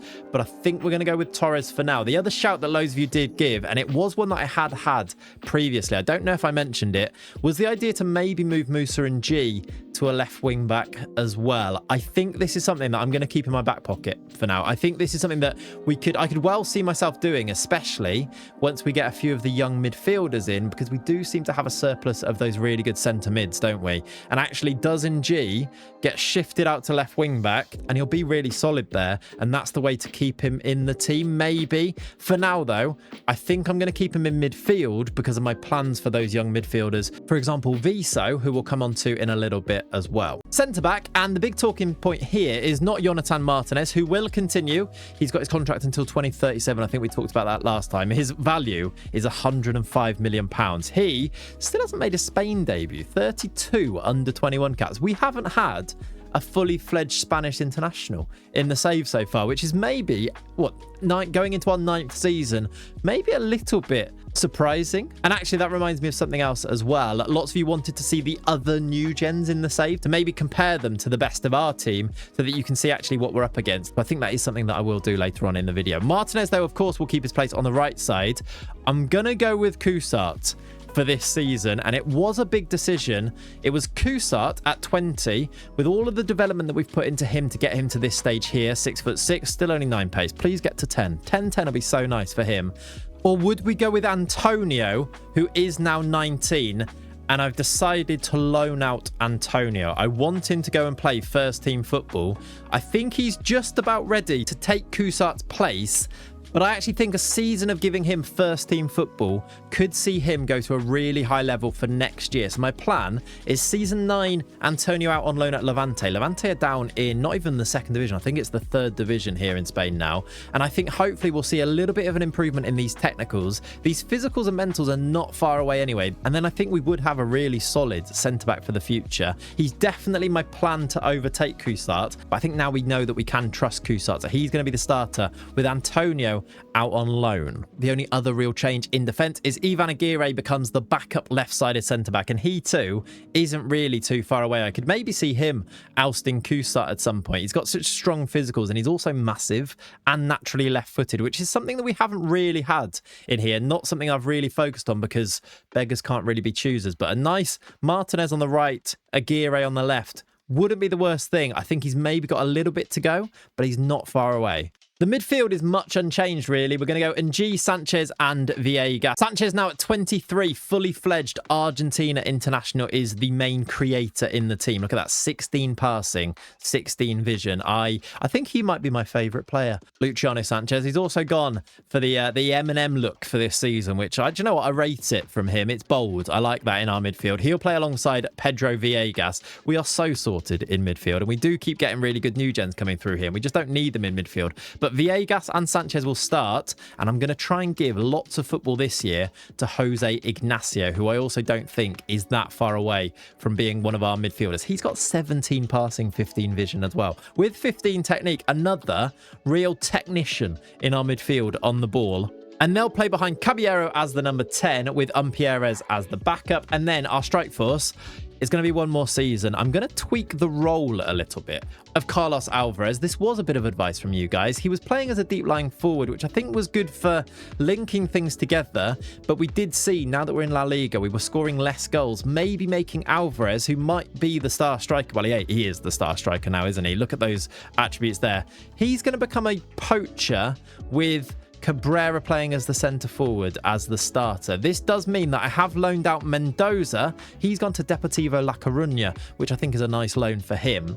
And it means that we've got Jassy in there as the main backup for the two of them to try and give some football to this year. I think I'll also make him available for the under-19s as well, though, to make sure that he is playing regularly rather than leaving him on the bench. And I don't want him to miss out on any of that development. So he'll be playing football, but hopefully playing some first-team football as well. And the last thing to tell you about this squad is that I've also loaned out Pep Viso. Josep Viso is what he was known as last time. I've given him the nickname because, as I mentioned last time, it feels right to call him Pep. This is Pep Viso now. He's also gone on loan to Levante. Them getting relegated again has made them, for us, a sort of unofficial affiliate club. And I actually did get a new affiliate club, which was Ponferradina, who play in the Primera Federación Grupo 1. Here we can send players on loan to these, but Pep Viso is going to play with Levante, and I think he might be hopefully the next big star, because look at those attributes at 16, and our coaches absolutely love him in terms of potential. So I'm hoping he can get somewhere near that with some regular football playing for Levante. Would of course be really nice. They did promise to play him regularly as a central midfielder. So hopefully that does transpire, and that then is my very in-depth season 9 squad it. I hope you liked coming along on that journey with me. Now though, I must also show you the first game of this season, the execution of the plan, if you like. We did win our first game of the season. It was against Athletic Club Bilbao, and it was a 91st minute winner from the much maligned Rafa Cabrera. It was a nice finish with his left foot there, but a lot of you was maybe saying, is it time to take Cabrera out of the team? And I kind of agree with you, but I'm hoping that the tweak to the roles with Alvarez, who scored the opener in this game, can maybe unlock him to maybe score a lot of goals this season. Then next year, maybe we need to rethink it again and we'll see. But he did score the 91st minute winner. We were 1-0 down, equalised through Alvarez. They got a red card. Sanchez scored a pen. They got the equaliser on 90. But Cabrera, as you saw, that was actually straight from the kickoff. Played through and he finished it nicely. Alvarez and him linking up nicely, look, up front to give us a win on the first day. And that gives us a great start in a season where, once again, our plan is just to try and, I guess I was going to say, to try and avoid relegation, but really mid-table again. Oh, I'll tell you what, it'd be nice to sneak. It's annoying that top 6 seem to get Europe in Spain. It'd be really cool if like 8th got Europe, and I think then maybe we could sneak in. But I think anywhere around here, and we'd have to be really happy, wouldn't we? How are we predicted to finish this season? We are 15th, 400 to 1. So there's plenty of teams in the league now that are on paper worse than us, which is a really good indicator of the progress we've made, I think, in terms of current ability, because the players we've got must have developed a lot to be better than these teams like Getafe and Alaves and Tenerife, etc. I think now, though, I might fly through this season because I'm not exactly expecting to pull up any trees. I'm expecting, honestly, to finish mid-table again, and hopefully that's what we can go and do. Hopefully everything that I've put into my plans works, and I'll see you in January for our class of 34 intake preview. I'll see you then. And here we go then. It is now the end of December. It's youth intake preview time. But first, let's start with the league table. We're doing the same thing. It's exactly the same. I think we finished 12th and then 11th, right, so far in La Liga. Well, now we're 13th again, so we're pretty much in the same place. We've played 19 games so far this season, won just 7 of them. Good wins in there, though. After that Bilbao win at the beginning, we beat Celta Vigo, Elche, Tenerife, Sevilla, Osasuna and Burgos. We have lost 8 games, though, against some pretty big ones in there. We lost 5-0 to Atletico, 3-1 to Real Madrid. I'd love it one day when we can beat one of these big teams. Maybe that's when we know we've properly made it, when we're consistently able, maybe just not even just a one-off, but consistently able to mix it with these big boys. We did lose to Real Madrid this time, though. We drew a couple of games against some big teams, though. We drew to Barcelona 0-0, so maybe we can compete, but yeah, routinely beating them is not quite the deal yet. We've got a -5 goal difference, 25 points. We are, though, 10 points clear of the relegation zone. You can probably tell how relaxed I am about this season. I'm kind of really focusing on the pitch, but also not really focusing on the pitch, because to me, we're not going to win the league this year, so it's all about development. My way of thinking about Football Manager has shifted so much that everything that I'm doing isn't really about trying to get the results necessarily right now on the pitch. It's about how can I try and make sure that the players that we've got are developing in the best possible way. So it's all about rotating. The last game that we played, Gonzalo started in there, for example. Although that was actually because of an injury to Jonathan Martinez. He's had a virus, which isn't too bad. Ignacio also picked up a decently long injury with a double hernia as well, which isn't great. But he's even started 5 games, 15 sub appearances. I'm hoping you can look at this and see where I am rotating players quite a lot. If it's not rotating players by not starting them, it is giving them opportunities off the bench. For example, Yanma Duran hasn't actually started a game. He came through our very first intake, Yanma Duran, I was looking. He hasn't developed loads, but he's our backup left back now. He's one of our oldest. I think he might be our oldest player. He's 23, but I think he turns the next year, as all of them do. I think he turns a year older before anybody else does, if that weird way of framing that makes sense to you. He hasn't actually started any games, but he has come off the bench 13 times. One name that you may see in this list here, who did play the last game, Pep Vizo is back. His loan to Levante was a bit of a disaster. They didn't play him. They promised me that they're going to play him. I hate the fact that Football Manager can do this, although it is kind of what maybe we do a little bit more often than not. You know, you loan a player, make promises that you intend to break, and then they get recalled. It happens to me a lot anyway. It happened here. I was able to recall him outside of the transfer window, which was quite nice. He played 4 times, 3 starts, 1 appearance, and then he's just started playing in there. Can I show you actually on his form? They just started playing him in their under-19s, and I was like, well, we can play in our under-19s and use all of our really good facilities here rather than playing in your under-19s Levante. Oh, it doesn't look like I can show it you on here, but there we go. That's what was happening. So I've recalled him, and I've actually given him a couple of appearances, 1 in the cup, 1 in the league, and I think maybe just going forward we try and give him, a bit like Jassy, as much football as possible. By the way, the switch in the attack with Alvarez now being the poacher and Cabrera being that centre forward, maybe more of a provider, is being seen in the numbers. It's 8 goals for Alvarez, 5 for Cabrera, but Cabrera's put on 6 goals in terms of assists, whereas Alvarez has got 3. So it has kind of flipped a little bit in the way that we wanted it to. So hopefully that will continue and we'll still score enough goals there. Again, I'm not so worried about the results on the pitch, although I would like to maybe work towards what is our system that is going to be the most effective to actually work when all of our players hit their zenith, when they hit their ages. I'm thinking when Luciano Sanchez is 26, maybe 27, that would make the other younger players around about old enough for us to start challenging. Is that kind of how you see this going? And then I think we have to really go for it, because those few seasons when Sanchez is 27, 28, 29, before he goes over the top of that hill, and once he's on the way down, it becomes a new cycle at that stage, doesn't it? I think that's when we have to really go for it. Now, though, it's all about continuing to build. And I'm hoping that this youth intake preview will indeed help us to continue to build, because it is once again absolutely insane looking. Whether this actually comes to fruition and it looks insane in terms of the players is another question, but once again, it's a golden generation. Does he actually say golden generation in this? Here he does. It says it down here. Real golden generation for the club. 5-star, excellent intake. There is Tidiane Say, there is Jonathan Salas, there is Fran Melado. Some excellent names, and it does say that we're going to get at least 1 goalkeeper that looks good with 2 of them in there. 3 centre backs with at least 1 of them looking quite good as well is interesting, because I think that is an area that we still need a few more in, although I think we're okay. I just don't know. Antonio coming through and being really good is going to be a big part of this this process, I think, and hopefully that happens. There's an attacking midfielder and then 2 handy wingers. Interesting. Because, I mean, it is interesting if that actually happens to be the case. But if they are good, maybe that would signal that change for next year, where we go away from this narrow system and bring back the wingers. That was almost the case because of players like Jassy. Even players like Mendoza can play wide. And I'm wondering whether we go to a system. I actually use a system in my stream save where we have wide wingers that in possession players central strikers, and then out of possession move wide again. And it becomes like a 3-striker system in possession. A bit like, it makes me think of like Liverpool under Klopp with Salah and Mane and Firmino. Maybe something like that is in our future if we do get a few more wingers. Do we have a left back though? One has plenty of promise. B. Maybe we do.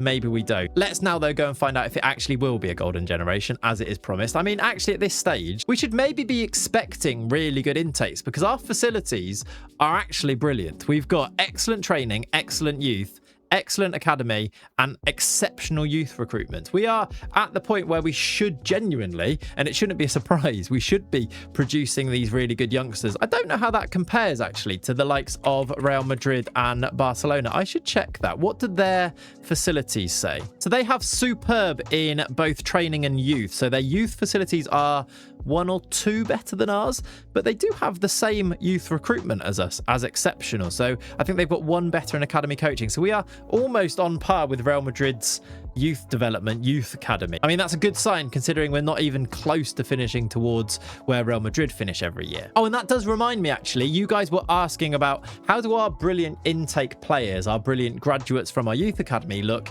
compared to the best young players from around Europe. We see quite consistently now our players sneaking into things like the next gen list. So I did actually put together a short list of some of the best talent of young players, new gens from around the world. These guys are at the the maximum of their development so far, they're 23. But these guys, just to give you a little bit of a sense of context maybe, there are some brilliant young players from around the world. This is Noureddine Amayouche, the French goalkeeper. He's the starting goalie now. And if we thought Fahmy was good, look at PSG's goalkeeper now. He's not Spanish, obviously, but perfectionist personality. He's got 20s in determination and one-on-ones. And yeah, he's outrageous. He's just one of a lot of really good players that are out there. This is a little bit humbling. Now, obviously, these are the best of the best, but there is a centre-back for PSG. There is an Argentinian centre-back for Bayern Munich.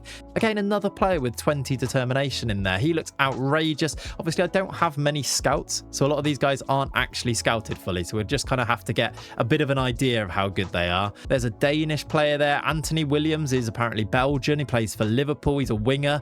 Outrageously good. 47 caps already at 23. Domjanovic, another Liverpool player, is 6'5" as well. I think probably a centre-back, but he's got 15 passing and 16. He can play anywhere. He's, again, outrageously good look. Diaz at Chelsea is a joke of a midfielder, 6'4" as well. This is where I'm thinking, yeah, we'll just win the Champions League because we've got Luciano Sanchez. Again, I just want to actually show you. Let's compare. Let's do Diaz compared to Luciano Sanchez. And we love Sanchez and we think he's brilliant. But actually comparing them, it just kind of goes to show a little bit, doesn't it? If you go to the overview here, Diaz is just all over him, and he's the same age. And Luciano Sanchez is an Argentinian international, isn't he? I think that maybe puts things into a little bit more context, maybe, hopefully. There are some good Spanish players as well. Weirdly, the Spanish players I have the least knowledge of. Even though we're in Spain, I have the least scouting knowledge of some of the Spanish players. This guy plays in Portugal for Porto, but there's Manuel here. We do have knowledge of him at Real Madrid, and he's also good. He still doesn't have a Spanish full cap either, though. Same as Jonathan Martinez. Abakodra at Man City, and then we're into the attackers here. Van der Veen at PSG. I mean, what 20 flair on him. You could do this all day, couldn't you? You really could. Breyan as well is another Spaniard. That's Portland Timbers he plays for. This is what we're up against. Although he's got no caps. Doesn't look like he's got youth caps either. That's wild. He is really good, Breyan, in there at Portland Timbers. Maybe that gives you a bit of context too. Now, though, I'm going to go and continue this season. I don't think there's anything else I need to update you on other than maybe just showing you the tactics before we press continue here. There are the stats of the players. Let's now go and get ourselves up to this next intake, and hopefully we can have some players as good as those ones we just looked at. Maybe, hopefully, fingers crossed. I'll see you for the class of 34. We have a fully fledged Spanish international at the club. Jonathan Martinez, of course it was, has made his Spain debut. He was called up in the last round of international fixtures. He played twice and even scored a goal. Do you know what? It'd be remiss, I think, to not go and watch Jonathan Martinez's goal for Spain. It came during a 4-1 win against Paraguay. Interestingly as well, the goal for Paraguay, there it is, near post header. I mean, it's a pretty simple goal. Interestingly, the Paraguay goal was scored by Jorge Mendoza, another one of our parish. We'll have a look at that goal as well whilst we're here. He picks it up in midfield here, gives it, and then he's off look on his bike. He's playing as the striker for Paraguay. The ball to the back post from Gomez, headed in by Mendoza. So 2 Huesca lads getting on the score sheet. I think it was a friendly, to be honest, but Mendoza scoring, and our first fully fledged Spanish international. He's still playing alongside a load of real players. If you look, he actually came off the bench, Martinez. It was Kubasi and Huijsen.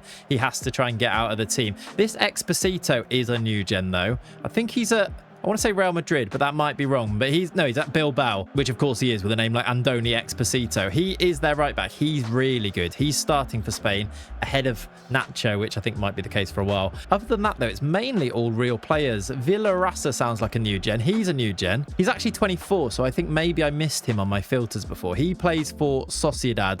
And maybe the striker Fernandez. No, he's real, Tony Fernandez. There, though, is a big moment, I think, for the save. Our first actual Spanish international. Congratulations, Jonathan Martinez. Let's see now if we can bring through another generation of Spanish internationals through our next intake. By the way, I did just see here, Amadou Jatta also played for the Gambia, made his international debut too. So congratulations to him as well. This, though, is our new intake, and brace yourself because it's bloody brilliant. At least on paper, This looks like it could be outrageously good. It does actually look like a golden generation. Again, we've had quite a few of these, and a lot of these haven't actually been as good. Some of them have been rubbish. I think the first one in last video was actually an all-time stinker when you actually consider it. I was looking at my tracker, looking at the players that came through, and I was like, ooh, actually, I'm not sure any of these really have a future. Maybe one or two, but that's okay. That's actually what you come to expect. Maybe not so much in Spain, where the intakes are a little bit cracked. And this is our most recent one. We have got 5 elite prospects. They are Pablo Jimenez, a goalkeeper who is going to have to join the line of pretty good goalkeepers. I think David Castro looks really good. We've got Paul Varela. I actually know this squad inside out now. Because of the squad that I do in such detail, I could name you any player in this squad and my plans for them for the future. It's a little bit wild. Pablo Jimenez joins that queue though as a new goalie. He looks okay. Mercenary personality, which is actually pretty good according to you guys in the comments. It means that he's got really nice hidden attributes, but his loyalty's low, which isn't necessarily the worst thing, especially when I just refuse to sell anybody in this save, and I'm continuing to do that, by the way. We do have, of course, interest every summer. The release clauses I put in are massive, and I just tell them every time, and it works a treat, by the way, for a save like this. Tell them that you're going to bring through really good youngsters as a promise, and they lap that up every single time. And obviously you keep that promise because you do bring through really good youngsters because you have to. It's the nature of the save. Jimenez the goalie though. Next up, a winger slash striker, can play both sides. Fran Mayado is a 15-year-old winger, very aggressive, good teamwork, very decent starting physicals. He's got good passing, good technique, okay finishing as well. He does have attributes in the right place, does Fran Mayado. He's left-footed. Could he be a left back? Is my initial thought. Obviously, he has got 3 tackling and 4 positioning, does have good teamwork and work rate. That, I mean, if we hadn't already committed so heavily to some other players, maybe actually Fran Mayado would be considered for that. But I think now we might need to be considering maybe moving towards wingers at least somewhere in the future to bring him through and Jassy through and a few other players to play on those wings as well, maybe. Next up, Vicente Ortiz is another winger. Again, a really good starting point, another left-footed. He's 6'1" as well. Can he defend? He's got 6 tackling. I mean, maybe he's the left back in our future. Maybe that's where we go with him. Genuinely, he might be. Next, there's Jonathan Salas, 6'4" centre-back. Now, he is considered an elite prospect. His physicals are really low. He's out of the Angal Kusat school of development, where you start really low in terms of physicals and try and build them up. And I guess for him, it's all about that potential ability, hopefully being quite high. And then finally, and I've given him a face because I do have high hopes for this man, it's Tidian Sai. Now, the reason I've got high hopes for him is that he is a left back, which means for me, he's a left wing back. He's got okay physicals, 13 acceleration and pace. His natural fitness is fine. He's not very strong, we will say, but he is only 16 years old. Really nice mentals in some places and then really low ones in other, but great teamwork and work rate. Great dribbling, which I really like on a fullback or a wing back. Nuno Mendes is what I'm thinking of here. 9 tackling isn't amazing for a defender, but I guess we do use an attacking role there, and this can grow, of course, from this point here. I just wonder if this potential is actually anywhere near this. Do we start to think about trying to make Tidian Sai a slightly more natural wing back to bring through as Gabriel Torres's eventual replacement? He's so young at 16. But I think Torres is only like 18 turning 19, isn't he? I maybe hope that that is the answer to a lot of our questions just there. There are more players, though, of course, to go through. Let's go through the top prospects. Tony Costa is a centre-back from Guinea-Bissau. Richard Benoit is a French goalkeeper. There's Mamadou Diop, who is a left-footed centre-back. And then finally, for the top prospects, you have Rafa Alvarez, centre-mid, attacking midfielder maybe. Could play on the wing. Again, hope that his potential is really good, but I'm not quite sure about him. And then the remaining players, now obviously we'll give them a chance and we will see, but Jesus Navas doesn't particularly rate their potential very highly now. When we sign them, I'll get my coaches to have a bit of an assessment on them, and some of my coaches I've made sure have got really good judging player potential, and if all of them are saying that they've not got great potential, this is where I don't really see some of these guys making it, because at this stage now, I think it was something like 70 players that we've got in the club. If players aren't going to make it now, we are finally at the stage where there are going to be players that just don't make it into the system at all. And Alcacer, even though he's 6'6", could be one of those. Musadak, a Moroccan, is 5'7" winger. Jose is a left midfielder, and Alex Lopez, a central midfielder. Now, these guys might be good. We'll sign them and we will see, but I'm not massively moved by them at the moment. The potential is so low that even if Navas had got this one wrong, I don't think he would get them wrong by this much, if that makes sense. And also another talking point, a lot of you are saying, is it time to replace Navas? Decided not to yet, just because he does fit the vibe really nicely. He's a model citizen, he's Spanish. I don't think he's done enough wrong for us to replace him, especially because some of these players we've brought through are so good. Again, it's about the immersion for the save, and I just don't think sacking him to go and try and get somebody who is an increment better is something I really want to do at the moment. But then again, I did sack Adrian as the B team manager, so maybe that is the case. Which reminds me, I should show you how the B team are doing this season. Final players then, there is Aaron, who I don't think will make it. Peter Ahanu from Equatorial Guinea, probably won't make it. And Khalifa Koulibaly, again, doesn't look terrible as a starting point, but doesn't have the potential. But that is the class of 34. Quickly then, before we do continue, I must show you how both of our teams are doing, both the first team and the B team. Our first team have just lost 5-2 to Alaves, but there is a chance that we could sneak in to Europe right now. We are only 1 point behind Real Betis, who have 46 points. We are 13 wins from 31, beating the teams that we're supposed to be beating. 6 draws in there and then 12 defeats. Some defeats are pretty heavy, but we've been on a really good run of form. And when I say that, it's a really good run of form comparatively to the teams around us, because we've managed to sneak up the table, even though we lose pretty regularly. Like I said, we just lost 5-2 to Alaves, but before that, 2 wins against Betis and Almeria, even though before that we'd lost 4-3 to Tenerife and drawn 2-2 to Elche. We don't win every game, and when I say a good run of form, it just means putting together a few results in a row. Like here where we beat Burgos, a cup win, drew to Vallecano, beat Valencia in the cup, and then Athletic Club Bilbao. That was 5 games unbeaten and 3 in the league unbeaten. And somehow that, since January, is enough to put us into 7th place in the league. There is Sociedad in there who do have 2 games in hand over us, who would push us down another position. But I'm not ruling it out. If we can go through these last games, which are up against, I should show you, up against some pretty big teams, Barcelona, Real Madrid, Sevilla, Villarreal in there as well. Villarreal, I think, are having a good season this year, right? They are in 4th, yeah, and Sevilla are up there too. We've got the top 4 to play in our last 7 games, so we might end up finishing 12th because Alaves are only 5 points behind us. But we might just be able to put something together, and hopefully I'll come back at the end of the season and I'm like, we're going to play Europe. That'd be lovely. The one thing that is certain, though, is that we won't be getting relegated this year, which is brilliant news indeed. I must now show you, though, having put a lot of work into this B team here, the B team are doing okay this year. They are 4th in the Segundo Federación Grupo 2, which probably means they don't get promoted. But from 2nd down to 5th do play a playoff. And there is then a chance for them to go up. Sestao River are there. Osasuna B team is in there. Deportivo Aragon are in there. That must be quite a local team to us. I believe we're near the Aragon region in Spain, so that's quite cool. I don't think they're going to win the league. They are 8 points behind Alaves. And actually, there are only 4 games to go in this season here. But they've had a good year. I actually want to show you the B team. I don't know why I'm so invested in this B team now. Show you some of the stats of the players. We've got Dela Cruz. I told you, club legend. He's done it in the first team. Now he's 23 and he's not as good. He's scored 17 goals for our B team. Al-Azhari's been scoring goals in there too. Okgranol's been playing regularly in this B team. VR, Jatta and Armengol never made a first team appearance. Came through, I think it was in it was 2nd or 3rd year's intake, and he's just never, look at him, he's been all over the place, but never made a first team appearance, bless him. Even players like Roberto, who came through the intake in year 1, played a few first team games and has now really established himself playing regular football for the first time in the B team. I think it is a really nice extra angle to the save to try and develop this B team, and I hope that they can go and secure some type of promotion this year and we can keep it rolling. Maybe for the last 4 games, I just give them like first team play. Maybe we send Villegas to the B team for the last 4 games and see if he can get them promoted. Probably won't make him too happy, but maybe something to consider.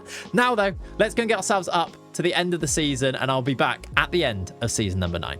Well, welcome back to the end of our season then, where this is the league table. Have a look at this. Little old Huesca. There's a little yellow mark next to them, and that yellow mark there means Europe. I'm hoping, anyway, it's going to get confirmed. We have snuck in somehow to a European place by finishing 7th. It is then in La Liga so far. 12th, 11th, 7th, and we did manage to navigate some really tricky games at the end of this season almost perfectly to finish up on 58 points. We almost snuck above Real Betis into 6th place, which would have been, I think that would have been Europa League. And it says here, I mean, it's red there, but I think we've qualified for the Conference League for next year. We are going on a European adventure with our little homegrown lads. They're not little. I don't know why I said that. Rafa Cabrera's massive, for example, but 17 wins from 38, and we are going up in the world officially. I don't really know if this massively helps us in the way that it would in a normal save. Qualifying for Europe could give you a massive rep boost and you could sign better players and you could go from there. For us, maybe it means a little bit of extra money, income, because that is something we do need to consider. We're once again in debt here. We follow the same pattern every year. You get the TV money or the league money, and then over the course of the season, it drops all the way back down, and then you get a bit more and then it drops back down. This season, we do seem to have dropped further down if you just look at this graph here, and I wonder if that's because I have increased a lot of the wages of quite a few of our players to try and tie them down. I mean, we've got £700,000 in wages left over, which does go to show that we've still got plenty of money to spend if we want to. But I do wonder if maybe at some point we want to get a sale in there to just kind of fix this, really. I don't like the idea that we do drop into debt. It does prompt every year, and it never happens and it never goes through. It does prompt the takeover talks and rumors of a takeover going through. It just never actually happens. And actually, another thing to maybe consider for the finances is this news that I'm coming back to you on here, where we've just moved to a new stadium for next year. We are going to rent La Romareda, which is Real Zaragoza's stadium. It's in Zaragoza. Of course, they're our neighbours. They're our local rivals, if you like.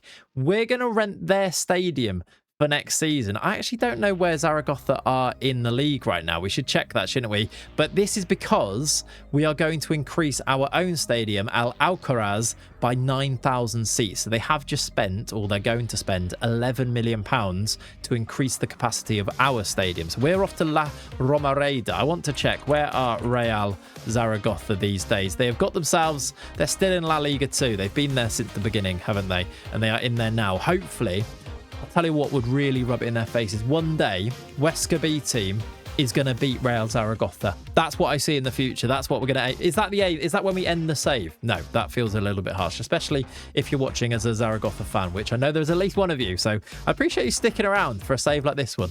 That, though, reminds me that I must also show you how our B team have done in their quest for promotion as well. We've finished 7th. We're in the Conference League for next year.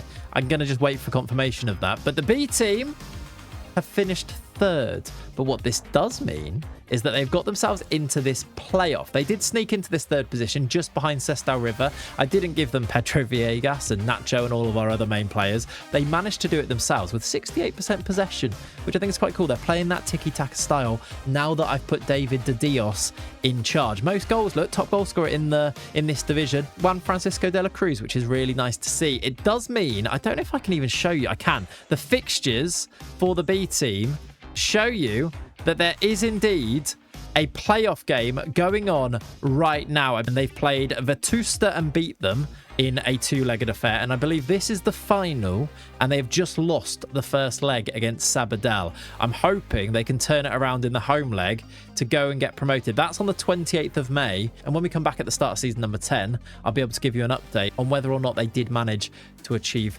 promotion. It's exciting, but it looks like, I mean, it's not going great. They did lose 2-1. Roberto scored a goal in that one. Hopefully, maybe now's the time. I don't know how that works. Could I just send them really good players? Surely there's rules in place to stop you doing that. You'd think so, wouldn't you? That result of that game is actually quite important as well, because I want to start thinking about my season 10 squad. I want to get in depth about where these players are going to play, which squad they're going to be in for next year. But it might depend on what league the B team's in, because if they do get promoted, maybe I can send a slightly higher quality tier of player to that team because they're going to be playing in a better division. I don't know how many divisions they are away from being in La Liga 2. That's ultimately the aim. It'd be nice to have the first team in La Liga and the B team in La Liga 2. A bit like those Barcelona, Real Madrid B teams that couldn't get promoted when we were in there trying to get promoted, if you remember. These are the stats of the players at the end of the season then. I want to just scroll through them quickly. You can see that there is a lot of rotation rotation. A lot of these players that are on the bench now did play a lot of games. For example, Kusat played a lot, but there's also a lot of starts for Aguirre at centre-back. You can see the goals and the assists and the average... Actually, no, you can see the assists and the goals and the average ratings of the players as well. Lots of goals from Villegas this year, 10 of them. 4 from Sanchez, just 3 assists. But I would expect these numbers to improve, actually, as the team gets better, as we're becoming more dominant against teams, which I'm hoping is going to be in our future. 12 goals from Caballero, 5 goals from Jassy, who did start the most recent game. Started 14 times for us this year. I think that's a decent, healthy number of games for a 16-year-old who is now 17. So hopefully he continues to develop. 17 goals for Alvarez, 14 for Cabrera, with 9 assists for Cabrera as well. So that switch around, I think that's all right. Cabrera, it's not his best ever goal scoring season. It's actually worse than last year. He really did peak look around here in La Liga too, and then he's sort of been falling ever since. The other big prospect, of course, was Pep Viso. 9 starts, 3 sub-appearances, and he was... I mean, it's all about just getting him on the pitch as much as possible, to be honest. His average ratings weren't great, but at 17, he is flying up through the attributes, which is really good to see. Next year, do we try and give him a starting berth? Is it a bit early? Probably. Are we likely to get relegated? Probably not. And actually, the other thing that being in Europe does is gives us more games. And usually that would be a bit of a negative because it's like, oh my word, you have to go and play all of these Conference League games.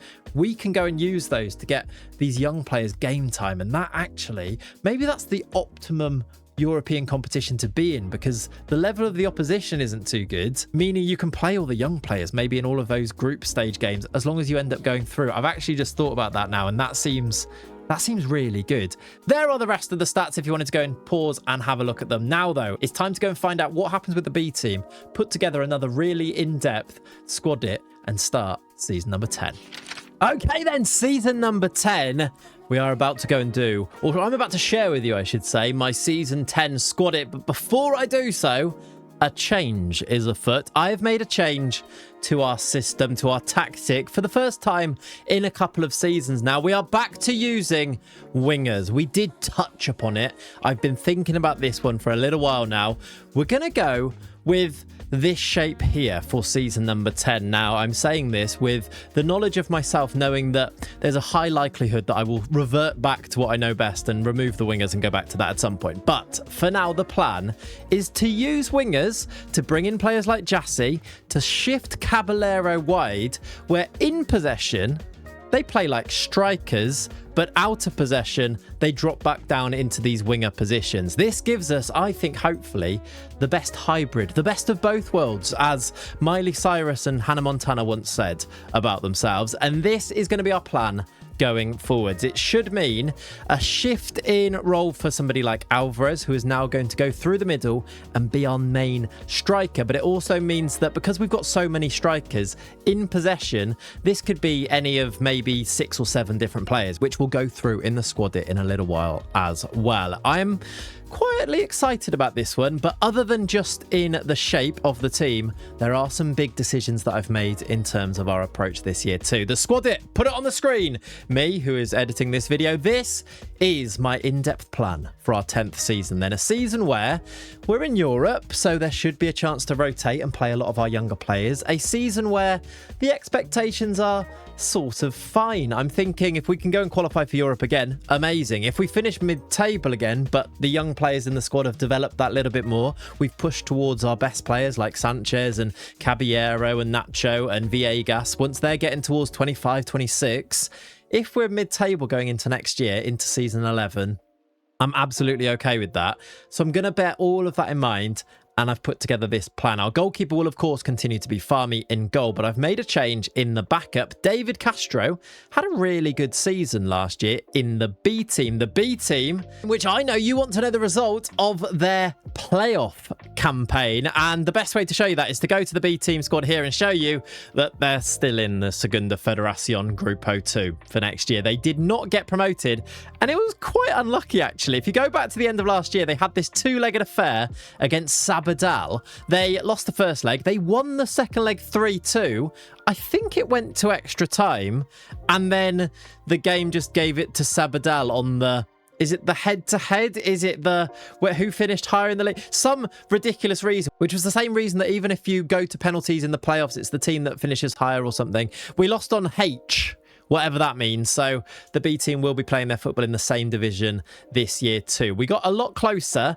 It does mean that the level of player that I want to send to the B team does need to stay to a level of player that I want to send this far down the pyramid, if that makes sense. But I am hoping that having got so close this year, this season, they're 1 to 10 odds. Surely now they get themselves that promotion, and it could be a nice season for some of these guys that I'm going to put into that B team. The first big change though is that David Castro is going to be our backup goalkeeper in the first team this year, and I think he'll get a lot of football because I think I might use him in a lot of the Conference League games or games that we're expected to win, because looking at him, it does look like he's got quite a lot of promise, and he's already quite good and has value, and the value thing is maybe something I'm going to pay attention to a little bit more now that we are fully stocked in terms of a squad. I do think there might be players here and there that we actually could sell to try and help this situation with the finances, because we did just get our boost to the finances, but it only gave us £3.3 million. That is a worry, because this is our peak, which is usually about 20 million. It's only 3. Well, it was 5.8 and it's already on the way back down. So I think there might need to be a decision made around selling 1 or 2 players once we've developed them to a point where they've got value, and if they're not going to make it to the very top. A lot of these players that are playing in the B team, for example, if we get another youth intake through that looks pretty good, those youth intake players can replace the B team players, and then we can sell some of these more senior B team players that are just never going to make it at the highest level. I've got it all under control. The plan is there. Trust me on it. In terms of goalies though, Andre will be the third choice one again, of course, and I've moved Turchu to the B team. Turchu has played a lot of first team football, but I just don't think he's as good as some of the other goalies that have come through. Castro's one of them, and also Paul Varela, who you can see is being selected ahead of Turchu in this B team now, and he's only 18 years old. So we've put him down into the B team, and that's how the goalies look. I will try and whiz through where there's no real changes. Right back, there is no real changes there. Nacho will continue in that role too, as we try and make him the captain. Left wing back, Torres will continue in there too.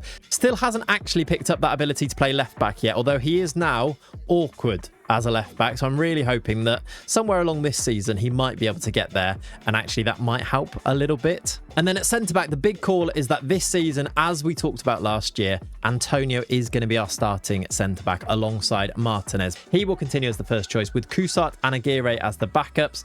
In midfield, Villegas is going to play as the number 6. He will be playing though as a deep lying playmaker. I am all too aware of the talent that Pedro Villegas has in our team, and I don't want to stifle him by making him defensive really, but I do want to get some of our young players into this midfield, and I think he has the higher ceiling. I think he's already reached a higher ceiling than somebody like NG, so he's going to play a bit deeper to allow Sanchez to play ahead of him and Pep Vizo. Now this is a big call. He's only 17, but I think he might be special. I think he might be, and I'm hoping, genuinely generational, and I'm going to try and give him a season of playing week in, week out to try and get him towards achieving that. Pep Vizo then, we're going to nurture him this year. He may need rotating, of course, but if we need to rotate him, we've got Ignacio, who is already ready for the first team, and then of course Musa Ng is around the place as well. That then moves us forward to the forward line. Left wing, Caballero is going to start there. He can't actually play as a left winger, so I am training him to be able to play there. This is only out of position, so most of the time he's playing as a striker, and we know that he's got the attributes, and we know that he's got the eye for goal for this position, but he will need to learn left wing just so that he gets those star ratings and the familiarity to play there because of his out of possession position. He'll be backed up by Yonat Harsan, who I think is actually not that far away from being a viable option in the first team as well as Ivan Umpierrez, who I don't really know how he got into that next gen, because I'm looking at him going, he's quick, but he's sort of average everywhere else, and then every time I play him, he's not particularly good, but I'm sticking by him because he got himself into that next gen and because he's got these under 20 caps for Uruguay, so maybe there's something in him there, but I don't necessarily think he's going to make it. And then on the right hand side, a little bit like Vizo, I'm going to give a season of starting to Adrissa Jassi at this stage. He will rotate with Jorge Mendoza, who does need regular football, as we talked about last season too. He can play on the right-hand side quite naturally too, as well as striker, which is the two interchanging positions in and out of possession, of course. But I think we might see big things from Jassi if we play him week in, week out, and that means that our main striker is going to be Carlos Alvarez. It does mean seen for the first time in, 10 seasons now, Rafa Cabrera isn't a guaranteed starter for this team, which makes me a bit sad, but what an option to be able to rotate in, to be able to bring off the bench as a little bit of a change of approach. 6'6", chucking him on up front is going to cause problems, and that's quite a weapon to have. In the B team and in the under-19s, a couple of players to keep an eye on are Tidiane Sai, who I may bring in and try and play quite often as a left wing-back rotation for Torres. I really like the look of Ilyas Hamoudi as well in the B team this year. He's only 16, but he's 6'6", in central midfield, so I do wonder if we could give him some game time, and actually playing regularly in the B team might do him the world of good this year. And in the under-19s, Fran Malado I think might just be one to keep an eye on as well. I've noticed his value is up at about 15 to 25 million pounds, which makes him, I think, a player that might have quite a bit of potential. He's going to stay in the under-19s this year because he is only 15 years old, but one for the future maybe, especially now that we've gone back to playing with wingers. How long that lasts, we will see. And lastly, I suppose, I have sent out at the moment 3 players on loan: Haidara Ouattara and Freddie Serna, 2 of which have gone to Le Mans FC, because I should go over to here.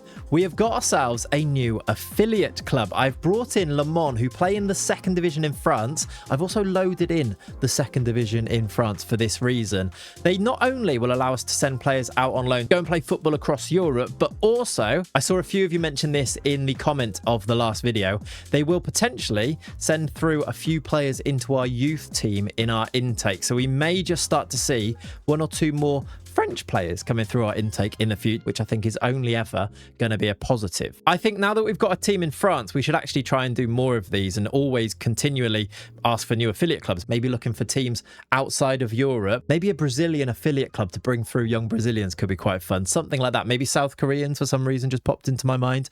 Let's explore those opportunities. And the last thing that I should update you on before we continue is that I did once again ask for a couple of improvements to the facilities, and the board said yes. We do currently have excellent training and excellent youth facilities, but both of these are now in progress of being improved as well. They should take about 3 months, and that will take us up to superb on both of those. I think it is. I think it goes superb next, and then state of the art on both of these. Some of them have state of the art above whatever the top one is. Some of them don't, do they? But we'll be pretty much maxing out our facilities in the not too distant future, and that only bodes well, especially if we can go and broaden our pool of players from around the world to bring in. It should be exciting times. It's already exciting times with the players that we've now got in the squad, the young players that we can try and nurture. Jassy, Viso this season, try and take Antonio to the next level. Jonathan Martinez is still only 22, by the way. We've got, let's say, another 6 years of him heading towards his prime. What chances would you give me of being able to win the league and the Champions League with maybe this group of players now? If we weren't to add any more worldy players, do you think it's possible? Let me know in the comments down below, because I think it is. You know, maybe a left back, if Tidiane Sai can improve that little bit more and maybe take the place of Torres, or if Torres just jumps quite nicely to a really solid left wing back. And I don't think he's that far away. He can not really tackle though, of course, with only 5 tackling, and it's the positioning at 7 and the concentration of 8 and the marking of 4 that maybe lets him down. But we do use him in a pretty attacking role as a wing back, don't we? So I don't know. I don't think it's too crazy to use him there, but it's not exactly ideal, is it? Now though, as always, I'll be back at the end of December, where I'll be able to give you an update on our European adventure, which has indeed started, by the way. We've won the first leg against Copa in the Europa Conference League main path playoff first leg. So hopefully we can finish the job there and get ourselves through to the group stage. And by the way, we did win our first La Liga game of the season with our new system in our new shape. 5-1. Caballero hat-trick from the left wing. 10 out of 10 performance. Also a goal from Jassy, who's such an exciting youngster, and Luciano Sanchez as well. It seems to be working. This season, by the way, something that I do like to show you, we are predicted to finish 11th. We've got odds of 300 to 1, which I don't think are that bad. I always think I can do a little bit better than the odds suggest. So I'd be aiming for, I mean, we finished 7th last year. Why shouldn't we be aiming for top 6 this year? I think we can do it. I'll be back at the end of December, and hopefully I've got good news to share. And I think I do, generally speaking. Not exactly brilliant news, I would say. We are 9th in the league after we've actually only played 15 games. And usually it's other teams that have games in hand over us because they're the teams that are playing in Europe. We're a European team now. We have to deal with this slightly weird schedule and playing extra games and being games behind.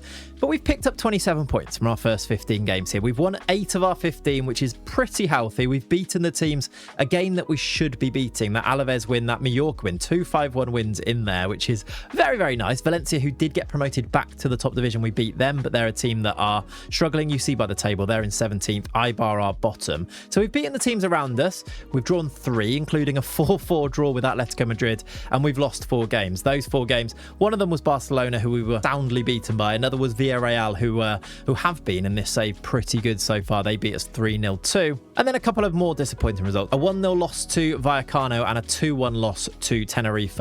A little bit more disappointing, but overall, a solid start. Let's say we win, 2 of our 3 games in hand over Almeria. If we go up to 33 points on about 17 games, we would actually be in the top 4 of the division. Now, I don't think that's too crazy to suggest, which is why I'm quite upbeat about us, even though we are only 9th and I was maybe expecting a little bit higher. Does it ultimately matter? Probably not, because we're aiming for development at this stage. Are we aiming to win the title? No. Does it actually benefit us that much to get into Europe?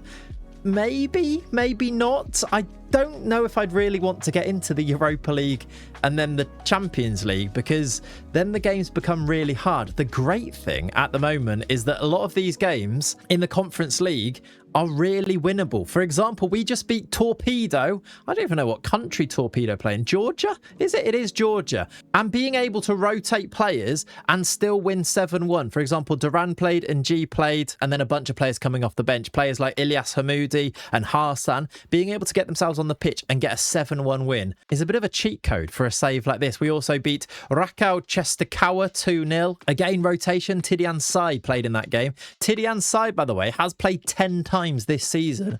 He's in the under-19s, but because we've got so many games that I think are winnable, I'm giving him game time in the first team, and I'm hoping, I mean, he's got some down arrows there, but I'm hoping it's going to really help his development this year. But I think this really sums it up. Look at the team that played. Palomino played, David Castro played in goal in this game, Mario started this game, Harsan, Ignacio, and then all of these players off the bench. Players like Sanz was able to get an appearance off the bench in this game. Another player that I didn't mention, but a few of you did mention in the comments, actually, but a player that looks like he might have a bit of potential. He's got some lovely up arrows there. Still only 17, can play right wing and striker. So suddenly, where I may have been thinking he's never going to get in ahead of Alvarez or even Cabrera, now I'm thinking actually there is a place for him in this squad, even as a backup for somebody like Jasso along the line. We're beginning to get to the point where we've got a wealth of riches, although the thing that we are chasing is the very, very top level of player now, isn't it? We are also still, by the way, in the Copa del Rey. We have again used these games to rotate the team. Again, it's a similar lineup that plays in these games too. Pep Visa, by the way, has played a lot of football and is definitely seeing the benefit of that. His value is up to 37 to 59 million pounds.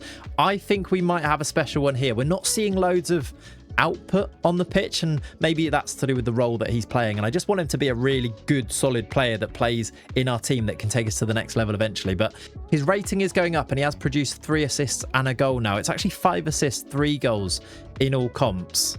But I think the real outcome might be for him at the end of this season, where we have a look at where his profile is at that stage. Now, though, I think I've talked around all of the season so far and kind of updated you on it as a whole. Let me just show you the stats of some of the players to show you where our goals have been coming. And weirdly, this year, in this new system as an advanced playmaker, Luciano Sanchez has scored 11 goals. I remember years and years ago, me talking about him needing to score more goals, and I'd like it if he could contribute a little bit more like that. He's now, weirdly, a goal scorer. It's 11 goals and 5 assists in 18 starts, and he has been so solid enough for Al Nasser to continually be trying to buy him, which is always a little bit of a worry. This is actually a slightly rotated team with Villegas out injured at the moment. He has fractured his ankle. He does have 6 weeks as a maximum left on that one, so he has missed some games, but he did play 15 before that. And hopefully this season, more so than maybe other seasons before, you can see how many appearances players that are on the bench at the moment have been actually making, have been starting. 8 starts for Cabrera, even though this was the season where he wasn't going to be a starter anymore. 12 starts for Mendoza. I wanted to get him game time to try and see if he can push on to the next level. And he's got lovely up arrows showing that he is kind of doing that as well. And Gabriel Torres is now competent as a left back. I think if I just show you as well, if I bring him and drag him onto the pitch, he has got gold stars as a left wing back. It's only 1.5, but actually at competent, if that goes to accomplished and then to natural, I think he'll actually start to be really solid there. We've even got up arrows on marking, and I think his tackling's gone up by 1. I think it was 5 and now it's 6. We are making a left back out of you, Gabriel. If you have no choice in the matter whatsoever, we are making a left back out of you. The other player really to talk about their development is Antonio. Loving what I'm seeing from him. He is definitely going to new strengths as well this year. All of that said, though, the reason we are back on the 27th of December is that we have just received another youth intake preview. Jesus Navas is back with us, telling us the news, and the news is good. He has once again said that it looks like it's going to be a golden generation for the club. Who is shocked by that at this stage?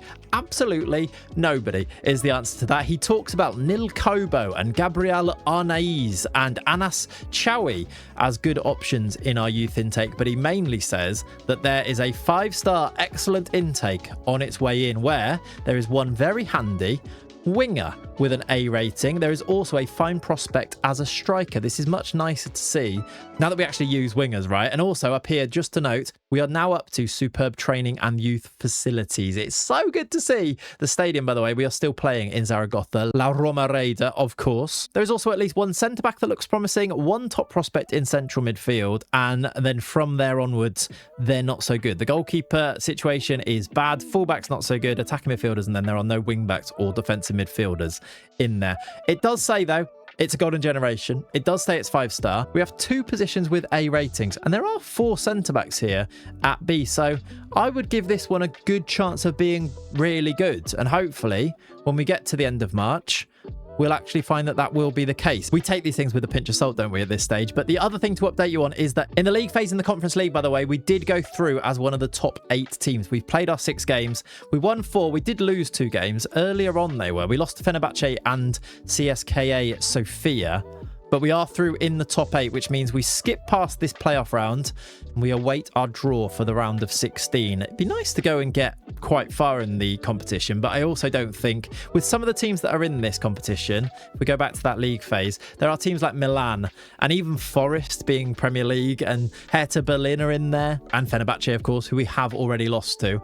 I'm pessimistic to say that we're going to win this competition, but if we get a handy draw, it would be maybe nice to go on a little bit of an adventure in Europe this year and just see what happens, basically. Now, though, let's go and see what happens by playing the next few months of football. See if we can make the most of those games in hand in the league. Let's see if we actually do get a real good golden generation for season number 10. I'll see you when we get that golden generation through, when we go and meet the class of 35.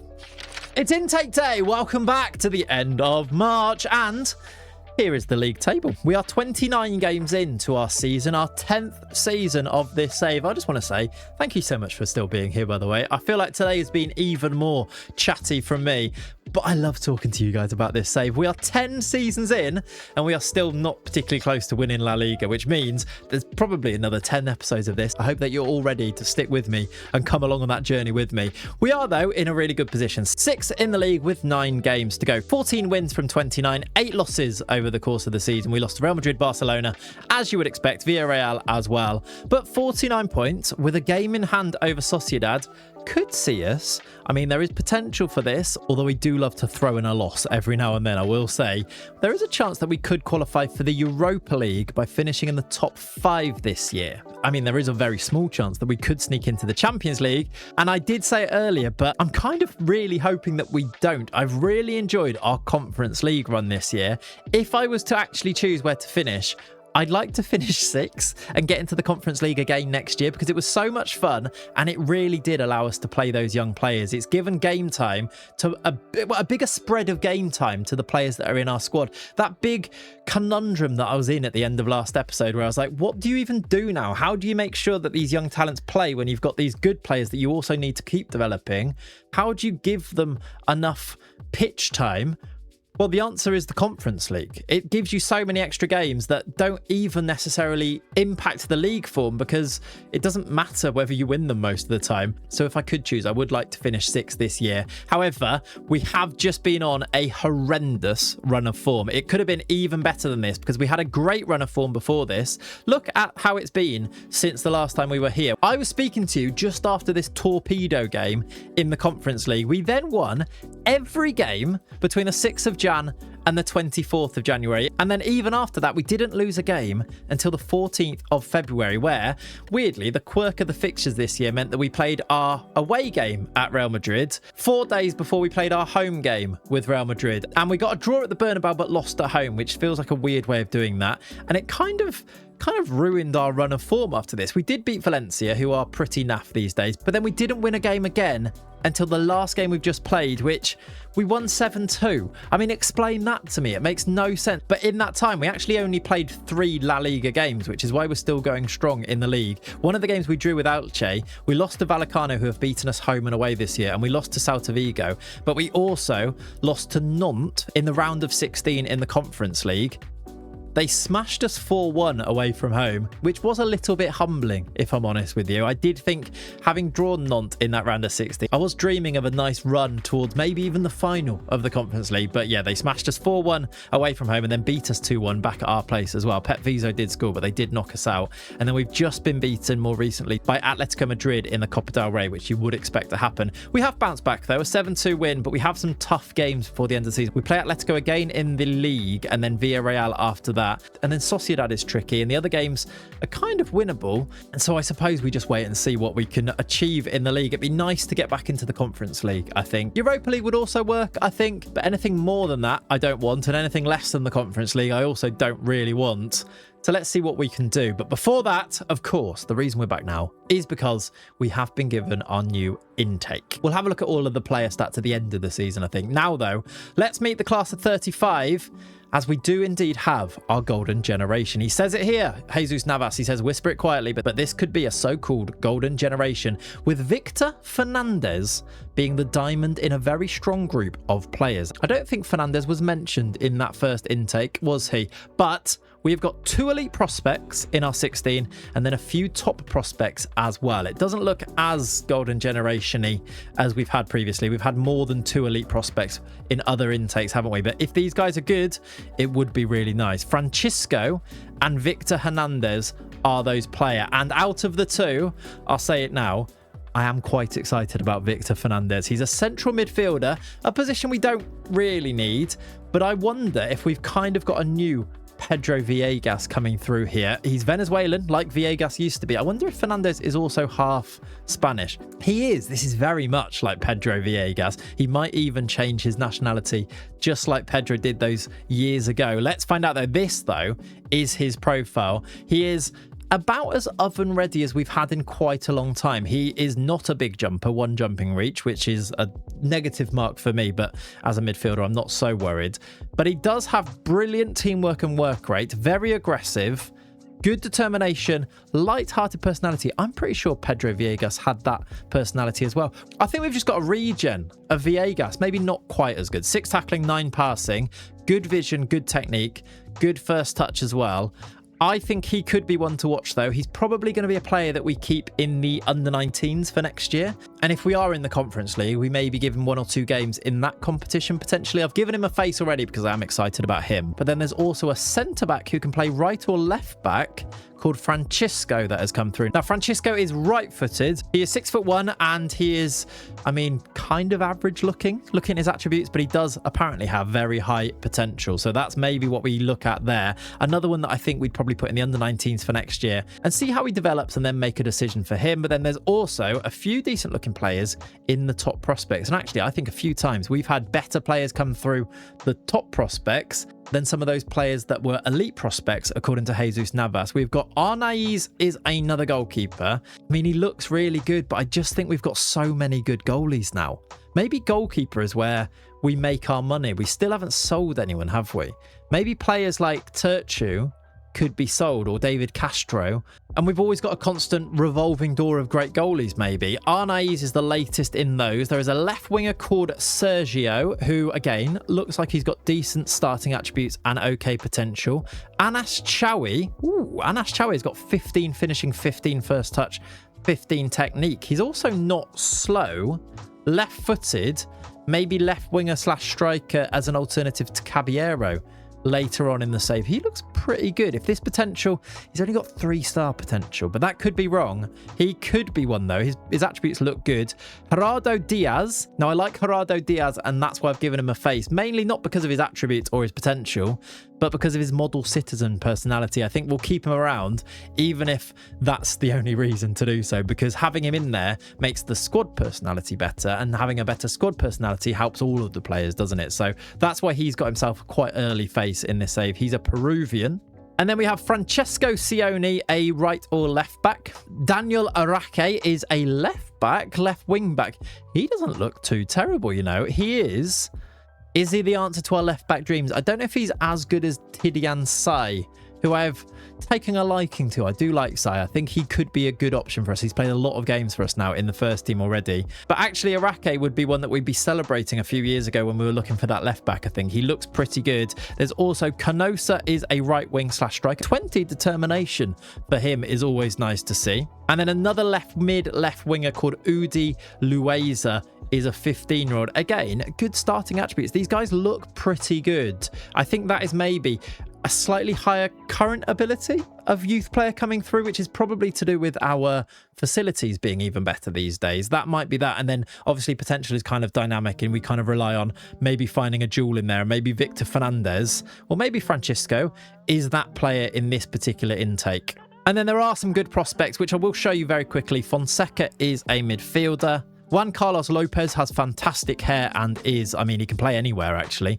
He can play as a centre-back or a defensive midfielder or a right-back. Padilla is a centre-back from Ecuador, 5'9". And then 3 decent prospects. Nil Kobo is a centre-back. Very aggressive is Nil Kobe. Sands is a midfielder with good determination. And Joshua is a right midfielder who looks like he is absolutely not going to make it. And we probably won't even sign him. That is our intake for 2035. The class of 35 are here. And I'm now going to go to the end of season number 10, where we'll find out if we can qualify for Europe again. And maybe I'll give 1 or 2 appearances for players like Fernandez. He's caught my eye. I think it might be worth maybe seeing what he's got about him. I'll get them signed up. I'll see you at the end of our 10th season. Can you believe it? 10 seasons. I'll see you then. And that's it. Season 10 is in the history books, and SD Huesca are in the Conference League again next year. We finished 6th. It's exactly where I wanted to finish.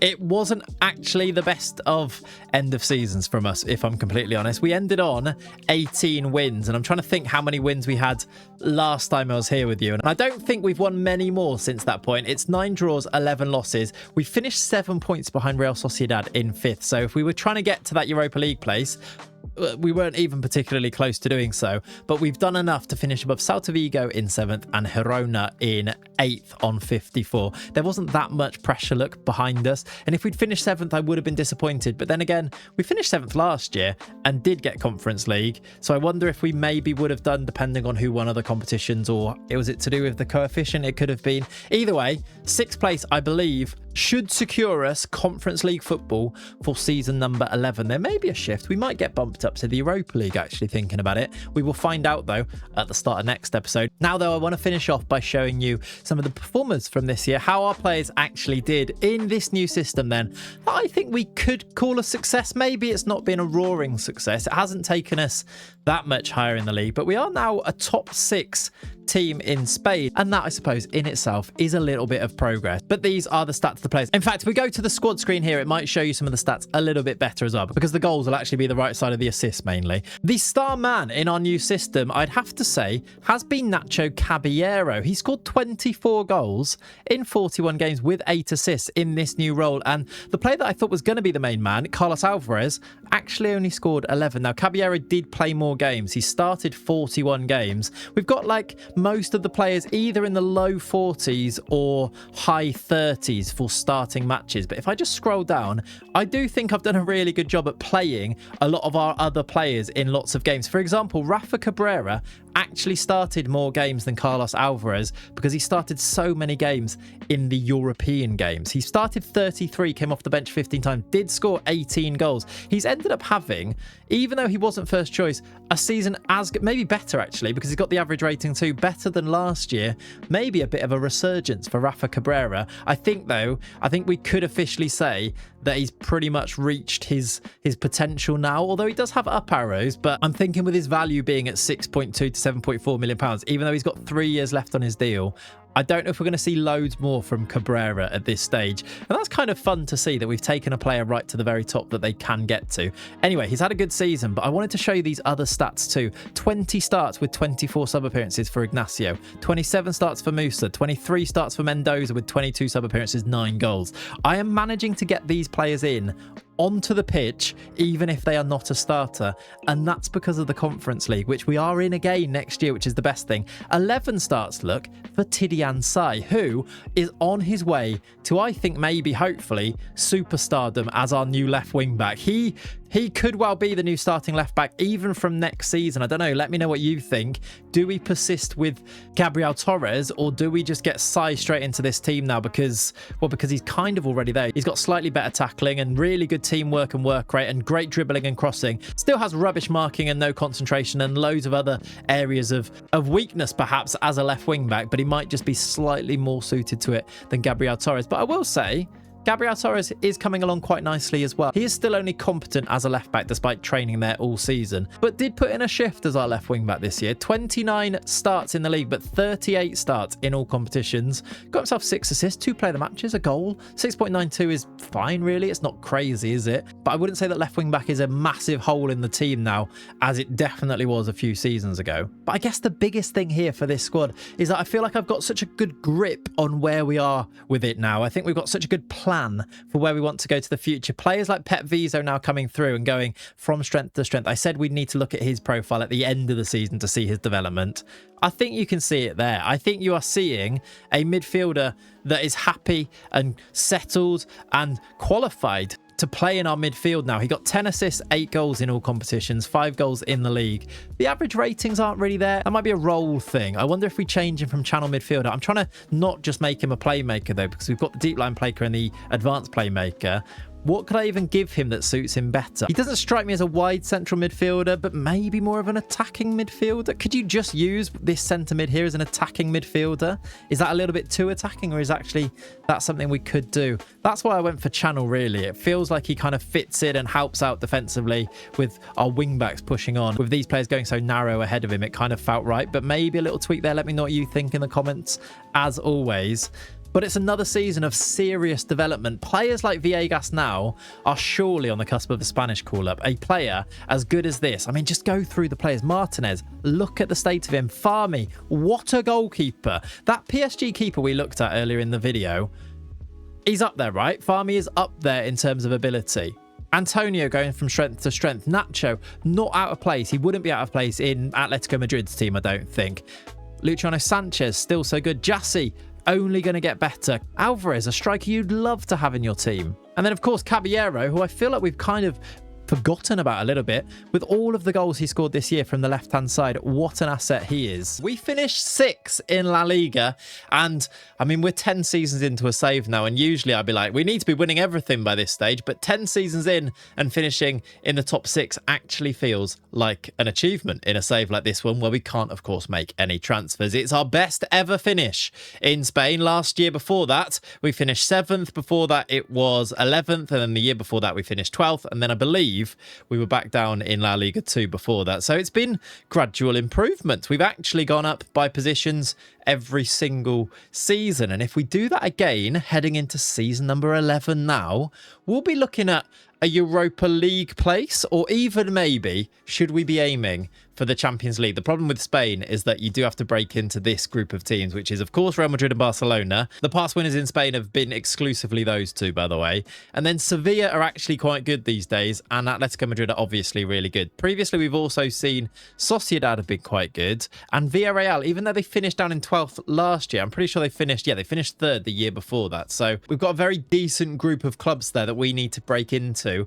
They're also getting these brilliant young Spanish players coming through their youth intakes, even though I actually think ours may end up being better than theirs because we're able, by necessity, to throw them into the first team and develop them, maybe not to a higher potential, but maybe getting them to that potential quicker, if that makes sense. Today, though, the plan is simple. We are going to go and play our seasons 11 and season 12. And I know I just mentioned it then, but I think my aim is to see if we can make ourselves a Champions League team. It might be just that little bit too much of an ask. However, there is a big update that I need to bring you first and foremost. And that is that we are actually in the Europa League this season. We finished 6th, but the 6th place in the league did get a Europa League place. Now, this must have been to do with the coefficients or different teams that have won the different competitions. Somebody did ask me in the Discord, actually, who's been winning the competitions, the European competitions in the save so far, because we've not been in them. We've not really looked. Well, there's a bit of a Spanish domination going on in the Europa League specifically. When I checked in with this, I was like, oh, that kind of makes sense. We've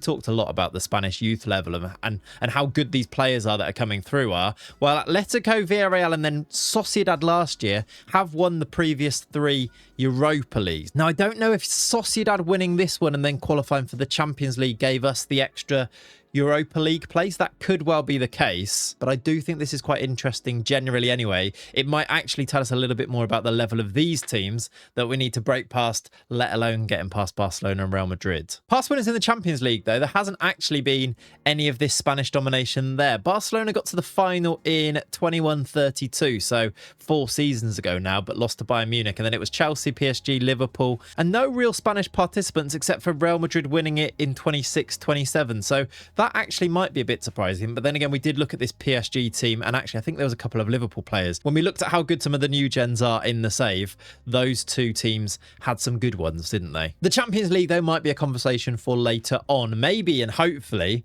at the end of this season we can be talking about that. But as I say, we are indeed in the Europa League this year. We haven't got the draw yet. I think they're playing out the playoff games as we speak almost, and then we'll find out who we're going to play in that Europa League. However, I have made a start in La Liga. We did get off to a winning start. It was a 2-1 away win at Osasuna, and I guess this is a kind of peek into my squad for this year, but this was the 11 that lined up. It includes Tidiane Sai starting as the left wing back. Pep Vizo played very well and got a 7.2. Alvarez leading the line up front. And Frank Lampard's Osasuna, I don't know why Frank Lampard is the manager of Osasuna, but there we go, could not deal with us as Cabrera scored the winner in the 75th minute off the bench. This guy, you cannot hold him down. He's definitely, as loads of you said in the comments, he's definitely reached his peak now. He's hit his potential.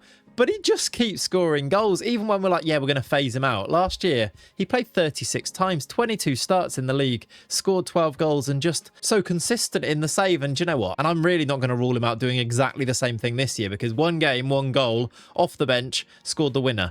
Rafa Cabrera doing Rafa Cabrera things. We should, though, of course, get into our Season 11 squad it. But before that, another big update is that we have moved into our new stadium at long last. I think we're about to move into it. It was built in 2033, look. We didn't actually ever play there because immediately they then extended it. And when it said they were expanding Al Alcaraz, if you remember at the start of, I think, last video, I think the game actually got that wrong and they weren't actually expanding Al Alcaraz. They were expanding our brand new stadium that we've never actually played in. If you recall, we've been playing in Zaragoza's stadium for the past season, I think maybe even the past 2 seasons, but now we have moved in to the sort of brand new Juanjo Camacho Park. Now, Juanjo Camacho is a real person. He is a legend here at SD Huesca. If you go into the legends and icons, he is one of our legends. He's actually a head of youth development who doesn't actually have a club job. He's the under-21s manager for Spain. He's a really good head of youth development, and when I looked into this, because they'd named the stadium after him, I was like, should we hire him as our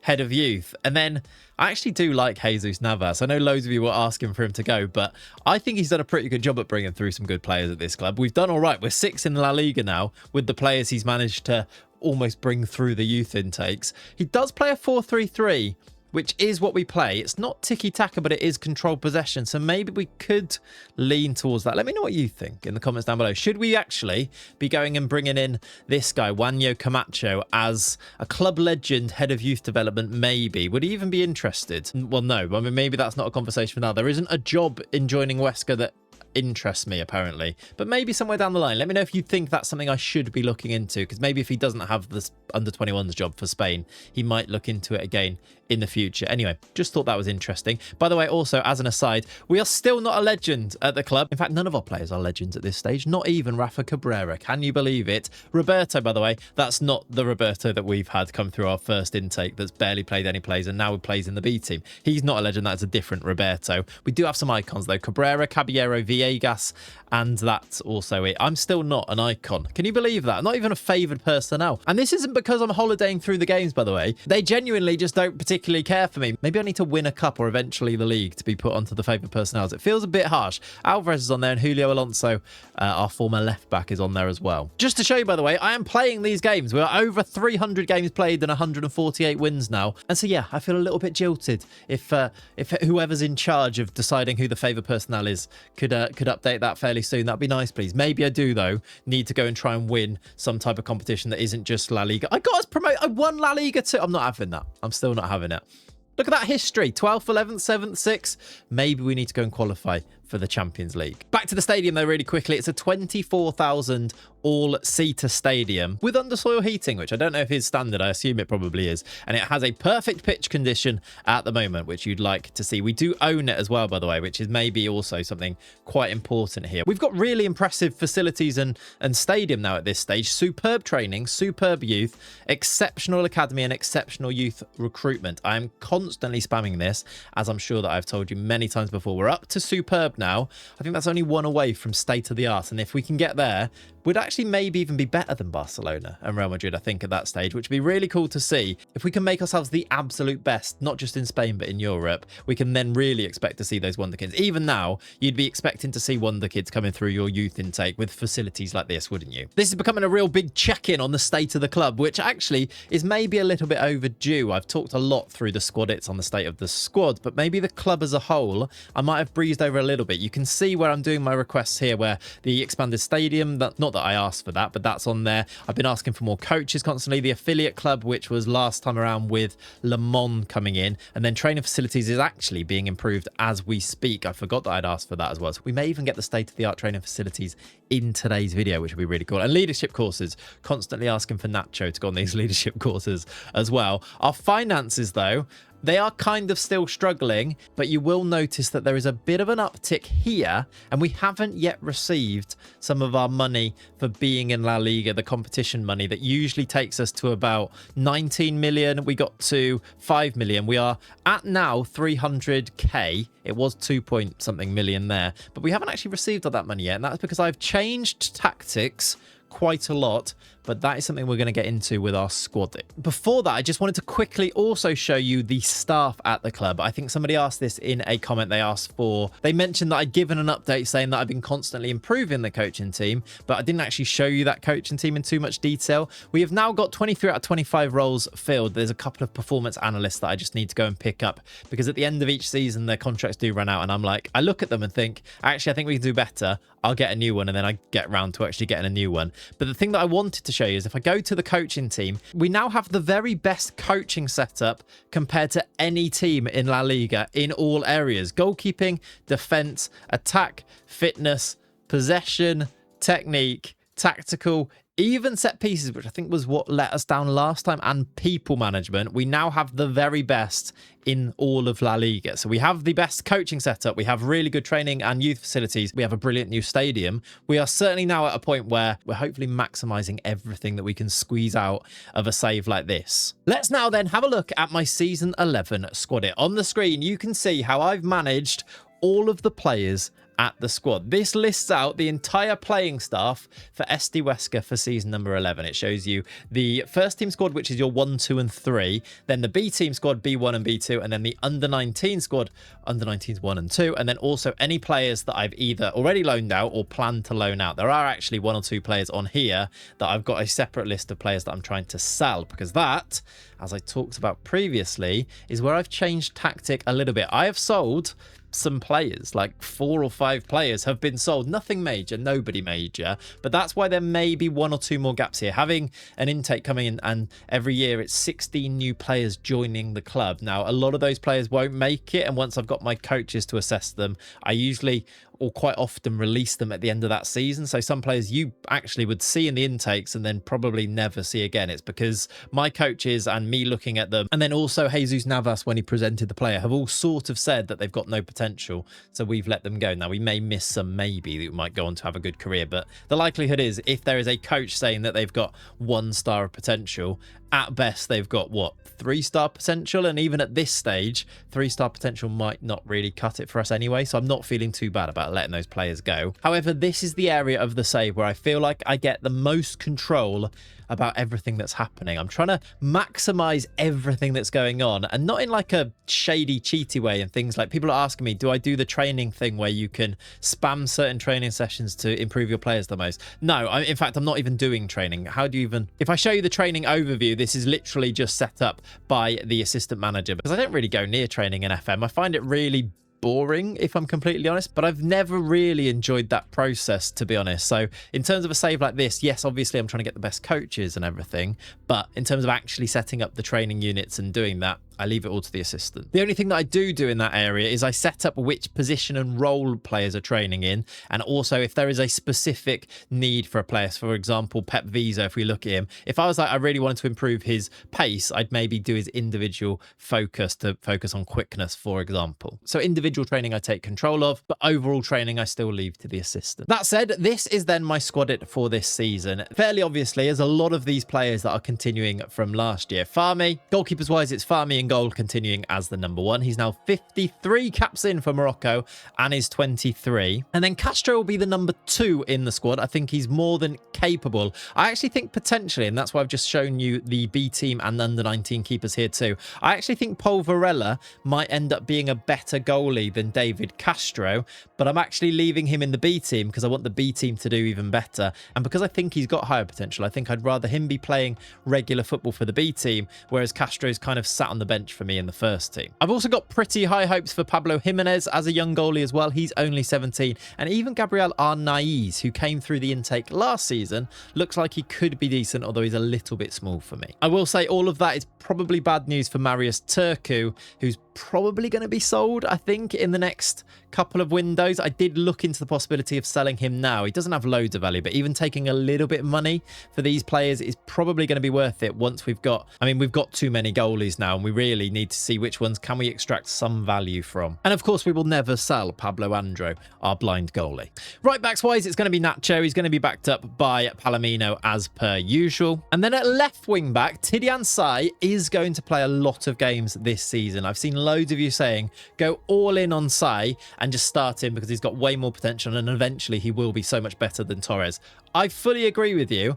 I actually do say, though, I don't think he's quite as good as Gabriel Torres right now. I think some of you are underestimating how effective a wing-back like this can actually be. Now, he's got some down arrows because he's currently injured, Gabriel Torres, and I know he cannot defend, but that's not really a thing that I worry about too much. This guy, with 14 pace acceleration, with some decent mentals, good teamwork work rate, really good dribbling, he's actually a really effective left back, and he's still only 19 and will get better as well. However, I do also agree with you that eventually Tidiane Sai will actually be the better left back. But with that in mind, I think for big games, I'd probably still go with Torres, which is why I've put him as the number 1 choice. But I think for the other games and any game that I'm feeling confident to actually go and win, I think Sai will be starting. This season, you may end up even seeing Sai start more games. But for the sake of this document, Torres is the number 1 with Sai as the deputy. At centre-back, no real changes. The star man is Jonathan Martinez. Jonathan Martinez, by the way, is the one player in our squad that got into the season preview for the league. And I must say, I am not surprised, because what a player we have on our hands here. We need to hold on to him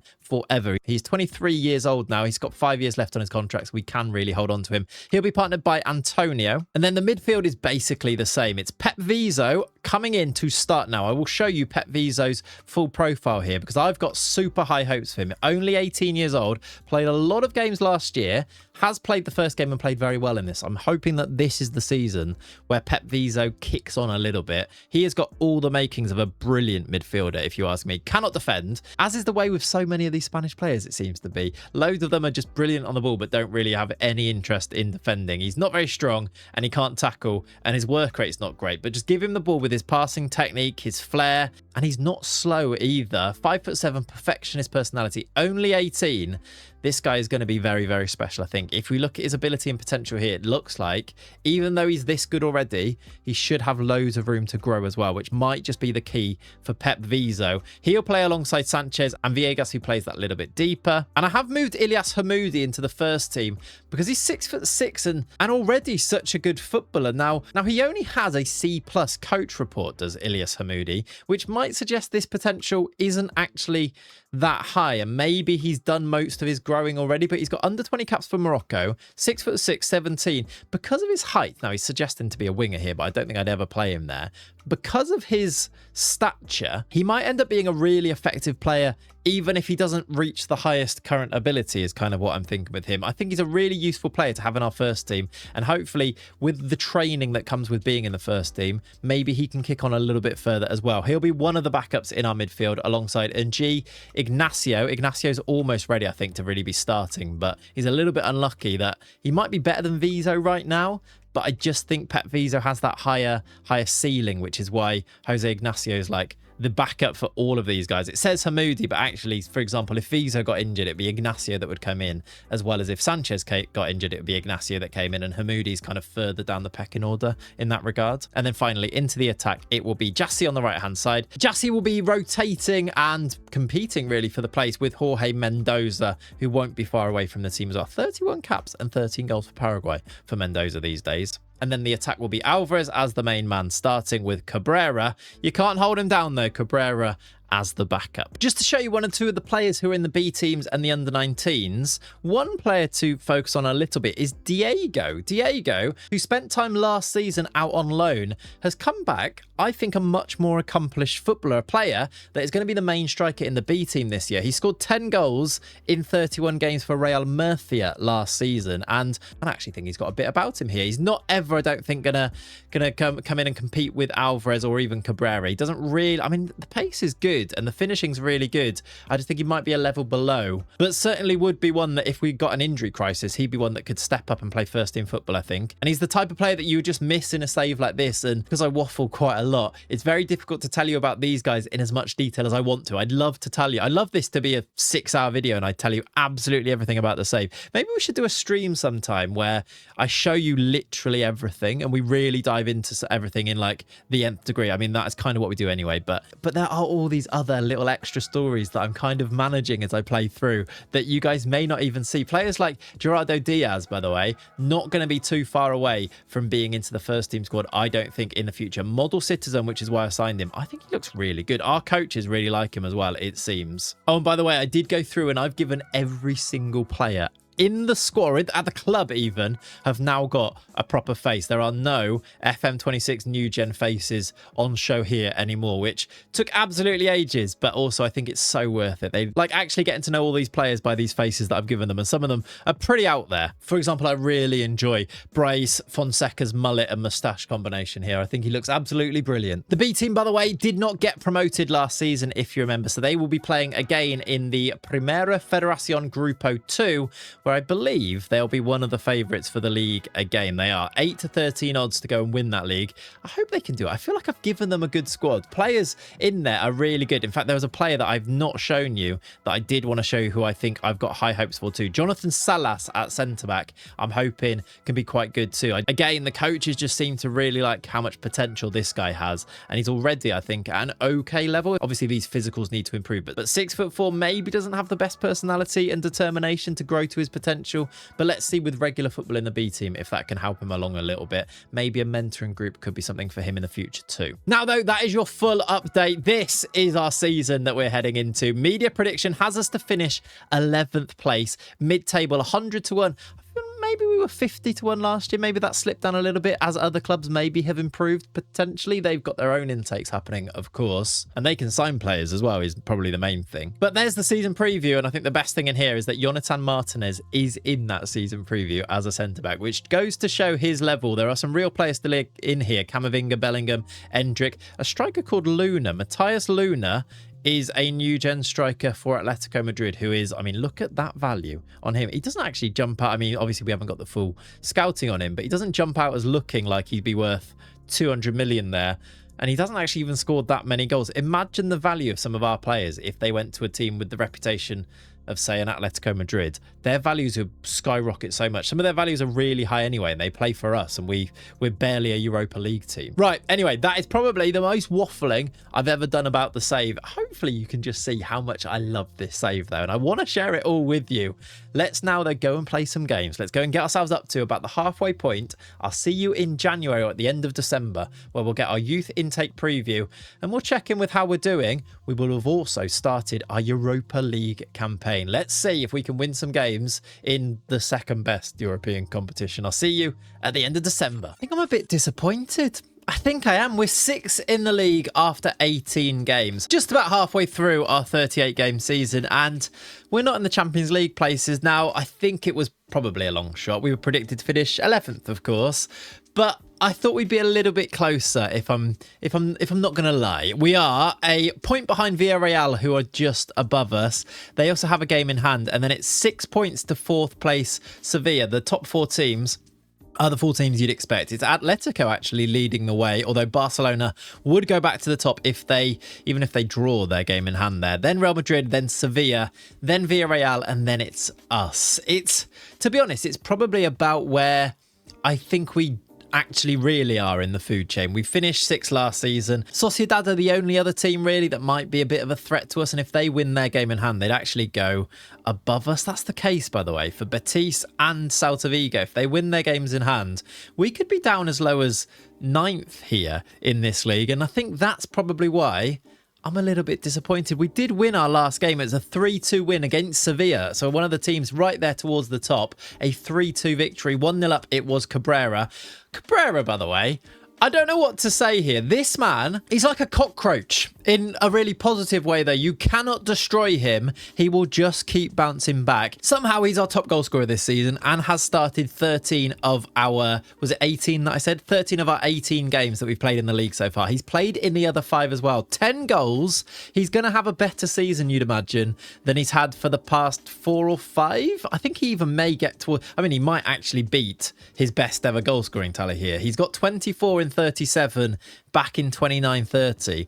He's got 10 in 18, and he's actually going to be starting even more games now, because if I go to our first team squad, the reason that you just cannot kill Rafa Cabrera is that somehow even other players get injured. Carlos Alvarez broke his leg, badly fractured his lower leg in a 4-0 win in September. So right at the start of the season, he's missed the past 4 months out injured, and he's still 2 to 5 weeks away from returning. He's only played 3 games, scored no goals, and got 1 assist in those times. So Cabrera straight back in as the backup number 9, starting as the lead striker in there. And I mean, he is letting absolutely nobody down. Now, maybe there's a little bit in this that maybe explains why we're not quite doing as well as I want to do in the league. It's because we're missing a star player in Alvarez, and I think you'd make an argument that Alvarez is maybe even our best player potentially, but I don't think that argument really holds up really, because Cabrera does score goals. He's got 11 in the 17 starts in all competitions. Then Mendoza's got 5 goals off the right hand side. Jassy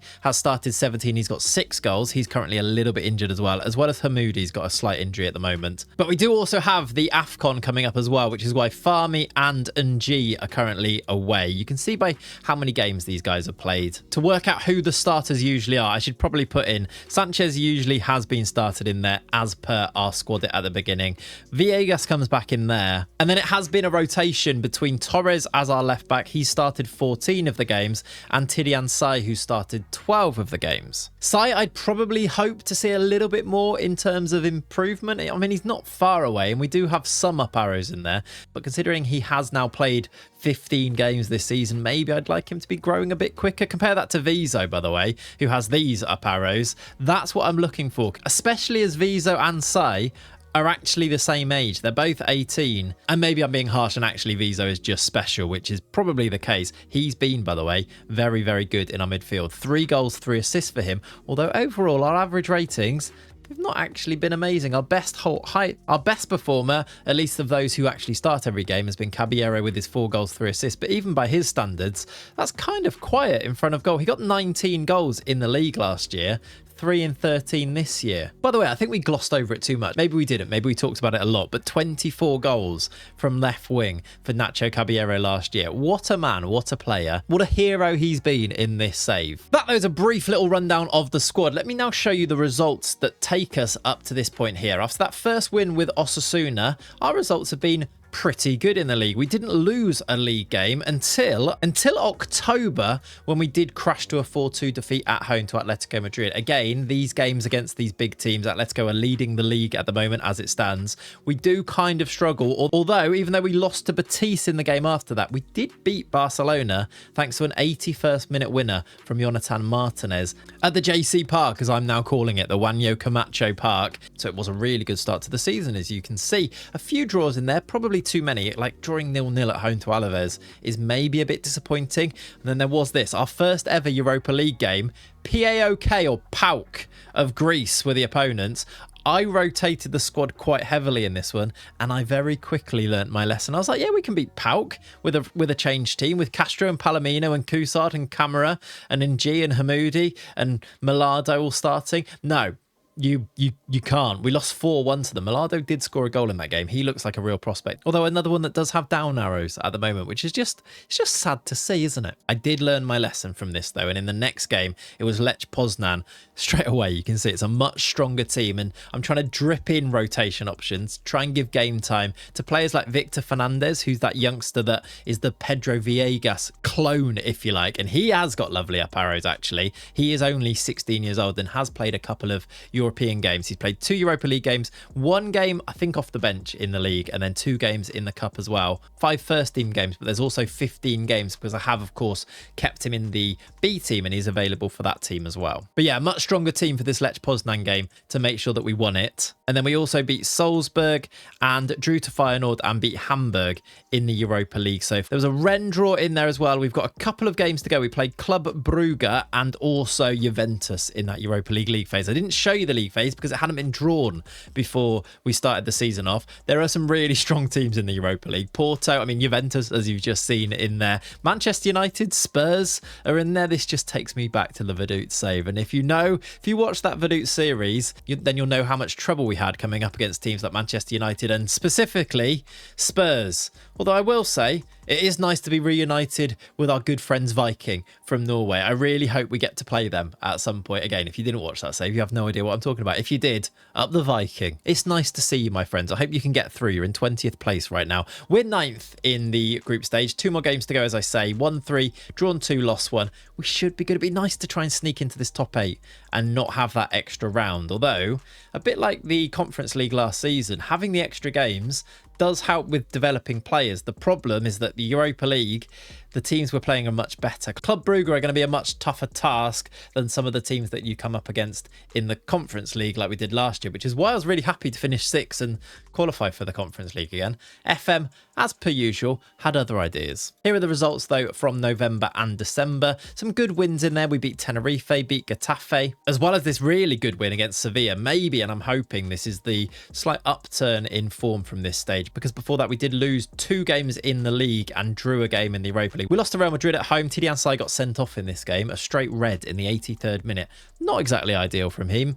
Not exactly ideal from him, but by that point we were already 2-0 down anyway. It was Vinicius Jr. and Arda Güler with the goals, and we did lose to Villarreal as well. In fact, the team that is directly above us in the league, they did beat us 3-2. I suppose even more disappointing here is that they actually scored in the 93rd minute to win it after we equalised in the 88th minute. These things happen though in FM. Overall, I think it's fine, but it's one of those where it could be so much better. Maybe this is a sign of things to come. A good win against Sevilla. We then have a nice game that we should be able to win against Logroñez in the Copa del Rey. I believe they're in the same tier as the B team, which is the 3rd tier of Spanish football. So we should be hoping to pick up a win there. Another chance for us to go and rotate. That is the 3rd round though. It'd be nice to go far in the Copa del Rey this year. Be even more lovely to go and win it. But ultimately the same thing can happen. You'll come up against a Real Madrid and then you'll lose and you're like, well, I was never going to win it anyway. But it'd be nice to have a run again, even if it means to draw some teams that we might be able to beat and to be able to rotate the team. Now though, of course, the reason that we are back on the 30th of December is that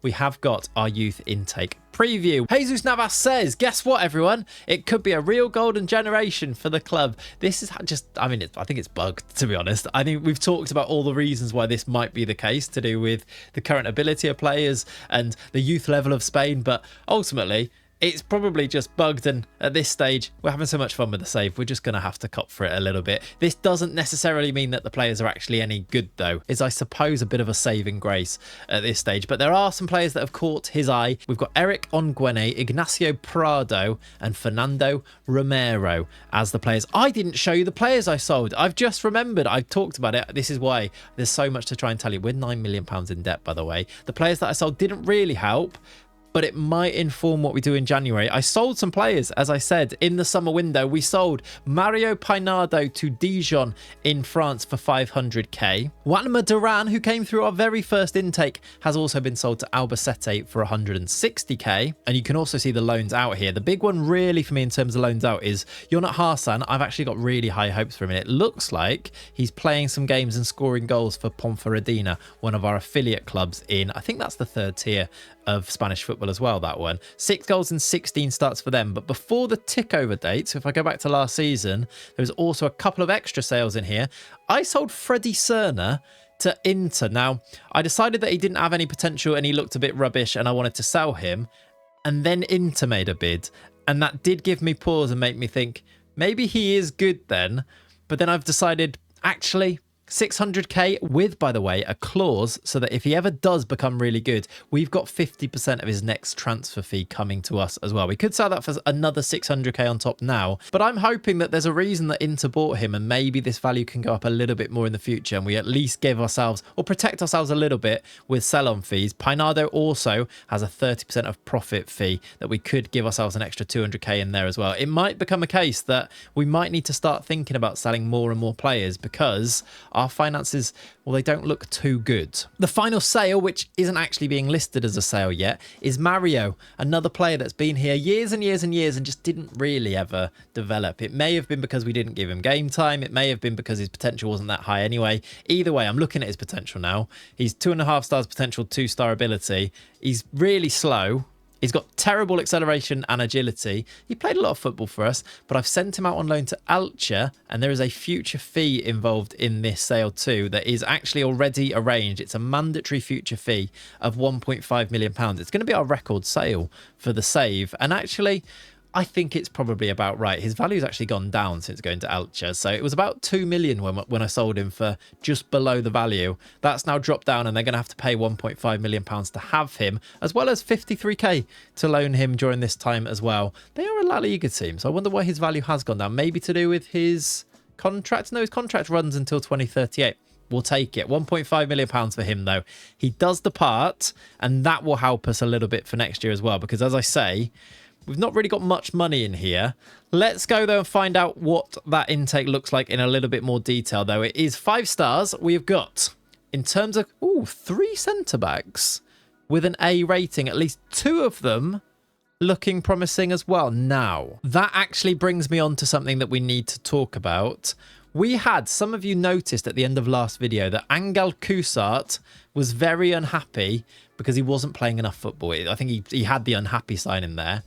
I've sort of made a decision. That's also the reason that his training rating is really low. He is not very happy. He's only played 4 times, 2 sub appearances. Because Antonio's come in and been quite good for us, look at the training rating on him, by the way, I'm thinking it might be time to sell Angal Kusart, which would be significant because it would be the first time we've sold a player with actual value and who has played significant numbers of games for us. He has played 153 times for the club, but I think at 11 to 14 million pounds, and this pace and acceleration, I mean, that's taken so long to get 10-10. He's never going to be quick. His technicals outside of the ones that are really important are pretty rubbish. He can't pass the ball, which is always something I want my defenders to do. 7 vision, 8 determination. Is he going to get much better? Not very aggressive as a centre-back. He is massive and he can tackle, which does go in his favour. He's wanted by a Saudi team as well. They're likely, Al Okdud are pretty likely to pay the money, aren't they? I think I might sell Kusart, especially in the context that there are 2 centre-backs coming through that can just take, not necessarily take his place, but we could upgrade maybe Camera, and then the centre-backs come in and we could try and... We've got that Salas as well, who's in the B team, who I think is developing quite nicely. I think I'm going to sell Kusart if we get a decent bid for him. We do, though, also have a defensive midfielder coming through, which is nice, and another striker who could be considered a fine prospect. Really, if we look at this, this is 1, 2, 4 players that might have A ratings, and then everybody else, there's not even B's or C's, there's D's and E's for the rest of the intake. So maybe we're going to hang our hat on these guys, and hopefully they're going to be good. That's our intake, though.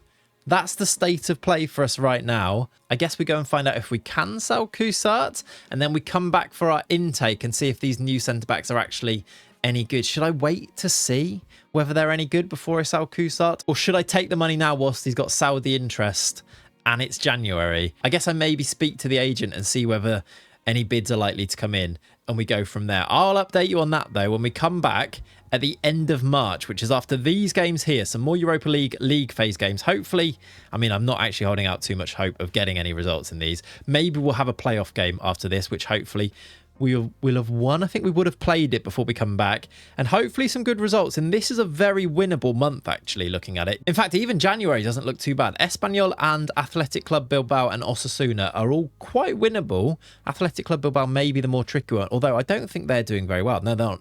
No, they're not. They're 18th in the league. So actually, that's a very winnable January and February. Elche, Alaves, Almeria, Valencia, Celta Vigo are all kind of winnable games. Celta Vigo aren't too far off us. Celta Vigo aren't too far off us, and Valencia aren't as bad as they used to be. And then it's quite a tricky March after that with Atletico and Barcelona in there. But if we could put together a run of results here, maybe things will look a little bit better when we come back for our youth intake. That's my plan anyway. I'll see you in March.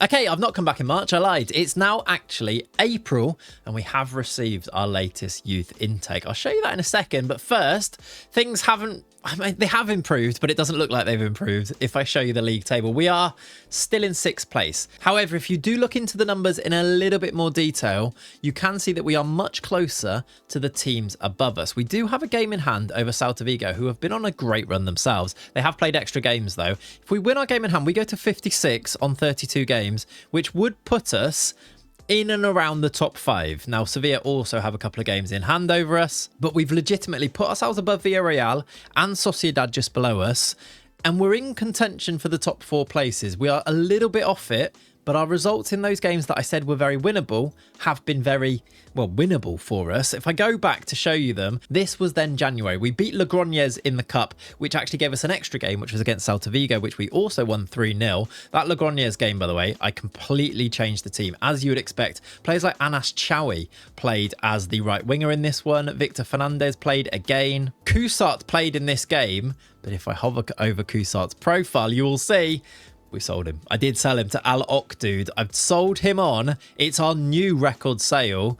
I think it was the right decision, although I'm now looking at his value and I'm thinking maybe I should have held on to him. Will I regret this one? I don't think I will. I think the likelihood of him coming in, I think it was 4th choice anyway. I think it goes Martinez and Antonio, and then I think Aguirre, Ivan Aguirre, is probably above him in the pecking order. So 4th choice centre-back. We've got Camera there. I think it's the right choice. It's £13.25 million. He's already played 16 games, which is wild because he only moved in January and it's now April, and the start of April as well at that. But he is now our record ever sale. He played in this Logroñés game, and then we sold him. We beat Espanyol, we beat Celta Vigo in the cup, we beat Bilbao, and we even got a 5-0 win against Club Brugge. I talked about them being a really tricky game in that Europa League, and it wasn't. Ignacio Mendoza, Cabrera and Jassy with the goals, complete domination, and that was actually enough. After a 2-2 draw with Juventus, that was enough to put us into the top 7 in the Europa League, just below Manchester United, above Spurs, our old rivals from that other save before. Viking also, they did go through in 23rd place. It was 15 points in our group stage, and it set up a round of 16 game against Spurs. Obviously, Spurs have knocked us out of another European competition. You cannot escape them. It was a 3-2 win for them. They beat us 2-1 at their place. If I go back to the fixtures, I will show you. They beat us 2-1 at their place thanks to a 90+4 winner from Oluseyi, and then we drew the return leg back at our place 1-1. Dragoshin scored an own goal in the first leg and then scored for them in the second leg. 3-2. And we are out of the Europa League. Now, I'm not actually so worried about it because we were never really going to win it. And I did mention Spurs for this reason. As soon as you come up against a Premier League team, it gets so tricky. Even in a save like this where we've now got really good players, yeah, we still get knocked out by Spurs apparently. And we did have a bit of a struggle before those Spurs game. Drew to Valencia, lost to Celta Vigo. Celta Vigo, I told you, have been on a real run of their own to push themselves up the table. Lost to Atletico, as you might expect. Beat Betis 4-1, really good win there. 2 more goals from Cabrera. Now, I need to actually show you this before we finish off these results. Cabrera, what a man. He's got 20 goals in 28 starts, all competitions. I have moved because I cannot take this man out of the team right now. His form is way too good.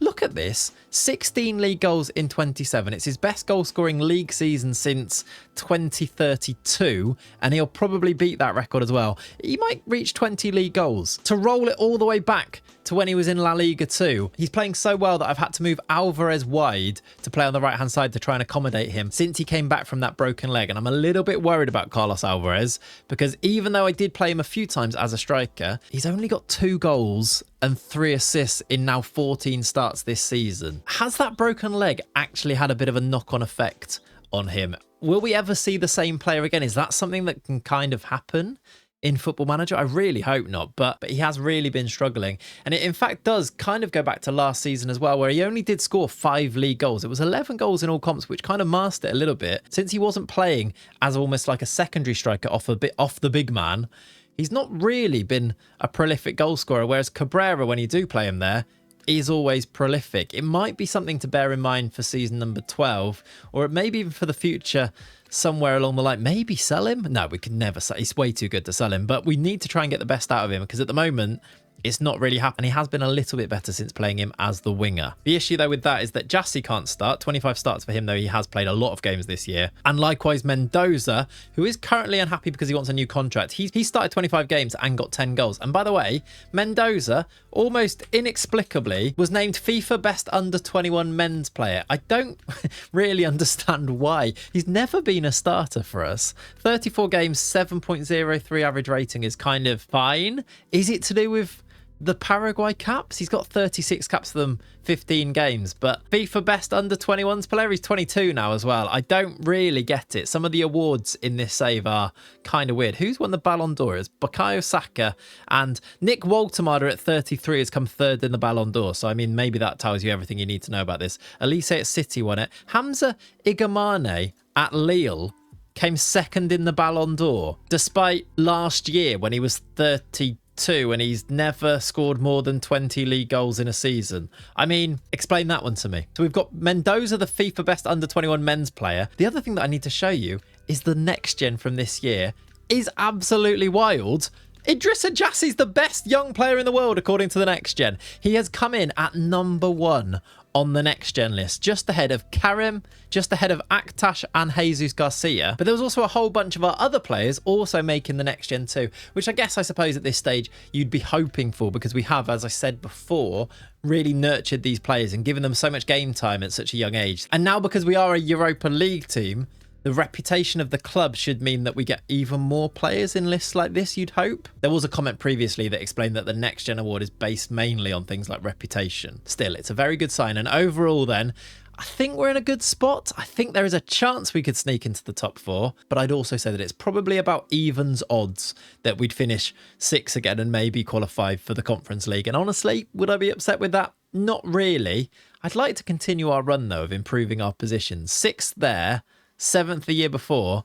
At least 5th would be good. If we win our game in hand, we'd be a point off Celta Vigo. It could happen. Now, though, the reason we're back on the 5th of April is that, of course, we've had our youth intake. That intake is indeed here then. Jesus Navas says this one is a so-called golden generation with Fernando Romero, the diamond, in a very strong group of players. There is, though, and I think I'm a bit worried about this, only, according to Navas, 2 elite prospects. We've had it before where we've had 5, 6 elite prospects come through, and we've also had it where there's been 1 or 2 like this, and they've actually not been that good. But let's see. The top 2 prospects, the elite prospects, are Fernando Romero, who is a centre-back, 1.5-star ability. Now, this is where it said that there's going to be a few centre-backs coming through, weren't there? 1.5-star ability, potentially 4-star, maybe 5. And then Pablo Barbosa, who is a striker, can play wide as well, which is good because we play those 3 striker-winger hybrid things. He could probably play on the right-hand side if we wanted to him as well, depending on if he's massive. I usually play them through the middle. 1-star, 4-star, maybe 5. Let's look at Romero, 6'6". Now you're speaking my language. This is my type of defender. The issue is obviously what you'd maybe expect from a 15-year-old. He's not oven ready, and he's not particularly quick, and he's got rubbish agility. He's a big old tanker who can't really turn very quickly. Good tackling, good determination, driven personality, 6'6" are all really good signs. Nice mentals overall, can mark a player too, can take free kicks, which is a little bit weird. Does have the potential though. B-, exciting young prospect. We will get him signed up and stick him probably into the under-19s for next season, and then I'll give him a face as per all of these guys. I've not yet given any of these faces, and I've given everyone else at the club faces, so I'm going to need to go through and do these, aren't I? It's going to take me ages, but it's so worth it. Next up though, the striker, Pablo Barbosa. Hello. A little bit more oven ready. 6'2", fairly determined, good determination. He's got 10 pace, 13 acceleration, 10 finishing, 13 technique is a really nice place to start. He looks like he could have a little bit about him. He's got, if he does have the potential, he's Uruguayan. He's got a cool name, which does help with these things. Some way to go, obviously, but we'll maybe use him in the under-19s and see if he kicks on. He looks like a prospect, though. Probably, he was tall, right? 6'2", probably to play as the main striker, I'd say. He's a bit more Cabrera than he is Jassy. So maybe we'll categorize him as such. And then there are 4 top prospects. Eric Ongwene, a Cameroonian centre-back who is only 5'10", but could grow still a little bit. He might make it to 6 foot and then he's usable. 18 determination, maybe has the potential, but doesn't look like he's up to too much to begin with. Juan Jose is a midfielder. Can he tackle? He can tackle, which maybe thinks maybe you make him the defensive midfielder. The reason that I'm going through where I think I want to put them is when I do my squad it, I'm like, is he going to be a defensive midfielder? Is he going to be a right winger? Is he going to be a striker? I'm trying to think about where they're going to fit in to that squad it really. He probably defensive midfielder, thinking about the other players that we've got, but could easily play in central midfield. He can't really mark. His marking's quite low and his concentration isn't very good. So maybe more of a midfielder, but then he can't actually, his vision's not too good and his work rate's low as well. Obviously those things will improve, but let's see. Jesus Vidal, a defensive midfielder, I'd say. Yeah, according to his most preferred position, yes. Good decisions, good heading, good technique. 5'9" with great heading is weird. Very good balance. Interesting little profile there. Don't mind him as, I wouldn't mind him as like a left back, you know. If he was a little bit quicker, or a left wing back, can't dribble or cross though is the thing, but I like his teamwork and work rate. Probably a defensive midfielder. And then a Portuguese centre-back called Francisco Gandra is 6 foot left-sided. I think it'll be good to make sure that we've got left-sided and right-sided centre-backs coming up through the ranks too. Something that I've not really paid attention to because we've not had great left-sided ones. Ivan Aguirre is a decent one at the moment, but Gandra's left-sided, and then there's also 5 good prospects. Now this is where I start to think these guys might not make it, but let's have a quick look. There's Kevin, a left winger with 18 natural fitness, and that being his best attribute. There is Abdulrahman Oladokun, who is a left-footed winger/striker. There's Federico Masibe from Equatorial Guinea. He's got good physicals but unambitious and no real potential. Antonio Oliver, right back, could be a right wing back, 6'1". Again, the potential might not be there. He looks all right though, but potential might not be there. And Conesa is a left winger. Now these guys, these are the ones that I really need to see what the coaches think of when we sign them, which I will do. Usually I give them a year's contract or a youth contract for a lot of them, and then at the end of the season you can kind of make a decision on them based on what the coaches think, not just Jesus Navas. And then finally, there are 5 decent prospects. There's a Frenchman, maybe because of our link with Le Mans. There's also an Englishman, Jay Singh. It's the first time I think we've had an English player come through our intake. It reminds me of the young Welsh centre-back that we had in the Catanzaro save, where we made him sunburnt because he was Welsh playing in Italy. The problem with Jay, though, we can't really do that trope because I don't think he's actually going to make it. He's got no real potential and he might just get released back to England, to be honest. Alan Nord is French, though. Maybe the first sign of that link that we've now got with a French team. Again, he looks pretty good, but I don't think he's going to get that much better. Unambitious, for determination, no potential. And then there's 1 or 2 others as well. Boya Bueno doesn't have very bueno potential. And then also Amin Al-Atabi and Ignacio Prado as a left midfielder. I don't think those guys are going to make it. I think we're looking really at this intake and thinking Barbosa, Romero, maybe 1 or 2 of these. I like the left-footed centre-back, actually, but he's actually not got great potential either. Let's see what happens. By the way, we do now have state-of-the-art training facilities. That training work did get completed. We are heading into the final stages of our 11th season. We'll get those youth candidates signed up. We are into the last couple of months, 3 games in April, 4 games in May, and we are going to absolutely go for a Champions League place, but probably finish 6th, if we're honest. I'll see you at the end of the season. Okay, I am back, and it is actually not the end of the season. The reason that I'm back now is that with 36 games played, we are 1 point off the Champions League places. Sevilla currently occupy that 4th Champions League place, and we're just 1 point behind them. And the main thing about this is that we are due to play Sevilla today. This is basically a shootout for a Champions League place this season. If we can beat them, we would leapfrog them with 1 game to go. Our final game is away at Espanyol. Their final game is against Real Madrid, which is why I'm feeling pretty confident if we can beat them at home, we might be in the Champions League next season, which is why I've come back before the game to give you an update on how the rest of the season has gone since that intake day. And then I can bring you a bit more in-depth details about how this game with Sevilla is going to go. So there have been 5 games played since the intake day. We drew to Sociedad. Sociedad, one of these other strong teams in this league. Alvarez did actually get himself a goal in this game after we maligned his lack of goal scoring before that. An equaliser in the second half for them, though. And then 3 really good results for us. A 4-1 win away at Getafe. Cabrera scored a hat-trick. This guy, I mean, let me just click on him. I'll show you his goal scoring record. He's now got 22 in 32 league games. It's a 26 goal scoring season overall in 33 starts. He's going to beat his record, which was, he got 25 all comps back in 2029-30. He's now got 26 in all comps. So I think he's already beaten or broken the record for us.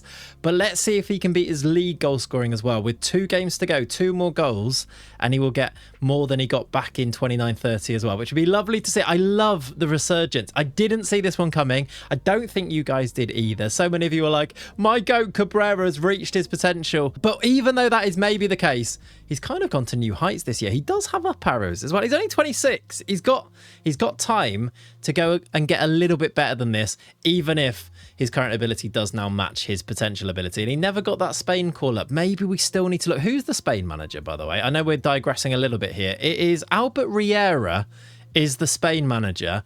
I need to keep a really close eye on if he gets sacked. There is a Euros this summer, I want to say. If they fail in the Euros and the Spain job becomes available, I think we should take it in this save. Let me know what you think in the comments down below. And if we do get that job, you can bet your bottom dollar that Cabrera is getting a call up, as well as basically the rest of this squad here. This team that is doing brilliantly for us. So many players would be in that Spain squad. Caballero is actually now a fully fledged Spanish international. I don't know if I've updated you on that or not. He's got 2 caps for them, which is cool to see. But even players like Pep Viso be in that Spain squad. And Villegas as well hasn't yet got his full cap for Spain. Would definitely be in my Spain squad. And Nacho, of course. Actually here, by the way, you may notice in this starting lineup, Salas, the young centre-back from the B team, did actually play the last game because we've got 1 or 2 slight injuries going on. Antonio is out injured at the moment, so I wanted to give Salas a little run out in that last game. But I am thinking about using him in this upcoming game now with Sevilla. We did lose our most recent game, by the way, after beating Villarreal 2-1 and Girona 3-2. Another 2 goals from Cabrera there. First goal for Victor Fernandez, who is still improving, but I wouldn't say he's improving like super quickly compared to how I've seen other players come through. Like, his physicals seem to be going up quite slowly. Is that because of his personality being light-hearted? I guess we didn't see the results of a light-hearted personality with Villegas because Villegas was already started off so good, didn't he? Maybe he'll be a slower developer, although maybe I'm being harsh on him. He's only 17 years old and he has now played 7 first-team games in the league, 1 goal, 2 assists, and it's 12 appearances overall for the first team, as well as 21 games for the B team with 11 goals in there too. I think actually that's the under-19s rather than the B team for Fernandez. And then most recently we did lose 4-1 to Real Madrid, as you might expect us to, because it's Real Madrid and Real Madrid are the champions again this year. I didn't actually show you the past winners. It's mainly Real Madrid. For the past 4 seasons, now going to become 5 seasons, they've won the league. Barcelona did win it a couple of times in this save, but it's mainly been Real Madrid superiority in this save. I did want to check, and I know I checked it before, they do have state-of-the-art training in youth. Yes, they do. We've now got state-of-the-art training. We still need to get our youth up a little bit more. Now, though, let's go and play this Champions League decider. I'm calling it a decider, even though there is a game to play afterwards and maybe something could happen, because especially if we could get a draw here, you could see Sevilla losing to Real Madrid, and if we beat Espanyol, we could still sneak above them. But I think if we lose this game, Champions League qualification might then be out of our stretches. However, I'm confident we can go and beat Sevilla here. We're going to go with this team. I'm going to go with Salas, I think. I actually think he's really ready to play first-team football. I'm going to go with him over Aguirre at centre-back. Sai is going to start at left-back. Martinez, Nacho, Villegas, Viso, Sanchez, Caballero, Cabrera and Jassy. I'm going to put Alvarez on the bench, I think, for this one and bring Jassy in for this game because I think he's more of a natural right winger. And I don't think I can drop Cabrera. I think we have to go with him and hope he can score the goals. 26 goals, all comps look. Let's see if he can make it 27 or 28 in this game. That is the team. I'll see you on the other side. Right, so we've drawn the game. It's a 1-1 draw with Danny Roll's Sevilla team, and this isn't the end of the world. As we talked about, drawing this game, because Sevilla go to Real Madrid on the last day, does keep us in a really strong position. But if we'd won this game, it would have been all in our own hands. It was, though, another goal for Rafa Cabrera to give us the lead in this I was going to say must-win game, but I guess it's not must-win, but very vital game. Let's call it that instead. It was Tidiane Sai down the left-hand side into Caballero, and then he found Cabrera in the middle. That's just what he is. He might be massive, but he's such a poacher, is Rafa Cabrera. That gave us the lead in the first half, but then just before half-time, it was Stepanov with the equaliser. Naipan down the left, in front of Fahmy, the keeper. Stepanov headed in. A 1-1 draw then. But what does this mean to our Champions League hopes? Well, it means it's enough to get us into the Champions League, because Sevilla, as we talked about before, did have to play Real Madrid in the last game of the season. And we won our final game. We're a Champions League team. SD Huesca from La Liga 2 to Champions League in only 11 seasons. It only took that long. This is the first season where I think we could actually call it a real success, other than when we won the league, the second division, right? It was a tense but very successful final day as we won 4-2 in our game. Another 2 goals for Cabrera. What a player. He's the storyline of this season, isn't he? That is one of the best redemption arcs I think we're ever likely to see. Pep Viso also scored, and Jorge Mendoza. 2 goals in added time to make sure we won this game. If we'd only drawn, it wouldn't have been enough, because Sevilla themselves got a draw with Real Madrid. It was a 2-2 draw in their game. 2 more goals for Stepanov. João Neves and Di Franco. That sounds like a new gen, and I'm sure he's really good. Yep. He's, oh my God. If we could see his full attributes, I'm sure he'd even look better than this. He's got 19 vision, 15 passing. With these physicals, defensive midfielder from Argentina for Real Madrid. That's what we're up against if we ever want to go and win this league. But we got ourselves the late winners. We got ourselves a 4-2 win. They could only draw. And the final league table looks like this. 38 games, 19 wins, 9 losses over the course of the season. We're actually a really impressive team, if I do say so myself. If I go to the team stats, average possession, we do have that possession, 58%. Only really Barcelona. Girona have more as well with 59%. But we're right up there as one of the teams that keep the ball the most with our tiki-taka style. But we also score a really decent number of goals too. The 5th most in the league with 73, which maybe tells a story in itself because we've actually got the 2nd highest expected goals for, which maybe says we don't necessarily take all of our chances, especially with a tiki-taka style. You'd think that the quality of chances that we're putting in front of our strikers are quite good. Even if Cabrera is taking all of his chances, maybe it's our wingers that are a little bit profligate. We've got 12 goals from Caballero, only 4 goals. It's been a really rubbish season for Alvarez. 4 goals, 4 assists. Even players like Jassy, though, 7 goals. Is that enough from a winger? 11 goals from Mendoza, who did play a lot of games as well. 25 starts for him. A lot of those in the cup games, though. I don't know, is it the players not taking the chances, or is it the system that we're using? I'm thinking maybe a rethink, although saying all of that, we have just finished 4th using this system, using players like Sai as the left wing back now, who is definitely benefiting from that first team football. He has now played this year 34 starts, 6 sub appearances. He is the #1 left back, I think, for next year. He's made that leap to get to that point, and he kind of benefited from Torres being injured quite a lot. 19 starts, 15 sub appearances for Torres, but a lot of injuries this year, who's made Sai now that starting left back. And I think with Sai now, his profile has got to the point where I'm trusting him to start even the biggest of games, and I think he's gone past Torres in terms of ability. So when we look at the season 12 squad, Sai will be the left wing back. That's another season in the books, and the big story is, of course, Rafa Cabrera scoring 29 goals in all competitions, 25 league goals, is his best ever, and he was written off by you guys.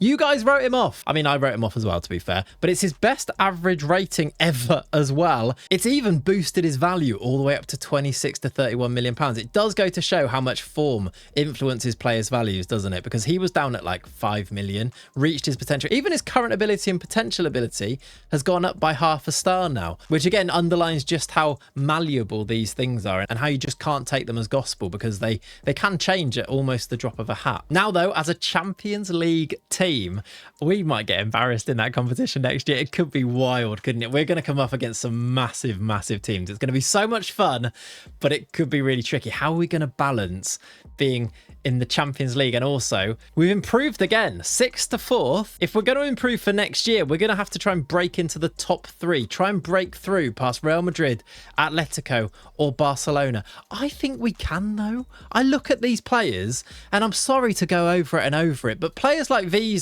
becoming this good from the regular game time, alongside the players that have probably peaked and are now at their absolute top, like Sanchez. I don't think he's going to get much better, and I'd actually call him kind of average. Is that really harsh? The physicals are definitely average. He's got some really nice attributes in technicals and mentals, actually, to be fair, Luciano Sanchez. And probably, honestly, my favourite player still in this save. But if he's like the baseline level of player, and then we can have players like Villegas around him, and Caballero, and the Pep Vizos of this world, who are going to go to hopefully astronomical levels. He's really kicking on, isn't he, Pep Vizo? With the rock at the back that is Jonathan Martinez, and the goalie that is as good as Nafal Fahmy, am I being absurd to think we could go and win this league? I probably am, right? I'm probably getting a bit carried away because we're still a long way off those Barcelona, Real Madrid teams. But I'm also thinking that maybe it's now or never. I said when players start hitting 26, 27, that's when we have to go and try and win things. And our oldest players are now 26. So is the time for developing youngsters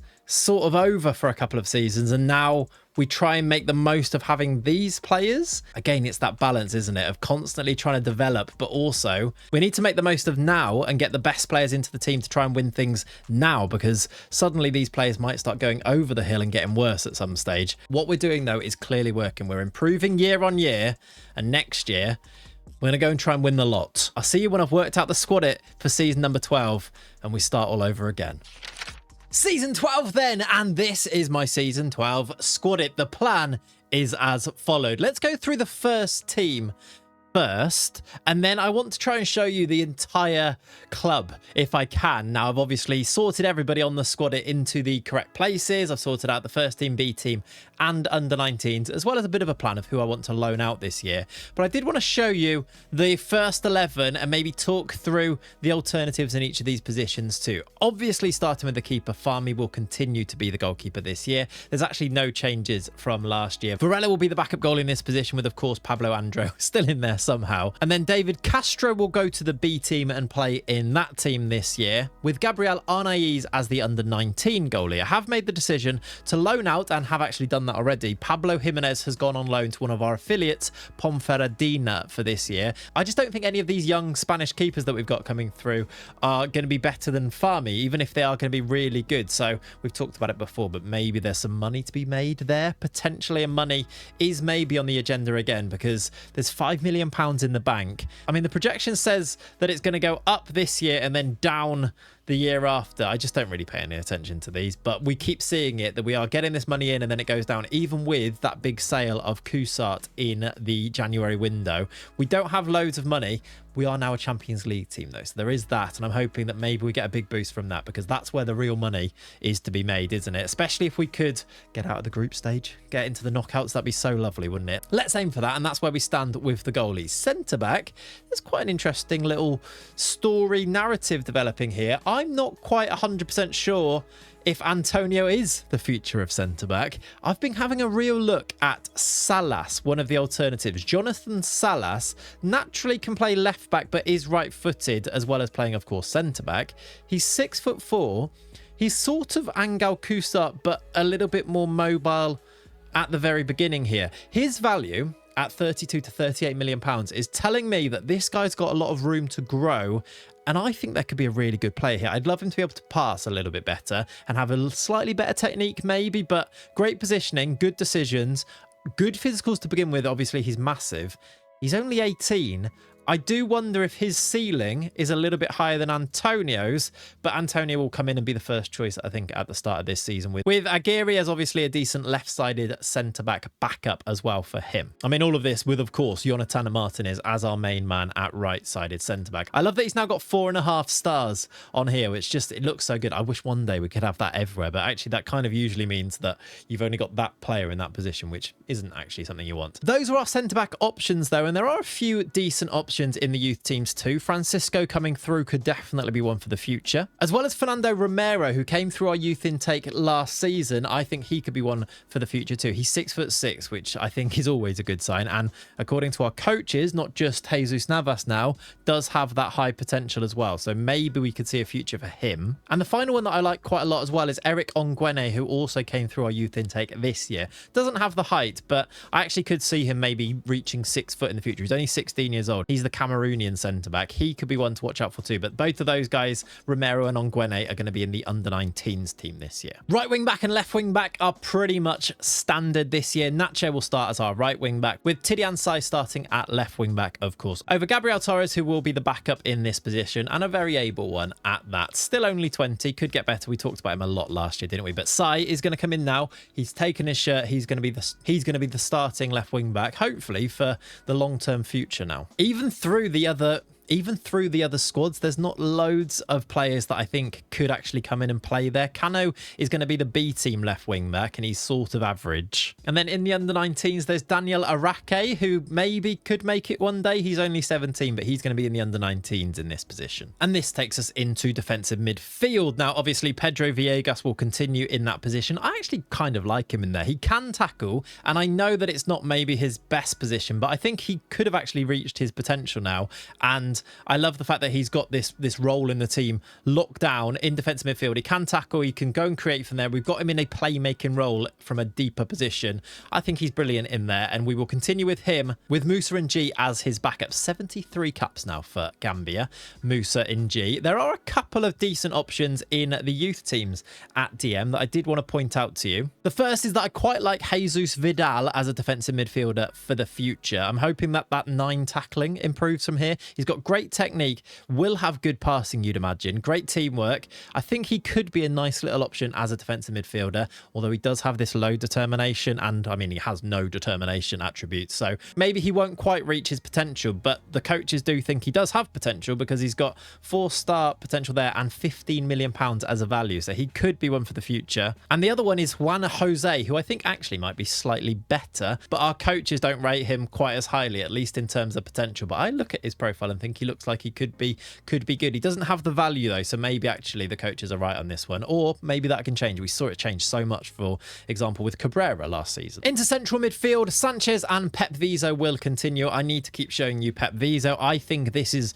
a potential star boy for us. Still only 19, does have under 21 caps now for Spain. The value is massive. Perfectionist personality with great determination should mean that whatever this potential is, and apparently according to our coaches, his potential is higher than what he's currently at right now, he could reach the stratosphere. I'm really hoping he is going to be, as he was last year, no real change there. He's going to be starting alongside Sanchez. But this year I am wondering whether I should involve Rafa Alvarez as an option in our midfield. I've offered him out on loan to Ponferradina. I don't think he's going to accept it because I think he thinks he can play at a higher level, and he probably can, to be honest. He would be a star player there. If he doesn't go on that loan, I could maybe, I'm thinking, as I've put on the squad here, maybe making him the sort of 5th choice centre midfielder. I think he does have a little bit about him. I like his profile. He's only 18. He had a spell out on loan at Salamanca and then spent a season last year mainly in the B team, and it seems to have helped him quite a lot in terms of his development, so he could be around the first team squad. But then my big real hope for midfield is Victor Fernandez, the player that I've dubbed the Pedro Villegas clone or regen. I'm hoping that this could be the year that he could break into the first team a few times. I'm going to leave him in the under-19s, I think, just so he's regularly playing and benefiting from our facilities. We've got such great training facilities now that actually these guys should kick on if they're young enough without playing games, which is what I'm hoping, but trying to give them a little bit of first team football as well hopefully will help them along the way, or at least accelerate it a little bit. He's got the value, which I know that people ignore the values quite a lot in lots of ways in Football Manager, but I always think for a young player to have big value, it usually means that underlying everything, their potential ability is that little bit higher. It can be manipulated by things like form and reputation and loads of other things, but generally speaking, it's kind of a decent indicator, I think. And young players that have values like this, I think will make it, especially when you can see that the coaches say that he's got high potential. He looks like he could be a regular maybe in the future. He could be the next guard after players like Sanchez gets a little bit too old, or even Villegas maybe, and you stick Victor Fernandez, his regen, straight in there. Hopefully. He's my big hope for central midfield. And that takes us through to the attack. Now, there is a big strange conversation to have here after the heroics. In fact, I'm going to put him in right now. The heroics of Rafa Cabrera last season, with all of those goals scored. What was it in the end? 29 goals in all competitions. Do I just need to commit to him starting as the striker? And what does that mean for the future of Carlos Alvarez? He had that broken leg. He's coming back from it. He has played the first game of this season, came off the bench for Cabrera. I don't know what to make of it, because even in his very best seasons, where he scored 17 goals, which isn't even anywhere near what Cabrera did last season, he's not I don't think he's a ruthless, prolific striker. And this was a season when he was playing off a big striker. He was playing off Cabrera. I don't know whether we need to have a rethink about Carlos Alvarez. I think I asked you guys, didn't I, to put it in the comments. Maybe you have already. Do I need to move him wide?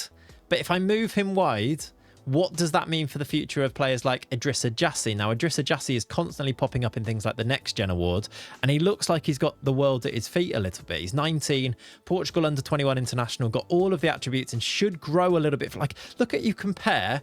I don't know if this is exactly how it works, but he's got 2.5-star ability according to our coaches now, and he's this good, and he could go to 4-star ability. So you just think, how good is he going to be at that stage? He will look like a superstar, right? We just need to make sure he gets there. And the way that you make sure he gets there now when he's 19 is probably to play him. But then we've got Alvarez. And how do you fit both of these in? Is it that you just again give up on Cabrera? And you should never, ever give up or write off Rafa Cabrera, I think. So there's a dilemma there. Maybe it is just a case of whoever plays better gets the shirt, and maybe you try and rotate and can you play both of them and give them enough game time to maximize things like potential? Or is there a sale involved here? Do you sell Carlos Alvarez for a hefty 50, 60 million pounds, hopefully, and go from there and say, you know what, he's a brilliant footballer, but he doesn't really fit what we want, and we've got other players that who we think can go on to be better than that. I think there is a conversation about that, but then do you really want to then be in a position where you're relying on Cabrera? Maybe last season was a big one-off and it was an anomaly in his career. I don't know. It's a really tricky question, I think, but it's something I will need to work with this season. At the moment, I think we'll go with Jassy, and then I think Alvarez is the starting striker, but we will see what happens there. And then, of course, at left wing, it's going to be Caballero. The rotation option for Caballero is Harsan, though, who I actually think, again, has a lot of potential and is becoming a really good footballer. He's a Romanian full international now, 23 to 32 million pounds. He is now 19, so we are going to need to use him in the first team rather than the under-19s, and I think he's too good for the B team. So he will come in and play second fiddle probably for Caballero, but with Champions League games, Cup games, Copa del Rey, he'll probably play all of the Copa del Rey games and then come in off the bench quite a lot in the league, which hopefully will be enough game time for him. But just like I've done for other positions, I did want to point out a few players that I've got high hopes for in the other teams here. For example, in the B team for this year, Sergio, I'm going to put in as he's going to hopefully play as the starting left winger now in the B team. 17, good value. Again, that indicator of it being a good value. They don't seem to love his potential, but I think that could maybe and hopefully change.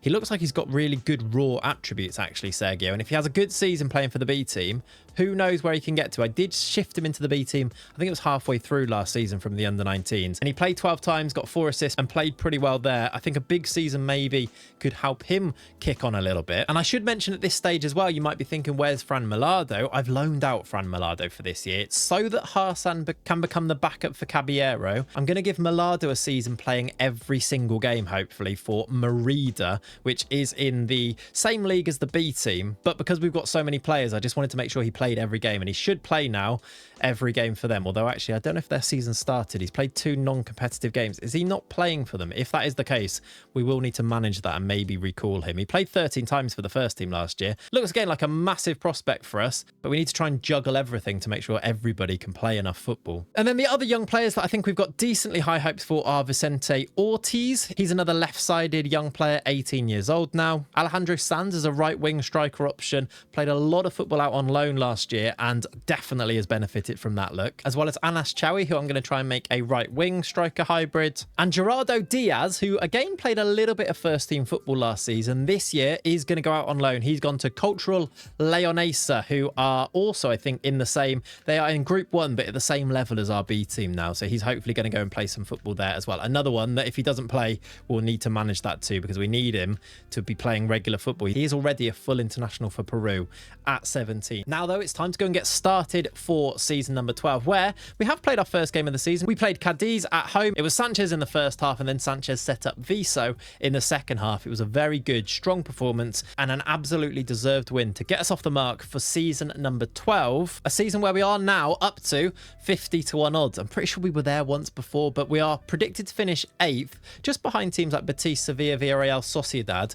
I think this is our group now, isn't it? Any of these teams can sneak their way into the Champions League like we did last year, in behind the big 3, which is Real Madrid, Barcelona and Atletico, obviously. If this season we can establish ourselves as being better than these guys, I don't think we're then that too far away from a couple of these players having a couple more years of development. Players like Salas maybe at centre-back to overtake Antonio, Sai becoming an even better left wing-back, and then players like Viso and maybe Jassy going to the next level. And surely then there's a real squad, not just a first 11 of like really good footballers that maybe can win us this league. It still feels like a long way away, I won't lie to you, because Real Madrid and Barcelona, they're so good. But we're a Champions League team now. Let's keep chipping away at it and see if we can close that gap even more as we get underway in season 12. Okay, welcome back to our 12th season at the club, and it's becoming a really interesting campaign, actually. At about the halfway mark, 18 games in, we're 4th in the league. Now, we finished 4th last year, so you might be thinking, why is this interesting? We're above Real Madrid at the halfway stage. We have got 3 points more than them after playing the same amount of games. We are just behind Sociedad on head-to-head, and we are only 3 points off the second-place team, Barcelona, and we've got a game in hand against them. We are in a position where, is it a title race? Are we in a, if we won our game in hand and went to 39 points, we'd only be 4 points off the top. And it's Atletico Madrid who are leading the league this year. Is there a window of opportunity opening up here? Because Real Madrid aren't quite as good as they usually are. They've played 18 and only won 9 of them. 6 draws in their first 18 is not very Real Madrid-like. They have drawn to Barcelona, Sociedad Cadiz, Mallorca, Vallecano and Valencia. They've lost 3 games too. One of them was to us. We beat them 1-0. I'll show you our results in a second. But I'm maybe dreaming a little bit big.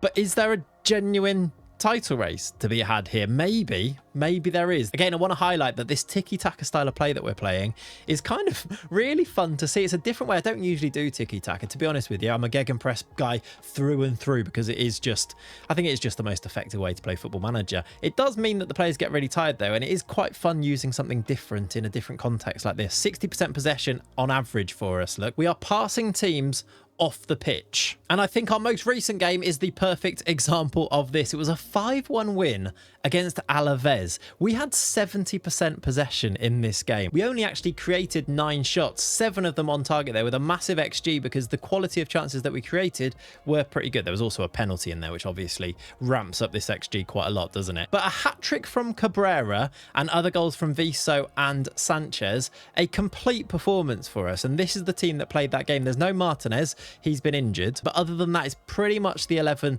that we talked about at the start of the season with one real change. And that's that Alvarez has been playing as my right-sided winger. I think what this means is that it's bad news for Mendoza. I think actually now the right-sided striker position is going to be a shootout between Alvarez and Jassy. And somehow Rafa Cabrera, who just scores headers like this one, has fought his way back in as the first choice striker at the club. I mean, I'm sort of here for it because what a storyline. He's so good. He's so effective. He's 26 now and he's just bagged himself a hat-trick in our most recent game. He is still going strong and he came through our very first intake, which is just, I think it's a lovely story, isn't it? He must actually be really close to being our record appearance maker. I checked at the start of the season and I'm pretty sure at some point this season he should get it. So at the end of the season, I'll let you know if that is the case. But what a player, what a guy. He's back in as the first choice striker now in a system, in an approach that has made us title contenders. I'm definitely getting carried away with that. But if I show you the stats of the players, Cabrera's now scored 10 goals in 19 starts. It's 8 from Caballero. And then on this right-hand side, it's 11 starts for Alvarez. I am rotating him. There was still that indecision that I had at the start of the season about whether it should be him, whether it should be Jassy. Jassy has played 14 times, 8 off the bench as well. But neither of them really score goals. 3 from Jassy and still only 3 goals from Alvarez. He's got 8 assists though. Is he just more of a creator or a player that plays off a big man and this is the way that we use him? I just think it is. Or do we revisit this? Because in January, it looks like he's going to get some attention from City, Milan or Al Ahly. There could be a sale on the cards there. That value, by the way, is a value that I agreed with him. His actual transfer value is between 37 and 44 million. I think looking at his profile, that is quite low. It would be a shame to sell him for that, but there is that conversation to go and have again. By the way, the reason that Martinez didn't play that last game is that he did fracture his ankle and he's been out for absolutely ages. And he's been out now for just over a month. 21st of November, fractured ankle from him. It has meant that Aguirre has played 10 times, but also that Jonathan Salas has started 9 games in the first team this year. I'll leave it on the screen here so that you can see the stats of some of the substitute players and how I'm rotating and how many games they're getting, how much game time some of the players that weren't necessarily first choice are getting. And I want to point out that Jonat Harsan has started 6 games for us this year and scored 6 goals. I mean, 4 of them did come in the 2 appearances he made in the cup because we are playing against those lower teams in those, and he will start all of those games. But it shows that he does have an eye for a goal and he's a very able deputy for Caballero. Caballero still scores loads with those 8 goals on the left hand side too. He's just a mainstay in the team. He's just so reliable, is Nacho Caballero. Also, by the way, 18 starts for Sanchez in central midfield, 9 goals. It might be his best goal scoring season of his career, or at least that's what he's well and truly on track to achieve. It's 9 goals all comps. His best ever season was probably this one where he got 13, and that's when we're in La Liga too. So a bit of a rebirth for Luciano Sanchez as well. Maybe it's just all these players that I think are sort of like peaking are actually being like, boss, I'm not peaking. I've still got loads to show you. Don't forget about your old toys because of the shiny new ones. Maybe that's what these guys are saying. Luciano Sanchez, though, still, I think, my favourite player in this save. I'll ask you again, who's your favourite player in this save so far. I'd love to see how varied some of your opinions are on that. Sanchez is my guy, personally. Maybe actually that can be the comment for today. We won't do it right at the end, but today, if you've made it to this point, let me know who your favourite player is in the save. Now, though, the reason that we are back, of course, on the 27th of December is that we do again have our youth intake preview, and this is it for the class of 37. Jesus Navas introduces us to an excellent intake, which is again 5 stars. It is, of course, again, a golden generation. Of course it is. The players, though, that he mentions are Jose Rodriguez, or J-Rods, as I'm sure I probably will call him, Christian Rivera, and Juanda. There is, let's click into this then and see, there is one attacking midfielder to keep a very close eye on, who is A-rated. There is one winger who is A-rated, and then there is one striker, or one, yeah, and then there is one striker out of the 3 prospects that play striker that is also A-rated. There's at least one decent fullback, and then the rest of the intake is lacking in a little bit of quality. It does look like it's a little bit more strength and depth here, though. There are 3 A-rated positions, then 1 B, then 1 C, and then the rest is D or lower. Sometimes we have it where it's like a couple of A, and then the rest are like E. It does seem to be a little bit more varied this year. By the way, I always notice the facilities at the top right here. I'm not able to ask for an upgrade to the youth facilities, and that I think is maybe because of our finances. We do have £7 million in the bank, but if I go here to the board, I can't actually ask our chairperson, Aitor Pereiro, for anything really that's going to help us. I can ask for another affiliate club, but I don't think I need to do that right now. I did actually get us another affiliate that I don't think I showed you. It was Estrela de Amadora in Portugal. They do play in the Liga Portugal, which is the top division in Portugal, but they are in 14th place. But the main reason that we got those was the same thing with Le Mans, really, is that they will also send players that will come through our youth intake. Getting some really good Portuguese players. We've had a few anyway with Jassy previously. Could actually help us out in the future. So maybe I will ask for another affiliate, actually, just to increase our portfolio of clubs around the world for players to come through our youth intake. Players that will hopefully be really good, like J-Rod and Rivera and Wanda, who are coming through this year. Now, though, it's time to go and meet these guys. I want to go and actually see if they're any good. And the way that we do that is that we continue this charge towards the La Liga title. Do you think we can do it? I don't. It's a 7-point gap, but with a game in hand. I mean, if we won our game in hand against Barcelona, would we overtake them? I can't remember what our head-to-head is. I don't think we've beaten them this year. I think they might have actually beaten us this year. Yeah, they beat us 1-0. So we would stay, we'd be in 3rd place, which wouldn't be a bad place to be, would it? We have also, by the way, of course, kicked off our Champions League campaign. If I go to the league phase, we're doing pretty well. We are holding our own against the elite teams in Europe. 6 games played, 3 wins. We have beaten Dinamo Zagreb, Victoria Plzen, and Eintracht Frankfurt. Big wins, though. 5-1 against Pilsen and then 4-1 against Frankfurt are good wins. We did draw 2 to Basel and to Arsenal. A good draw against Arsenal, but we did lose 1 game, and that was a loss to Atalanta 1-0. We are in a good spot, though. Be nice to go straight through, wouldn't it? Our last games are kind of tricky. We play City, and then I'm pretty sure the last one's pretty tricky as well, isn't it? Is it? Yeah, it's Inter. So we've got 2 tricky games to come in the Champions League phase. But then again, I think we've done enough to at least finish in the playoff spots there, which would be good enough. Even going through to the playoffs. If you go through to the playoffs and win that game, do you get more money because you get extra money for winning specific one-off games, don't you? Than if you go straight through to the round of 16 and then lose. Maybe that's the smart play here, to try and boost our finances even more. If, of course, it is a game that we could win, because otherwise you get more for playing in the round of 16. Anyway, I'm doing some maths for finances here because we do need money. We've still only got £7 million in the bank, and that will only, from this point, start to tank even more, you'd think, with the wages that we're paying. Now, though, it's time to get up to our youth intake day. Although, actually, one thing I did just notice, and I did do a screenshot of this, which is on the screen now, Pedro Villegas has switched his nationality back to Venezuela. When he first came through, he was Venezuelan.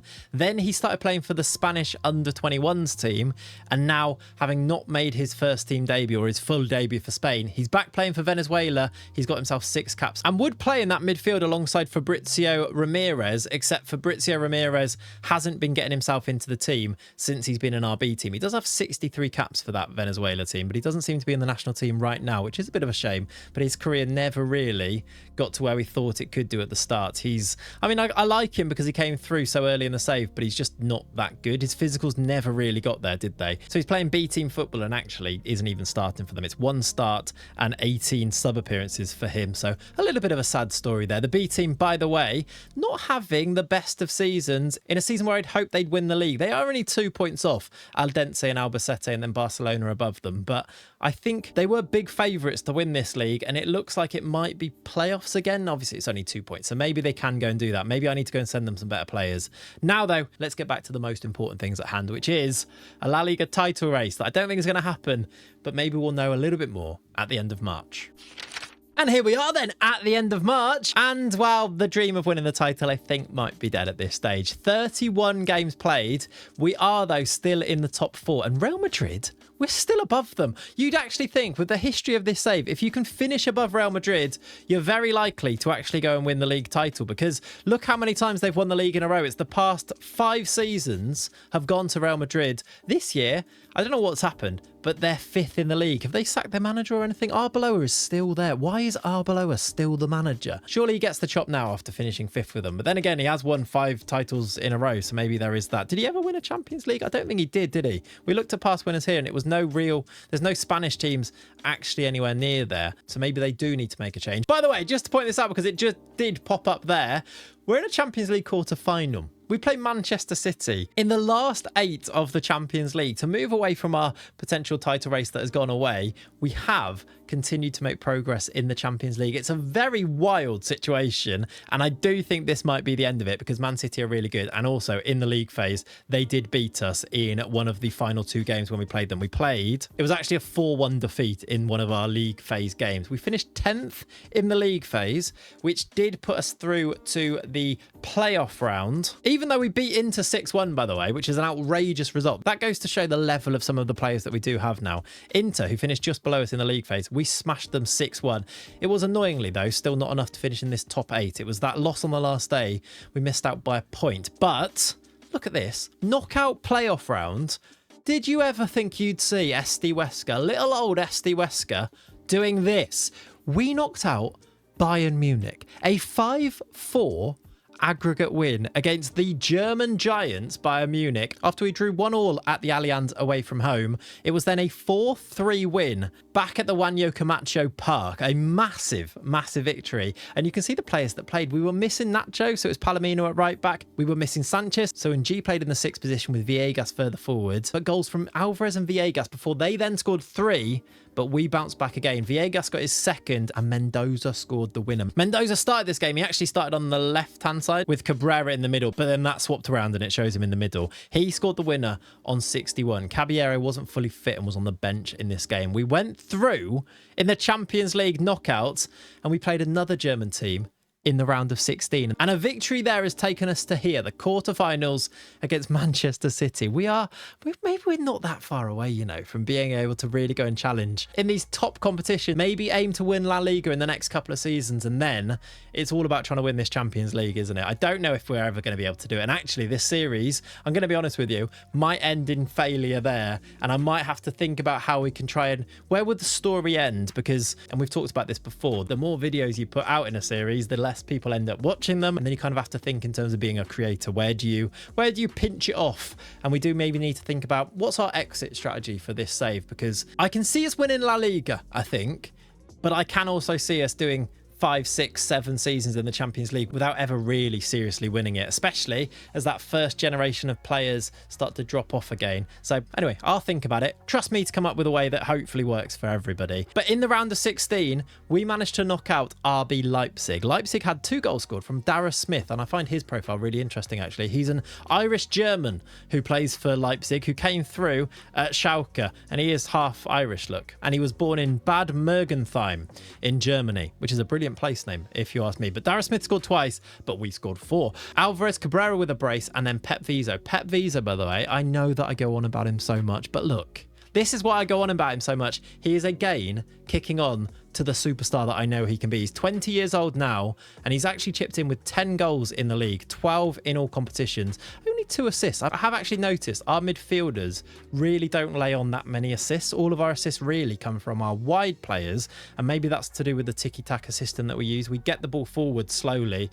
and then by the time we're in the attacking thirds, it's the wingers that kind of make that impactful movement, getting behind. And with FM26, it's all about the cutback, isn't it? So it's usually the wingers or the wide strikers, as they actually are, that get the assists. Either way though, Pep Vizo is a superstar in the making and has chipped in with lovely big goals along the way. A 4-2 win in the first leg, and then a 4-1 win in the second leg. An 8-3 aggregate victory. Alvarez scored twice. He has chipped in with 1 or 2 more goals. Still not loads though. 3 in the league, and he's got 9 in all comps. He's got 6 in Europe. Maybe he's just better in Europe. Maybe we start him in just the European games. And there you can see, actually, by the way, the 10 assists in the league from Alvarez, who's playing as that wide striker. That's where our assists come from. He's got 14 in all competitions. He scored twice in this game. Jassy also scored, and Viegas scores, and it sets up a quarter-final tie with Manchester City. It's just outrageous, isn't it? We now have a season where it looks like we're going to finish in the top 4 in the league, a quarter-final in the Champions League, and yet another golden generation that we need to go and meet now. What an exciting time for this save. I say that actually as we're in a pretty bad run of form. We've lost the last 2 games. We lost to Real Madrid,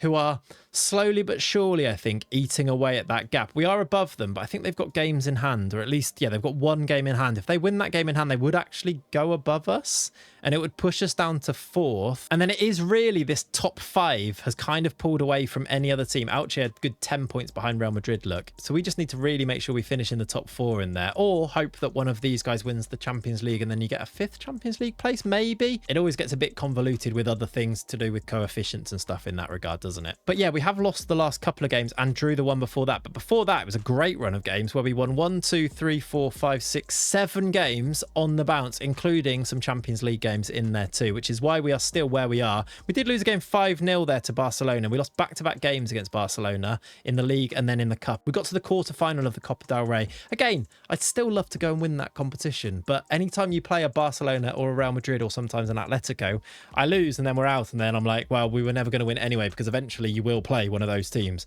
you'd imagine. Here are the stats of the players, by the way, before we do meet our class of 37.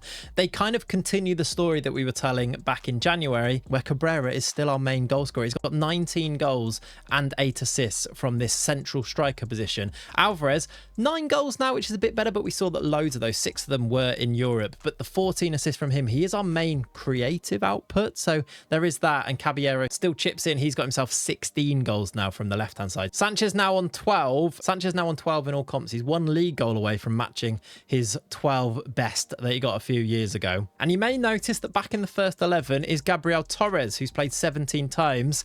Bad news, Tidiane Sai has broken his leg. He's out for another 4 to 6 months. It's the same injury, a badly fractured lower leg. It's the same injury that Alvarez had, and you could maybe argue that Alvarez hasn't come back the same player. So I'm a bit worried about the future of Tidiane Sai here. It was really his breakout season. 31 starts, 11 sub appearances, 11 assists from him from left wing back. He's turned into he's turned into the left back that we knew that he could be, but now he's broken his leg. He made his Senegal debut as well.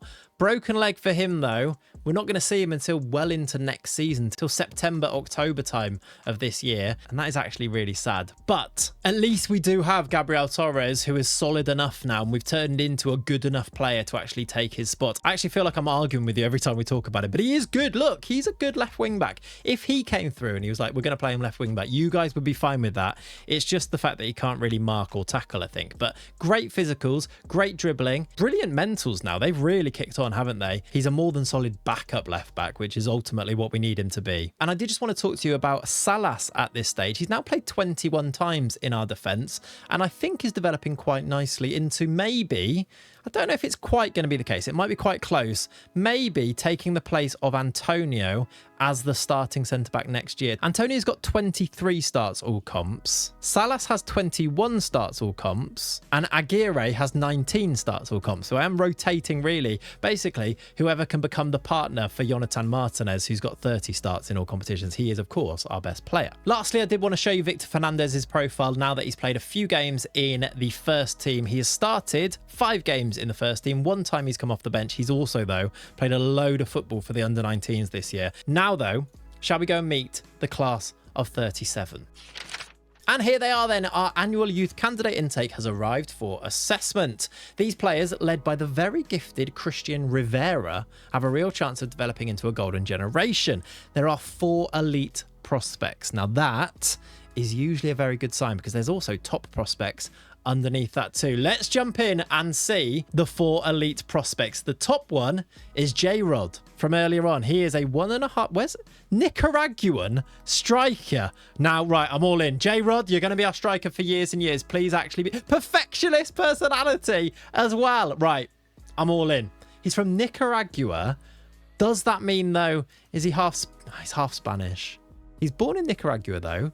I don't want him to choose Spain. I want to have a Nicaraguan striker in my team because who doesn't love an obscure nation new gen coming through their team? That is good fun.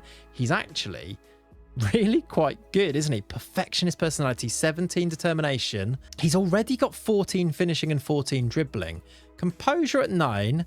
Not as good. Anticipation, decisions, not quite there. Off the ball, not quite there. But they are 9 rather than being like 3. That is not something you can't fix. And he's got okay pace and acceleration too. He's not exactly oven ready, as we've talked about before, but actually 6'1" already as well. I can see a big future for J-Rod. And maybe I'm biased because of his nation, and I really want to get him there. But J-Rod, as I've already christened him, I'm going to do everything I can to develop you, my friend. Then there is Julian, who I'm noticing.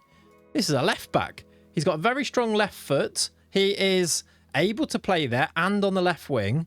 5'8" and pretty well developed for a 16-year-old as well. He doesn't jump off the page at me, but if this potential is true, this could actually be another left wing back prospect. And I don't know what that means for us now because I feel like we're kind of sorted there. We've got Sai and we've got Torres, but actually maybe Julian can be better than Torres. And maybe the project that was Gabriel Torres, you could go and sell on for a decent amount of money and then kind of move on from there. Maybe he did his job in that position, but at 16, there's obviously a way to go till he gets there. But Julian, another left wing back. He would be a left wing back, right? I'm not missing anything crazy there. He looks pretty good to me, though. And then there's Christian Rivera. Rivera was touted by Navas as being the diamond in this group of players. He is, what is he? He is a defensive midfielder, left mid, left winger, attacking midfielder, striker. And he's got good pace acceleration without being able to finish. He can't pass with no vision, but he works hard and he's got good determination. And he's really weak and he can't cross and he can't what is he other than a really talented footballer who's got loads of potential, but I don't know what position he is. Answers on a postcard, please. What would you do with Christian Rivera? He's also right-footed, so I wouldn't want to use him as a left wing back. Obviously you could, but ideally I do like to have a left-footed left back and a right-footed right back. I'm traditional in that sense. He also can't tackle either though, and he can't mark, and he's got the Gabriel Torres problem there, but he also can't really be a striker because he's got bad finishing, and you can't really have him as a winger. Maybe he's a winger, but then he's not got good passing. He's got rubbish vision and he can't really cross, and his first touch isn't great, but then maybe they can improve. Maybe you just leave him to improve. I don't know what to make him though. Like, what position would you get this guy to play? Because I don't even want to play him in midfield because he can't pass. I don't know. Maybe he's one that you try and develop and then sell because I don't know where to play him and I don't know where he'd fit into our team. Either way though, apparently loads of potential. He's supposed to be the best player in this group. I don't know. Next up, is this another left wing back? Nicolas Hernandez, left-footed, very good, strong right foot though, is a left wing back or a left winger or a right winger. Maybe a right winger. Can't really finish. I'm just thinking we definitely don't need another left wing back at this stage. How have we gone to that point where we don't need a left wing back these days? We were crying out for you, Nicholas, 4 years ago. Where were you? Yeah, again, I don't really know. Maybe a left or right winger and you go from there, but I'm a bit worried about the finishing, but that can improve. Agility's not great either, but again, a pretty talented young player there with lots of potential. And then there are 3 top prospects. A goalie, another one called Ruben Alacon. He's 6 foot and looks okay. Brian Malado, another left-footed Malado, a central midfielder. There's Rafael Sanabria, who is a centre-back, 6'3", very good teamwork and work rate, very good determination as well. Quite slow, maybe doesn't quite have great potential, but I guess our coaches can maybe decide on that. He is a top player after all. And then 4 Spanish players in the good prospects. Do we have any French or players? There's no French players or Portuguese players coming through. We've got a Venezuelan, and obviously the Nicaraguan is just amazing. And then there's also a Uruguayan. Then everyone else is Spanish, except for Pascuzo, who is Argentinian. That feels a little bit... That's a shame. I want these young players from our affiliates to come through. There's Miguel Verdu, 6'3", left midfielder. Wanda, he was talked about in the intake preview, wasn't he? Central midfielder, good first touch. Doesn't look like he's got potential though, like pretty low potential. Raul Ruiz, left, right, mid. And then to be honest, do I even need to show you these guys? Has your head of youth development ever delivered you a player with 1-star potential or 2-star potential and then they've actually ended up being good? Or can I actually write these guys off? Because I'm being so careful not to miss anyone. But I almost feel like now at this stage, I can probably write off a few of these because I know that they're not going to be good. That is the class of 37, and I think I am most excited about J-Rod. I can't wait to give him... I might give him his debut before the end of the season. We do have, though, big things to go and make sure we achieve at the end of this season. We're going to go and play a quarter-final of the Champions League. We're going to go and make sure, hopefully, that we finish in this top 4, although it is a little bit up for grabs. We would actually be 1 point... If Real Madrid win their game, it'll be 1 point between us and 5th, which is maybe a bit worrying. But then again, if you look upwards... We're only 3 points off Barcelona if they don't win their game in hand, so maybe I need to not be so negative. I will see you, though, at the end of season number 12. Come on, the boys!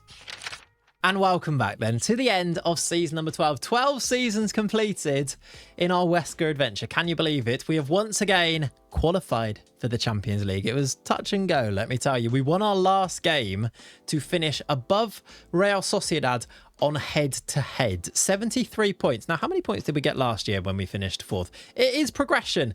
It's the first time in a while, actually, that we've stayed in the same position. 4th last year, 4th this year. This video, we finished 4th twice. So maybe actually... Is that quite boring? It feels like it could be. But 67 points, improving to 73. With 73 points would have finished as 4th last year as well. It is slight improvement, if only slight. We did finish behind Real Madrid in the end. They did recover the season to finish 3rd. And then Atletico Madrid almost bottled it. But they are champions this year. We've got our first new winner of La Liga in 6 seasons. Atletico pipping Barcelona on the final day. They played each other on the last day. It was a 1-1 draw, and Barcelona equalised through Francolino in the 83rd minute. If they'd found a winner, Barcelona, Eddie Howe's Barcelona, would have won La Liga. But instead, it was Arne Slot's Atletico team that won the league. That's just Football Manager doing Football Manager things. He's got Wirtz playing defensive midfielder as well, but it's not that one. It's Benjamin Wirtz, who is French and looks like he's pretty good at football.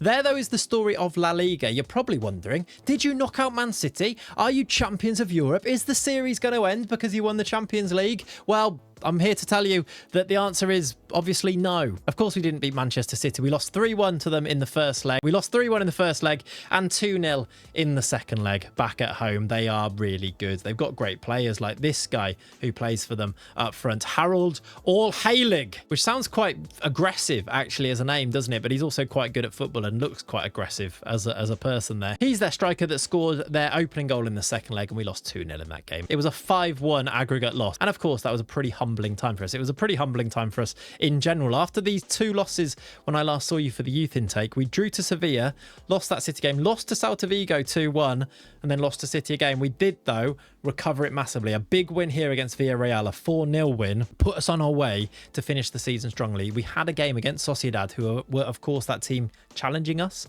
for the top 4 place. We beat them 2-1. Then we beat Elche 5-0. 2 goals, by the way, from Victor Fernandez coming in to play the last few games of the season. He is now injured because that's just what Football Manager does, isn't it? But actually, again, kicking on really nicely. And then we finished up with a 1-1 draw and a 2-0 win. We finished 4th in our 12th season, just below Real Madrid, just below below Barcelona. Just below, I suppose. You could almost say that. We were, what, 8 points behind the eventual winners? The eventual winners being Atletico Madrid. They have broken this run of Real Madrid title wins. It was 5 in a row for Real, and now Atletico have won it with Barcelona in second. Does that mean that Real Madrid have fallen off? Does that mean that an opportunity might be becoming available to win this league in the next few seasons? We were only 8 points behind. And if I were to really dive into some of the losses that we suffered last year, there was 7 in total. I think we could maybe eradicate 3 of those. And suddenly, are we a title challenging team? I mean, obviously it's easier to say that than actually do it. We've got to that point where I talked about it a few years ago, where now's kind of when we have to try and win. Players like Sanchez is now 27. Even Jonathan Martinez is now 25 years old, and he is the star man in there. He's our main guy. If he starts to turn 28, 29 and starts to decline, have we missed our main opportunity here? Because these were the guys that we were able to give full opportunities to right at the start of the save. They were the guys that flew up and hopefully, I'm hoping, have reached their potential ability. Will that be the case for players like Jassy, who obviously had massive potential, but played maybe less games than, say, a Caballero early on? So maybe these are the players that haven't quite reached the very top. I don't know. They still got time, I suppose. Jassy's only 20 years old, but hopefully you can see what I'm trying to say there. Now, though, let's run through these positions where these are going to be my starting guys for this season. Let's start with the goalies. It should be quick on this one. It is exactly the same, I think, as last year. Maybe a slight change with the low knees. It will, of course, be Nafal Fahmy continuing as our first choice goalie. We should maybe get another 7 years out of him, you'd imagine, right? Paul Varela will be the very able deputy to him, with Pablo Andro as the third choice in the first team, of course, our guy, Pablo. David Castro will be the B team goalkeeper, and Gabriel Arnaiz will be the under-19s keeper. That does mean I have loaned out Pablo Jimenez. I've tried to be really thoughtful with the loans this year. There are, if I look at my squad here, 7 players that we've sent out on loan, and I've tried to be quite specific where I've sent them to hopefully make sure that they do play first team football, and in fact aren't going to be better suited to be, say, in the B team. But the B team's pretty stacked in terms of the numbers in there, and that's the team that we can guarantee play in Spain and play in that lower division. By the way, the B team are continuing in the Primera Federación Grupo 2. They did not get promoted at the end of last episode, so they're going to be in the same division again, which I kind of feel like is a bit disappointing. I think both years we've been in there, they've been one of the favourites. Jimenez, though, the goalie, has gone to Talavera on loan. No real major updates in the fullback or wingback positions. It'll be Nacho at right wingback and Tidian C as the left wingback. I am reliably informed that it's probably pronounced Tidian C rather than Sai, as I've continued to call him. I'll probably accidentally revert to that, but I will do my best to say them properly. There is actually a change at right wingback, I should say. Boubacar Ouattara is going to become the right wing-back backup in the first team this year. And that is because I actually did make another sale. Alma Palomino joined Al Najma in the summer for £1.6 million. I think there is a couple of extra clauses in there. A lot of you are telling me to make sure that I put future fees and percentages of next sale as clauses when we sell a player. So I am trying my best to do so. He was never really a first choice, was he, Palomino? He's a very good backup right back, if we're honest, but played 16 times last year, only 1 start, 15 times off the bench. And little bits of money like this do, of course, help. We are up to £18 million at the start of this season. We do have that Champions League money coming in, and you do see a pretty steady climb here in terms of our financial numbers. We are still, though, being linked to having a takeover. A couple of times it's popped up saying Tycoon eyes Huesca, and I get really hopeful, and then it falls through and doesn't happen. But maybe one of these times it actually could, and then we wouldn't need to worry about selling any players really at that stage. Right now, there are some players that I do let go, and there are some players that we are selling on, but not all that much really, and definitely not players that are actually important. That takes us into the midfield, which, by the way, is going to remain the same in the same system. It's going to be Sanchez, Viso, and Villegas as our midfield 3. But I have been tinkering and having a little think about things, especially in the attack when it comes to players like Alvarez. Now, the midfield 3, I just want to dwell a little bit on Pep Viso, and he is probably my favourite youngster that I'm really pushing to try and develop, because what a player he has become. He had a great season last time around. I think a big reason why we finished in that top 4. He scored 12 goals, 14 all comps, got 9 assists all comps as well, and was just so good at the age of 19. He's now 20, and I think him alongside Villegas is brilliant. And then Sanchez rotating with Ignacio, who loads of you were calling to start more games. I hear you. I actually think I still do just prefer Sanchez, not only because of his profile, I really like Sanchez's 15, 16, 17 here on the ball. I don't think you get much better than Sanchez, and that's whilst also agreeing that Ignacio is also brilliant in these areas. He does have the 16 passing, 16 technique, and 16 vision, so they are really very similar. But I just really like Luciano Sanchez, to be honest with you. He's now 27. It's actually real experience in our team. He's got 34 caps for Argentina, and I think actually that is maybe something to think about. The reason though that I talk about Pep Viso specifically here, and I mentioned that I've been tinkering, is that I did come up with this, started making it, had a breakdown, bon appetit. I was wondering whether we could do something slightly weird like this that might get the best out of players like Viso in a free roll. That could be quite fun. I think I talked about right at the start of the series, playing this tiki-taka style, having a number 10 that is just a Messi-like player could be a really fun way to go in the future. But maybe that's now with Viso. It looks like it would get the best out of him. With Caballero sort of floating around in possession, it would look like this. With two strikers, with Alvarez going up and playing alongside Cabrera, I think that could really help him. You've then got Caballero and Viso behind the strikers with Sanchez in midfield, Villegas holding it down, and then you've got your right wing backs. It kind of makes sense to me. It's a bit narrow, and I don't know how it would actually work in game. I've not tried it yet, but I kind of like it. I've called it the Viso show. Out of possession, then it drops into a more conventional 4-3-3 almost, but with the two DMs, Sanchez alongside Villegas, with Alvarez going back wide and Caballero going wide on this side. I kind of think that makes a bit of sense, but it also does mess up the way that I've got my hierarchy of like the backup for Caballero is Jonat Hassan, who can't go and play as the number 10, so I'd have to really think about how we'd move that. So it does have a knock-on effect, but I wonder if maybe in some games we use this, test it out a little bit, and then of course we can rip things up and start things again. Maybe though, for now, I think the safe way to play is still using this in possession 3 strikers, and it's more of an attacking 4-3-3, isn't it? But just something to think about. Maybe again, going back to this whole argument about Alvarez, how do we get the best out of a player that is clearly so talented, only 24 still, but just doesn't really score goals? And that's maybe because I'm not putting him in the right positions, not using him in the right roles. Loads of you were debating this in the comments. Did only score 4 league goals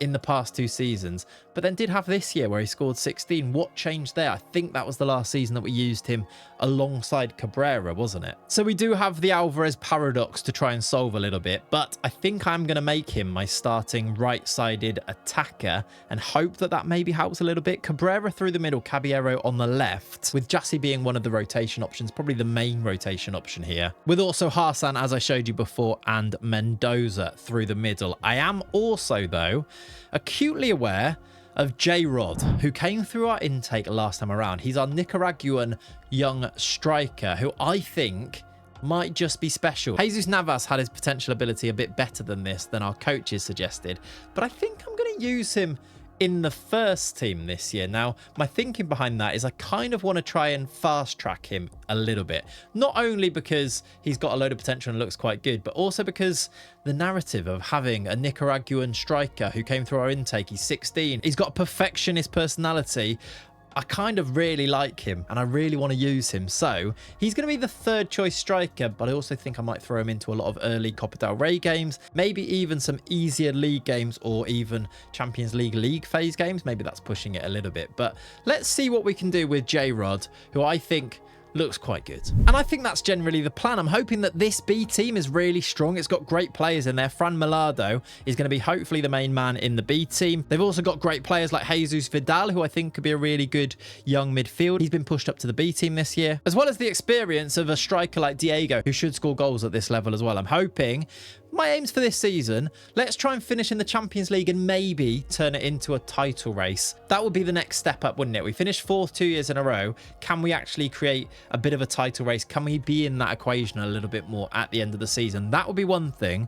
And then also, can the B team get promoted to La Liga 2? And we have, of course, kicked off our campaign. I've played the first game and it was a 1-0 win away at Alaves, a game that we dominated, which is always a good sign, I think, for a new season. Villegas got man of the match, and the goal, well, it was Rafa Cabrera that scored it. Torres did start at left wing back in this game because Tidiane C was a little bit injured, and he set up the goal for Cabrera. It was his run down the left-hand side, cross into the middle, and that's why you have a massive strike, and that's why he scores as many goals as he does, playing, by the way, in our lovely away kits. I feel like we don't see a load of action, and I do get that. I'm just trying to think about when we can do it, but in our lovely away kits, look, Rafa Cabrera nodding it in. I was going to say at the back post, but right in the middle of the goal. Look at the lads. Those are the lads that are hopefully going to win us La Liga this year. That's what I'm going to go for. I'm going to go now up until about the end of December. We'll get our youth intake preview. And hopefully when I come back, I can tell you that we're in a title race. That'd be nice, wouldn't it? Well, here after 18 games, at around about the halfway mark, it's kind of hard to say that we're in a title race, but we're closer to a title race than any other team in the league. We're second after 18 games. We are showing our true credentials here. However, we are 11 points behind the runaway leaders, Atletico Madrid. They won the league last year, and this year they're 11 points clear. They've only lost one game so far this season. That was a game against Las Palmas. They've drawn 2. Only dropped points in 3 games out of their first 18. Runaway leaders under Arne Slot as the manager. I wonder, really, let's have a look at their team, actually. Have they just got a load of really good new gens now because of the youth level in Spain, and that's why they're running up? Doesn't actually look like they've got many Spanish players in there, and the Spanish players aren't new gens. There is Miquel Rueda, who's a 6'3" centre-back alongside Vuskovic there. There's not loads in there. There's not a team that I look at and think that is unbelievable, that is outrageous. They've got Ethan Mbappe starting right wing. But whatever it is, whatever great players they've got, have they got somebody who scored a load of goals? No, not really. The top goal scorer is Osman Albayrak, who is a German. I mean, he does look quite good. He's only 5'6" though. Big beard though. Fair play to him. I don't look at that and think they look unbelievable. Maybe that means we could go and beat them one day. But this year, they're runaway leaders at the top of the league. We, though, have got 36 points. We are ahead of Real Madrid, and we're massively, look at this. This is maybe the biggest storyline. Not just Atletico winning the league again. Barcelona are 11th in the league. Is this really a changing of the guard? Is this when opportunity actually really knocks? Do we need to try and make the most of Real Madrid and Barcelona not quite being as good as they used to be? Look at Real Madrid's form, for example. If we go into this Real Madrid team here, they have not won in the league since the 8th of November. They've drawn to Mallorca, lost to Valencia, lost to Alaves, lost to Malaga, and drawn to Celta Vigo. This Real Madrid team is in disarray under Arbeloa, who, by the way, did keep his job at the end of last season. We did speculate about whether they finish in the end 3rd in the league would lose him his job. They did recover quite well, though, didn't they, at the end of that season? They looked like at one point they weren't going to finish in the Champions League places, and that's what's kept him his job. Maybe this year, though, maybe it's the start of a slide. I mean, it's even worse for Barcelona. Barcelona's manager is Sebastian Hoeneß, and he is way down in 11th. They've still got Lamine Yamal. They've got a top scorer who's called Chris Cellier, who is French, and they've got a key player called Jay Robinson, who's English, who's at Southampton at the start of the game. He is not a player that I've come across all that often. He went to Dortmund on a free sign for Chelsea and then has now signed for Barcelona for £46.5 million. He's got 8 caps for England. That feels like a slightly weird one, but there you go. They're down in 11th. We are second, and we're doing pretty well. I am just a little bit upset that Atletico are so good this year, though, and we're not actually going to be in a title race unless things change, and maybe they will. Atletico did just lose a game, actually. If we go to their fixtures, that loss to Las Palmas was actually the last game on the 21st of December. They did have an early red card, which probably explains it, but they were 1-0 down anyway, thanks to an own goal. Got a red card. Las Palmas then went 2-0 up, and Malik Fofana got a goal back towards the end. Maybe it all starts to come together this season and we can take advantage, because we've been pretty good. I'll show you our form, actually. We started with that 1-0 win against Alaves before 2 draws after that, and this is kind of where maybe, actually, if we'd won these games, we'd be right up there. Win both of those games, and that's an extra, 4 points, and we're suddenly much closer, just 5 points off the lead, and then maybe you're talking about getting back into it. Maybe we drew 0-0 and 2-2 before the first of a few massive wins this season. When it clicks, oh, let me tell you, it clicks. A 7-1 win against Real Betis, where we did play the usual system with the wingers that become strikers. It was Viso, Sanchez, Martinez, Rodriguez, who I started in this game. I've actually started him in loads of games. I said that I was going to use him in games that I felt were easy. I look at basically most of our home games, except against massive teams like Barcelona, Real Madrid, Atletico, etc. I kind of think we can win all of them now at this stage. We've definitely kicked on a little bit, where even my way of viewing the team and viewing the fixtures that we go into, I look at them and think, we can win this, and then most of the time we actually do. He's picked up 12 games already for the first team. His goal scoring hasn't been prolific, but he does usually come off quite early in these games. He's started 12, scored 2, got 3 assists, which is good, especially for a 16-year-old. I think hopefully he's going to kick on when he gets a bit older, and then that's when the goals will come. But I'm also looking at his profile thinking these attributes are definitely accelerating because he's playing regular game time. He's got 17 appearances already this season. It is only those 2 goals. He's played 3 times in Europe, twice in the Cup, and those 12 games in the league. And even though we are carrying a 16-year-old as our striker, we're able to win games 7-1 here against Betis. We lost to Real Madrid though, 3-2 at the Bernabeu, before we kicked off our Champions League campaign with a win against Bologna and a 4-1 loss against Bayer Leverkusen. In between that, we did beat Barcelona 2-1 though. Rafa Cabrera got the winner in that one. Before a really good run of 4 games, 4 wins in the league. We beat Bilbao 2-1, Villarreal another big win here, 5-1, 3-1 against Sevilla, and 2-1 away at Osasuna. You'll notice Carlos Alvarez got a goal in this game, playing as our right winger most of the time. It's 18 games, 10 starts, because I am trying to make sure that Jassy plays enough game time as well here. But he has picked up 7 goals, so a slight tweak, using him from wide, moving central. I'm thinking that is an improvement. It's his best goal return now for 4 seasons or so, and he might just get near to this 16 goal return from 2033-34. Maybe not, but we'll see. He's about halfway through and he's got 7, and it's actually 9 in all competitions because he's got a couple of goals in Europe as well. I guess the most pleasing thing here is actually the average rating, where he's picked up a 7.2 so far, and I think that is, I mean it is, looking at the numbers, a bit of an improvement from last year. We did lose to PSG in the Champions League, which maybe you'd expect, before a win against Sociedad and a big win in the Cup. This was a chance to play some of the youngsters. Look at this team that I played. It was Varela, Costas, Romero being promoted to the first team for this one. A debut for him, I think it was. Araque made his first team debut as well. Jesus Vidal made his first team debut. There's also Hernandez. Alvarez started. Rivera started on that left-hand side. J-Rod started up front, and then a few of our big main guys came off the bench later on. It was 2 from Sanchez. Rivera scored in this game. Vidal also scored in this game, as well as Salas and Ignacio. Those Copa del Rey games, in a save like this, when you play a team from leagues below, they feel so much fun because you get to roll out all of these youngsters and give them game time, which is, I guess, more of a risk in the league, isn't it? It's another element of this youth-only save that makes you appreciate things that you don't appreciate as much, I think, in a normal save. We did, though, lose to Cadiz in the next game 3-2 before beating PSV, beating Las Palmas, and losing 5-1 to Atletico Madrid. They are just by far the best team in the league this year. It was a hat-trick from Antonio Arena, who was a real striker from Italy. He is at Pescara, I think, at the start of the game, or is either there or has just moved to Roma at the beginning. He went for 800k and now he's moved to Atletico for 92 million pounds. Is that just a weird one? Is he any good in your saves? Why is he so good? He's got 29 caps, 15 goals for Italy as well. Antonio Arena. Anyway, he absolutely destroyed us, scored a hat-trick before we beat Legia Warsaw, drew to Espanyol and Fenerbahce, lost to Tenerife, probably the worst result of our season, I think, so far, before beating Elche, beating Olot, another Copa del Rey early game. Again, goals from Rivera, goals from Nicolas Hernandez, and rotating and playing all of the youngsters in this game too. Before most recently, with our whistle-stop tour of our season so far, a 3-0 win away at Mallorca. Just to show you some of the other stats of some of the players here, I did actually have a little bit of an experiment with using the other system, this narrow system here. Pep Viso has been brilliant, but I have reverted back to using this wide system. I think because we've seen the improvement in Alvarez, it kind of makes sense. But you can see on the screen now a few of the stats and the appearances numbers of some of the players here. Mainly, I suppose, I should say that Salas has come in and started 11 games at centre-back, but I have usually been going with Antonio as the partner to Martinez. He's made 15 starts. We don't currently have Nafal Fahmy. He's on international duty. It's AFCON at the moment. He's back on the 18th of January.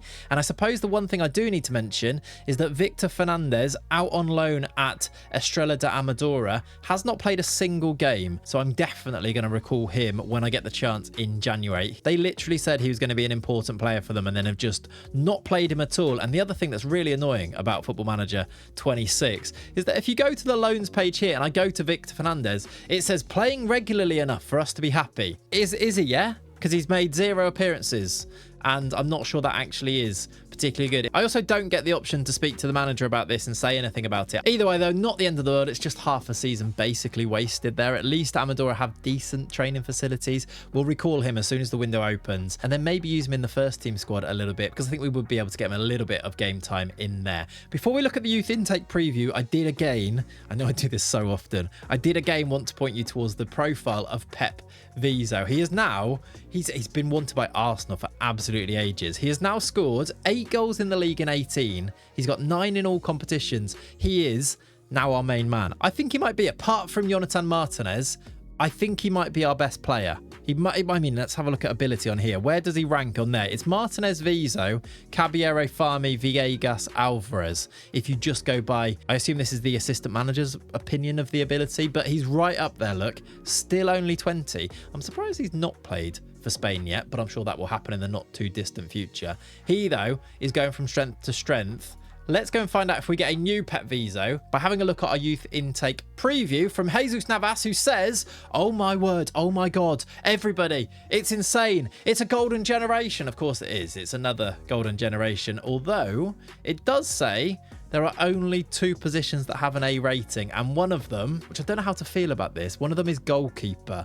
I kind of don't want really good goalies to come through. We've got a brilliant first choice keeper. Nafal Farmi is everything you could possibly hope for a keeper, isn't it? And even if a worldie came through, by the time he was old enough to take Farmi's place, is it ever going to be worth it? We've also got really good understudies already to Farmi who can come in and play well, like Varela is at the moment, with Farmi on international duty at AFCON. So I'm a little bit disappointed. I wish I could change this for another position. However, it's still nice to get these players coming through now with our state-of-the-art training facilities and youth facilities, excellent corporate facilities. One thing that I did notice in a comment, by the way, so thank you if this was you, I keep wanting to improve our academy coaching and our youth recruitment, but I don't even get the chance to do so. If I go to the board, there's no opportunity to improve any of those things in here. I can decrease the junior coaching budget. I can cut back on youth recruitment, but I can't improve it. And I believe, according to you guys, that this is actually linked to your reputation rather than finances or anything like that. So I'm hoping that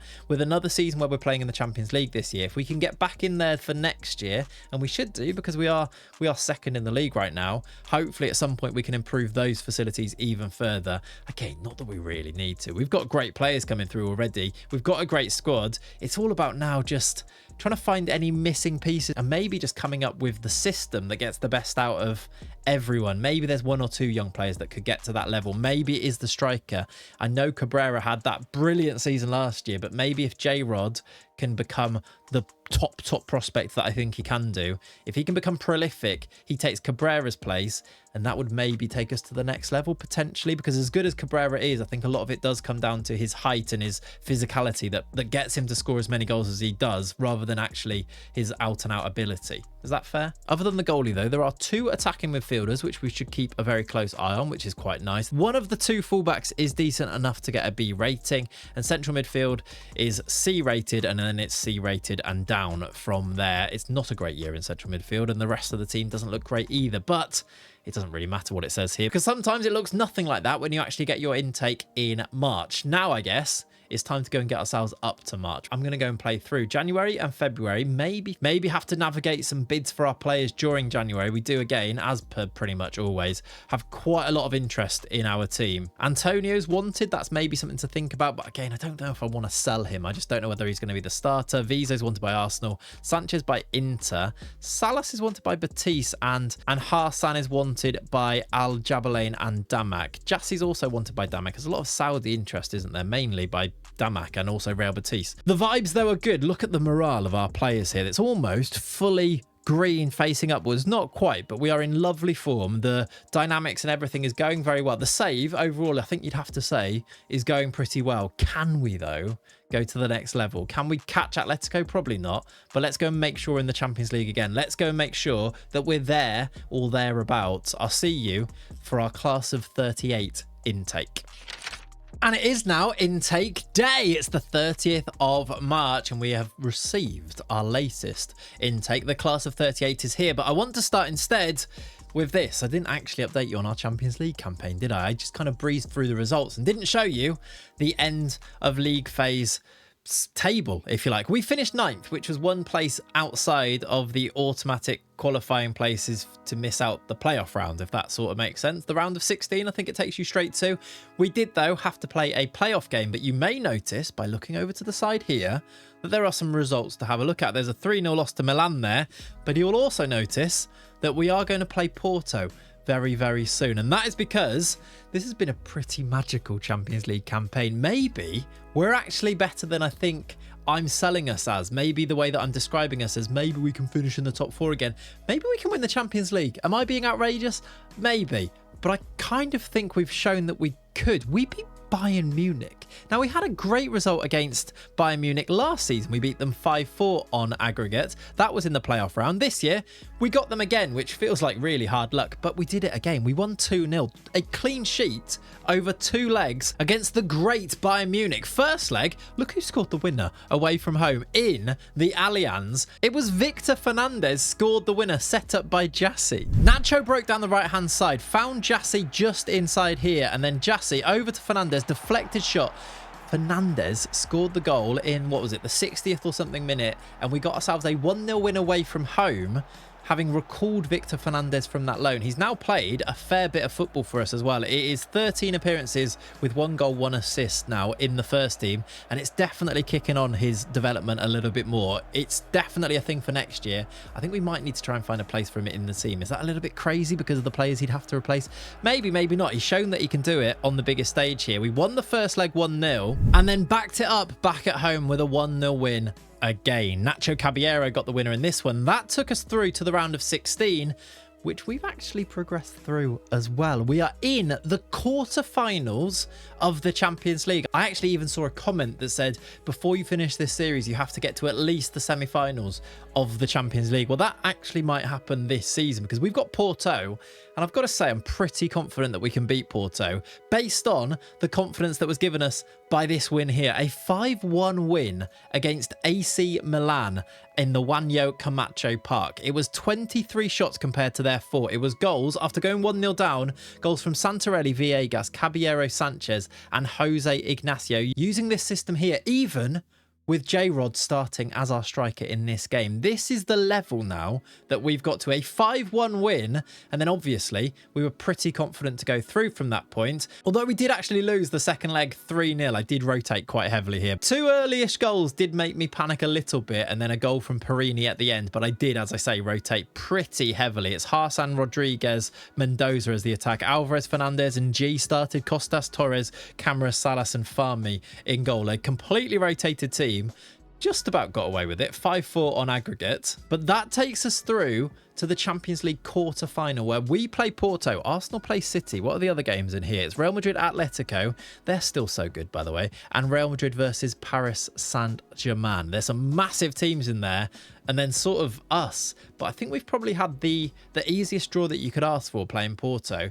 Maybe a Champions League semi-final is on the cards. And how outrageous would that be? Back to domestically, though. And it has changed a little bit. But we do have games in hand here, which is something very important to point out. We have dropped down to 4th. Although I'm still feeling pretty confident about finishing in these top 4 places. Real Madrid have recovered quite a lot, even though they're in that terrible form, if you remember. They've played 31, though. They're above us on 61. Sociedad are on 59. We've got 2 games in hand, which would actually take us to 61 points and would take us level with Real Madrid on points. We'd probably still be behind them because their goal difference is better. I think it's done on goal difference. It might be head-to-head in Spain. Either way, doesn't really matter too much. Both of us, or all of us, are behind Atletico Madrid, who are still leading the league. They have dropped some points in some other games. They've lost to Tenerife and Celta Vigo. They've drawn a few games as well, twice to Valencia in there, which is quite fun. But it looks like they're going to win the league, and if we can win our games in hand, we are just off the back of a 2-0 win against Cadiz, by the way. Sanchez and Alvarez scoring the goals in that one. It should be a season where we can at least finish in the top 4. The title hopes are kind of fading at this stage because even if we win our games in hand over Real Madrid and Sociedad, we'd have played an extra game to Atletico and we'd still be 10 points behind. So I think they've pretty much won the league at this stage. Barcelona, by the way, still down in 8th. They're on 47 points, 8 points behind us, and we've got 2 games in hand over them. That kind of shows what type of level we're at. I think at this stage it is very much, I would say, a top 4. I do wonder whether they'll be able to sneak back into the Champions League places, but if they don't, how would that affect them? Would that mean that they'd have to sell players? Would they be able to recover? They probably would, wouldn't they? But something to keep an eye on for sure. I'm pretty confident we can finish in the Champions League places again, though. We'll probably finish 4th again. It'll be the 3rd season in a row of finishing 4th. We've got 67 points, 73 points. Do you think we can get more than 73 this year? 2 wins here would give us 61 with 7 games to go. We should be able to get those 12 points in 7 games, shouldn't we? I'm going to make our aim actually not necessarily position wise. I think our aim should be to try and beat our best ever points total. And that way I think the rest kind of sorts it out itself, doesn't it? Let's see. Now though, the reason we've come back at the end of March isn't to show you the updates on all these things, although I know you want to see them. Look at these 2 losses, by the way. Oh yeah, we went out of the Copa del Rey to Atletico Madrid in the semi-final, by the way. This was the 2nd leg. They beat us 4-0 in the 1st leg. They're way too good. This Arena guy, I don't know who he is, but he's outrageous at football. And he scored another goal against us, as well as setting up Doué for another one in there. Maybe Doué's the star man that I kind of missed earlier. He's actually 32 though now. I don't know what Arne Slot is cooking, but it's working either way. Now though, let's meet this class of 38 then, who are led, according to Jesus Navas, by Diego Cruzado. Now, is that our goalkeeper, or is that actually somebody different? There is one elite prospect, which isn't particularly exciting. We've definitely had better intakes than that, haven't we? There are 4 top prospects though, and these guys could still be good. Let's meet them. We have got Diego Cruzado is indeed the goalkeeper then. This is Cruzado. I mean, he looks like he's going to be really good. He's 6'2", which is good. Fairly ambitious, which is fine. 10 determination, 10 reflexes. None of these attributes except for natural fitness really jump off the page, but that's a great start for a goalie at 15 years old, isn't it? You'd imagine he'd grow a bit as well.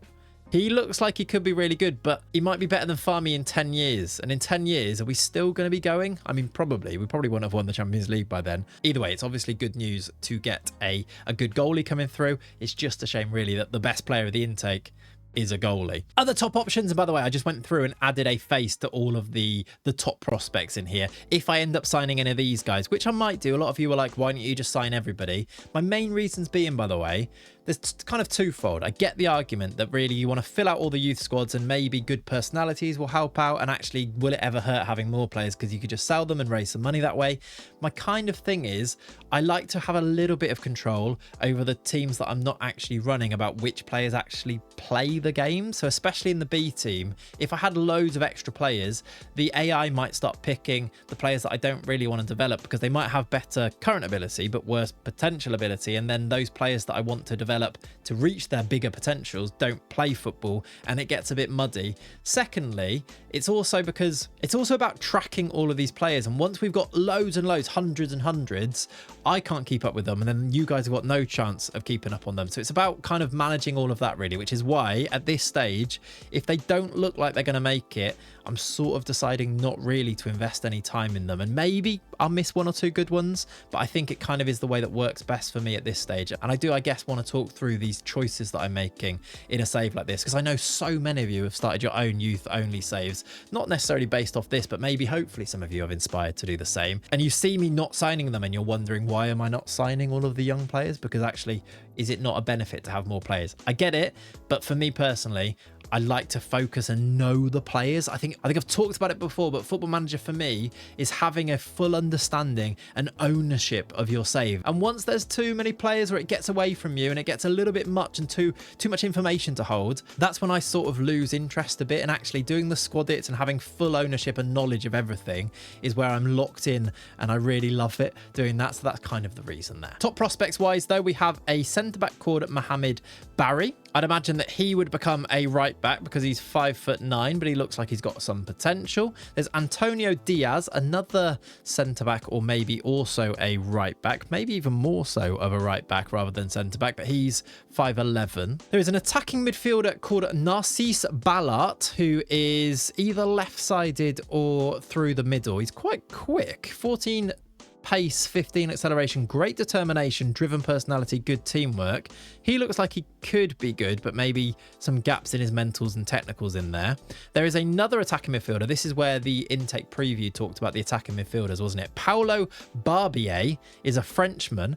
Maybe because of our link with Le Mans. We've got two decent French options here. And we have got, of course, that link with Le Mans in France. Maybe this is why. There is Paulo Barbier with great flair, great technique. Looks like he's got a bit about him, actually. Still only 15, left-footed. And finally, Titouan Kudju is the second of our Frenchmen that have come through. And he may be, looking at him and looking at his potentials, the stars here, might be the best outfield option of this intake. I kind of like the look. Of this profile. He's very quick already, can pass, can tackle, has got good technique. Unfortunately, can't really see very well, but hopefully that will improve. And maybe you can make a midfielder out of him rather than he can play right wing. Maybe a right winger. I suppose he is quick and can dribble and can finish to a decent level too. So maybe as a winger, but he can sort of do a bit of everything. I do like the look of Kudju. And then finally into the good prospects, we've got Emilio Carrasco, who I've given a face because his profile looks like it's quite good, although his potential doesn't look like it's as good. But I've decided that he's one that is so borderline that I think I'll take a risk on him and sign him up. Whereas players like Juan Carlos Luis didn't quite make it, but these are the ones that I may end up regretting, I suppose. There's Jose Martinez, a right back, Javier, a left midfielder. Yilson Campaz is Colombian, who doesn't look very good. There's another Nicaraguan. Maybe I should sign him as a mate for J-Rod. He's 5'4" and looks like he's terrible at football with an unambitious personality, but maybe he could be a mate for J-Rod. Mohamed Sek is a Spanish centre-back. Adria is a Spanish midfielder. Jose Canglia, another midfielder. These guys don't have the potential though. And Oscar Terrats is the final one in there. I will definitely go and sign up these guys. Cruzado all the way down to Carrasco. Maybe I'll have another extra little look at Juan Carlos Luis and these guys in good prospects. But that is the class of 38. And that is my update for the end of March. There is not long to go now. There is a potential Champions League winning run here. Probably won't happen, but there could be a Champions League semi-final. And I tell you what, if we get through to the semi-final, let's do it as a live com. Maybe now, latter stages of a Champions League run, that's where we start doing things like live comms and seeing a little bit more on the pitch action. If we get through to the semis, I'll be back to play that with you. If we go out to Porto, which I'm hoping isn't going to be the case, we should beat them. I'll come back at the end of the season though, if that is the case, where hopefully we're back in the top 4. And as I said before, hopefully beaten our record points total, because to me, that would be a success when I see you. Oh, quickly, by the way, I'm just going to jump in here. No advert on today's video. So instead, I just want to say thank you so much for the support. Please subscribe to the channel. We're on what, 133,000 subscribers. And I would like to hit 150k before the end of this year's game cycle, if FM27 exists. I know that so many of you are watching this video not subscribed to the channel. And to be honest, I don't blame you. We talked about this before. YouTube's really good at giving you the videos that you want to watch. But if you are watching right now and you're this far into the video, I'd love it if you would consider hitting that subscribe button. It's free to do and it really does help me out. Also, leave a like on the video because that really does help out the videos too. Thank you so much though. I really appreciate you guys. Let's go and find out then how we do in season 13. We're here and I guess it's kind of bad news, but it's also quite good. Here we are at the end of season number 13. That means there is no semi-final of the Champions League to do as a live com with you. I really was kind of looking forward to that. I really did think that we'd knock out Porto, but alas, it wasn't to be. They actually beat us quite comfortably. It was a 2-1 loss for us at home in the first leg. We equalised through Cabrera after Yada gave them the lead, but João Teixeira gave them the winner in this first tie to win 2-1. And then we had it all to do really in the second leg based on that. And we lost, well, we lost 2-0. William Gomez scored the opening. Then Guto Buckley, who is a Welshman playing in Portugal, who's got 90 caps for Wales, and it's a fantastic... Is that a Welsh name? Guto Buckley. That's brilliant. Born in Wales. Is that a face in the... Is that a face in the game or something? Has anybody else got a Guto Buckley in their save? Because I saw the name and felt like I had to point it out to you. He's playing in Portugal. He's a fantastic footballer. He was at Liverpool for many, many years. He came through the intake there before moving for just under £30 million to Porto after a loan. And fair play to him. He scored against us and we're knocked out of the Champions League in the quarter-finals. Champions League, by the way, Atletico play Arsenal in the final. Atletico Madrid are kind of on a glorious run here. They could win the Champions League and La Liga double. We had a little poor spell here around those Porto defeats, but outside of that, we have been romping home in most games. We did lose 6-3 to Sociedad right before our intake came through, but other than that, look, there is a 7-4 win here where J-Rod scored a goal. Costas scored a couple of goals in that game as well. Doesn't play many games, but came in for Nacho there. We beat Bilbao 3-2. We beat Villarreal. We beat Tenerife. This was a massive win. A 4-0 win against Elche, who weren't that far behind us at this stage, and then a 2-0 win against Mallorca, and finished off with a 3-0 win away at Valencia. All of that means that we finished second in the league. You can't call it a title challenge, but we were closer than anyone else in the league, and it is by far our best season so far in this save. It is an 80-point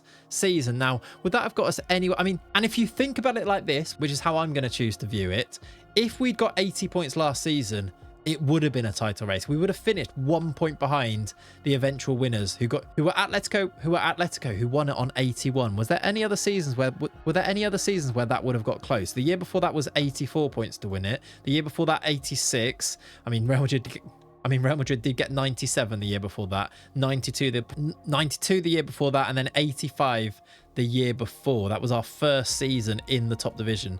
But 80 points, and if you just look at it purely in terms of points, and this was how Jurgen Klopp always talked about seasons at Liverpool, so it does actually make sense this way. You don't necessarily really need to look at positions. If you look to try and improve your points total every year, eventually it will work out nicely, and you might get that year where things fall into place and you can win the league. If we can get 80 plus points in season 14, I don't think we're far away. The players that we've got now are clearly good enough to go and win the majority of games. They can take you to the quarterfinals of the Champions League. They can take you to second place in the league, the semi-finals of the Copa del Rey. We're right on the precipice. I do genuinely think that now. Great form to end the season makes it look a little bit better, yes, but 6 points clear of Real Madrid and 26 points clear of Barcelona. By the way, surely they must sack their manager. Hunes surely has to go after a season like this. That is absolutely unacceptable for Barcelona. They are not in Europe at all next year, which is kind of crazy to see. We, though, need to try and claw this gap in a little bit to Atletico Madrid. 13 points. I mean, it wasn't even close, but we finished second. Do let me show you the stats of some of our players on here too. Some of the players that have kicked on this year, I think is what's taken us to this slightly higher level. Players again, like Pep Viso. Pep Viso ended up scoring 16 goals with 13 assists from our midfield. This is a big reason of why we're now as good as we are. We have got a midfield that I think would take on any other midfield in the world. Villegas, so effective in that DM spot, with Viso and Sanchez ahead of him, with of course Ignacio coming in, with Victor Fernandez coming in and being really good in the second half of the season too, since we recalled him. If he can go to a slightly higher level, I wonder if he's the player that takes Sanchez's place. Maybe he won't. Maybe I'm being harsh, and maybe some players I look at and think I'm going to try and make you a worldie, and sometimes it doesn't quite happen.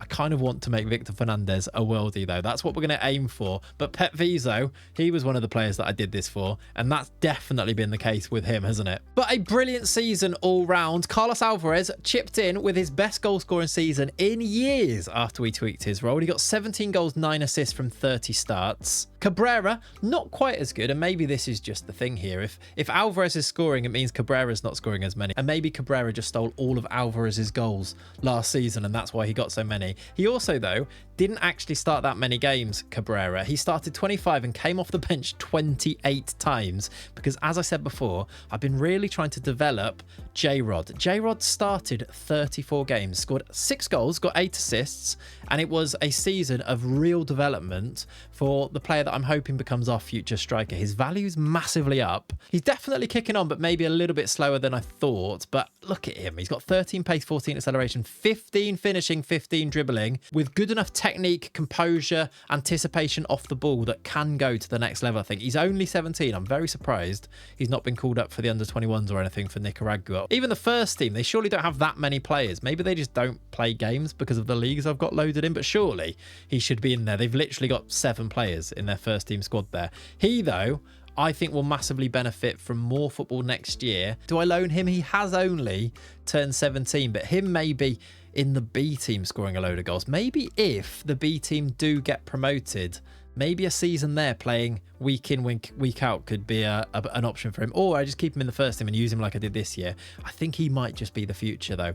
Let's hope so. You do see as well down here some other players played loads of games. For example, Jassy did start 23 and come off the bench 26 times. There is a 49-game season there from Jassy, just not always as the starter. Although the one player that I think is maybe dropping down the pecking order is Jorge Mendoza. Only started 3 games in the league this year, and it's only 3 goals in all comps as well. I just don't really see where I use him. He's not as good as Alvarez. He's not as good as Jassy. He's not as good or as effective as Cabrera. And I think J-Rod's got more potential than him. So maybe he's one to sell. Would that be a shame? Do you want to keep players like this around? I think it might be maybe time to move on Jorge Mendoza. He's never been prolific. He's never been a starter, though, I suppose is what you could say. Even when we sent him out on loan to Deportivo, they didn't really play him. In fact, his most successful football has come when he's playing for the national team with Paraguay, who, by the way, knocked out Germany last night as I record this, which was absolutely outrageous and I loved it. Sorry if you're German watching this, catching strays, but there you go. Finally, just to round up, by the way, the B team are 3rd in the league at the moment. It does look like 2 teams get promoted from this division. There's 1 game to go. So at the start of next season, I guess we find out whether this B team does get promoted. They've scored the most goals, got the most potential. Diego's the top goal scorer. Hamoudi's the top average rating player, but they aren't at the moment in the promotion spots. Although they could very technically still win the entire league. If they were to win by a load of goals and Espanyol B will lose by a load of goals, which I don't think is going to happen because they play Puente Genil, who are 19th in the league. Who do Albacete play? Albacete play Torremolinos, who are 10th. Away from home, so maybe that's where we hope for the upset to come, and hopefully Huesca B do their job against Cartagena. They've actually probably on paper got the hardest game here. It might be another season in the Primera Federación Grupo 2, but I guess we'll find out at the start of next season. Now, it's time to go and move through to season number 14. And listen, a 2nd place finish in the league, a semi-final in the Spanish Cup, a quarter-final in the Champions League. Are we on the cusp of something great here? Is season number 14 the year that we win something proper that isn't just the 2nd division in Spain? I can feel it in my loins. Let's go and get ready for that 14th season and find out. Let's begin with the season 14 squad. This is the first team squad heading into our 14th season. It is pretty much on par with what we were doing last year. None of the new players that came through our intake are in the first team squad, as you can see by the squad it down below. But there are 1 or 2 little tiny tweaks that we maybe need to talk about, and maybe just linger on a few of these players and talk about their development and maybe their future in the squad. So first and foremost, Farmi will be in goal, with our fullbacks still being Nacho and, of course, Tidiane Sai. He's picked up a little knock now, but he is back in 13 days. It's a concussion. I was going to say he is quite injury prone, but then again, that's a concussion. That feels like a little bit harsh. But as you can see by his profile, maybe we've not shown you this enough maybe recently. Definitely coming on to being a really strong left wing back. I do want to also again say, as I seem to always do on this, Gabriel Torres did become a really good left wing back as well. And we do have waiting in the wings if we were to go to the B team. I think we do have here in Julian the next player, the next cab off the rank, if you like, in terms of left wing back. Feel pretty suitably stocked at left back now, which is a lovely place to be considering how we were not stocked at left wing back for so many years. Right wing back Nacho is now 28 years old, 12 leadership. He's on another leadership course, of course. He is wanted at the moment by Manchester City. Now, I'd never actually entertain these offers. He's valued between 36 and 40 million pounds. He is going to continue to be there. Back to the squad, it will be Martinez and Antonio as the first choice centre back. Midfield is very much the same story. Sanchez, Viso and Villegas. However, big news in here that if you have a look at the squad, there is 1 or 2 names that are quite clearly being omitted at the moment. Instead of Jose Ignacio now backing up Luciano Sanchez, I've moved through Victor Fernandez, who will become the 2nd choice midfielder. He'll come straight in and he will play a lot of games this year to try and push on that development. He is going to have a very much first team role now for this season. And that is especially accelerated because Jose Ignacio has been sold and he is our new record sale. 36.5 million pounds. Jose Ignacio has gone to Napoli. Now, did we sell for a little bit under what we could maybe sell him for? Possibly. I mean, his value is now up to 44 to 60 million pounds, but he was never actually a nailed on starter. Now, I know a lot of you will say maybe I should have been starting him ahead of Sanchez. To be honest, we had a really good season last year, and everything that I get out of Sanchez always feels like it's a little bit more than I was getting out of Ignacio. I have also sold Jonat Hassan. He has gone to Al Jazeera for £27 million.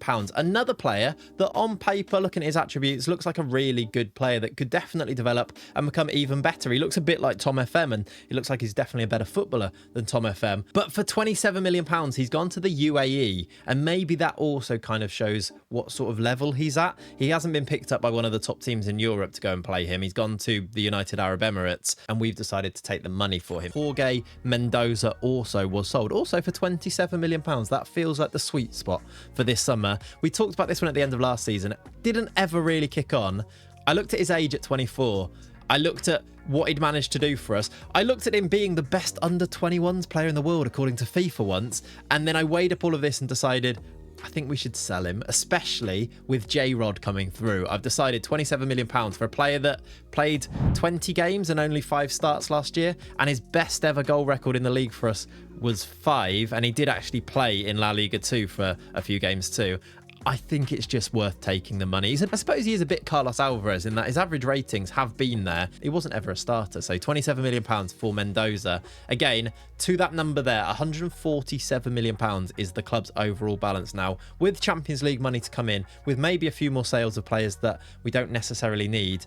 I think we're looking very healthy financially now. And I think our squad, with all of that happening, I think it's still really strong and still can go and challenge this year. I think finishing second last year, with it being Atletico that we're chasing down, I think we can go and win the title this year. The bookies don't necessarily agree. We're 8th favourites for the league, but I think we can at least go and challenge. And if we can get ourselves into a title race properly this year, that would definitely be a little bit of progress. Let me now, though, show you how we played in our first game, which was a 3-1 win against Alaves, away from home as well. It was Pep Viso that got us off the mark early on, played on the left-hand side into Caballero. He was in the middle, smashing it home. He's the new star boy. He's the new golden goose, is Pep Viso. He got us underway in the first half, 1-0. And then it was a penalty from Luciano Sanchez that made it 2-0. Lovely finish through the keeper almost there. Sanchez has taken a lot of penalties, actually. I'm looking at penalty takers. We don't have loads. Villegas is decent. And Victor Fernandez, actually, the youngster, is really good at them too. And that's kind of it. And then this was the third goal. It was Nacho down the right-hand side. I think it ends up being an own goal as it goes in. Yeah, deflects off Jay Martinez into the back of the net after the shot there from, I think it was Jassy from that right-hand side. That was 3-0. They did get a goal back, but we don't need to look at their goal, to be honest with you. They got a goal back. We won the game 3-1. And I think it was Alaves that we kicked off our campaign against last season. Again, though, very comprehensive. 71% possession, 17 shots, 10 on target. Completely dominated them. Hopefully it's a sign of things to come. That is the plan. I'd like to go and win this league this year. Why can't we? Atletico have won it 2 years in a row now. They've broken the Real Madrid reign of terror. Let's see if we can get ourselves involved in that conversation. Let's get ourselves up to January of this year or the end of December, get our youth intake preview and check in with our season 14 progress. Come on. Breaking news, it's a golden generation. Of course it is. Our intake is here. It's the 27th of December, and we're once again met with the news from Jesus Navas, who I'm still not replacing, by the way. I saw a lot of your comments saying he's got to go. I get you, but also he's done quite well for us, although I actually would say maybe the more recent intakes, actually no, that's not even true, because J-Rod, etc. and Hernandez do look really good, so I'm not going to give him that. This one could be kind of tasty at the end of March, which of course we will come back to. We are just about halfway through our season. What did I say our aims were for season number 14? I said we need to try and make it a title race.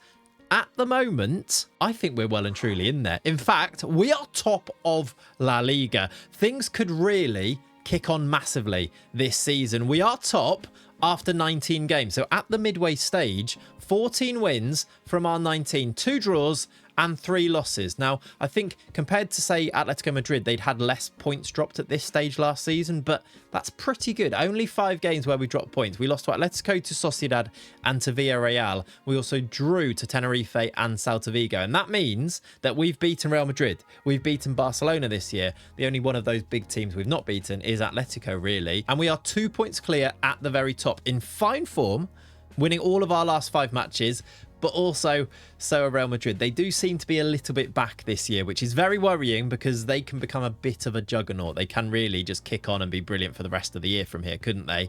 I think we've got a chance, though. It's a title race. It is officially a title race, even if it is kind of early in the season. I'm saying it. We've been involved in a title race now, and it could be that we fall away, or we can keep our consistency and get there. We have scored 43 goals, conceded 20. It's only really beaten by Atletico, who scored 45. There are only 2 teams that have scored more goals for us. That is Barcelona with 46, but they've conceded 29. They are down in 5th place. They have lost 5 games this year. They've not actually been very good for a while now. They finished in 9th place last year in the game, which is outrageous. And then before that, it was only second, and then 3rd. They've not won a league in years and years and years. So is there a bit of turmoil there? And actually, speaking of turmoil, I did not tell you, but Real Madrid sacked Arbeloa after they finished 3rd last year and 3rd the year before that as well. 2 years without winning the title was enough for Real Madrid to go, get out of here, Alvaro. And they've replaced him with Oliver Glasner, which feels like a bit of a departure from the style, but it's kind of interesting, I suppose. And then speaking of Arbeloa became the Spain manager after that. And he's also decided, although he's back in at the moment, he has for the past couple of squads decided not to pick Jonathan Martinez as a centre-back. I feel like there's something personal going on there. How could he possibly not be in the squad? It's Martinez, Viso and Caballero out of our players that make the Spain squad, by the way, at this stage. Of course, Villegas did switch his allegiance to Venezuela, and he's since actually played a load of games for them, 26 caps now for his native Venezuela, I suppose, before he changed to Spain and then changed back again. All of this, though, tells a very strong story for our season so far. We've got a great new intake coming through. We're top of the league. We've got the most possession in the league. Caballero's got the highest average rating in La Liga too. But how are we doing in other competitions? Well, in the Champions League phase, we have played 6 of the 8 games in this competition, and we sit 11th at the moment, comfortably in the qualifying pack, if you like, to get through to that playoff round, but just outside the top 8, which of course skip it. We've played 6, won 3. We've beaten AZ, Galatasaray and Shakhtar. We have not won the other 3 though. We drew to City, which is a good result, drew to Bayer Leverkusen, and then lost to Inter. I will say, though, I have been using this competition, this league phase, to try and rotate a little. I'm trying to just make sure that all of the players play a load of games, because you play Champions League, because we go quite far in the Copa del Rey these days. We actually have loads of games over the course of the season, so I'm trying to spread them out. And if you do that, I think that every player can play enough football to try and make sure that they develop to their maximum, really, to try and make sure that we aren't holding any players back. And in doing so, we've managed to be top of the league, still looking good for qualification in the Champions League, and the Copa del Rey is only just about to kick off. There is also, interestingly, in January, the Supercopa de España, which is, of course, the Spanish Super Cup. We play Atletico in the semi-final, so we'll probably lose to those. But if we can get past them, there might be a chance for some silverware here. We haven't won a trophy since that La Liga 2 win back, I don't know, like 8 seasons ago or whatever it was. So that's something that maybe we could focus on. We kick off the Copa del Rey against Badajoz, and we go into it in superb form. Now, obviously, we're in superb form. You saw that we're top of the league at the moment. We have won every game of the last 6 and then gone unbeaten. Considering it is now the 27th of December, we haven't lost a game since the 16th of October, which was a 4-2 home defeat to Sociedad, which was a little bit disappointing. But we are, you could call it, flying at the moment. It was a little bit of a rough spell here where we lost 3 out of 4 games, losing to Villarreal, Atletico and then Inter in the Champions League. But then since then, bar this one result against Sociedad, it has been completely brilliant plain sailing. Some good wins in there, as well as some handy away wins in competitions, like beating Shakhtar away from home in the Champions League. And I did rotate here. Fernandez started, Ng started, Torres was in, Miado started that game, Jose Rodriguez started that game. So even whilst rotating, and I'll show you by going to the matchday squad here, even whilst bringing in other players, we have been able to put the results together on the pitch, which is, I think that's the perfect situation to be in, isn't it? Players like Salas has played 14 times at centre-back, whilst Antonio's played 11. I am very close, I think, to switching between the two of these. Salas seems to be kicking on a little bit. It's the pace, really, with Salas. If he can develop this a little bit, yes, he can't really pass and he's not particularly good on the ball. His technique's really low. But if you look at Antonio, that's also kind of the case for him. He's only got 8 passing and 8 technique as well. And actually, the 15 pace is doing a lot of the heavy lifting, I think, for Antonio. Salas maybe might be better at this stage, which is kind of reflected in the idea that he's played 14 compared to Antonio's 11. There is also 18 starts this season from Victor Fernandez in our midfield. I am doing a big push to try and make him ready. Of course, with Ignacio leaving in the summer, we need to make sure that he is up to first team standard to hopefully maybe see him overtake Sanchez in the first team squad, but at least be not a drop off when we do rotate out. So I'm trying to give him any game that I think is sort of possible to start him in, and he's done really well. He's got 2 goals and 8 assists and a 7.08, even though I'd probably say he's a little bit undercooked at the moment, but he's definitely getting there. The same approach I've been taking as well in the attack. We've got Hernandez on the right hand side, definitely not yet ready to be a regular starter. He's not better than Alvarez, he's not better than Jassy even, but he's not far away and he's only 17. He's played 12 times, and J-Rod up front has started 12 times and come off the bench another 2 times. Now his determination's taken a bit of a hit here, which I'm not really sure why that is, but that could have been an injury thing. Sometimes determination goes down when they get injured, and he's actually out now with a thigh strain, so I'm hoping that can that recover. It's always a bad sign, isn't it, when the determination goes down, but it does definitely look like he's developing too. That first touch, still only 8 though, so that one particular guy on Twitter will not be very happy with that. I should say though, just because these guys were in the starting 11 for this game here, there are lots of players down here on this bench that have also played a lot of games. For example, Cabrera's also started 12 games, and he comes off the bench every single time that J-Rod starts up front. So he's actually got 23 appearances all comps with 9 goals, and the same for Luciano Sanchez, who now has 15 starts and 9 sub appearances too. So they are playing a lot of football. Alvarez, by the way, 9 starts, 8 off the bench, has been injured. He will come in now and probably take that place away from Hernandez now that he's back from that injury too, and that will maybe make us a little bit stronger as well. That though is sort of the story of our half of a season so far. We're in a title race. We've got hopefully a great intake to come in.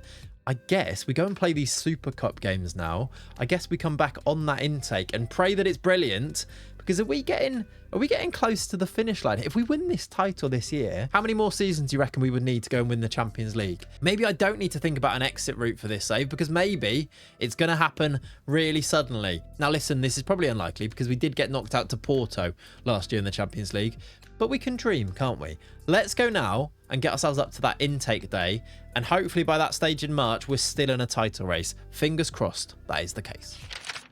And here we go then, it is indeed intake day, and if you remember, this intake was looking very promising, but before we dive into it, I must show you the league table. Things have taken a bit of a turn. Now obviously it's a lot later in the season than when we were here at the end of December. It's now the 30th of March.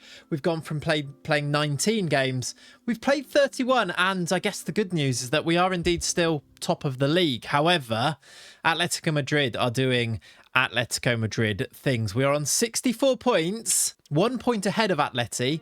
They're the team that won the title the past 2 seasons.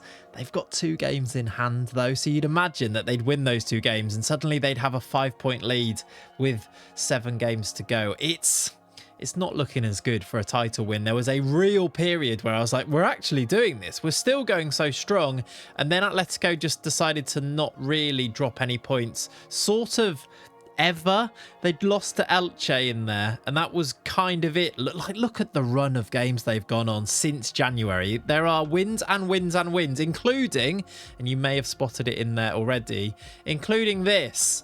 The round of 16 in the Champions League, they beat us. They beat us home and away. We've been Atletico this year. They're probably going to beat us in the league, and they've knocked us out of the Champions League in the round of 16. A 5-3 win in the home leg for Atletico, so our away leg was, I mean, we scored a load of goals. It's a brilliant tie, let's be honest. It was 5-3 in the Estadio Metropolitano, and then it was 4-3 back in the Wanyo Camacho, which is just wild. They scored in the 90th minute here. We got a goal in there in the 77th. We made it close, but ultimately, I mean, what is that? It's a 9-6 aggregate win for Atletico. So yeah, we've been Atletico'd again. It's another season of it where Antonio Arena just decides to score loads of goals against us. He got 2 in the first leg and then 1 in the second leg from the spot. This guy, who is he and why do you haunt my dreams, you crazy Italian? He's 30 years old as well now. How many goals has he got in the league? Only 18, but he's got 29 in 27 starts, all comps. Just I wish he didn't exist, Antonio Arena.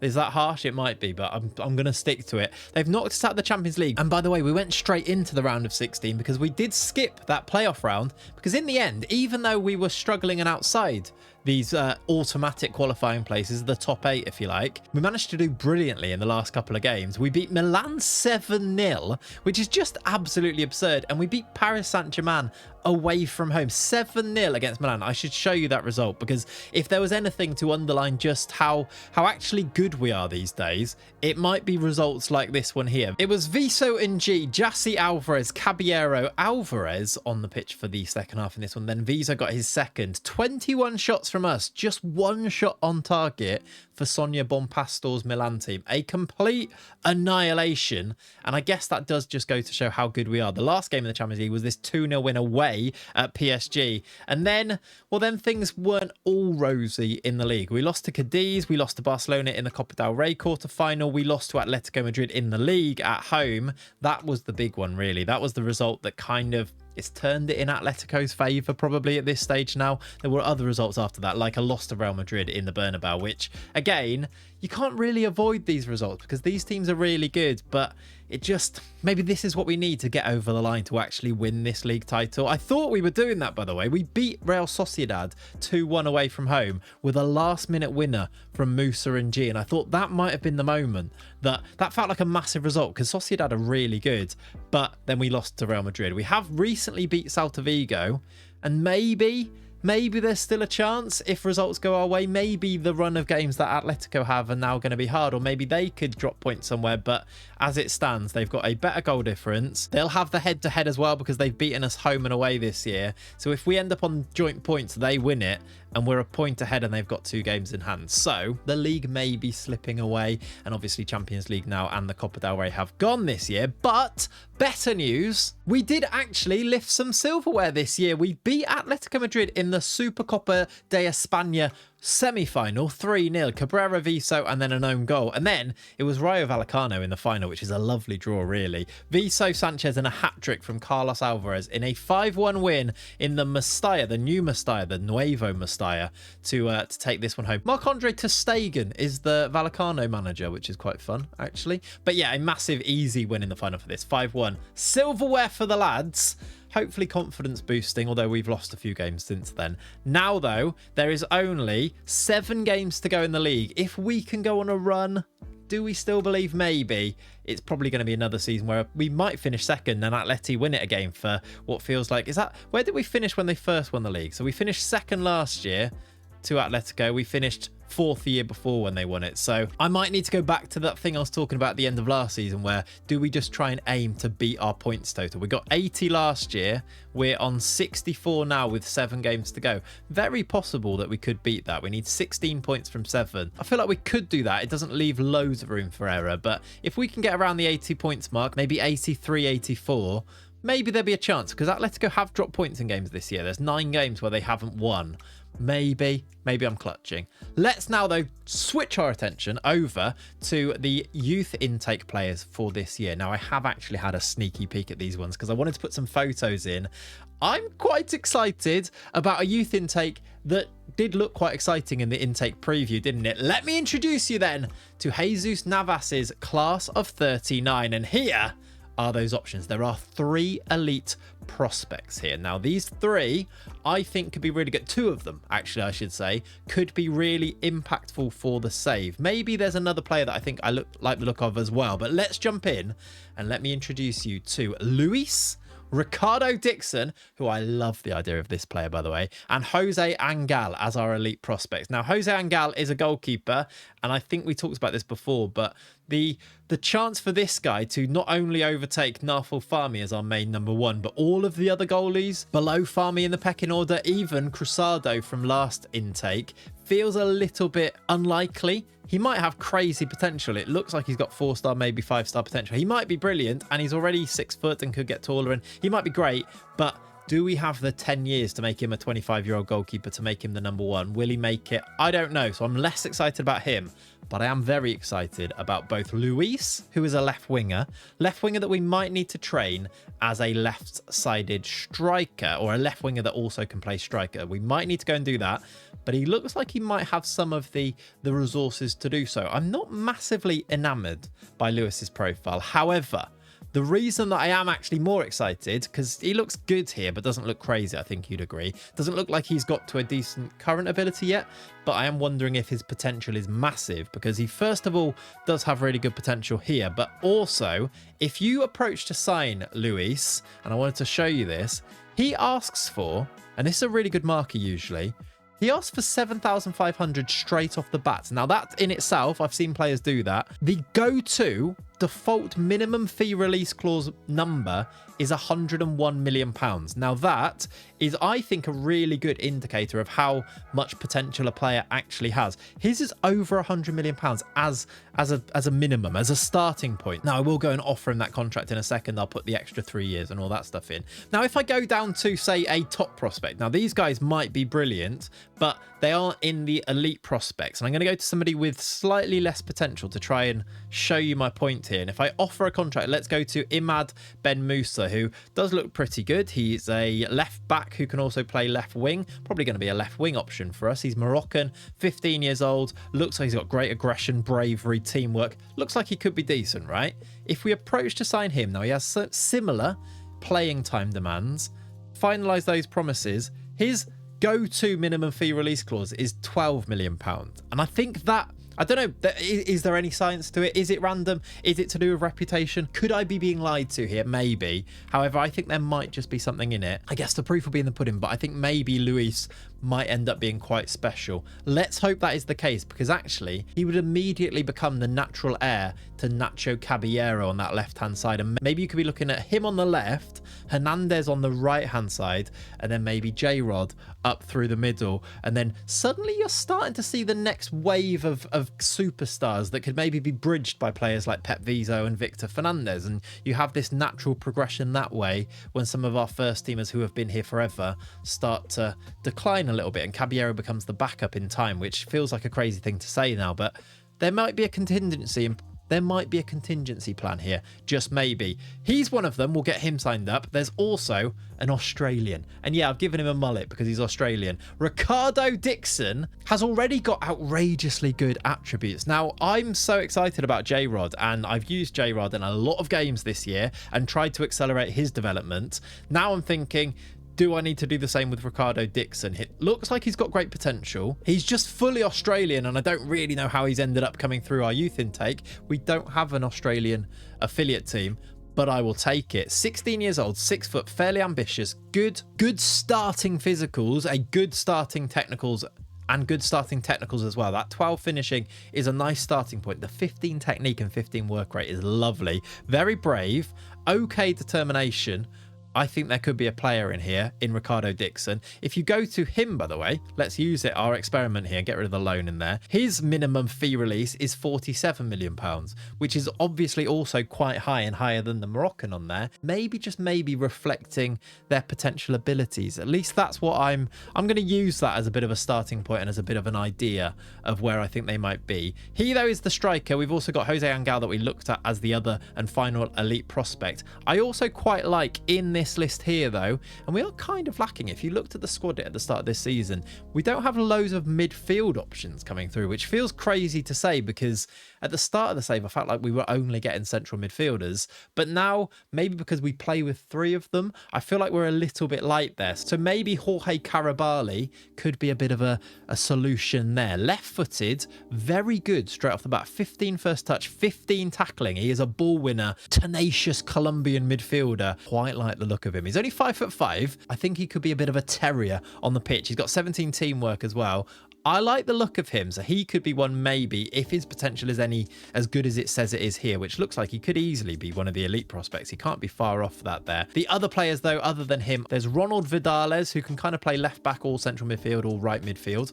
Strange one, him. I haven't given him a face yet, but we'll see what he looks like. There's Roberto Fernandez, right-sided midfielder, right winger, who looks okay as a starting point and has okay potential. Enrique, another midfielder, Spanish this time, only 15, So he might have something about him. Looks like he's got decent attributes to begin with. And then, as we saw before, Imad Ben Musa is that left wing back option where we're well stocked now. I'm not too worried about that. Final players, then I will go through them. These guys don't look like they've got the potential, but I will assess them once the coaches get a good view of them. There's Jose, a goalkeeper. There's Jean Arca, a Peruvian centre-back. Angel Serrano, another centre-back, 6'3". Ruben Gonzalez, a left midfielder. And Pablo Salcedo, a right winger. Again, looking at his profile, he looks like he could have loads about him, but the staff just don't think he's got any potential about him, which seems like a shame because it's a great starting point for Salcedo. Final three players, these guys I'm pretty confident won't make it. Rafael Ezquerra, Javier Fraga, and Jairo, an attacking midfielder. It is, I think, actually a genuine golden generation this time around. These guys look fantastic, with especially Luis and the Australian Ricardo Dixon being maybe the diamonds in our golden generation there. Get those guys signed up, get them logged into the tracker. Let's go and switch our attention to finishing off this league season. It is just league games to go. Elche, Malaga, Sevilla, Osasuna, Girona, Getafe, Mallorca. Can we keep ourselves in a title race? Can we force Atletico into any mistakes or to drop any points over the course of this season? Do they have any really tricky games before the end of the season? They are still in the Champions League. That could be a distraction. They're also still in the Copa del Rey. They play Barcelona. They play Barcelona away and Real Madrid at home. Villarreal at home is kind of tricky. Where are Villarreal these days? I think they are around about there. They're in 6th place. The Real Madrid game's at home, so I'd maybe expect them to win that. But Barcelona away is always tricky. Barcelona not really in the conversation again. It's Real Madrid in 3rd, Barcelona in 4th, look. But that's a tricky game for them. Maybe that could be the opening we need. We only need them to drop points in 2 games probably, or maybe not to win their games in hand, and maybe we could take advantage. Our games, they're not too bad on paper, are they? Let's go and see how it works out. Maybe if it becomes an actual shootout into the last couple of games, we could do these as a live com. That would be lovely. But let's go to the end of the season and find out. Oh my God. Look at the table here then as I join you. Not at the end of the season. That is the key thing here. It is the 22nd of May.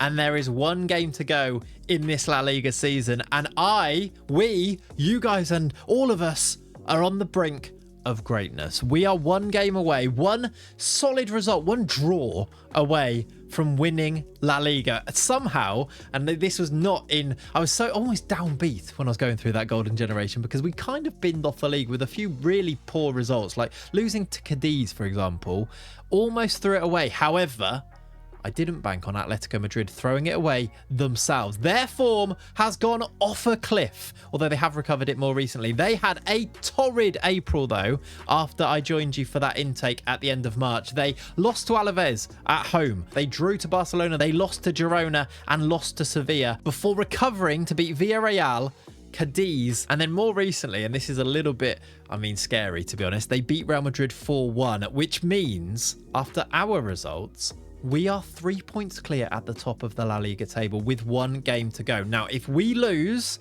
and Atletico win, they would win the title, I believe, on head-to-head, but also they'd win it on goal difference anyway, which they have a better goal difference than us anyway. So if we lose and they win the title. Anything else happens, and Huesca, little old SD Huesca, as I always call us, would be La Liga champions. This team, I'm giddy is how I'm feeling right now. It would feel like we've achieved a massive one. And yeah, I know we've been really quite lucky with the intakes. And I know that maybe something is broken with the Spanish intakes and the youth level. And yeah, I get it. But also, this is a serious type of save that you kind of have to get a little bit lucky, or it would just take years and years. But we're on the brink of achieving one of my main goals of the series, which is to win La Liga. And then who knows, right? Maybe, just maybe, the Champions League is within touching distance. And maybe we won't ever win it. But if we can achieve this now, I'd feel a whole lot better about things. I would feel like we've at least done the bare minimum for the save. So let's get ourselves into this game. We play Mallorca away from home. It's not actually an easy game. Although Mallorca are down in 15th, I'd prefer a home game if I'm honest with you. Atletico play at home to Real Betis in their final game. We're going to do our absolute darndest to win this game. And this, at the moment, is the team that I've been selecting in the past couple of games. You will notice a few things here. Jose Rodriguez, J-Rod, has become pretty much the first choice striker. Now, I don't know whether to rely on him in this game or Do we go back to basics and go Cabrera to bring it home? I kind of feel like we probably go back to Cabrera for this game. J-Rod, though, has got himself 8 goals this season in 18 league games. He's been very, very useful and definitely kicked on to become a really good striker. You can see that by the star ratings on here. However, I think I'm going to go to the old guard for this final game. It's going to be Farmi, Martinez. Salas has indeed, though, by the way, become the first choice centre-back over Antonio for this season. He's been brilliant. He's actually wanted by Real Sociedad and Damac.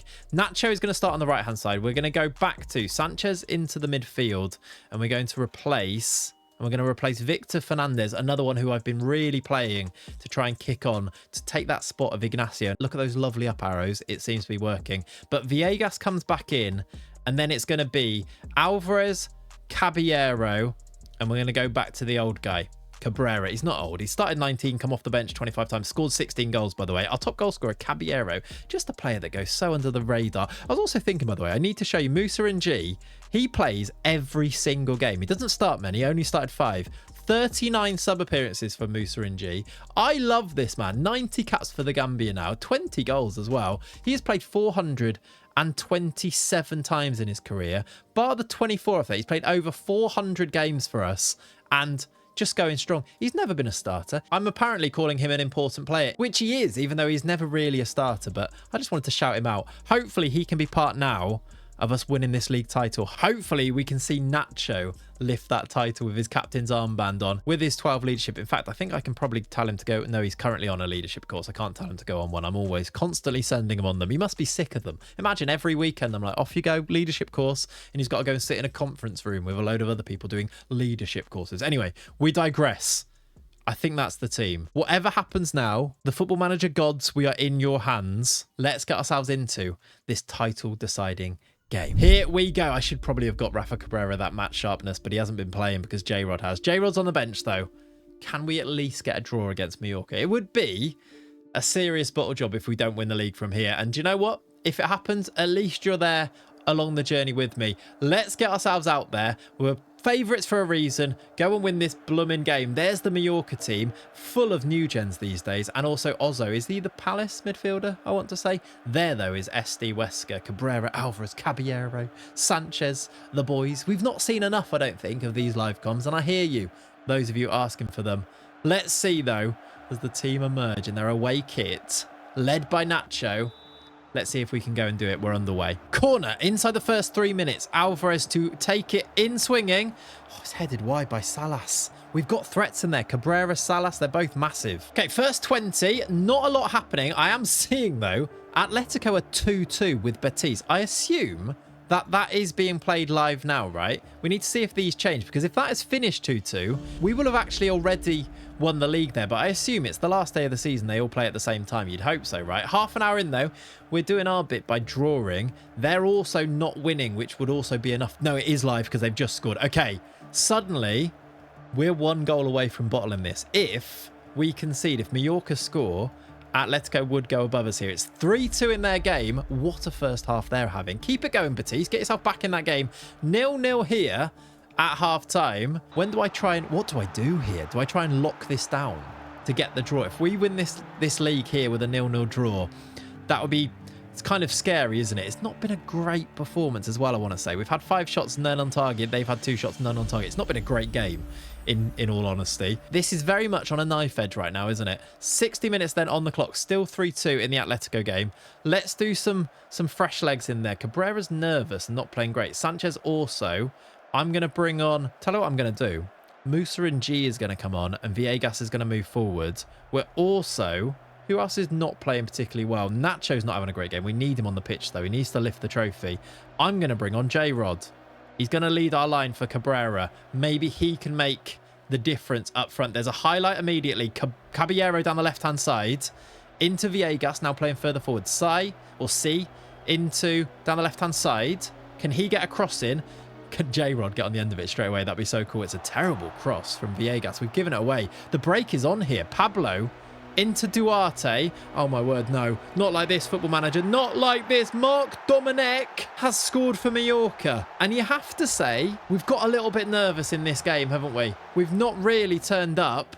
And suddenly, we're bottling this league title. There is half an hour to play 20 minutes to play. Batiste need to either equalise or we need to equalise. We need to do some serious thinking here. Okay, so I've switched to this, which is something I've been doing before, which I call Huesca Panic, which is it's a little bit more gegenpress and a little bit more in your face of the opponents to try and make things happen in a game. I'm wondering about subs as well. I'm not sure who I could even bring on here. Pep Viso's not having a great game, but he's got so much quality I want him on there. C and Nacho are both kind of tired and not playing great. I want quality in the attacking areas, really, and we're relying on a youngster in J-Rod now, which feels maybe like a bit of a mistake. Maybe I should have gone with it the other way around and started him and brought on Cabrera. Can't do that now, though. We've got Jassy on there. Jassy for Alvarez. I'm going to do Jassy for Alvarez. Even though Alvarez has so much quality, Jassy has got those fresh legs. We have got 20 minutes to save our season, or Real Batiste need to save our season. We've gone attacking. We've gone more gegenpress. We have done this a few times to try and force things. Can we get ourselves back into this title race? Is this going to be the most disastrous end to a season? We just needed a draw to win the league. We're going to be Atletico again. Villegas coming forward. What can he do? Can he find somebody in the middle? Find the pass. Go, well, it's gone wide. He went for goal himself and it was a good effort. There's 15 to play and we still need a goal. Real Batiste, what can I do to make you score a goal here? Let me shout at the team and berate them. We need something. A bit of magic to win us a league title here. We have a highlight, but it's a corner to Mallorca. This could kill us. Duarte is going to swing it in. Remember, if we lose and Atletico win, they win the league.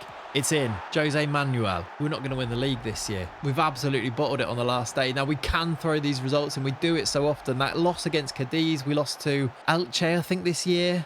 In similar fashions to this. Osasuna, there was a game like this that we lost like this.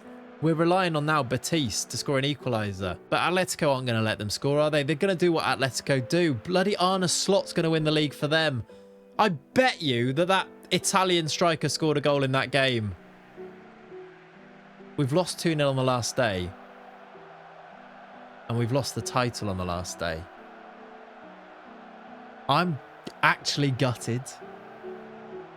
But this is Football Manager. This is what it does. We had no shots on target. We just didn't turn up.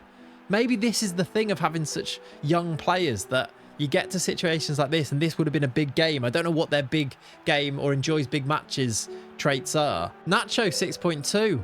Caballero, 6.4. 6.4 galore, isn't it? All the way through there. Nobody on a 7 rating. Look at the performance from Mallorca. I guess congratulations, Arne Slot and Arena, the striker, and Atletico Madrid. And I guess we go again next year. We finished second on 79 points. It would have been 82 points if we won that game, and it would have been our points record. But we've actually regressed by a point. And Atletico have won a league on 79. That's such a low total. And as if to make me feel worse, Antonio Arena got most goals, and his name is on the screen right there. I bet he scored a hat-trick or something in that game. I need to see. He didn't score. Okay, that at least makes me feel a little bit better. I'm sorry, guys, but I bottled it a bit. This then was that heartbreaking scene at the end of our 14th season at the club. That is right, we are heading into season number 15 today. And 15 seasons, if you'd asked me at the beginning, would I have won the La Liga or won La Liga by this stage? I think I'd probably say I'd be disappointed if I hadn't done, and yet that's kind of where we are, and it's hard to be disappointed with our progress. This was that final league table, joint on points with Atletico, and yet they, after winning their final game and us losing ours to Mallorca, they pipped us to the title again. It now means that La Liga has been won for the past 3 seasons by Atletico Madrid, and we finished second twice. Always the bridesmaid in a Mikel Arteta sort of way. Maybe in Mikel Arteta sort of ways, maybe it's our time now. 2 seasons. Was it 2 seasons Arsenal finished second and then won it in the 3rd? Maybe that's sort of what's at play here. Maybe. And fingers crossed that is exactly the case. We go again, though, in our 15th season, where we've built a superstar club. You have to say it. If you look at this first 11, this squad, players now that are reaching, look at that, 29 years old. We're going to have our first new gen player turn 30 this year.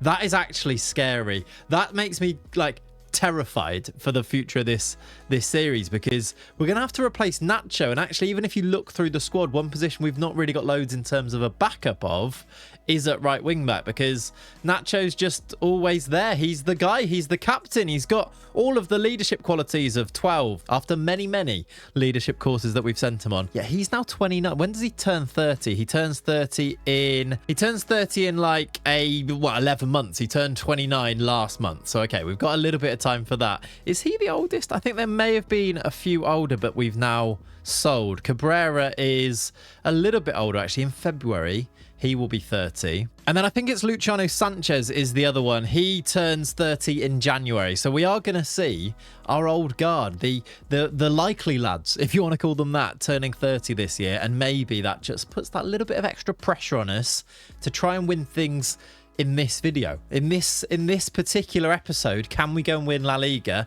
Maybe can we go and win the Champions League? Maybe today is where this series ends. There was a lot of ending chat in the last episode. I'm very aware of that. And thank you so much for all of your feedback with that as well. It's quite insightful. I like to try and get to grips with what you guys are thinking about the series too. So many of you saying, never finish the series. Keep it going forever. If you finish this before winning the Champions League, I will be livid. And I get you. I hear you. Don't worry. I think you have to kind of trust me on this one. I will try my very best. And hopefully you can see that it comes through in our videos here. I will try and do my best by you and hopefully take all of it into account and do the best for the series. But there's no plans to finish it just yet. Don't worry. Even if, as you will have noticed by the views on the videos and things, you can help with that, by the way. Leave likes on the video. Share it to your mates. Send it to your mum. Whatever helps to get this video out there. We'll make sure that the series can go on for longer. But thank you so much for the ongoing support. Let me now talk you through our plans for season number 15. And maybe we can finish in the perfect way, which is by winning absolutely everything in today's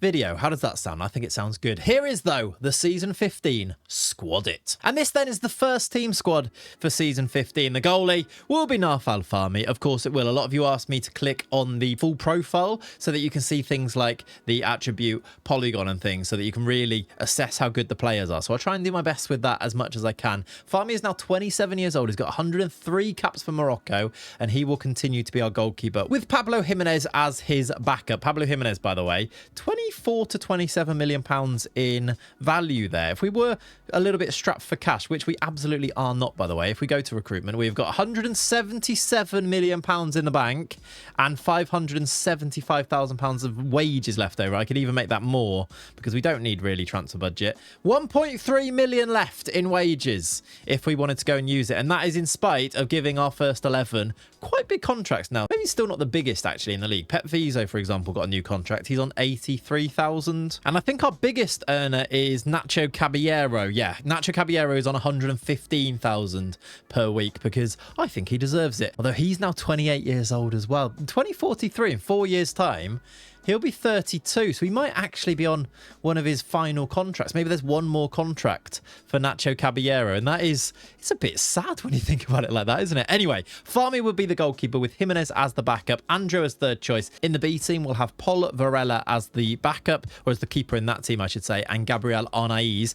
By the way, the B team did survive in La Liga 2 last season. I don't know if I brought you an update. If I didn't, they did finish at the end of that season. They finished in 14th, so just away from trouble, really, but not really pulling up any trees in this division. A little bit too close for my liking. 6 points off those relegation places. Hopefully now we've got a slightly better team that I've given them. I think there's some really good players in this B team this year, so hopefully that means that they can creep up the table a little bit. Not that they can get promoted anyway, but you want them to be performing and winning games to really develop those players. Things like morale improves if you're winning games, and I think that's a good thing for boosting up those attributes. When you're playing well, performing well, your morale is high, so you train well, and that all helps to keep growing as a player. So that's kind of the plan there. Anyway, back to this first team squad. The defense, I'm going to go through all of the defenders sort of at once here. Nacho will be the right wing back with Tidiane C as the left wing back, and then it will continue to be Martinez and Salas now as the first choice centre back partnership for him. He came through and became the first choice last season.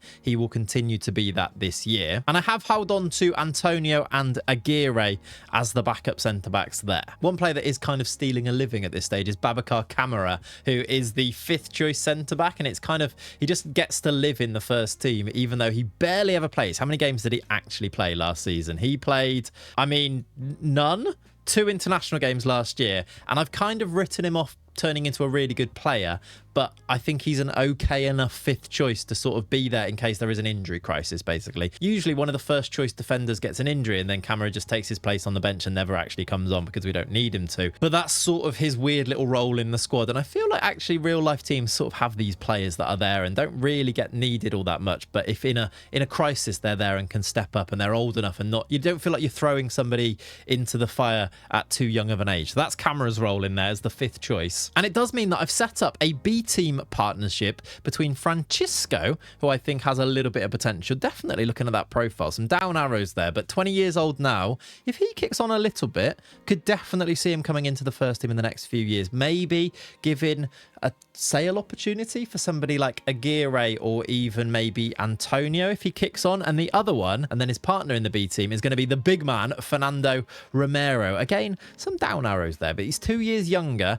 and he is 6'7", so I think he could absolutely be an Aguirre replacement. He's very Angal Cusart, as somebody did say in a comment a couple of videos ago. Just to go back to right wing back, I did mention that Nacho is now 29 years old. There is a 16-year-old that I actually think could be a decent option maybe in a few seasons time. Antonio Diaz is a right wing back who I think is actually really good, and this is the thing that we did discuss in the last video. He's got massive value. We looked at it when we were looking at some of the players coming through, players like Luis, who when we looked at their release clauses that they wanted in their contract, when they were really high, we see it as a bit of an inclination that they're going to be really good. Antonio Diaz is only 16 and has got 20 to 27 million pounds value playing in our under 19s. Now his potential is only 3-star, maybe 4, but this tells me that he may have a little bit about him. Maybe it is just because he's got great pace and acceleration and agility at such a young age, and you know how impactful those attributes are really in terms of coming up with the current ability, but also in terms of how effective they are on the field. I think he's got the makings of a really good right wing back. Could do with maybe improving his marking and tackling, but he's only 16. So just wanted to point him out because I could see him coming into the first team squad and maybe replacing somebody like Francesco Sioni, who has now moved in as our backup right wing back in the first team this year. Him coming in is due to a couple of sales, and of course today I do need to make sure I go through all of any sales that I've made, because as you saw by the finances, I have sold quite a few players and brought in quite a lot of money, and I do think I will continue to do that once I've done my squad and decided who's needed and where they're needed. If I feel like a player isn't actually going to contribute all that much, or is going to be a bit of a blocker for one of our young players that I do want to give game time to, I think I will keep moving these players on and not feel too bad about doing that. Players like Ignacio last season was the big one, and I did wonder if you guys would hate me a little bit more for selling Ignacio. Ignacio, by the way, I think did play a whole load of games for Napoli this past season. He was in that. They've listed him already. Well, there you go. He's now transfer listed for £11 million. He did play. Maybe when I looked, it was towards the end of the season. He started 5, came off the bench 18 times, so maybe not quite as much. £36.5 million listed now for 11.25. Is that a sign that we made the right decision here? Should we sign him back? I did always say, loads of you asked me, what would you do if you sold a player that came through your intake? Can you buy them back? And I said, I don't know. We would cross that bridge when we would come to it. I don't think we need to necessarily break our rule of doing no transfers for Jose Ignacio. But can you imagine if somebody triggered the release clause of somebody like Cabrera and then down the line they were listed and it was like, oh, we could buy them back? Maybe then you would think about doing something like this. And it is something that we did end up doing in the Catanzaro save. I think I'm kind of leaning towards not doing it at all in this series, and especially if we don't feel like we need to, and I don't feel like we need to bring Ignacio back, even though he was really good, wasn't he? The problem with him though is that him being in the squad meant that Victor Fernandez would be somewhere in there, and we'd have to try and get both of them game time, and Victor Fernandez is one of my big hopes to try and step in and maybe be the next generation of superstar in this team. Maybe him, and then up front Jose Rodriguez sort of taking up the mantle a little bit, alongside still Pep Viso is still only 22 years old. So Victor Fernandez is going to be one of my first choice options this year. If we move into the midfield, it will still probably be Sanchez, Viso and Villegas as that midfield 3. I like to go to here. I don't know why. When we get to the midfield, I feel like this visualizes it a little bit better. And by the way, I'm going to stick with this system with the wide players. We finished second last year and we should have won the league, and it does work. I wonder if tweaking could maybe get even more out of them, but also that becomes a risk. What if they play worse?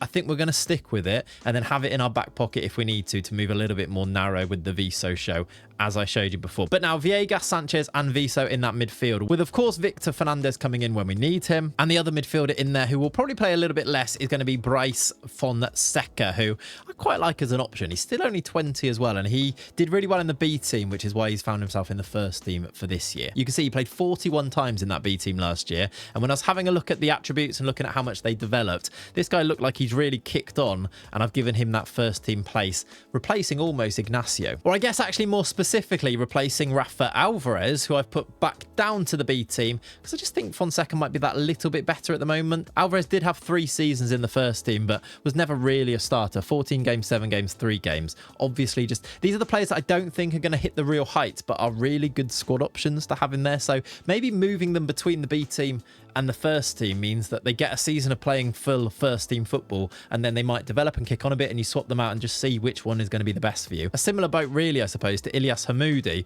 who I don't think has the highest ceiling, and I think he may have reached that ceiling, and he reaches most ceilings because he is 6'6". I don't know if he could actually ever be a first team player, but he's a really, really solid B team player. 21 years old, Moroccan international, but he's been in this B team now for the past 2 seasons, and also is going to be in there for this year, and he's a really good look, 13 goals when they got themselves promoted from the Primera Federación Grupo 2. 15 assists in there too. Probably should have given him a shot in the first team. I just don't think, looking at his profile and looking at his current ability, potential ability, I don't think he's actually going to kick on that much from here. And this might be as good as it gets, but this is still good enough to be a really good option in our B, which I'm taking clearly quite seriously. Just to continue with the B team, because we are right here at the moment, I've decided to put Fran Millardo in there for this year. He's going to swap with Diaz, who we'll come on to in a second, but Millardo, who has been in the first team as well himself, is going to be one of the striker options alongside Barbosa. Barbosa as well, lots of you were saying, I reckon he could be a real option for you, and I would like to hope so as well. He's still only 18,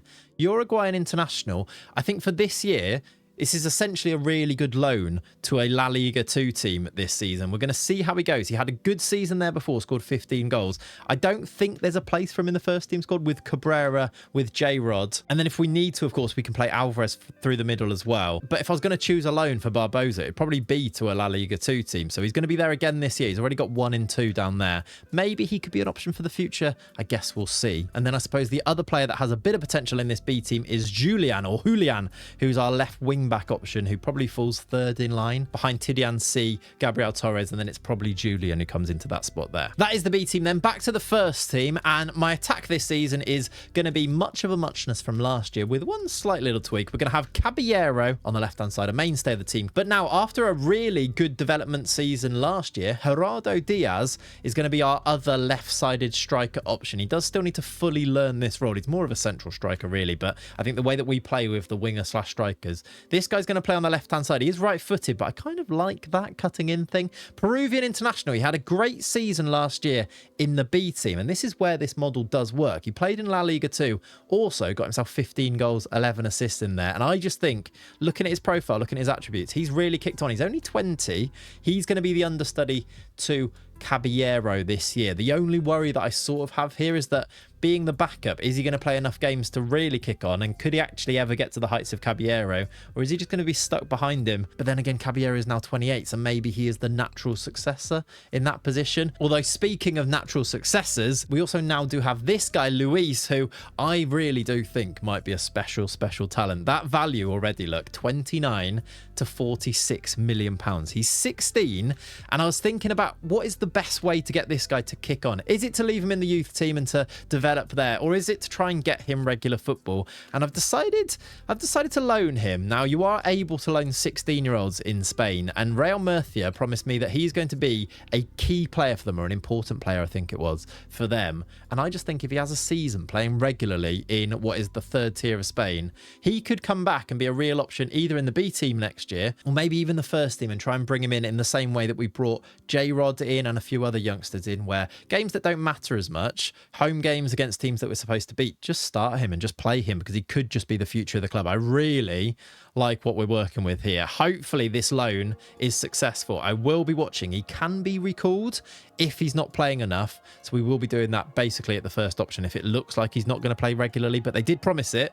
So I guess we'll see. That was the other thing as well, by the way. I didn't send him to one of our affiliate clubs. Ponferradina would be a good option for that, for example, because when you send them to an affiliate club, they actually don't have to play them. Whereas if you send them out on loan where you've got an agreement about playing time, you can then put pressure on that manager and they actually do have to play them in the games. Not that they actually listen, but there is a slight different dynamic there. So that's why he's gone to Real Murcia rather than, say, Ponferradina. On the right-hand side, we will continue to use Alvarez from this role, rotating heavily with Jassy. The two of them, I don't know which one's better, to be honest. I really like Jassy. Jassy's numbers aren't ever brilliant, but then a lot of the time, Alvarez's numbers aren't that brilliant. They're just two brilliant options on this right-hand side. And then alongside both of them, I am still trying to nurture Nicolas Hernandez, who I, again, think could be really good. Again, I'm going heavily off the idea that he's got really high value and he's only 17 years old. So I'm going to try and bring him in. I'd love him to get a bit quicker. I think that might hold him back. He's got great flair, great technique, which is lovely for a winger, but he's only got 11 acceleration, 11 pace. And I just feel like he should be quicker, but hopefully this is the year to give him enough game time to go and do that. He did play some games last year, 10 games all starts. And that was the exact type of games that I think maybe next year we could use Luis in on the other side, maybe thinking about the future there. But Hernandez is going to be third choice behind Jassy and Alvarez. And then up front, I've put Cabrera as first choice on the squad. I do wonder if this is the year that J-Rod overtakes him. This guy, he's going to the moon, I'm telling you. He's still only got 9 first touch. So the guy that said he's got a rubbish first touch, you are still technically correct at this stage. But I did say let's come back when he's 20. So another season, just think he could be so good. 15 finishing, 15 dribbling. Great determination, spirited personality. He's 6'2". He's got 16 acceleration, 13 pace, which is a weird little difference between the two there. But I wonder if that sort of, do they close that gap eventually? Hopefully as his pace increases, maybe. But he does have great agility and decent technique as well.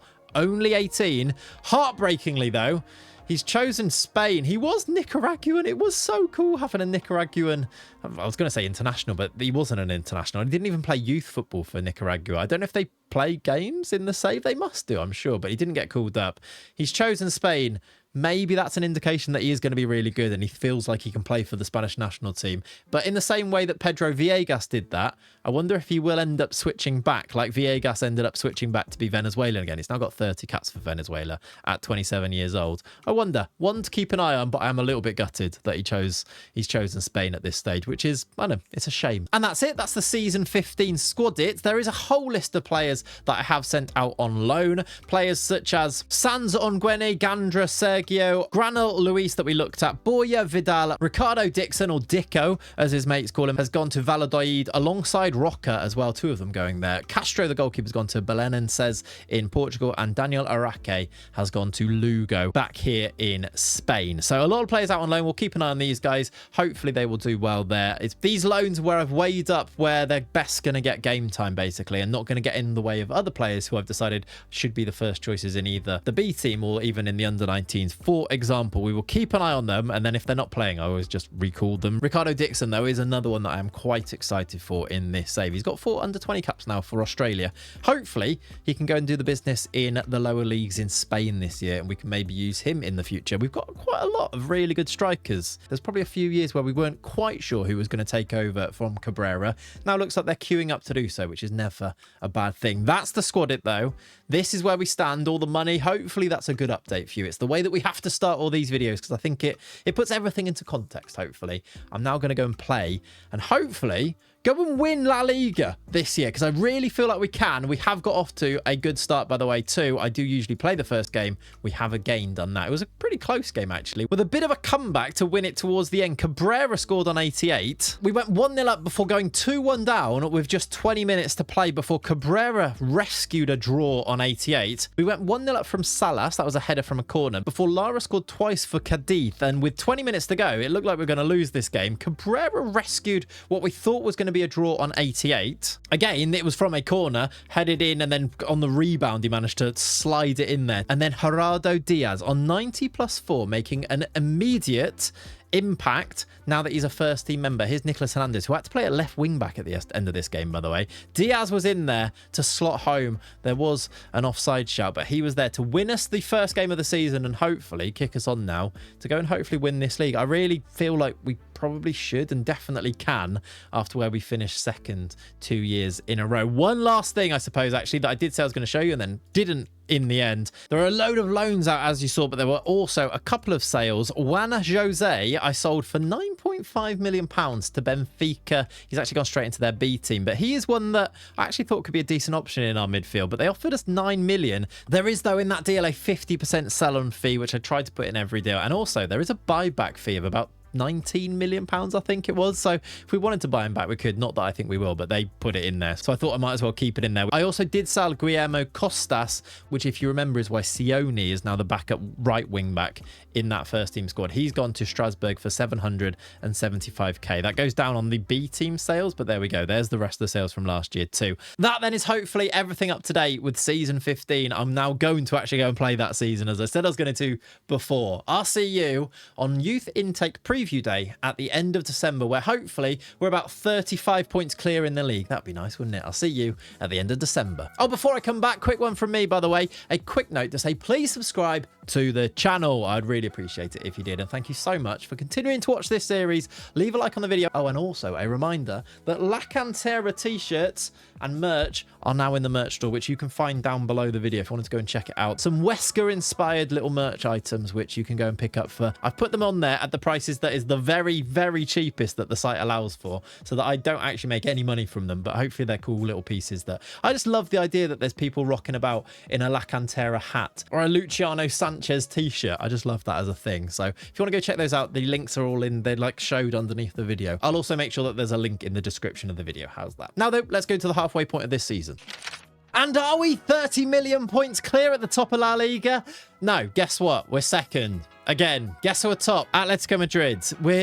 Please don't let it happen again. I'm not having a fourth season in a row where Atletico win the league, and I'm not having a third season in a row where we finish second to them. We are 1 point behind the league leaders, Atletico, at the halfway point. 19 games played.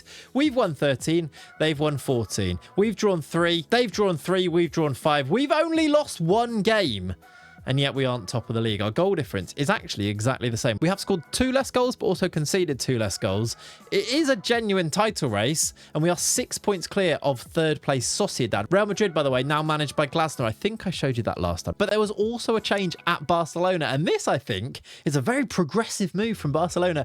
And I personally absolutely love this. If I was to say guess who the Barcelona manager was, I don't reckon you'd guess it in a pretty long time. And that's because Barcelona are now managed by Sonia Bonpastor. She was the Chelsea women's boss. I think she was at Lyon before that. And in the game, she's gone to AC Milan. I assume that's the men's team, AC Milan there. And then over to Barcelona, which I think is a really cool bit of career progression there. Something that we've never been able to see before in Football Manager. But there you go. Sonia Bonpastor, Barcelona manager. I mean, she's nothing compared to us because we are a lovely 7 points clear of Sonia's Barcelona after 19 games. Our one loss, by the way, guess it was 2. Of course it was. Atletico Madrid beat us 1-0. That was in the away game though, so we do get to play them at home, and maybe that could be the game that makes the difference. But I'll show you on the screen here. This is the form for this first half of the season. After that 3-2 win against Cadiz, it was wins against Almeria and Athletic Club, sandwiching a draw away at Valencia. Then came that loss to Atletico Madrid before we kicked off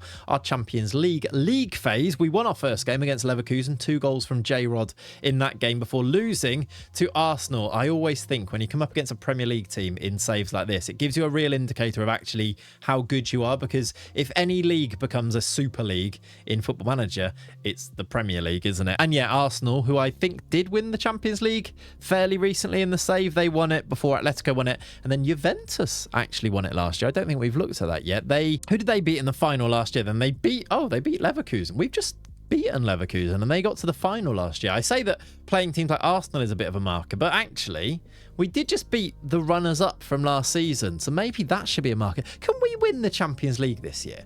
Do you reckon that is something that we could actually go and do? Because we are kicking it against these teams now. And I know that I am saying this off the back of showing you that we lost 5-2 to Arsenal, but then look at the form that followed. We beat Celta Vigo and Girona. We drew to Sociedad and Tenerife. This is probably the most disappointing league result, actually. It was a 2-2 draw at home to Tenerife. They equalised in the 90th minute from Jan Virgili after I thought we won that game.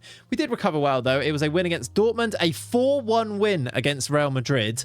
Nacho Caballero. They're getting a bit older, these players, but they're still doing stuff like this. A 4-1 win, a hat-trick from Caballero, an absolute annihilation of Real Madrid, Glasner's Real Madrid, and both Nachos on the score sheet, I think, is kind of somewhat poetic at this stage. We then back that up. Look at that. If anything shows that we can win the league this year, and listen, we might not because Atletico are Atletico, we beat both Clasico teams in the space of 4 days. A 4-1 win against Real Madrid and a 3-2 win against Barcelona. Cabrera with a 95th minute winner after they equalised in the 94th minute. Scenes at the Juanjo Camacho Park, who, by the way, I've still not been able to sign. He's not interested in joining Juanjo Camacho, which is a real shame, even though he was sort of interested at one point, and I said I'd come back to it at the end of the season, a couple of videos. He's now not interested, so we're not going to be able to get him, which means Jesus Navas continues as our head of youth development, and I think he's still doing a good job, so I'm going to say that. After beating both Clasico teams, we beat Sevilla, lost to Maribor. Now, I want to explain this one. Look at the team that I played. There was players like Jorge Carabali started this game, who's doing very well as the defensive midfielder in the B team this year, but he's still not quite ready for first team football. Antonio Romero started this game, again another player from the B team. Cruzado, the under-19s keeper, I think is maybe the keeper with the most potential other than Farmi, obviously. Look at his value, 25 to 30 million pounds. He's played this game. He played rubbish. He got 6.2, but that's not the point really here. He played this game. Fonseca Rivera, by the way, he's the player that I didn't really know where to play him. I didn't know what he was going to be. We sort of, or at least I sort of decided, I think he's a left winger, but he also can't play left wing at this stage. But I think that's kind of what his profile should be. He's actually kicked on quite a lot and has massive value as well. Another one of these that I think in recent years, where we've improved our youth facilities, youth recruitment, I think we might be getting some serious monsters coming through that you don't quite realise are as good because the current ability isn't as good compared to the first team squad. So it kind of shifts the way that you see these youth players. But I do wonder if their potential abilities are super high because the values are there and they are really kicking on quite quickly. He's now 18. I think he could be a first team player at some point. I don't know where we fit him in because I've got a whole plan for the left wing with Caballero and then Diaz and then Luis, who's out on loan. Where does Rivera even fit in? I'm not sure, but he looks like he's a really good player. He wasn't good enough to win us a game against Maribor at home, but that doesn't hopefully matter too much because we should be fine in the Champions League, at least to go through to the playoff round, which is probably where we're going to end up. I'll show you that in a second. Then the results in the league: a win against Villarreal, a draw to Osasuna, and a win against Espanyol. A win away at Elche 4-1, which was a nice win here. Victor Fernandez scoring a penalty in that one before drawing to Liverpool at home. Again, mixing it with these super Premier League teams, going up against them and doing okay, except for that 5-2 loss to Arsenal, I suppose. We then beat Alaves and most recently a draw to Mallorca, who destroyed us at the end of last season to take that title away from us. I wanted to get revenge. We didn't quite. We got a draw away at Mallorca, which is better than the end of last season. And then we've just beaten Getafe 5-1. 2 for Cabrera and 2 from Nacho from right wing back. He's having his best goal scoring season for a while. In fact, it's his best goal scoring season ever with 3 goals. The best he got before in the league was 2 back in 2033-34. I think that really shows how far into this save we actually are now. We're heading into 2040. This is a proper long-term save at this stage. And honestly, the amount of hours I've invested into this, I hope you can tell just how into this save I am. I think this one it's really got its claws into me. I'm loving it. Nacho, though, at 29 years old. How many games has he played for us now? Because he is actually a one club man. We never did send him on loan. He's hit 501 league games for the club. I don't think it tells you even cup games, which is a kind of a shame because actually the number is way higher than 501. He might be up to something like 700 games at this stage, you'd imagine, right? But anyway, 501 league appearances, scored 10 goals. He's got 3 this year. Go on, Nacho, the main man at right wing back all this time. And that is the story of our season so far. It means that we're a point off the top in the league. It also does mean that in the Champions League, we are down in 21st, but we should be fine to make sure we finish in this top 24. The teams below us are a bit scary. Juventus are holders, by the way.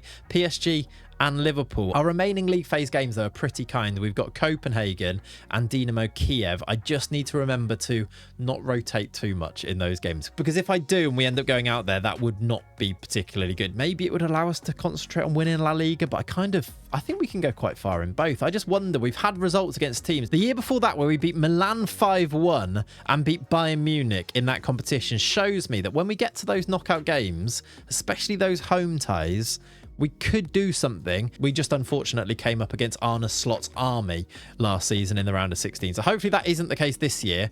But let's go and see what we can do. First, though, because it is the end of December, our youth intake preview is indeed in our news inbox. Let's have a look then at what Jesus Navas has got for us, talking about the class of 2040. He says this is a terrific group of players coming through and has the potential to be a real golden generation for the club. Who would have thought it at this stage? Excellent intake again then. At least 3 positions that are A-rated. That is good news. How many then are going to actually make it? Is just 3 positions that are A-rated with our state-of-the-art training facilities and state-of-the-art youth facilities. Central midfielder, there is 1 of them. 1 of the wingers out of 3 look really good, and there is a striker that is also. Now, are we pretty well covered here? I think we kind of are. I guess another central midfielder. If they're a defensive midfielder, that might not be the worst thing. Having a look at the squad at the start of the season, we've got Viegas, we've still got Musa and G at the club. There isn't really a worldy youngster coming through. The best option that we've probably got is Karabali, who I showed you had played the first team game in the Champions League there. He's probably the best option to come through and play as number 6. He's a Colombian 16-year-old, really can tackle, quite tenacious, you'd probably think. Very good at teamwork, good natural fitness. Definitely not quite there yet, though. You just have to hope that he's got potential. He's probably our best option. Other than that, though, I don't think we're actually that well stocked as defensive midfielders. But then again, we play Viegas there, and he's not really an out-and-out defensive midfielder. It's kind of just using a central midfielder there. And obviously here, when I'm talking about this, we are talking about a central midfielder rather than a defensive midfielder, which there are none coming through this intake, but hopefully that's not too much of a problem. Hopefully this guy can play there. We will see. 1 winger, 1 striker then.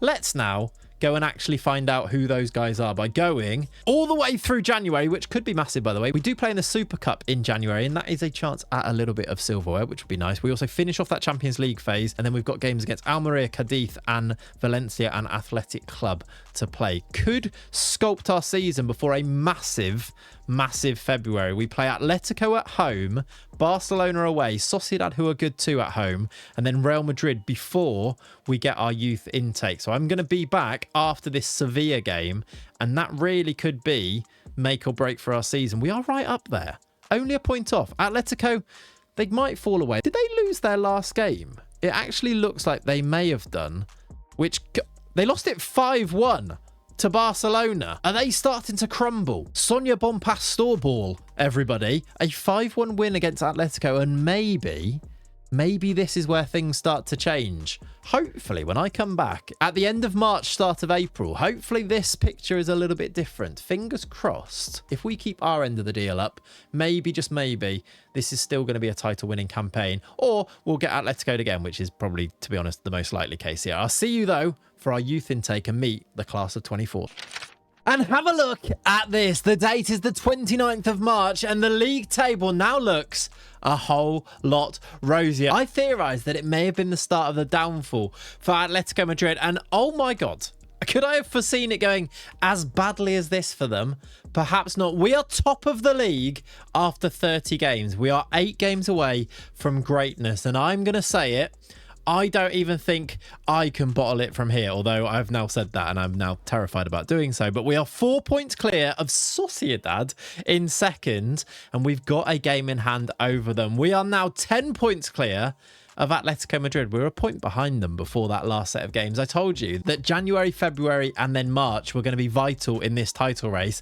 And Atletico, well, they've sort of fell apart, is probably what you'd say. They have lost 3 of their last 5 games. They lost to Espanyol, to Alaves, to Mallorca. Our old friends Mallorca may be doing us a favour this time around. And we are now very much, well and truly, in the driving seat for this league title. I think this is going to be the year that we do it. If we bottle it from here, here. We've got the best goal difference. We've only lost 2 games. We lost another game. We lost to Real Madrid in the return game there. So after beating them earlier in the season, we did lose. I think that was in the away game at the Bernabeu. But what that does mean with only 2 defeats there is that if I go to Atletico's defeats here, we beat them 5-1. I think this is the time where we can confidently say that we are on top of this league and we're going to win La Liga. We beat them 5-1 back at the Juanjo Camacho Park. It was a rout from us. Cabrera, Sanchez, Cabrera, Alvarez, and then Jassy before their goal was a consolation right at the end. You see the team that was picked there. I think on paper,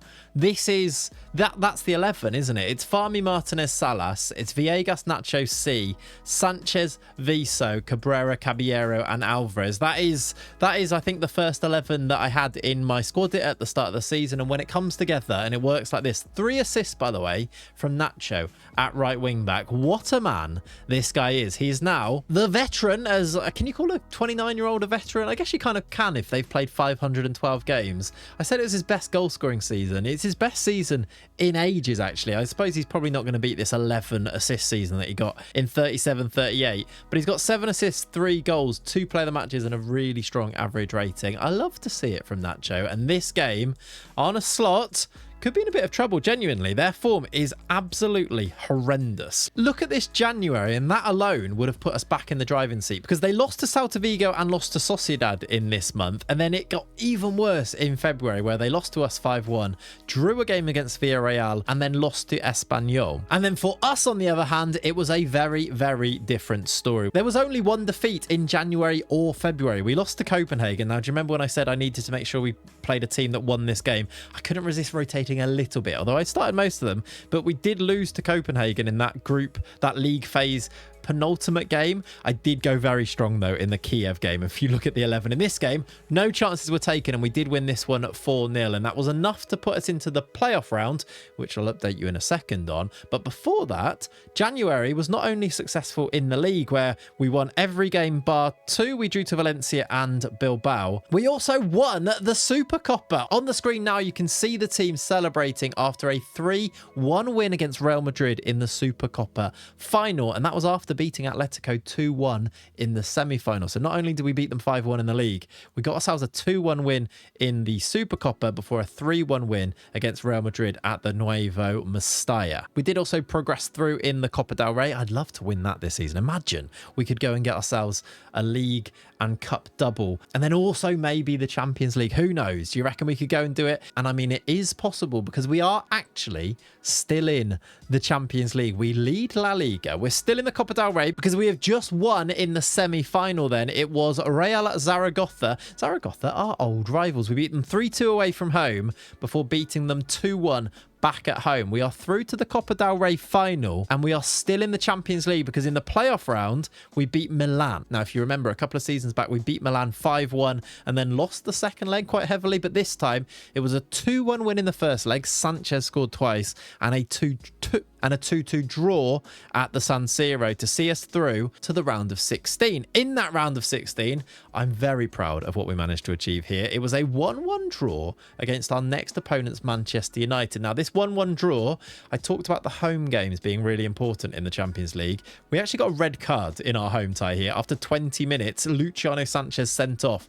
We still got out of there, though, with a 1-1 draw, which meant going into the second leg, going to Old Trafford, it was always going to be tricky, but we beat them 5-4. An absolute Champions League classic here, and a 5-4 win, 6-5 win on aggregate. By the way, the Manchester United manager is Tim Darby, who is a new gen coach who does look like he's pretty good, to be fair. But in this game, we took the lead through Viso before Kemp equalised in the second half. It was then a barnstormer of a second half. Caballero, Salas, Viso put us all the way in charge before they got 2 goals back from Borges and Ferro before Ng scored what became, I guess, the winner overall towards the end, even though they then reduced the deficit back to 1 again with Holzinger. Job done in the Champions League round of 16, and that means here we go heading into April. We're going to get our youth intake in a second. We've got a Champions League quarter-final tie, and we have drawn PSG, which is why I'm I don't know. I don't think we're going to win this. PSG are just outrageous. We looked at, do you remember their goalie, how good he was? I mean, if I click on their team now, is he still there?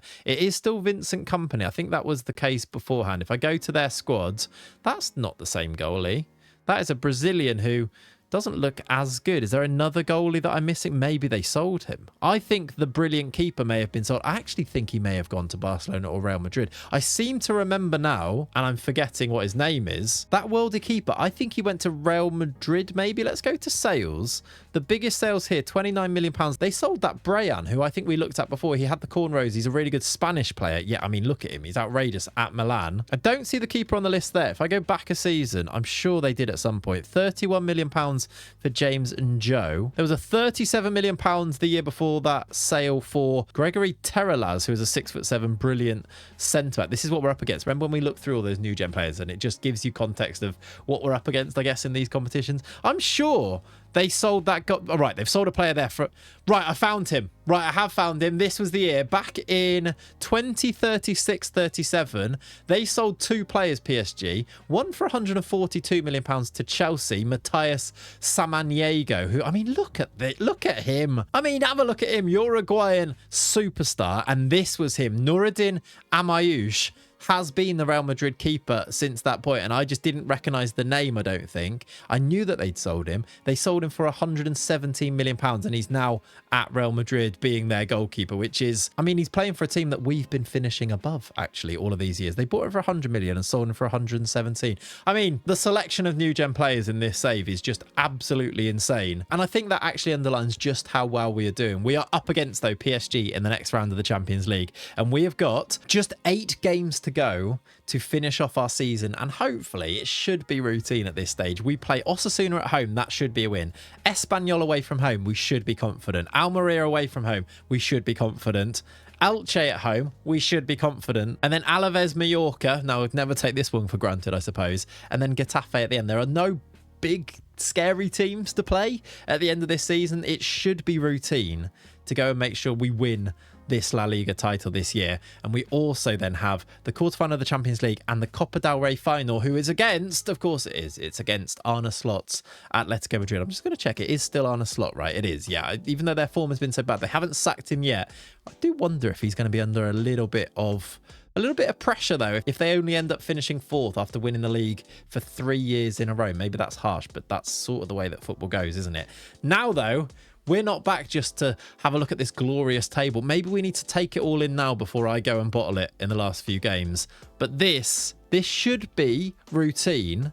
We are, though, instead back because we do indeed have a new group of intake youth players. Let's meet the class of 2040. Jesus Navas, take it away. There are 2 elite prospects. Am I disappointed by only 2 elite prospects? Maybe I am. The very gifted Alex Martos, though, is the leading player in a group that has a real chance of becoming a golden generation. Let's have a look at them, because maybe some of these top players might also be brilliant. 2 elite prospects then. Martos and Diego Roman are the best 2. There's then a goalie called Vita Gomez and Pedro Cintas, Reyes, Jose, and then some players that don't have as much potential good prospects down here. There is a Brazilian, there's a two Peruvians and a Portuguese player in there. That Portuguese player might be because of our links to Estrella de Amadoro.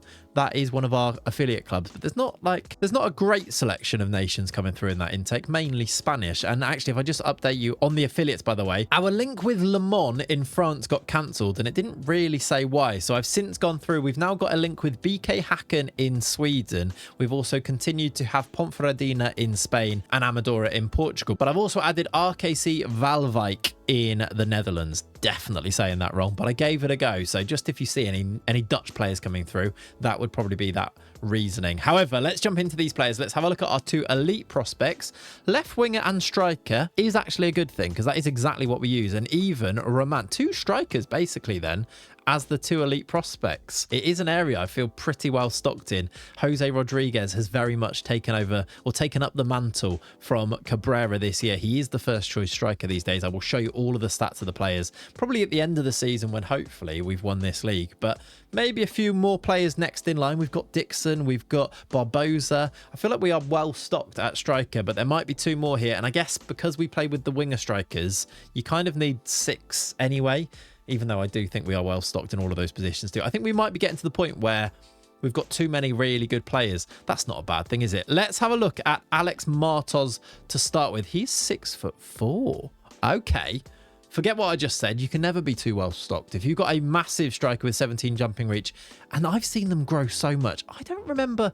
Was Cabrera 6'5" when he first came through? I think Romero, the centre-back as well, was 6'6", maybe 6'5", and he's now 6'7". They definitely grow more. At least it feels like it on FM26 anyway. This guy's pretty good to begin with, Martos. He's got good off the ball, good teamwork. His finishing is okay. Can play on the wing. Not great vision, not great stamina, but that's not a bad thing. He looks like he might be quite good. Let's do the test where we see what his potential might be by seeing what his minimum fee release would be. It's 108 million. That tells me that he's going to be quite good, I think. I think we might have another one straight off the conveyor belt of development here. Alex Martos, let me know what you think. I love the fact that he's 6'4". Good personality as well. Okay determination that's not too great. Maybe that might make him a bit of a slower developer, but we will see. It's 10. It's not like it's terrible, but it's just not amazing. Martos is number 1 on the list though, and then we've also got Diego Roman, who isn't as tall and isn't as good, you'd probably say. Great finishing though for him. Good off the ball as well. A little less oven ready, as we like to say, but a good option as well. He is only actually 15, so he might be as good as Martos when he turns 16, because sometimes that is the case, isn't it? He can actually play both sides, which is useful because we could probably fit him in where needed a little bit better than Martos, who can only play on the left-hand side. So that could be useful. He looks like he might be a bit of a Gerardo Diaz type player for us, who could go on to become a brilliant footballer, but would they ever go on to become a first-team, first-choice footballer? Maybe not, just because of the players that are sort of ahead of them. The pathway to the first team is quite a tricky one to route now. We've got so many good prospects that I'm really having to think about it in every single squad that we do. Next up, there's a keeper, though. Again, same for the keepers. I don't see any world where Vitor Gomez can become the first choice, because we've got Farmi, even then Cruzado, but then even players like Jimenez and Varela below Farmi, a little bit older. I don't see a world where Gomez can even get there, but maybe we can try and develop him and maybe get some profit out of him, maybe. Next up, though, we have Pedro Cintas, who is another winger/striker. It's good that we are getting these players that play that role. He's got 20 determination, does Pedro Cintas. Looks pretty good. Good finishing, very aggressive, good determination with okay physicals to begin with. That's pretty nice to see. I guess we'll find out exactly what his potential is like. Again, we could do the test, couldn't we? And see if we approach to sign. I don't know how accurate this is. 12 million. That tells me that his potential isn't anywhere near the potential of a player like Alex Martos, even though on paper, if you were to compare them, they'd be quite similar, really. And even though the potential ability here looks like it could be as good, the idea that he's only in the top prospects and not in the elite prospects probably gives you a bit of an idea. And then the other thing to look at, as somebody did say in the comments, is that once you've signed them, have a look at the values then. Obviously, there are other things that contribute to those transfer values, but I think it's a decent marker. We then do have a defensive midfielder, which is what we talked about before. This is one area in the first team squad that I think a player could get in. Model citizen Borja Reyes. That's interesting. He's probably worth keeping around just because of the personality. Great determination. If he does have anywhere near this potential, he could definitely be an option. What's his release fee? I'm going really far down this release fee now thing. £11 million. So probably similar to that of maybe a Cintas there, but one to keep an eye on as well. I like the look of him. It looks like he's got about the same amount of potential as Cintas, whereas maybe Gomez and then Jose, at least according to Jesus Navas, maybe has a little bit less. There's another striker here called Jose. Good finishing and first touch.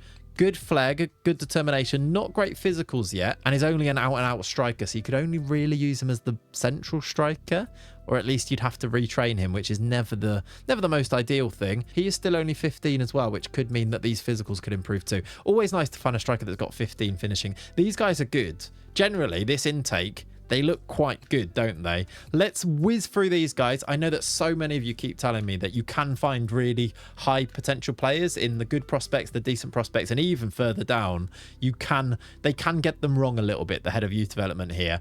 I do definitely check though, don't worry. I'm always going with the coaches. I sign them up. I check through the values and all those other things. And also most of the time, if it's a position that we need them in, I'll keep them around. I do then go and sometimes check in on the players that end up getting released. And I don't think we've actually made that many mistakes so far, at least not ones that I've noticed. Would you think we have. I think we've been pretty good. That there's not loads that we've let go and gone, that was a mistake. Especially with the ones that we released earlier. I think the hit rate's been quite good so far, if I do say so myself. We've got a great name here, though. Wenceslao Gonzalez is a right wing back, another position that we might need to look at. Mark Paz is another defensive midfielder. Cannot tackle, though, and he's a mercenary, which I guess isn't the worst thing, though. Left-footed, maybe. I mean, the idea he can't tackle at all is a bit annoying. Antonio Gonzalez, left-footed centre-back. Francisco Pereira, another centre-back, right-footed that time. Fernando is a left mid. I hate the players that come through that is just... I'm just a left mid gaffer. Not a winger, really. Just a left mid. And I'm also unambitious. I don't think I'll be signing you, Fernando, if I'm honest with you. I don't know why I've called you out there, but I'm just saying it how it is. Daniel Reyes is another wide midfielder from Peru. And then we've got Leo, a centre-back from Brazil. It's quite nice when you get other nations, but he is 5'7", which means I'm not going to play him at centre-back. We have a left wing-back who's 6'3", Jose Carlos Cruz, and then a winger/striker in Piero Valencia, and a left-sided centre-back called Rafa Vina. These guys, I don't think they're going to make it. Let me now, though, go and get the main guys signed up, go and have a little bit of a look at all of these guys. But most importantly, I suppose, is try and finish off this season and try and get us this La Liga title. I'm going to go and play this PSG game. If we get through to the semi-finals of the Champions League, obviously, I'll be there with you guys. We'll play them as live comms. If we go out, I'll see you at the end of the season. If there is a title deciding game somewhere, I'm kind of hoping there isn't. I'm kind of hoping this becomes quite easy at this stage. But if there is a game that we have to win and it goes down to the wire like it did last year, we'll also do that as a live comm. Whatever happens now, I'll go and find out, and I'll be back to get you all caught up with season 15, which could be a historic season for us. I'll see you, I guess, when I see you. And welcome back to title winning SD Huesca. It only took 15 seasons, but finally we have done it. We have won the league. I think that is our record points total, but only just. We actually ended up drawing the last 3 games of the season because I rested and rotated, because we'd already tied up this league title a long time ago, and that's why we're just going to go through the results here. I'm going to show you the end of the season, but I'm going to rejoice in the fact that we are title winners. This squad here has got themselves 81 points, clear of Sociedad in second. And this squad here, I'm just going to go to quick pick and pick the best 11, I think, rather. Where this group of players have written themselves into the club's history forever. We are title winners, and it feels very much a relief to say so. After that ending of last video, we've done it. We've still got a season now to go and attack what I think is going to be a full-on launch attack at the Champions League next season. Look at the stats of the players in our title winning campaign then, and one change that you may notice is that in this starting 11, J-Rod is indeed in there. He started 39 games over the course of the season and scored 22 goals. He is turning into, you can see by his profile, why he's the first choice now over Cabrera. And Cabrera, what an option to bring off the bench. Cabrera himself, I should mention, shout out to him because he will never die. Well, Rafa Cabrera, 21 starts, 22 sub appearances, scored 15 goals this year. He is slightly unhappy because he's not playing at the moment, but that's all right. I'm sure he's going to be okay. We've just won the league. He does say he wants to leave for a new challenge, but I don't think I'm going to sell Rafa Cabrera. I don't think I can sell Rafa Cabrera. I thought it would be a travesty if I did that. But Caballero scoring 13 goals from the left-hand side, with Pep Vizo scoring 17 from midfield. That's my boy right there. 9 goals in the league, but 17 in all comps. This guy, he is very, very good. He is a full Spain international with 16 caps now, is Pep Vizo. This is the team, and the stats on the screen that you can see. You can see how many games were played. Victor Fernandez, by the way, I should probably say, did play a lovely 35 times, or 35 starts, 38 times in total this year, with 11 goals and 11 assists from midfield. Another one that is certainly kicking on to becoming a vital member of this squad. Vindicating, I think, my decision to sell Ignacio, as we saw before, in that midfield spot. But Sanchez also, I should say, definitely not second choice. There's so many games to go around. 40 starts for Sanchez with 14 off the bench as well for him. He's wanted by Juventus. They won the Champions League last year. Don't think they won it, although I don't think they're going to win it this year. The one area of this squad that I could maybe say is still maybe up for grabs, because look at the playtime of all the other positions here. You can see that there's very much a first choice established, even though we've managed to share around the midfield quite well, actually, if I do say so. It's this right wing, though. Alvarez started 21, came off the bench 24 times, 9 goals, 11 assists. assists. Compare that to Jassy, who started 21 and came off the bench 29 times with 11 goals and 7 assists. And even Hernandez, who I've been trying to get that game time into, 22 starts for him over the course of the season with 3 goals from that right-hand side. He's making waves, but not quite as quick as some of the other players. This, though, is where I now say SD Huesca are champions of Spain. We have done number 1 of my main ambitions for this save. It was to win La Liga and to outperform Real Madrid and Barcelona, who we've smashed, to be honest. Real Madrid are back on 74 points under the management of Oliver Glasner, and Barcelona, with Bonpastor as the manager, down in 5th, and looks like they're going to be in the Europa League, although that might actually change, I suppose, because sometimes the 5th team gets in Champions League. Atletico, 4th, and the big news, and I wonder if they're going to be looking at Arne Slot in there. They did actually recover after their terrible form at Atletico. It looked like they might actually slide down further, but they had a good end of the season with some good wins towards the end. 9 losses for them. We only lost 3 games over the course of the season. It was that Atletico game, that Real Madrid game, and we also randomly lost to Almeria at some point in the season. But 23 wins from 38, 12 draws, 3 of them were the last 3 games of the season. If I show you the end of the season, it was a little bit crazy. We drew to Alaves, Mallorca and Getafe, but if I show you the teams that played, again, players like Jorge Carabali were in there, Sione started, Rafa Alvarez started in that game. I was rotating because I wanted to give game time to some of our younger players. Players like Romero played in the game after that, but even with the rotated teams, didn't lose the games because we're just that good. You may notice, though, on this fixtures screen here, there are a couple of interesting other points in there. The first of which is that we did go out to PSG. We really gave them a good game, though. A 3-1 win at home in the first leg. Jassy, Alvarez and G was not quite enough for the second leg, where we lost 5-2. It was super close in the Champions League. The Champions League this year, PSG have got to the final and will play Man City in that. We gave it a really good shot back in this quarterfinal. It ended up being 6-5 to PSG. I guess we were on the other end of a 6-5 in the end after beating Manchester United by that scoreline in the round before. But it was a good effort from us. And I think, again, it goes to show that we can compete. And if we had managed to pull through, we would have been in a semi-final. If we get to a semi-final, I think if any team that gets there can possibly, with a bit of luck, go on to win it. So who knows, next year, could we win the Champions League?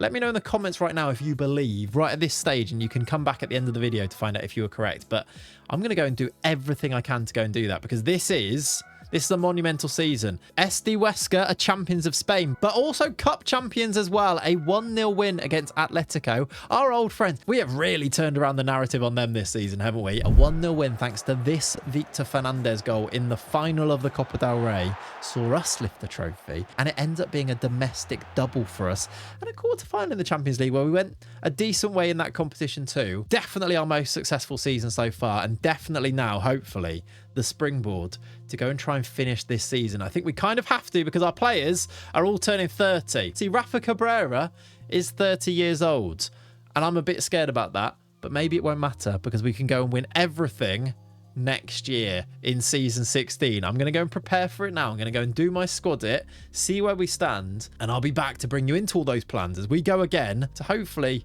maybe finish off this save. That almost feels sad to say, but I don't think it's going to happen, but we're going to go and try it. I'll see you for season 16.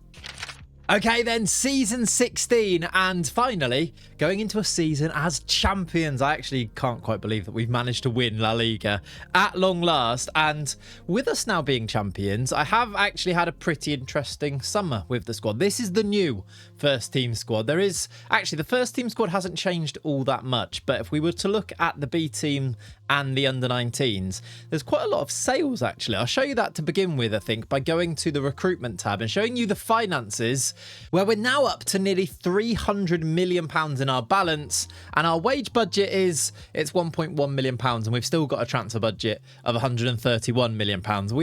We're not doing too badly for cash at this stage. Can't spend it, of course, but I guess wages we could, but at the moment I don't really need to. We've not actually, touch wood, we've not really lost a player throughout the entirety of this adventure so far. There's no times where the board have stepped in and sold a player over my head. There's no times where a release clause has actually caught us out. I have been very vigilant to not give players any release clauses, really, that I'd be upset if they got sold for that amount. And touch wood, And hopefully that shouldn't really change now. There's no reason why a player would want to leave Huesca at this stage. La Liga champions, we went quite far in the Champions League, and this year the plan is very much to try and go all the way in the Champions League. I am sort of bittersweetly thinking that the series might well end after this season. If we're as good as I think we are, and I really do think we are really good, I'll just go through. Let's cherry pick a couple of players here to show you just how good I think we are. The goalkeeper, have a look at that for a goalie. 6'6", Moroccan legend North Al-Fahmy. Our centre-back, weirdly, doesn't get in the Spain squad all that often. He's got 11 caps and 2 goals, but doesn't get picked, which I just find completely bizarre. Look how good he is. There is nothing, even at 6 foot with 14 jumping reach, that is still passable. I don't know why he doesn't get in the Spain team. I look at their other defenders, which I won't look at right now, but they're not as good as Jonathan Martinez. But we've got him alongside Salas. Nacho still at right back with now his 13 leadership, by the way. Leadership courses, they really work. Even maybe 1 in 3, it comes back at the end of it and says that he found it useful. And then the other 2, it says he found it to little use or something like that as the message in the emails. But his leadership has gone up from like, what was it, like 4 to now 13. And that's crazy. That is our captain right there. We've got Viegas in the DM, still so good. Tidiane C, just an unbelievable left back these days. Pet Viso, the boy wonder in our midfield, still only 23, so should actually get better than this. He's got 18 balance, he's got 19 decisions, 17 technique, 17 passing, 16. I mean, so good. He can't tackle. To be fair to him, he can't tackle. He's got 6 tackling and 9 heading. But other than that, what a player. Luciano Sanchez still going strong, but if you wanted to take him out, you could put Victor Fernandez in there instead, who's getting better by the day. Carlos Alvarez as a right winger / striker, so good. But you've got Jassy as his backup in the squad there. Then you've got Jose Rodriguez, J-Rod, still coming through as our number 1 striker. Still not as maybe good as he's going to be. I really hope he can improve from here. But at 19, with 16 finishing, 17 acceleration, 14 pace, 15 determination, 15 off the ball. He's got actually 15 leadership. I wonder if when Nacho retires, who's now 30, by the way. We've got players who are 30. I think Luciano Sanchez is our oldest player. I think we confirmed that, right? He's 30, turning 31 this year. Like, we're going to have players at the start of season 17 that are 31. It is kind of time to pull this all together and try and make it happen this season, isn't it? However, I just wanted to go through those players. Caballero, just to finish off with the starting 11 there. That is a team that if I had that, if I bought these players, I think I'd be thinking we can win the Champions League if it was another save.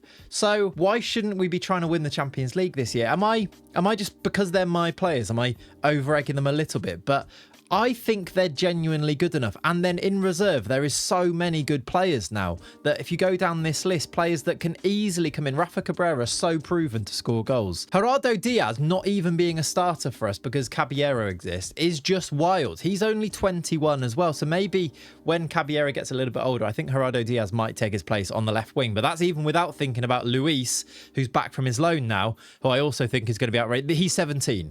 This is how good Luis is at 17 years old.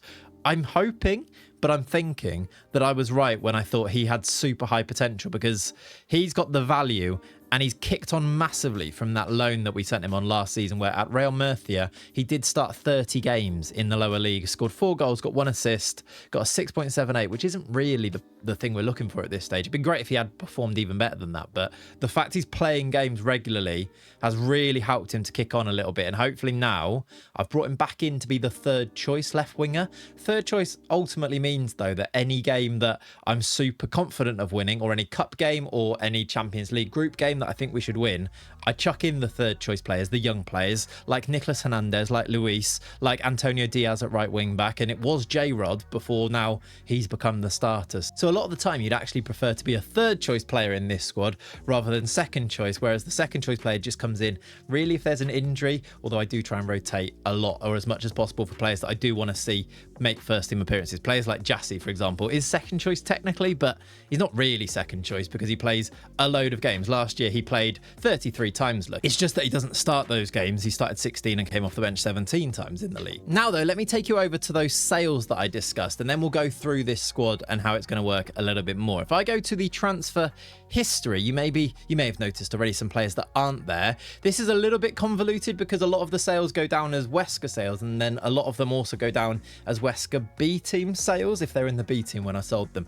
I think all the money gets pulled into the same balance rather than the Huesca B balance, but I'm not 100% sure on this. We actually might have more money than I originally just showed you, because at this stage the B team might be really rich, and actually I think the B team probably makes more money because a lot of those players are still super young and can get sold for more because they're not backups as they are in the first team. For example, I did sell Francesco Sioni to Al Riyadh. He has gone for £4.7 million. Babacar Camara, he hung on for a long time, did Camara. He's now been sold to Lorient. And Francisco Gandra, this one maybe is a little bit more controversial, maybe. I think he's probably got quite a lot of potential, but I've sold him to Inter Milan, Blue Neri, as they are still randomly called in my game. Sometimes the name fixes work and sometimes they don't. Like, literally, I could load up the game again and Inter would be correct, but then do it the next time and they're back to Blue Neri. It seems a little bit hit and miss, maybe to do with the updates, I'm not sure. Anyway, Gandra's gone for 2.2. There is a 50% sell-on fee for him.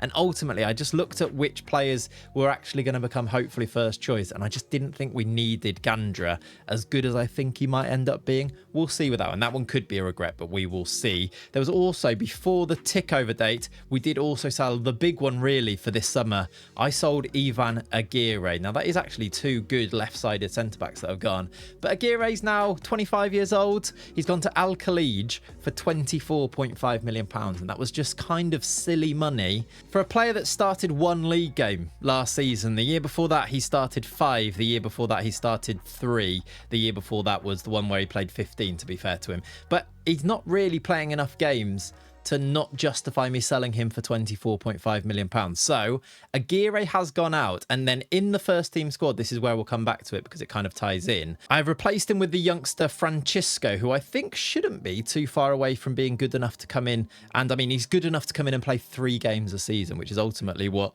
Ivan Aguirre was doing there. He's still the 4th choice centre-back, where if we get an injury to Martinez or to Salas, I'd probably bring in Antonio, and then Francisco's further down that pecking order, and we can give him some more game time and hopefully he kicks on. He played a lot of games for the B team last year, so he takes Aguirre's place. And what I'm really hoping is that players like Romero, who are in the B team, can actually step up quite soon and come in as well and be a competition for Francisco. That really was actually the only big change in the first team squad. The other one being that Antonio Diaz has been promoted to replace Sioni, who I sold, and Luis, as I showed you before, has come back from his loan and he's going to be that 3rd choice left winger. There have been some changes to the B team too. This is the last picked B team squad that played the first game of the season. They've played 2 games actually this season, so you can kind of see who's being picked here. But the keeper being Paul Varela and the centre-backs being Romero and Onguene now. Both of those I think I've got fairly high hopes for in the future. Romero especially, because he's 6'7", could be super effective if we can develop him a little bit, and hopefully playing games in the B team this year will help him with that.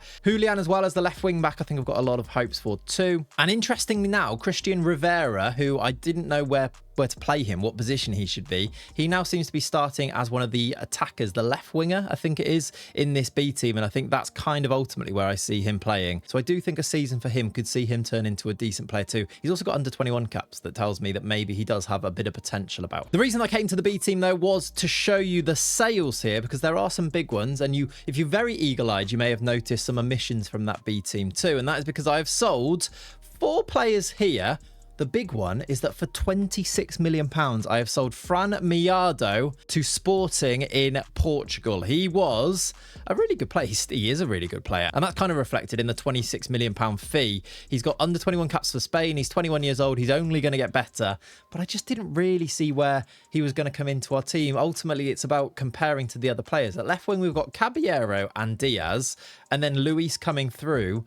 Where were we going to fit Miardo into our plans? I just don't think he's going to be better than any of those players, so why not take the money when the money's probably at the most it can be, whilst we're champions, whilst we are at the height of our reputation probably, and he's still 21 and with loads of room to grow. £26 million felt like a good fee for him. I've also sold our old favourite Ot Granel, who has gone to Real Betis. A good fee for him, £9.5 million, and that is because he became a very decent player. His value is actually higher than that, and they've put him on £50,000 to £58,000 per week, which again shows that he is a very solid player. He's 25 now, though. He's never going to play for us, so 9.5 for him.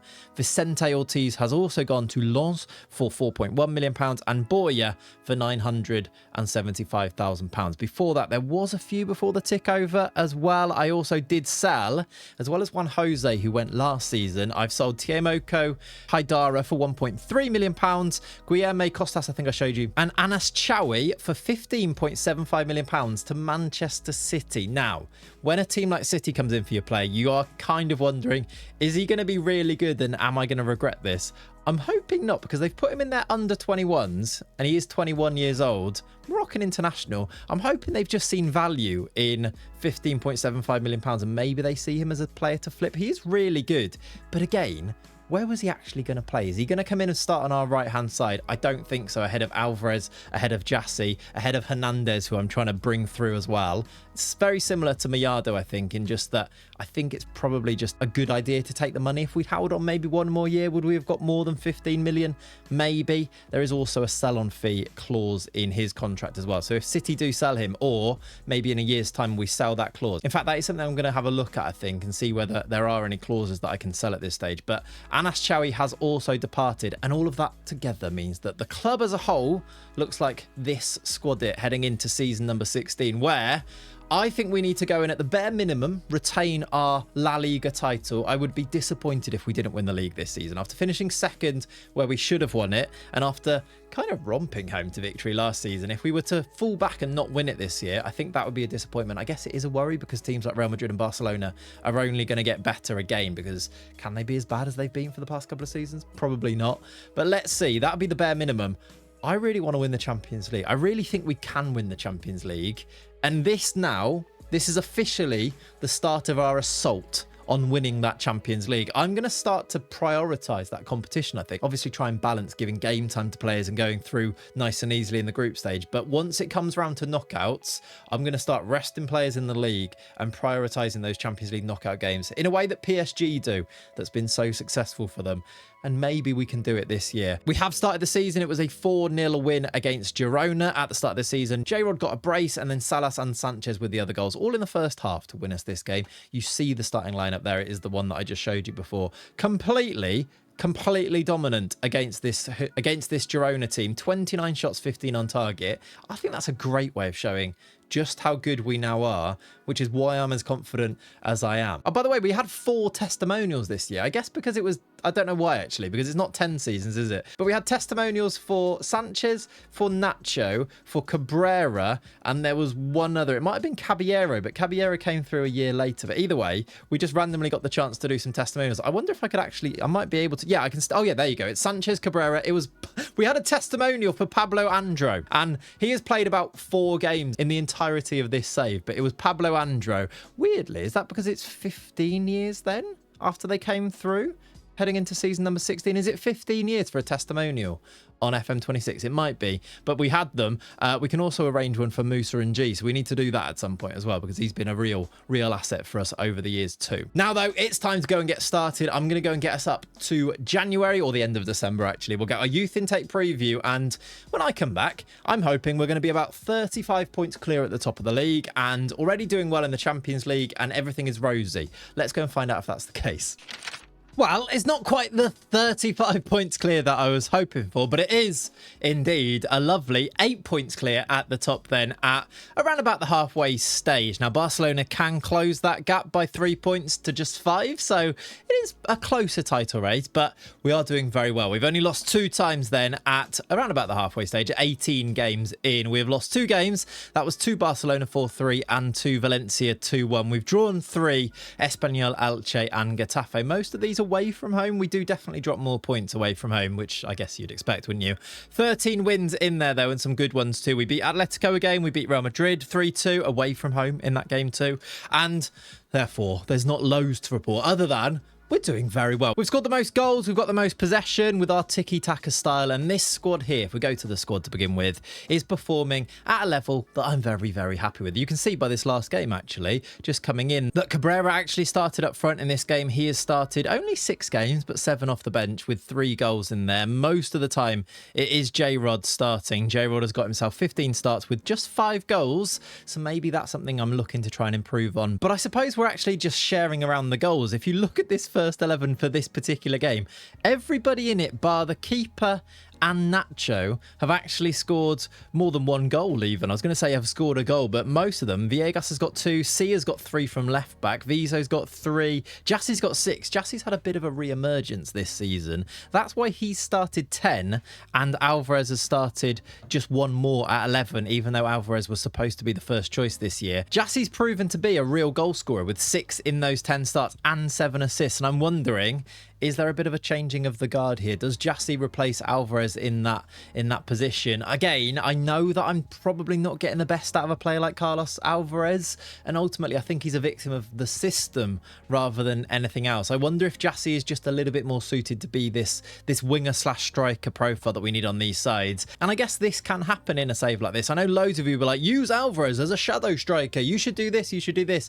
The problem with that is that means changing the system. And changing the system has us going away from something that has us doing this. We're top of the league by at least 5 points at the halfway stage. We won the league last year and we should have won it the year before that. So I don't really want to change the system. The gains you'd get from switching that roll up on the right hand side, it could be a positive, but at the very same time it could be a real negative and disrupt things too, and I don't think it's worth the risk. I think any gains would be negligible, and so I think actually it's just going to be the case that Alvarez will play a lot of games, and he is good when he plays. He just isn't quite as prolific as Jassi, and maybe we make Jassi the first choice at some stage. Maybe Jassi now is realising his potential a little bit. He's 23. I mean, look how good he is. He is a superb player. It is a bit of a shame to not have him in the first 11 anyway, probably. Anyway, despite all this, we are here actually on the 27th of December, not just to show you that we are top of the league, which is very good news, but also to show you that we've got our youth intake preview. Just whilst I'm here as well, by the way, I have managed to give Luis 9 starts this season so far, and hopefully that's helping him as well, although he does have down arrows and some up arrows at the moment, but I think he's coming along as a good footballer. Also, Hernandez has got 5 starts and Gerardo Diaz has got 7 starts with 14 appearances off the bench. He's actually wanted right now by Real Sociedad, but his value is 132 million to 148 million pounds. If we were to get a bid anywhere near that, I think we'd have to sell Gerardo Diaz because we've got Luis coming through anyway, but at the moment they've not made a bid and I don't want to upset him by speaking to his agent and offering him out or anything, but one to watch maybe for the future. Let's now though jump into our youth intake. Do you know what? Let's not actually. Let's now just update you on the Champions League, which is a competition I said I was going to prioritise.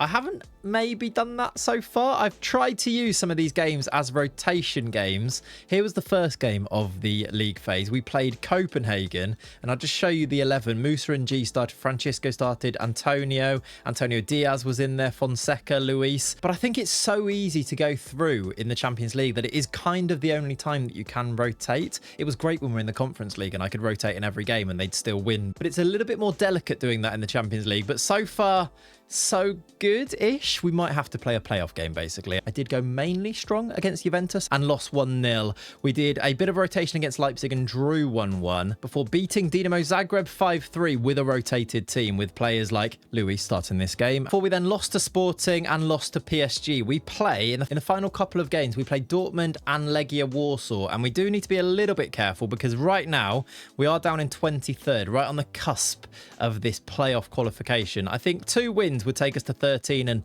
maybe sneak us, probably not actually. We're a little bit off qualifying for the round of 16 straight away.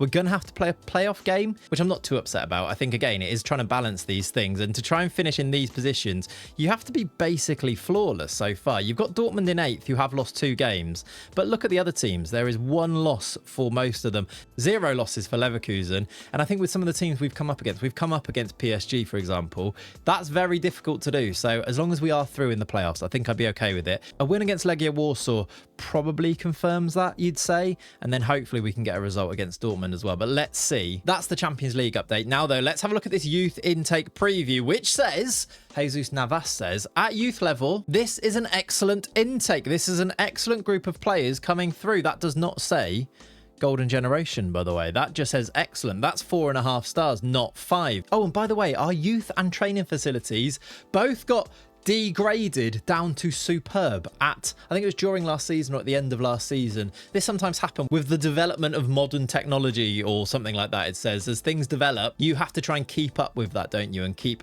improving your facilities. So you sometimes get downgraded. We went from state of the art in both down to superb in both, which maybe that's why this intake preview is not quite 5 stars. But then maybe that's not true, because before this I did manage to get the board to improve our youth facilities back up to state of the art. That got completed recently, and the training facilities, they are working on that right at this moment too, so they will be back up to state of the art very soon as well, so no worries there. Now those looking at this preview, we've got 1 decent winger, 1 striker who could be a fine prospect, and then every other position is B or lower, according to Jesus Navas, which is maybe not quite as good as usual. Oh, and by the way, just to update you on the B team, they're actually smashing it this season. They are 4th in La Liga 2. They are pushing for what would be promotion, but as you see by there not being a little line here, they obviously can't get promoted. But they are actually right up there towards the top of La Liga 2 and performing very admirably. I'll show you some of the stats of the players. Christian Rivera's played 20, scored 7 goals, 12 goals from Pablo Barbosa. I should probably give him a chance in the first team. I don't know why. I've kind of like decided that he doesn't have good potential. I think it's his value, but maybe I'm just completely wrong. He looks really good. He's 6'4", got good pace acceleration, good finishing. Maybe he's just not quite the level of somebody like a J-Rod, but maybe I'm being so harsh. He's scored goals every year in this B team, and he probably deserves at least an appearance in the first team. I don't think I've given him an appearance so far, even in a cup, have I? I think this is, yeah, he's still waiting to actually feature in the first team squad, and maybe actually he deserves it at this stage. Uruguayan international, as I think I've shown you before. Anyway, that's the B team. They're doing very well. We are doing very well as well. We are top of the league. We're still okay in the Champions League. We're still in all of the cups, I believe, because we've got the Super Cup coming up now. We play Real Madrid in the semi, and then it's probably Barcelona Atletico or Barcelona Sociedad in the other semi-final. In that one, in fact, I can actually show you. It's Atletico against Sociedad, so it's not Barcelona at all. Hopefully another bit of silverware there. And the Copa del Rey actually kicks off. We play Racing de Santander in the 3rd round coming up soon. So that is a full update of this season. We've obviously also got January coming up, and a few players are wanted, so maybe some transfers there. Let's see. Now though, let's continue with this great glorious season where we're going to win La Liga again and we're going to win the Champions League, and I'll see you when we get the class of 41 coming through. Do we need more great young players? Probably not, but it's nice to get them anyway. I'll see you for the intake. And welcome back then. Welcome to the end of March, where things are still going pretty well, actually. Although the gap at the top now in the table is just 1 point, but don't panic, because we do have 3 games in hand. I don't quite know what's gone on with the scheduling here in La Liga this year, but Barcelona have played 31. We've only played 28. We have won the same amount of games as them in that time. We have 64 points. If we win our games in hand, all 3 of them, we would be 10 points clear at the top of the table with, what, 7 games to go? So I'm feeling pretty confident we can win this. But it is always nice to have the points on the board rather than waiting on games in hand. We did actually lose our last game as well. We lost to Atletico Madrid, which, again, we've had this before where you see one result when we come back at one of these stages and then it starts to slide. I really hope that that isn't going to be the case. But the interesting thing when I show you these fixtures isn't just that we lost to Atletico, but it is instead that recently we did win in the round of 16 in the Champions League. Let me update you with the season first, then we'll get into this youth intake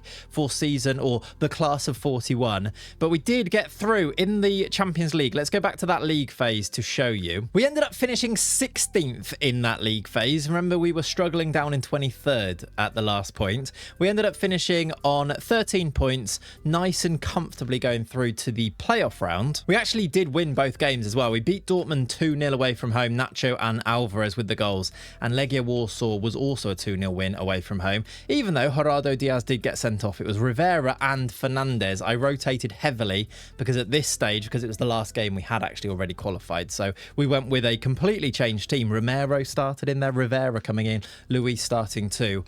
We still got the job done with a 2-0 win, and that took us through to the knockout playoff round, where we came up against Nice, where we won the second leg 2-0 to give us a 6-5 aggregate win. We actually made this one a little bit tricky, having to win our second leg back at home. Cabrera and Sanchez scored the goals, but the first leg away from home, we actually lost 5-4. It was a crazy game of football. Goals from Martinez Villegas, Luis, who did start, and Nacho Caballero. I said that I was going to prioritise the competition. I can't help myself. I still want to give game time to players like Luis, because I just know how much game time will affect him and will help him to grow into the player that I know he can be. Look at the development of him. He has played now 17 games in all competitions, 9 in the league, 3 in the cup, 5 in Europe, and he's doing very well. He's definitely developing, but maybe now I need to lock in a little bit, because that was a bit of a scare against Nice. But we did manage to get through, and that took us through to the round of 16, where, as I showed you before, we came up against Benfica and managed to get the job done here. A 2-0 win in the first leg, 2 goals from J-Rod to seal a strong home win in the first leg, which we followed up with a 2-1 loss in the away leg, but it was never really in doubt. Their second goal came in the 92nd minute, and by that point they needed 2, so we were kind of comfortable going through after Cabrera equalised on 78. Cabrera coming back into the team, I did have to promise him some game time. He's obviously used to playing a lot of football for us, and you know, he's a club legend and he's on 100,000 a week, so he doesn't quite love it when he's not playing every game. So I kind of quite often have to promise him to play games, and then we play him in a few games, and then he's happy again, and then after not playing him for a while, he's like, can I play some more games? And I'm like, yep. So we go through this cycle quite a lot. He has played 16 league appearances this year, and overall, including substitute appearances, he has played 28 games this season, so it's not too bad. He's only got 3 league goals though, which is a real regression. It's a shame. Do you remember this season, by the way? I think that season will go down as an all-timer. That season where he shouldn't have been starting as many games as he was, but he just came in and scored 25 in 27 starts. What a season. This year he's got 3, which is probably expected. He's now 31, by the way. Our players are getting old. Our youth players are they're over the hill. They're regressing. They're getting worse. This is, I mean, it's a terrifying prospect, isn't it? If we don't win the Champions League this year, which, by the way, I should go back and show you, we have got Bayern Munich in the next round. The quarterfinals comes after playing Atletico and losing. We play Barcelona at home, and then we play Bayern, even with Sevilla in between, which is no easy game, especially away from home. Then Bayern Munich, and then Villarreal, who are a good team too. This is a bit of a horror run. And if we go out here, and then our players will be 32 by the time we get to this stage next year. Are we missing the boat? Am I panicking? Am I scared? Maybe a little bit, because at 32 on FM, these players, they do get worse, and some players do fall off a bit of a cliff. I don't think we've seen that so far. If I look at my older players like Nacho, I don't think we're seeing any type of regression in terms of his ability in any way. I don't think. He seems to still be growing, if anything. Caballero's now 30, does have down arrows, but I don't think he's actually got any worse. Luciano Sanchez as well. I think we're okay at this stage, but when do you start to see that? Who's done a save like this and you start to notice that players are actually going backwards a little bit? You'll have to let me know. That, though, just shows how important this Champions League run this season actually is. If we can get through Bayern, that would set up a semi-final, and I think if we do get through, I think we'd have to start playing those games as live comms. So when we come back after this little section here, if we're in the semi-finals, I think we'll come back and play that together. Hopefully by that point as well. When will that be? Will that be into May? It's probably at the end of April, right? When you start playing those. When does the Champions League semi-finals usually get scheduled? I guess we can look at last. No, we can't, because we didn't get there last year, did we? Maybe there we will be back for those semi-finals, and hopefully we would have won the league by then if we played enough games. If we caught up on games in hand, maybe. Either way, we'll be back for the semi-finals to play them and hopefully be celebrating another title win. One thing we won't be celebrating, though, is another Super Copa win, and that's because we did lose to Atletico Madrid in the final of that one this year. It was a 4-2 defeat after we actually beat Real Madrid on penalties in the round before that. To get through to another final this year, though, we got Atletico again. Atletico, who are now managed, by the way, by Alberto Patrizi. Last season, at the end of last year, they did sack Arne Slot, which feels really harsh. But then again, we did touch upon it and wondered whether they would, because they were so used to winning everything, really. They sacked him, look, on the 22nd of May last summer and replaced him with this new gen Italian who looks like he's quite good, to be fair to him. Oh, and speaking of new gen managers, we had a bit of a thing happen with the B team. David de Dios, David of God, as you told me his name mean, actually got poached from the B team to become the manager of Finland, which is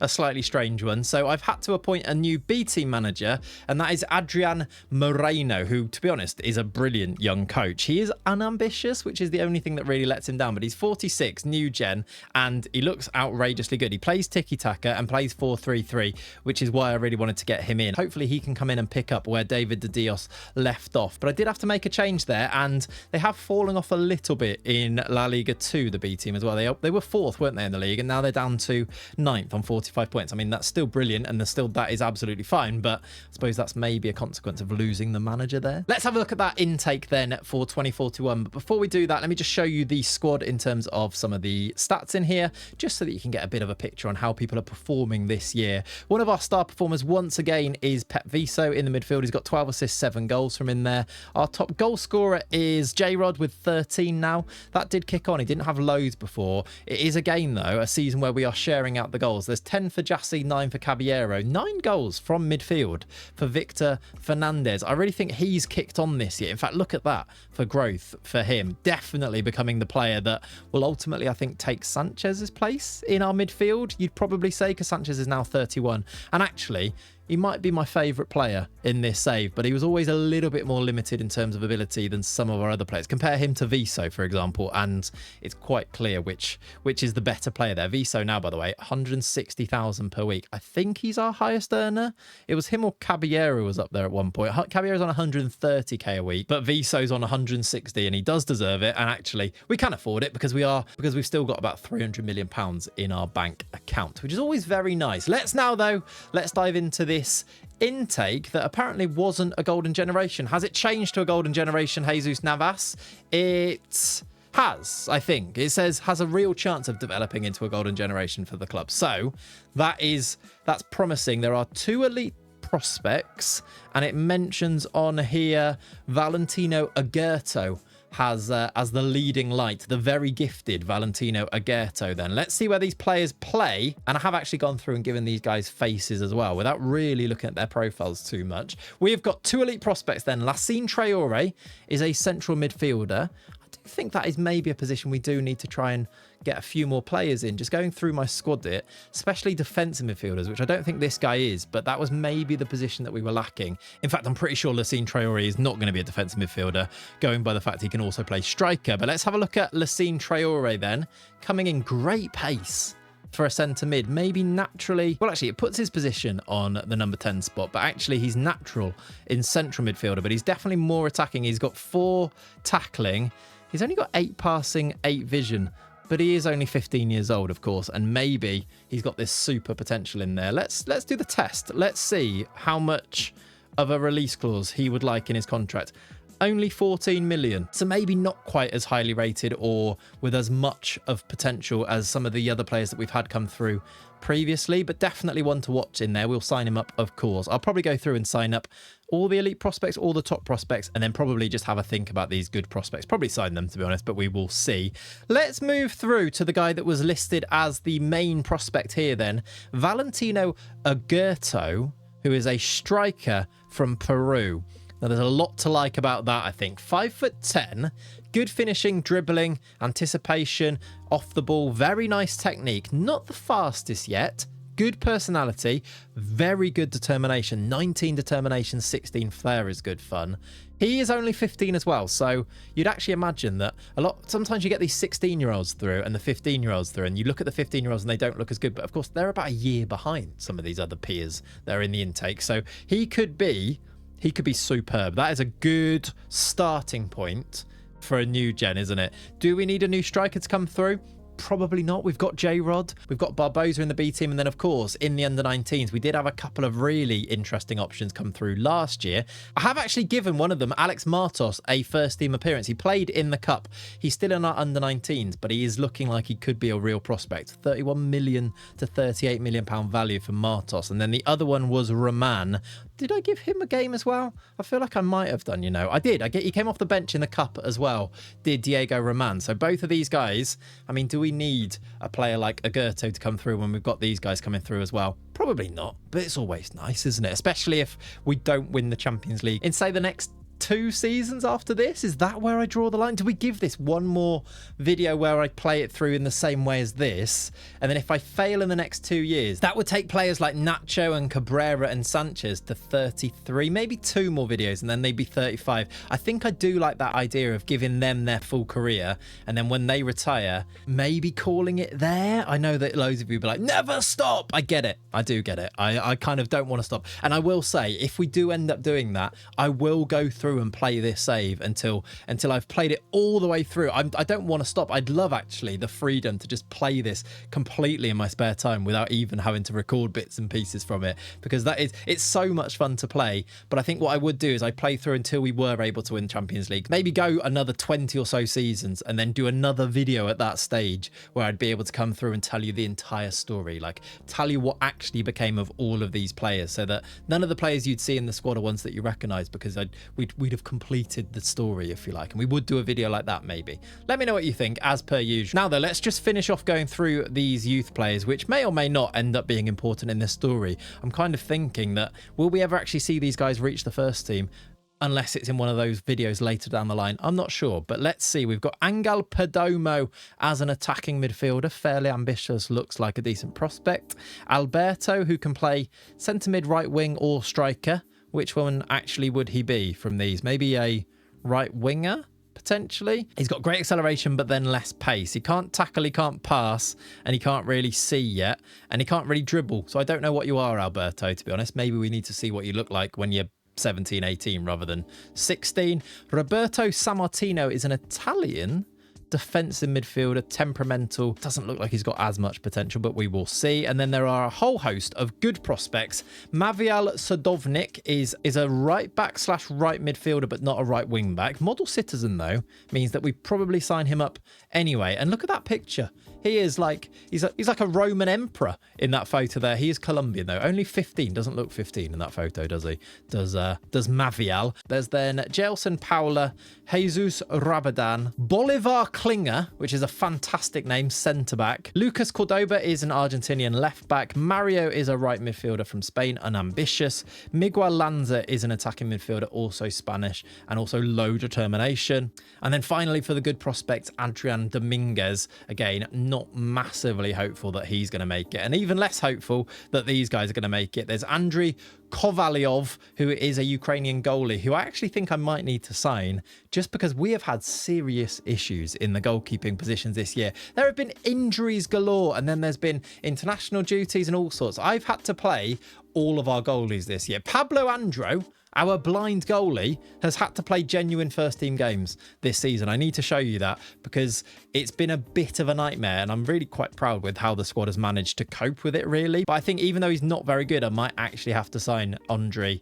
Kovalyov just to make sure we've got numbers in there, basically. Finally, though, just to show you everybody, Rafa is a 6'5" centre-back, and Borja Rubio is a left winger who's tiny, 5'2" for him. That's our intake. Let me just go to this first team squad to show you just how many different goalies have had to play this year. Naf Al-Fahmy, in fact, let's put all of them in and put the goalies in there too. Naf Al-Fahmy, if you compare that to other players, Naf Al-Fahmy's played 26 times this year, so he's obviously first choice. But if you compare that to other, say, defenders, there's players on 34, 36, 38 games. So it shows you that he's missed about 12 games or more through injuries, and he's now on international duty, by the way, but it shows you that he's missed about 12 games or more through injuries. And we've got Pablo Andro has played 2 first team games this year, even though he's so bad. So bad with his one vision, but he's had to play first team games, and we've actually done okay, I think, in those games. We've got 6 games from Jimenez, we've got 9 games from Polvarella, who I then promoted to the first team to come in and play instead of Fahmy, but now he's not registered because I didn't realise that I had to register him because he was allowed to play and then he wasn't allowed to play outside the transfer window. So that's been a bit of a nightmare. That now means that we've got a B team goalkeeper missing. But I have had to play all of these keepers. Paul Varela played 2 games in the first team.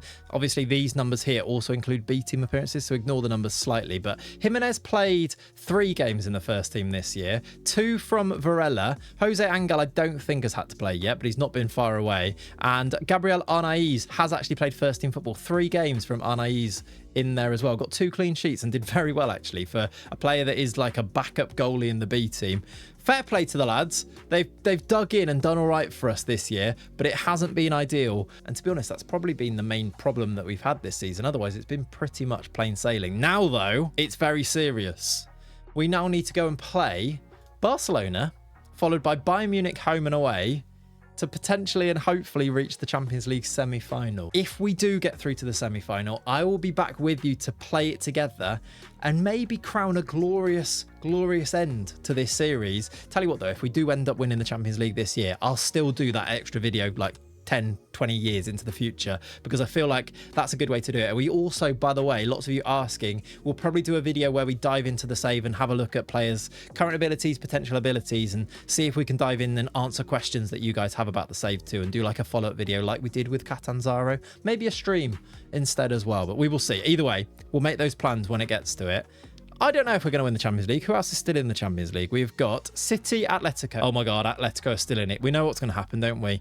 Bayern Munich, we play Porto, PSG, Arsenal, Liverpool. That's very difficult. We probably don't win it this year, but we're going to give it a good go. I'll see you either at the end of the season if we've crashed out to Bayern, or for the semi-finals if we're still in. I'll see you hopefully for those semi-finals. Right, so I'm back. And on the screen, you can see the result of the first leg of the Champions League semi-final. That is right, we made it to the Champions League semi-final. I've actually played one of the legs because I expected us to get battered in this game. I looked at this Man City team and I was like, do you know what? I'm going to play the first leg, and if we're like 3-0 down, we're just going to go out and then I'll go through to the end of the season. We actually managed to scrape a draw in this game, and so I'm back now to play the second leg with you. This is the situation. We got through and out of this game at the City Manchester Etihad Stadium, if you like, thanks to a goal from Cabrera to equalise. You know what? Let's have a look at the goal. To make it 1-1, we take a 1-1 draw back to the Wanyo Camacho with a chance at making the Champions League final here. It was a bit of play down the right-hand side. Villegas into Viso across to Cabrera. That goal there, it could be so vital. It could mean that our dreams come true right now. I'm so scared because it might be... Do you know when you get close to something that you really want to achieve and then you get worried that you're going to miss out on it and then that might be it? That's how I feel right now, because we are in a Champions League semi-final in a really strong position with a home game yet to play. Man City have to come to us. Now, they're ridiculously good. The reason that I didn't play that first game with you guys is because if you look at this squad, they're just outrageously strong. It's an entire team of new gens now, as you would expect in 2041. And they are just so good. If I just add in here, maybe something like general, let's put in transfer value in here, just to show you some of the values of some of the players. Paulo Fernandes is what we're up against, who plays left wing for them. Luigi Polini is a wing back for them. Jorge Jara is a centre back for them, who's got 108 caps for Chile. I mean, yeah, this is what we're up against. We thought our new gens were good. You know, when I went through and said, I think we can win the Champions League with these, you then go through another team that are towards the top and you're like, yeah, maybe we won't, because they are really, really good. We are, though, in with a shout. We're going to go and play it together now. I should, though, of course, tell you how the quarterfinals went, and these were the results. It was a 1-0 late show in the first leg against Bayern Munich. It was a Gerardo Diaz goal on 92 before a 3-2 win away from home. They scored earlier. They actually went 2-1 up in the tie after 20 minutes here, after Danilo Dung scored for them. But we came back with a goal from Alvarez, a goal from Sanchez, and then Pep Viso made sure at the end to make the overall score 4-2 on aggregate. Overall, it felt quite comfortable, but it was touch and go for quite a while in this one. And it means with these results in the bag, after that Atletico loss that I showed you last time, we drew to Barcelona, we beat Sevilla, we drew again to Tenerife there, but beat Las Palmas. It means there was a good win there against Sociedad too. It means that La Liga, we are, I think, one game away from sealing the title here. Maybe it'd be cool to maybe try and show you the trophy lift in that one, try and play it so that I can at least record it. Last year we didn't get a trophy lift. We finally won La Liga after 15 years, but we didn't get a trophy lift because the game just didn't show us one. I guess it's because we were away from home when we won it, and then if you win it early it just doesn't give you one. I sat through each game to try and get the trophy lift and we just didn't get one. So hopefully this year we can. I think one more win would put us 10 points clear, and there's only 9 points up for grabs. So we are that close to winning this league. Surely, I mean, one win out of the last 4 games is enough, and we play Valencia, Celta Vigo, Athletic Club and Las Palmas. I mean, Las Palmas at home should be a guaranteed win, you would hope. So we're pretty much guaranteed to win the league again this year, but we now need to go and play Manchester City. Semi-final second leg. Let's put together a team. Let's go and do this. Let's go and see what we can do here. Let's go with then Farmi in goal, Martinez, Salas, Nacho and C as the back 4/5. Villegas, Viso, Sanchez. The question here is, do we go Sanchez or do we go Victor Fernandez? Victor Fernandez average rating is, I mean, they're very, very similar. I think I'm going to go with Sanchez, who is the more experienced. And I do wonder actually how much that would come into it. The mentals that come with a player that is, you know, Sanchez is what, 31 years old now. I think that's what we do with Fernandez as the backup in there. The other big question, Alvarez has now played 25 games. Jassy is slightly injured, which is why we will go with Alvarez. That is the main question really, who starts there. But there is a bit of a conversation about, should Caballero start or should this absolute demon start on the left wing, Gerardo Diaz? I think we just go though with our boy, which is going to be Caballero on there. One other little note, by the way, I sold Musa and G in January. I didn't tell you about that, but I feel like that is something we do need to talk about because he has been such a big part of this save over the years, and selling him this January didn't really feel all that nice, but he really wanted to go, and we got 15 million for him. I think it's a really good price for a player that was never a starter since like the first season, or maybe it was a few seasons in. He started 36 this season, so yeah, maybe that's harsh. Since 2034 though, he hasn't been a starter, and still getting 15 million for him, I think is really quite nice. It does maybe leave us a little bit lacking in the defensive midfield spots, and that is the position I think we do have the least players in. However, I think we'll probably be okay. We can always use Sanchez deeper and just start Fernandez, which is something I've done quite a lot this year. The other move that I did make in January as well was to loan out Nicolas Hernandez. He's gone to one of our affiliate clubs, BK Häcken, where I'm hoping he gets regular game time to hopefully kick him on a little bit more. And he has played 6 league games, 5 cup games already in that time there too. So hopefully that will help him. But now, let's go back to this squad. I think we're going to go like this. No other changes. We will have... I can put Varela on the bench, but I think Jimenez is better. That is actually exactly how we go. We'll put Jassy on the bench because he's back in 2 days and he could be useful. I guess we get into this game. Tidian C is not fully fit. He's going to have to play that. I guess, do we make any changes of these guys who are tired? No, they're so important. Let's just go and play this game. Man City at home. Can you believe it? For a place in the Champions League final. Up against, I think it's... I need to check it actually, who are in the other semi-finals there. We'll check after this. It's important to use our home advantage. Here come the 2 teams in the Juanjo Camacho Stadium. Oh, it's a lovely time to be alive. It's terrifying. There is that Man City team. You won't recognise the names because they are all brilliant new gens. But let's get ourselves kicked off and hope that the lads can do the business. We're underway in what is probably the biggest game in our history. Can we reach a Champions League final today? Let's go and find out. Okay, here we go then. 10 minutes in, we have our first proper highlight. It was City on the attack, but oh, that's a good tackle, but we've got away with it. Can we launch? We're under a lot of pressure. They're pressing quite highly, City. That's a risky pass from Farmi, but Martinez can deal with it. Nacho down the right-hand side. There's Alvarez then released. We've got players in the middle. J-Rod's in there. Pet Visa's in there. It's deflected, hit the post. That was it. That was maybe the chance to take the lead. He's so unlucky. I think it takes a little nick off the defender, and the scores will stay 0-0 here. Still a good sign, though, that we are threatening them when we go forward. A cagey first half then. We are approaching the half-an-hour mark. And we're on the attack again here. It has been a good half, I think you'd say. It's an even better half now because Luciano Sanchez has given us the lead. Smashed in the player that we kept our faith in over Victor Fernandez, the youngster. It's a lovely, lovely attack. Alvarez releases Pep Viso. What a player he is. And then it's that little cutback, finds the space, and the finish is completely unerring. He's smashed it in off the bar. We lead in a Champions League semi-final. 2-1 on aggregate, 1-0 on the night, half an hour played. Now I want to lock it down and just defend for our lives for the rest of the game. We have got 1 foot in the final.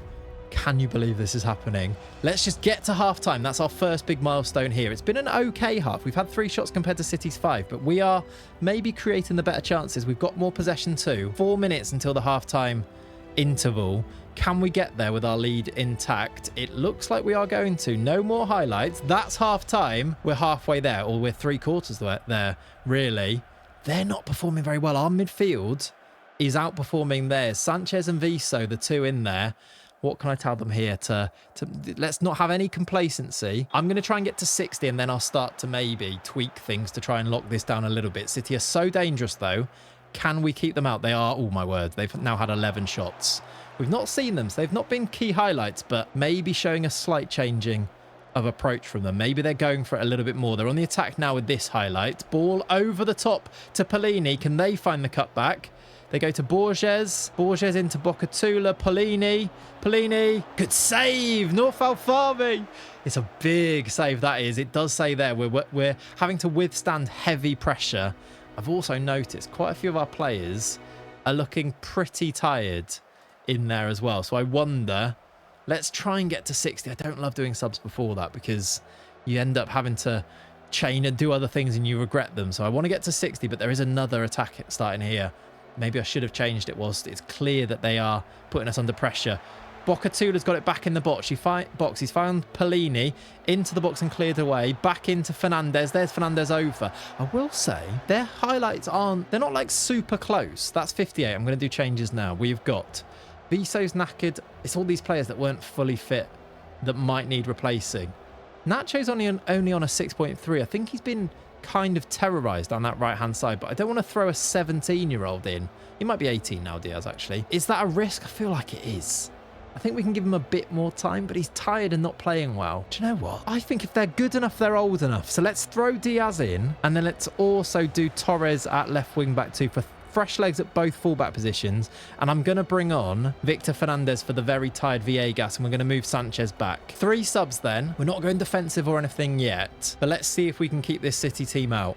13 shots for them, 5 on target. The time is ebbing away though. We're doing this. We are making our way through to a final here against a brilliant City team. There's 20 to play.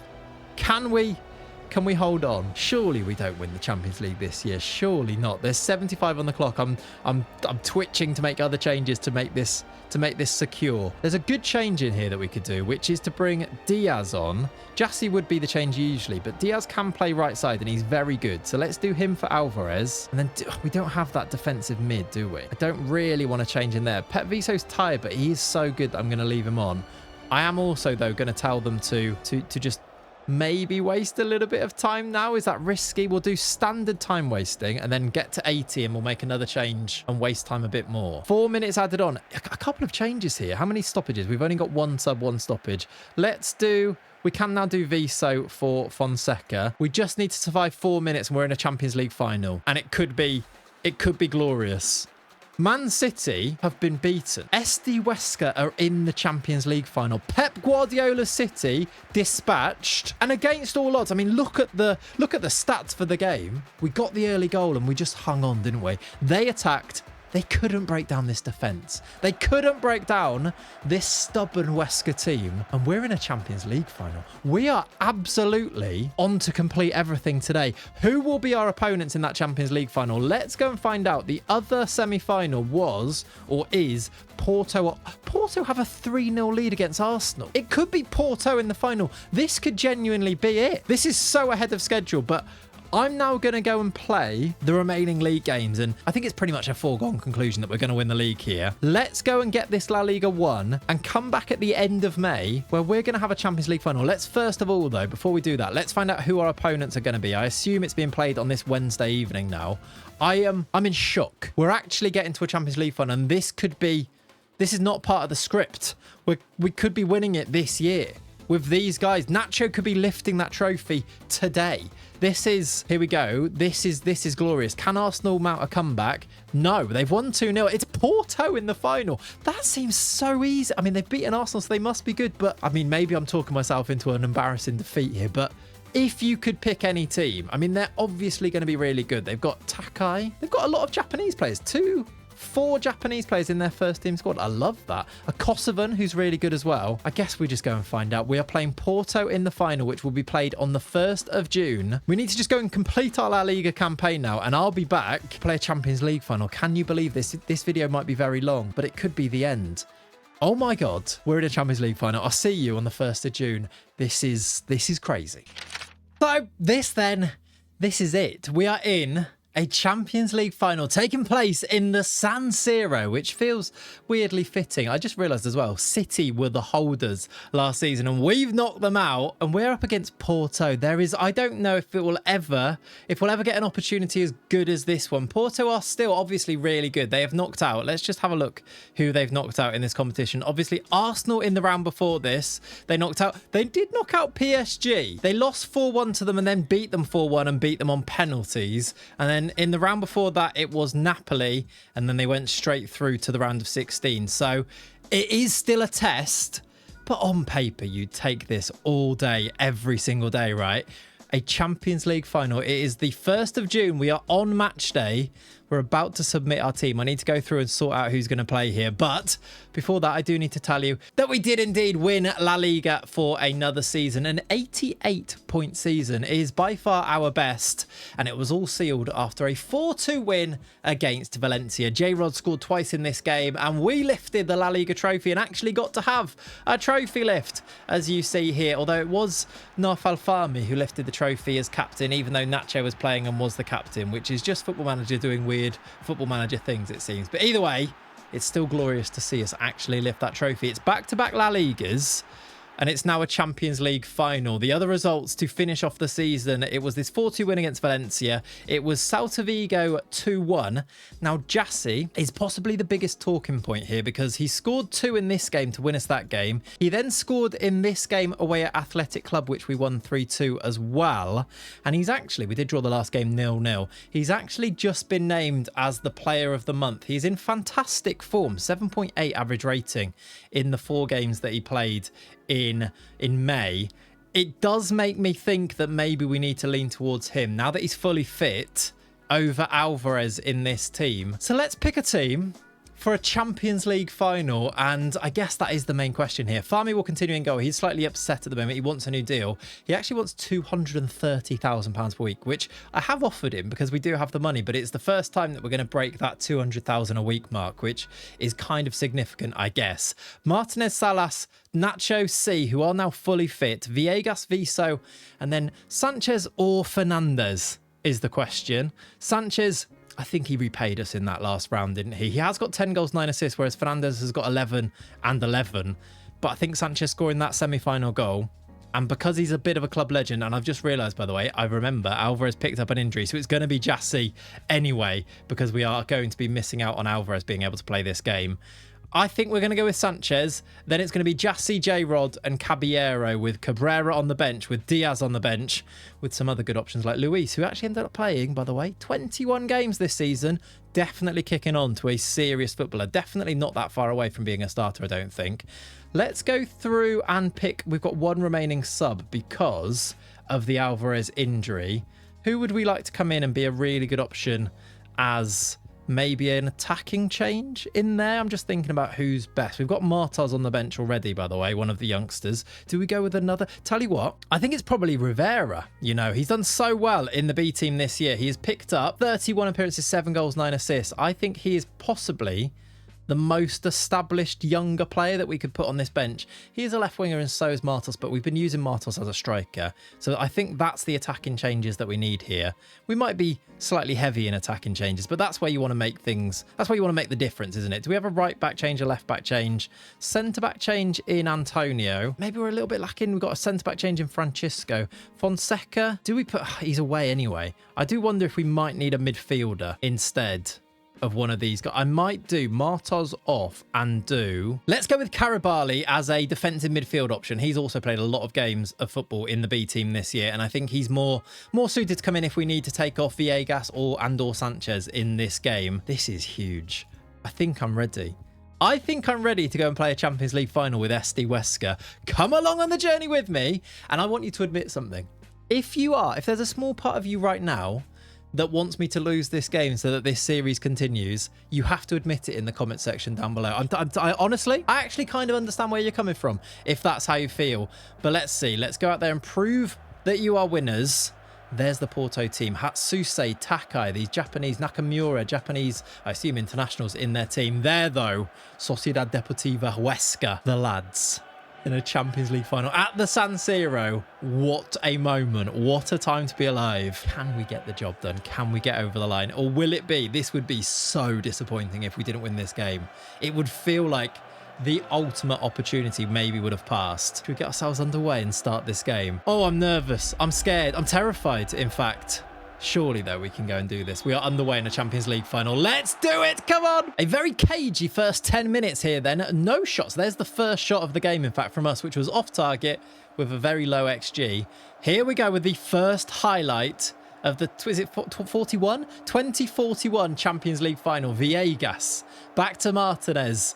Do you know what? It's kind of apt to see a Champions League final that has all of these names in there. It hasn't only come after our first generation of players have moved through the team. It's deflected over Sanchez so close. It's very poetic that we've got to a final with Nacho in the team, with Martinez, with Villegas, with Sanchez, with Caballero. I kind of wish Cabrera was in this team, but he's on the bench and I'm sure we'll get him onto the pitch because he's one of the OGs as well. With Farmi in goal, would it be perfect if we could win it here? It kind of would be. Half an hour played though. Not the most exciting of finals so far. 5 shots from us, 1 on target. They've also only got 1 on target. We do have the possession. We are maybe the better team, just about. We are keeping the ball and using it sensibly, according to the dugout. It's not an enthralling encounter as we head towards half-time here. It's cagey, at best, is how you describe this. Not a classic, although one thing that does make me feel kind of good, and it is something I do pay attention to quite a lot, it's the average rating of the two teams. Ours is slightly higher at 6.8. We've got Martinez, Sanchez and Tidiane C all playing pretty well. No changes from me. I am going to say, though, I'm not happy with them. See if we can motivate them for the second half. We do have good changes ready to use. Victor Fernandez, we've got Cabrera, we've got Gerardo Diaz. I've got players that I think could make a difference. Can the original lot, though, the first 11, can they go and do the business? Here's J-Rod, back to Villegas, back to Martinez. Salas, into Sanchez. This is good football. Caballero out wide to Tidiane C. That left wing-back position, if that could be crucial, imagine it. It's bounced around. Pep Viso, the new golden boy, has scored in the Champions League final and we lead. There's only less than a half to play and it was kind of from the left wing back position. He gets the cross in, Tidiane C, and it's tackled before it gets to Jassy, and Pep Viso is there to rifle it home past the keeper, and we've got a lead with 40 minutes to play, just under. A second goal here, a quick 1-2 would maybe put Porto to bed. They've not really looked like they threaten us too much. All of the highlights, not that there's been basically any, all of them have been ours though, haven't they? Viso out wide to Nacho, down the right hand side. He finds Viso again, who finds Jassy wide. That was a chance, near post. Jassy got the shot in. 2 really good chances, well, a goal and then a really good chance for us. Have we taken this game by the scruff of the neck? It looks like it. 56 on the clock. Nacho with the throw in. Goes long but throws it straight to them, but Viso gets it back. Here's Nacho again. Jassy with chance to curl it. It's over the top, but again, promising signs in that Porto are not creating anything. Our attack has not really functioned yet, but Porto have not offered anything. They've made changes now. They've brought on Modric and Businha and Teixeira. 67 on the clock. I'm going to do changes just for fresh legs, I think, rather than anything else. J-Rod is going to be the change for Cabrera. I'm looking at some of this body language. I'm looking at the experience of players, the fitness, obviously. Villegas is apprehensive and not playing all that well. So let's do Villegas off for, let's put Sanchez deeper and bring on Victor Fernandez, I think is the change there. And then I think we'll use 2 now and then 2 in a bit. And then 1 at the end, maybe. Jassy with a corner to make this 2-0. This could put the game beyond them. There's only 22 minutes to play. Cabrera over. It would have been quite nice for Cabrera to score a Champions League final goal. I really, really could see that. He's such a threat as well from those set pieces. Over the top, though. 15 to play. Highlight for Porto. Here we go. This is a bit scary. They've offered nothing so far. Now they've got Teixeira over a free kick from the right. To the back post, it's in. Silvio Luis has equalised from nowhere. And suddenly, it's back to square one with only 15 to play. We need to go and try and find a winner now. It felt like the game was there for us. It felt like it was all us. And then a set piece has undone us. It's Pep Viso marking. He looks massive, Silvio Luis, and he's headed home. And we now need to react to that. Now it's time to think about this. So let's not panic, because obviously we've got extra time. And we've still got 10 minutes or so to play. Do I make a change now to try and force the issue a little bit? Who's going to make the biggest issue going forward here? I feel like, I don't want to take him off Caballero, but I feel like Gerardo Diaz is such a good player that he could make a difference. And he scored a lot of late goals for us. I'm also looking at Tidiane C, who's very tired, but having a really good game. I'm going to do Diaz for Caballero. 5 to play. Let's have a good shout at them and demand more. Can we find a late but great winner here? Or is this going to extras? I imagine it goes penalties. I'm stressed. There's a highlight. Oh, my word. There's literally 8 seconds to play and Porto have the ball on the attack. It's gone out. Is that just going to be the end of the game? Are we getting a highlight here to show the final whistle? I think we are. It's end of 90 minutes. It was never going to be easy, was it? It should have been as well. The performance was there. We've let them score a set piece. It's extra time in the Champions League final now. I'm going to say I'm not happy with them. They do look fired up. We go to tactics. We now still have 3 subs to make because it takes it to 6. Do I make more subs now as we head into this extra half an hour? I want to do C, but I don't want to do C. I want to do... Who's going to make a difference off this bench? I talked about having loads of players that could make a difference, and now I'm looking at it going, they're all quite young and not as good as the players that are playing. Luis is the wild card, I suppose, but we've just brought on Diaz. Do we do Luis? Or do we do somebody like... Rivera's a real wild card in here. Torres might need to come on for Tidiane C at some point, but I want to give him another 10 minutes just because he's got a little bit of recovery from the stoppage at the end here. Oh, feels like every move you make could be so vital here. I'm going to do it. We're going to do Jassy off and we're going to move Diaz to the right and Luis is going to come on in the on the left-hand side. We're underway in extra time. Porto have the first highlight, but it is just going to be the kickoff. We've deserved to win by looking at the stats, but we haven't been able to put the ball in the back of the net, and that is pretty important in football if all of my experience is worth anything. Fernandez into Luis. Off the bench, goes down. It's not going to be a penalty. It was a good, strong tackle, and Porto tried to break, but we get the ball back. Diaz now playing on the right into Fernandez. He's a goal-scoring threat. So's Luis. Oh, you have to score that, Luis. He's hit it straight at the keeper. The goal was there. Half of that goal was just beckoning for him to put it in there, and he's hit the keeper. And that should have been 2-1. That would have been a really nice change because Fernandez would have set up Luis there. And I think Diaz was involved before, but it wasn't to be. We're approaching half-time. God, I'm stressed. I guess, because if we don't win this, you know, you only have to get unlucky next year and unlucky the year after, and suddenly you're looking at all these players retiring, all of these originals. Cabrera, one of the originals, finds Diaz, finds Fernandez! Victor Fernandez has put the ball in the back of the net, and we have the lead again. Okay, stop being... It's all doomsday about things because we've given ourselves the lead and now there is just over 15 minutes to play. Cabrera gives it to Diaz and Diaz finds Fernandez and he can't really miss from there. Even the deflection helps him out. Get to half time and then we've got another change to make, haven't we? Let's now... You don't even get a chance to make a change. Let's now do what we did against City.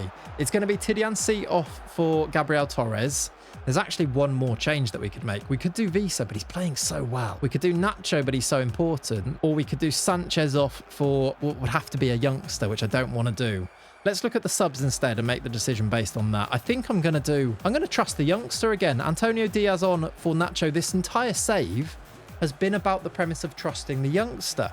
So I'm going to trust the youngsters. Both of those on for the freshest that we can be. And with 10 minutes to go or just about, we're going to go to balanced. And we're going to start to incrementally make these changes to try and see us through, as that was close from Porto. Farmi claimed it and I didn't really see what was going on. I think he went up for the ball there against Salas, which is terrifying. Don't you dare mess around with it at the back here. We've lost it. I've only gone balanced. I haven't gone defensive or anything here, but I'm now scared. Oh, it's in it. Oh, it's over. That was it. That was the Carragher moment in the Champions League final that I'm thinking of. There's 5 to play. I'm just gonna praise them, and I'm gonna, what am I gonna do here? Let's go to team instructions. Let's get them to waste a bit of time. In fact, let's just waste time. There's 5 minutes to play here. I don't think I've got any changes. There's 2 minutes to play. I'll tell you what I am going to do. One other little change here is that in possession, we're going to drop Fernandez back as well. And then out of possession, we're going to have both of those coming in to play defensive midfield. Why could you possibly not do that? Surely you're playing in the same position. That is absolutely fine.